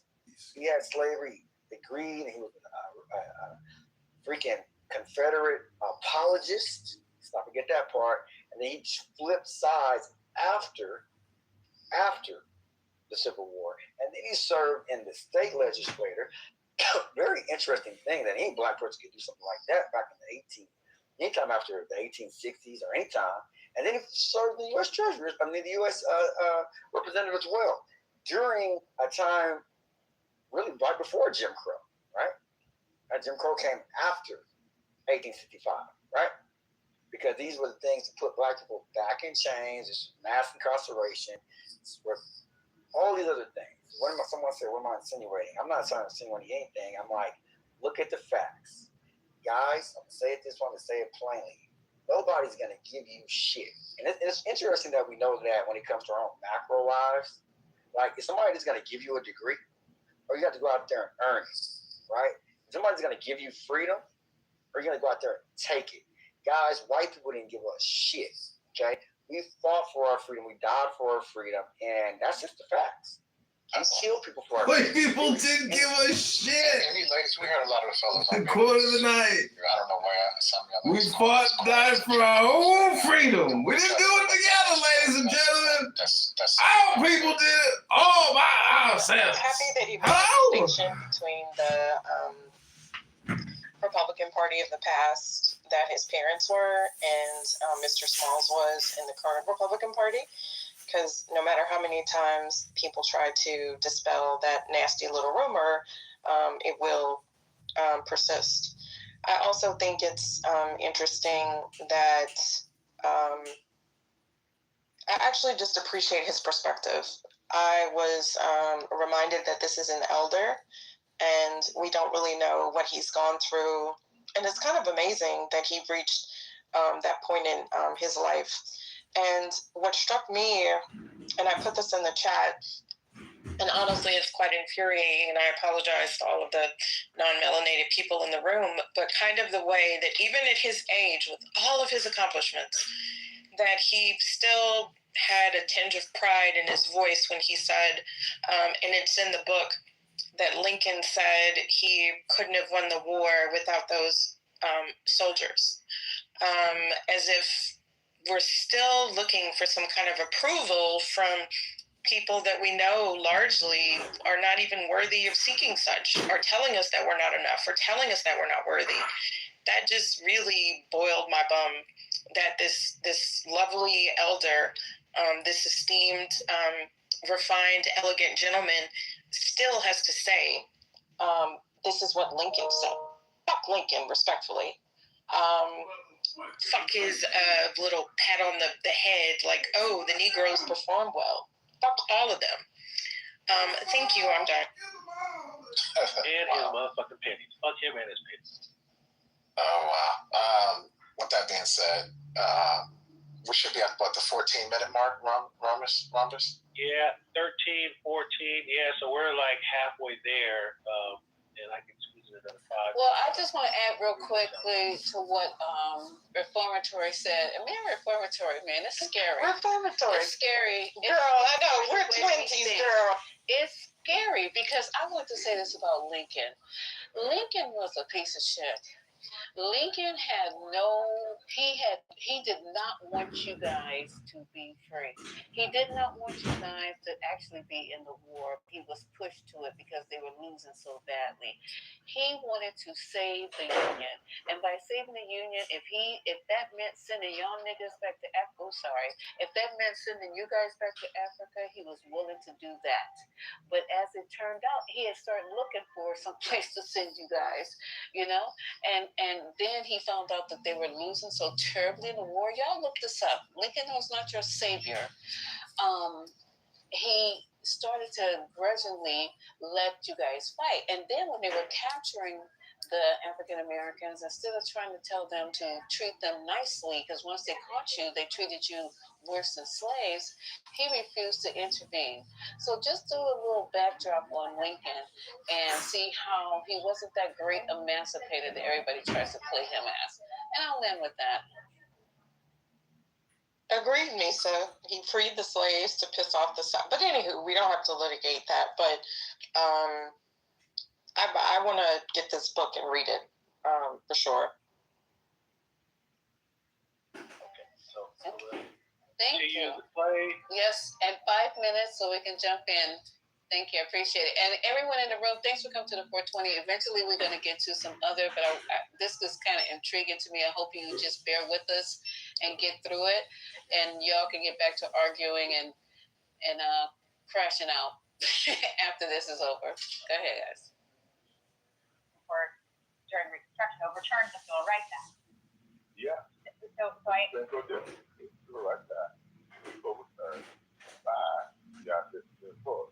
And what is it now with the 1965 Civil Rights Act? The first, they put it a little more complicated, but they're doing that. The Supreme Court is focused on that.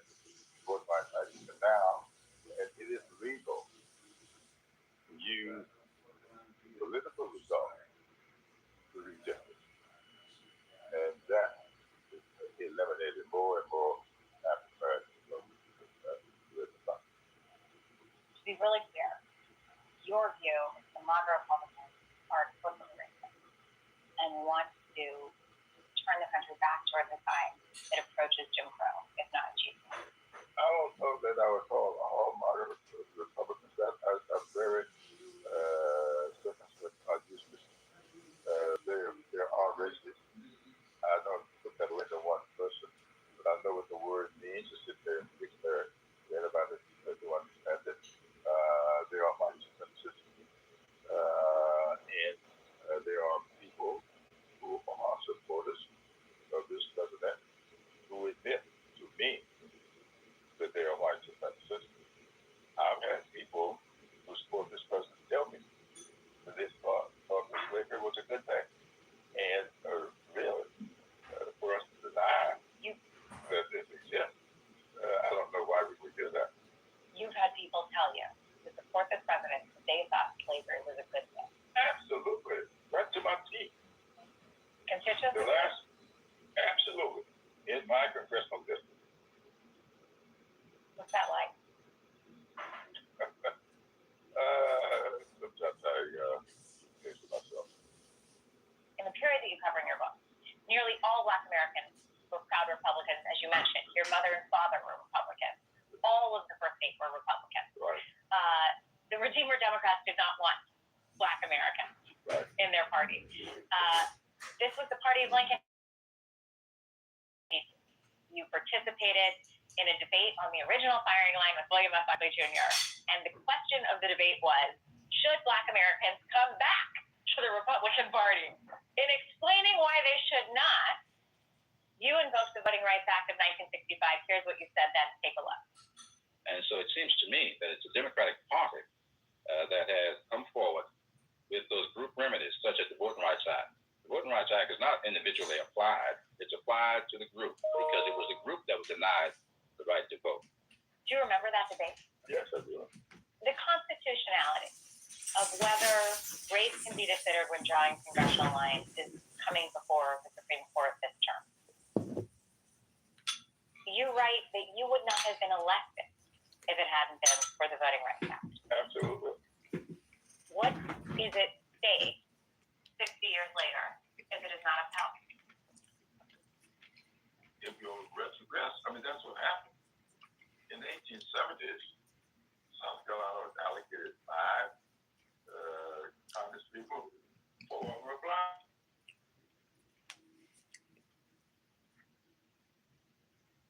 That's by any means necessary, and that was I still to this day don't know how much of that was just propaganda to rally the support of the people to find like a common boogeyman versus they all actually believe this. I really don't know. I mean, I'm not. But that's I'm very not similar making to the left here today. But I'm not making this up, guys. Like, it's every 3 hours I have another incident, and it's coming from people with that are just extreme, and you hear it on here. You've got to put antenna up when you hear it, and so this one's from the left. And they're definitely here. Yeah. And we should not underestimate it. And, you know, I've seen more far left She was indeed a sweet flower of love. Terrorist attacks than from the right, to be fair. It's not historically. It's not quite. I mean, right wingers. So left wing will cause mob violence. They will have large protests. They'll assault people, especially when they can outnumber people. But traditionally, and I'm just being fair, this is where the right wing extremists were different. Who were the people that would go into a black church or a synagogue and shoot up people because of who they are, or a Walmart, or that store in Buffalo because a lot of black people live there? It was the right. I mean, the right wing did have. You didn't really quite see that type of violence where they were just going to execute people because of who they are. Because of their religion or race, like you wouldn't see on the right. That is where I would say traditionally right-wing extremists are far more violent when they would commit attacks. However, they're far and few between. But the left they mobilize a lot more often in large numbers. A lot of violence ends up happening when they do that. But you don't really see the mass shootings and that kind of stuff that you would see with the far right. I don't know what else to call them. That's what I'm saying. Those mass shootings, I mean, we're seeing them. And we're seeing from which group they're actually coming. I'm sorry, it's usually... I mean, you had some trans people that are... I don't know, trans men, trans women that have had their little streak the last year and a half or 2 years that I would say are more on the left. Other than that, like, they're kind of anomalous. Before then, it's generally been right-wing people that do these mass shootings. And even like if we look at the Boston Marathon bombers, I don't even know if you can put them on a left versus right, because it was just like that's Islamic. Well, that was a terrorist attack. No, Tsarnaev was driven through a sense of Islamic extremism. He got wrecked. Exactly. It's not like I don't even consider that left versus right. It's more, at least in an American it's not context. left versus right. It's like radical versus not radical.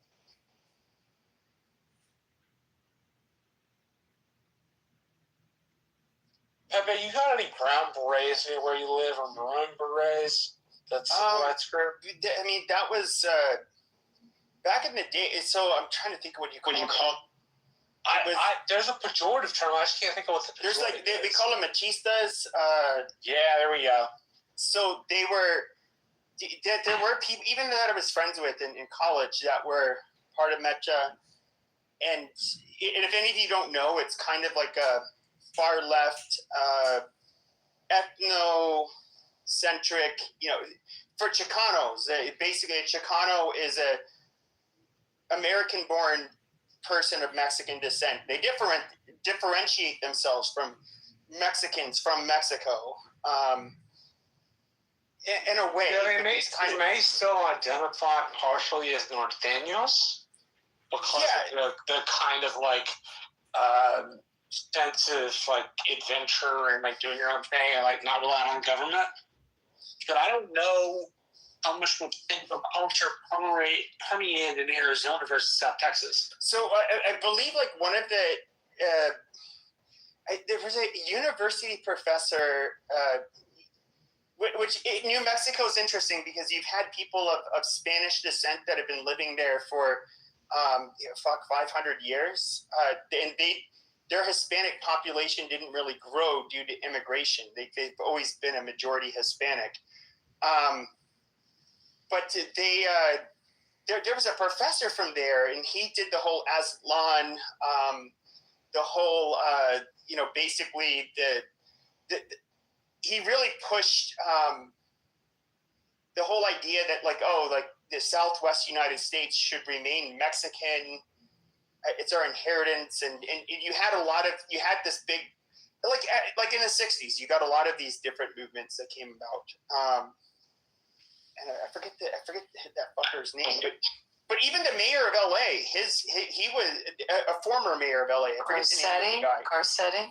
No, he was a Mexican guy. He was the one who I forget what he did to Rush Limbaugh's girlfriend. Bill Diegos. Yeah, and so he was a member of them, and they did they sabotaged some train tracks in LA or near LA and caused a terrorist attack. I mean, they were kind of militant, like a lot of groups back then, like the Black Guerrilla Family or the militancy went kind of hand in hand in the 60s with political groups. I mean, the 60s were a super violent time in America. If we think now it's violent, that was a lot. Do you remember the Weathermen? They wanted to blow up the subways underneath the Capitol. I mean, they caught that. They caught them doing it. I remember asking my dad. I mean, he was in his teens and 20s in the 60s, and in 2020, I remember asking him, I don't know, was our country more politically chaotic or violent now or then? And he had a really hard time, answering that. So, in some ways, we were worse. Weather Underground? It's the Weather Underground. It was the SSDS. Yeah. And the Weather Underground Society, something like that, right? Yep. You actually had some, a lot of them were pretty privileged white kids that were socialists. Yeah, but they were privileged white kids. I mean, at Columbia, they were. But they were very smart. These were really smart guys, like Bill Ayers. Hey, Jerry Rubin and Abby Hoffman and Dave Dillinger and Tom Hayden. I'm trying to remember if I can get all seven. Who am I missing? Rennie Davis. I mean, they were really bright. If you look at who went on trial. Who's the one? Chicago 8 became the Chicago 7. Bobby Seale, right? Right. Who we left out? Wait, Dave Dillinger, Rennie Davis, Abby Hoffman, Jerry Rubin, Tom Hayden. I'm missing one. I can't think of it. You named 6? Yeah. Anyway, okay, they were all really bright. No, they were all really bright. And I remember this is maybe 15 years ago. Megyn Kelly had Bill Ayers on her show on Fox, and she's trying to grill him. And I just remember just kind of being amazed at how intelligently he could answer and respond to her questions. And of course, he's doing this in a way where he could possibly get in trouble if he. Legally, if he answers some of her questions the wrong way. And I was just, and Megyn Kelly, it seemed like she was just she didn't know what to do. And I was thinking wow, this is a sharp motherfucker. And when you get... He's very smug. He has a PhD. He's a tenured professor. Yeah, but he's probably actually... retired. Yeah, but he's actually, in my opinion, a very smart guy. And he was one of Obama's advisors before. Well, I mean, the rumor is, and I don't know how true it is, that he wrote Dreams of My Father. Barack Obama's book, yeah. Mm-hmm. But, he's but that's actually, if you think about it, imagine you had these smart people that were committed to being terrorists. The world's a pretty dangerous place. Well, that's the Weather Underground. They split up SDS. They were part of SDS, but then they split it up and they created the Weather Underground. They destroyed that organization, SDS, in order to form the Weather Underground, which was about bombing. There's still people to this day, if you go on the FBI's website, that have not been found. And I'm dumbfounded. Like after decades, they've not been able to track these people that have been involved in some of those attacks. They've not been. Nobody believes they ended up. I didn't know that actually. I thought they all came above ground. They had really good lawyers. A lot of those people, when they came above ground, they showed that the FBI had done illegal wiretaps, and that's why they did minimal jail sentences. Well, no. So, there was an MTA officer in, I believe, New York City who, there was 2 women, I believe, involved in that attack, and they ended up, I forget what they did, some kind of terrorist attack, but they severely injured this one officer. And of course, even when it says, while they're still looking for her, she has a photographic memory, is estimated to be, a genius, something like that. And nobody since the 70s.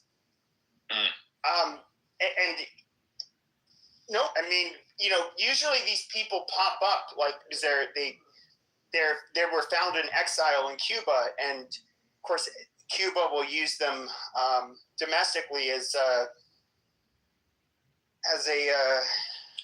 positive PR for their. Okay, here we go. I just Googled it. None of the original Weather Underground organization members are still in hiding as of 2026. But look, there could be other groups. No, I wasn't talking about the Weather Underground. I'm talking about some of these extreme. Just look up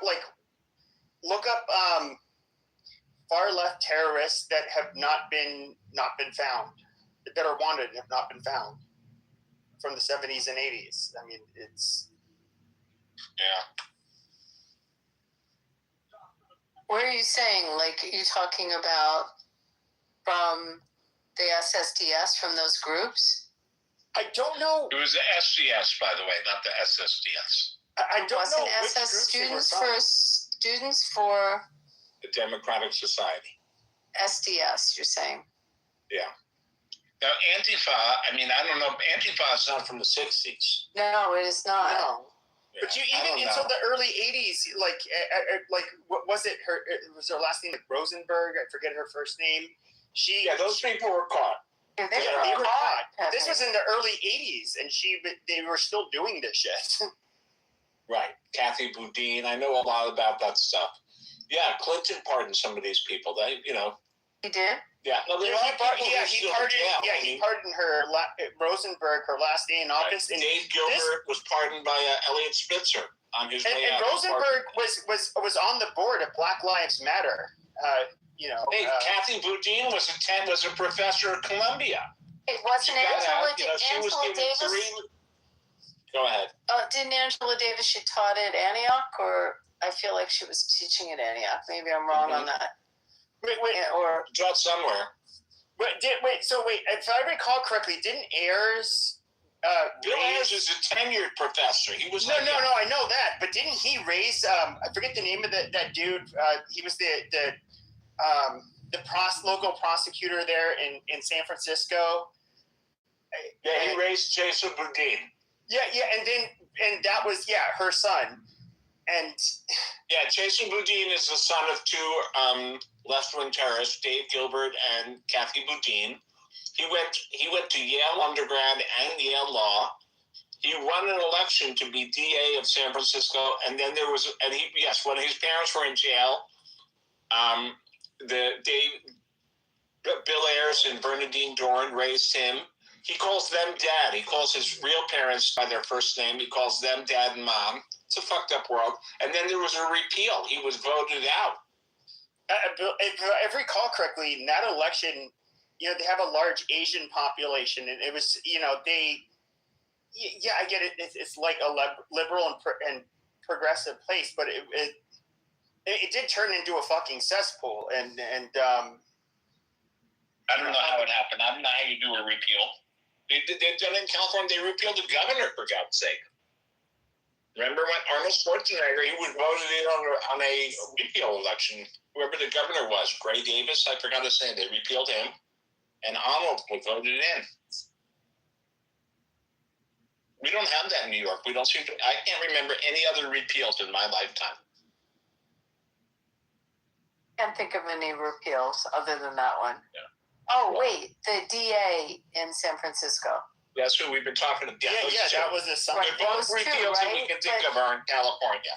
So that was a terrorist. That was the son of two terrorists, and that was raised by their terrorist friends.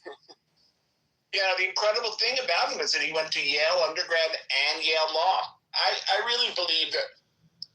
But these are smart people. I mean, like thing is, smart. These are not dumb people, and that's what they're very smart. Yeah. But academia is where the liberal world,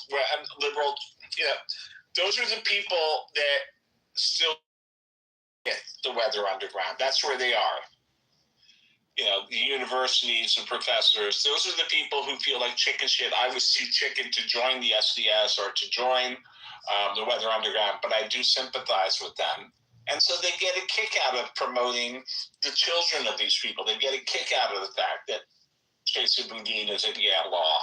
I would say that is his parents are doing like life bids, and he's at Yale Law. Isn't that cool? And I think that's one of the differences between the left and the right in the United States is when it comes to like domestic terrorism, you don't have this legacy of the right wing doing this, the terrorism stuff. Whereas if you look at aside from Timothy McVeigh, but that's few and far between. No. I said legacies.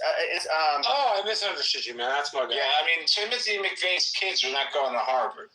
So, but you do have people with left-wing grievances and people that so happen to be left that have ethnic or racial or religious grievances on the left that were kind of brought into the fold of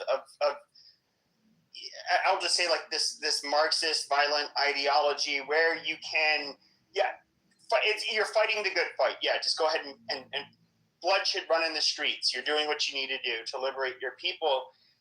Whereas the right doesn't have anything even remotely similar to that. You're going to have people that are very extreme on the far right, which are, they're just terrorists and unhinged, and most people don't take them seriously, that might have views that are similar to that.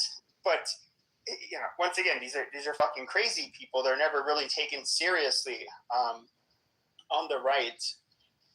But even the mainstream, and that's kind of one of the weird things, is like, I guess in the 60s, maybe there was more mainstream acceptance of the violence towards the majority, like America. We're an evil country, the white people, whatever.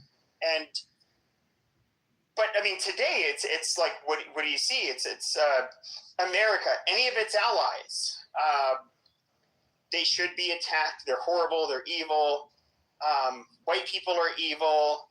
At least in America's context, they put Jews in the white basket, but you guys are more elite form of whites. And you guys you're colonizing these brown people in an apartheid state in Israel. You guys are just super awful. We need to get rid of you.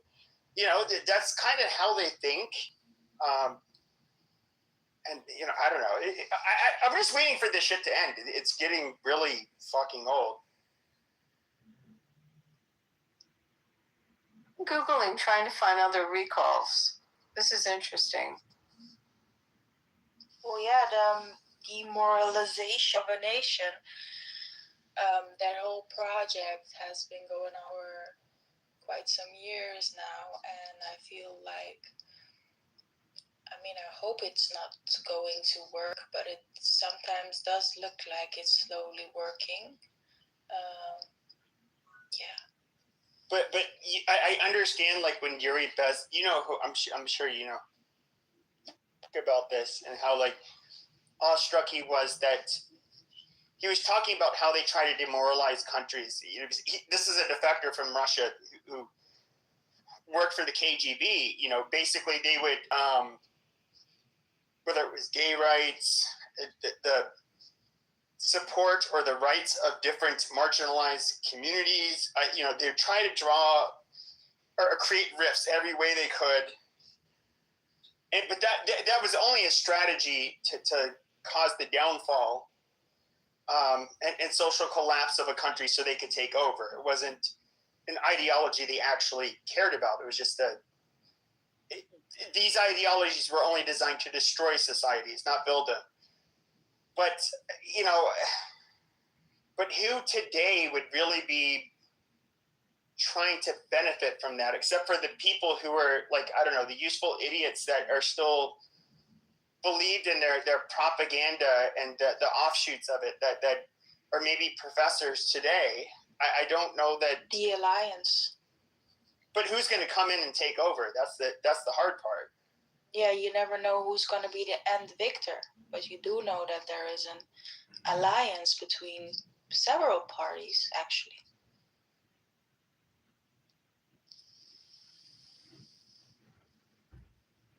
But the Soviet Union would come in after a country stabilized and then, quote unquote, normalize it and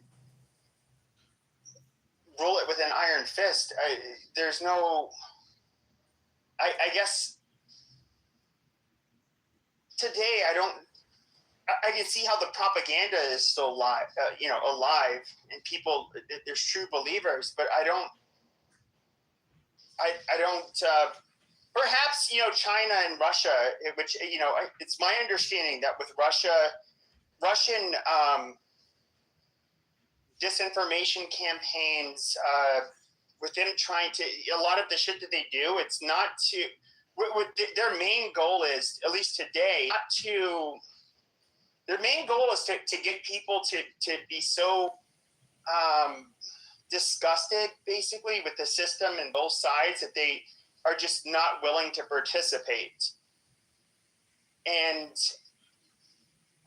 I don't, but even then, it's like Russia's not going to take over us. But of course, if they can weaken our resolve and our willingness to elect people that will push back against Russia, you know, that makes their lives easier. I don't quite know what the end goal is with people, with every group of people and all of their grievances and their ideologies. I don't even know if they're all like connected. That's where it becomes kind of complicated.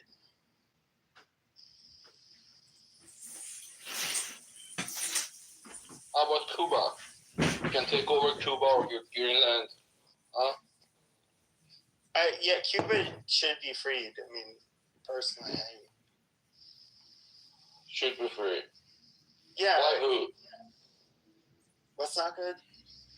By who? It should be freed by the fucking people. By the people or Trump? No, by the people. I don't think Trump should rule over. No, he shouldn't rule over Cuba. It should. Basically, the regime should be out, taken out, and then they should have elections. Listen. What do you think about Ilhan Omar?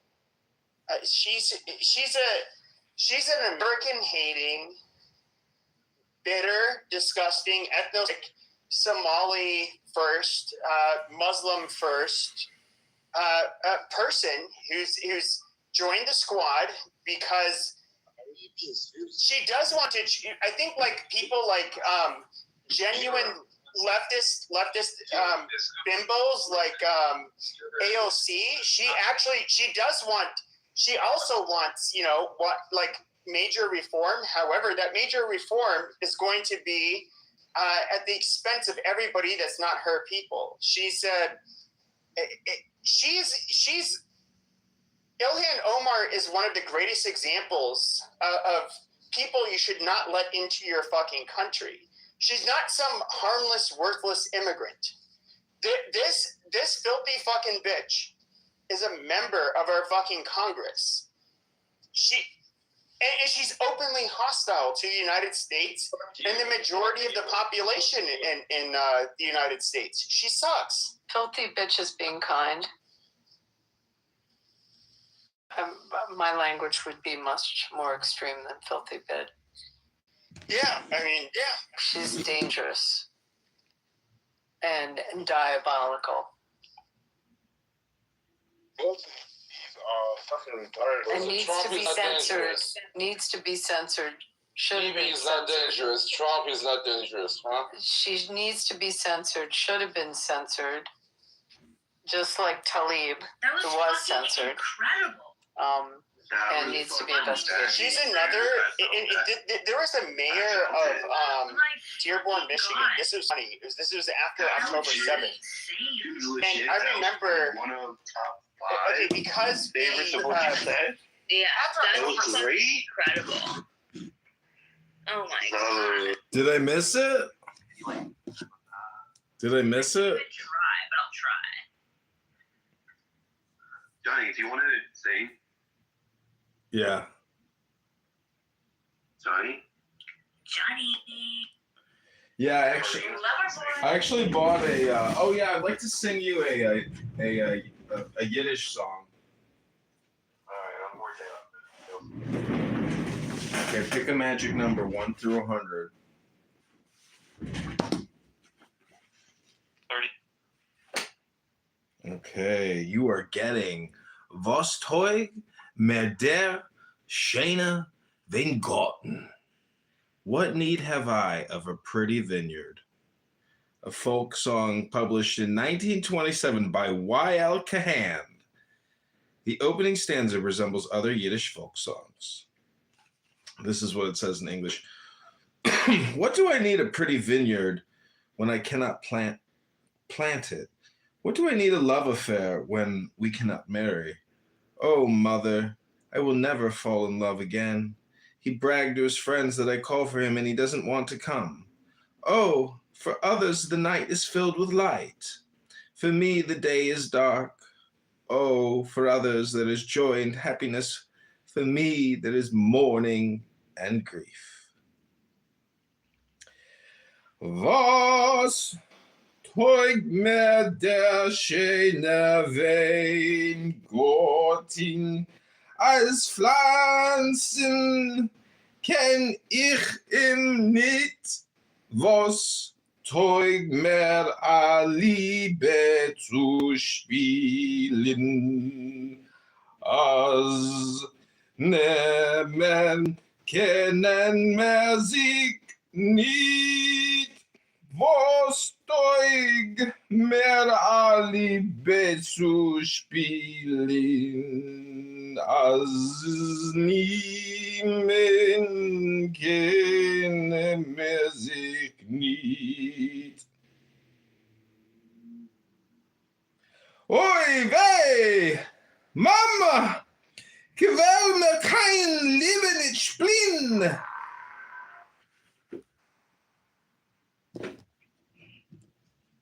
Whoa. Oh my god. That was really good. Really good. Whoa. Very well done. Very well done. So, what do you got for us, please? Please, can you hear one more? For me? Please. Oh my god, again. Yeah, I'm gonna try a song I've never heard before. I know you had a long day. I'm gonna sing a song, but I've never sung it before.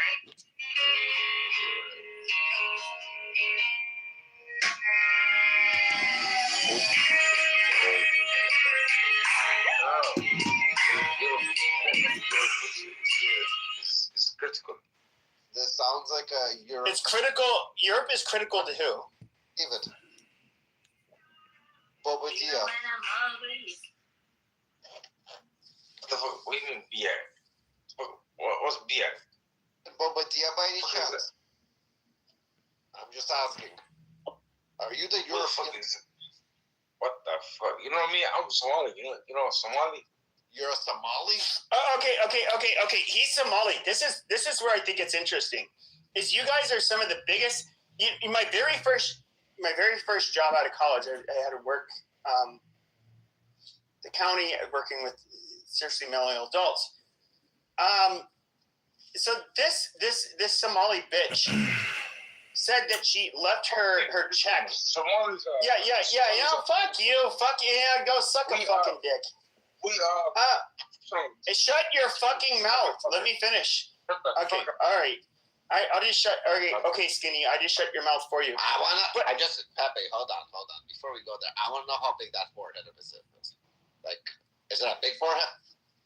9 inches, 10 inches, probably. You know what's interesting is we can talk about the. I'll forgo the story, but we can look at we can look at the. Hold on. You filthy Jareer. Hold on. So you have African immigrants that do fairly well, especially from Nigeria. If you look at it, they actually outperform most.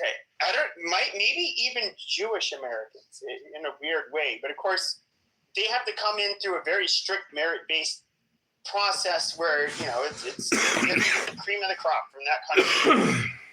But then, so we have the merit-based immigrants from Africa. But then we have the refugees that came from Africa, like the Somalis. And what you get are people that just abuse the system. They commit lots of fraud, lots of crime, very dirty people.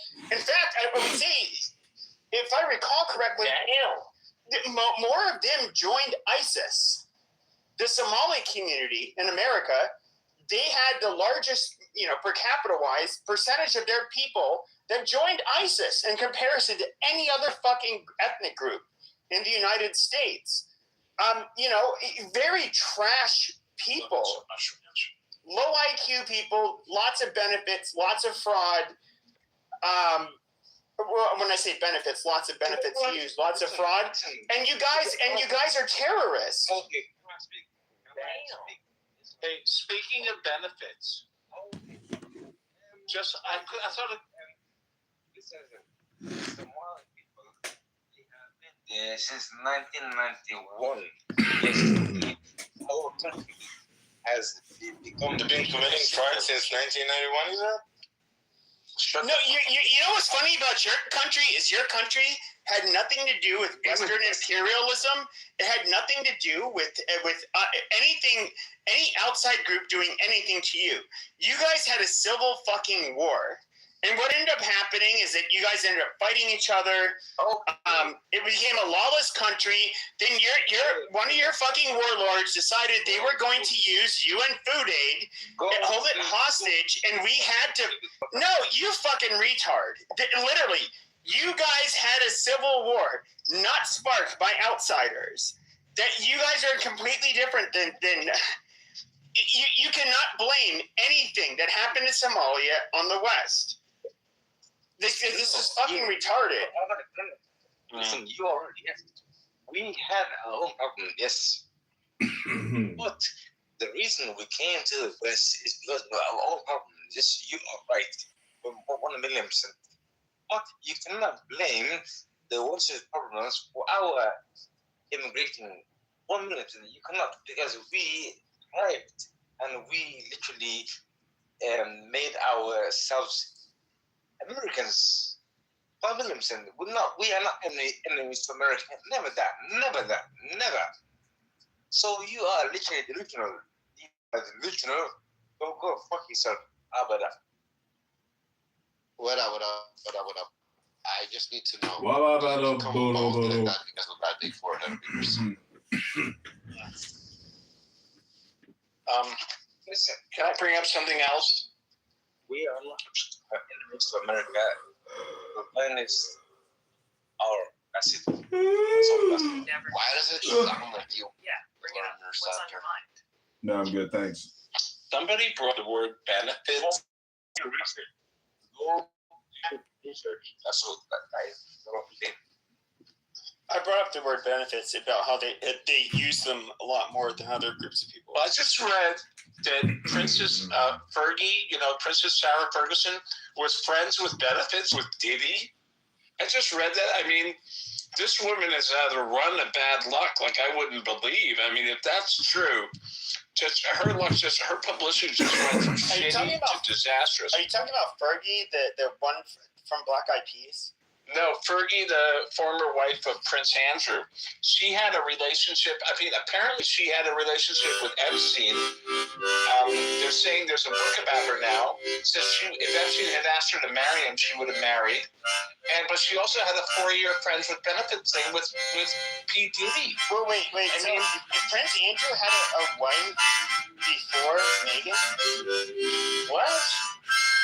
Dude, you're thinking of Harry.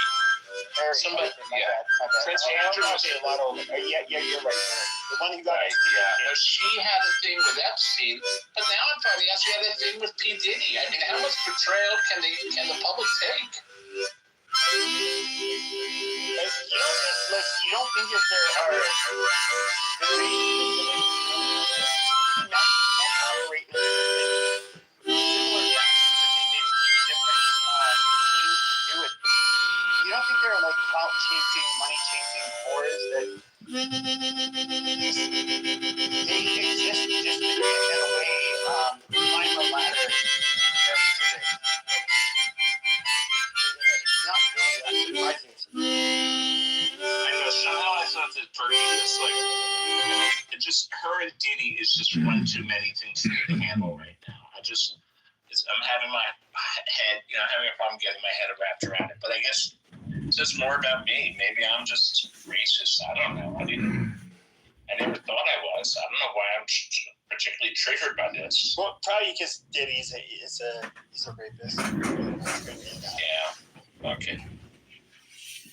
Yeah. Well, I mean, I guess Denise, they know how to get our attention with stories like this. You brought it up, not me. No, I know I brought it up. See, I'm somebody who's not. I don't notice those kinds of headlines. I don't care about them. Well, somebody asked, Robbie asked me if there's anything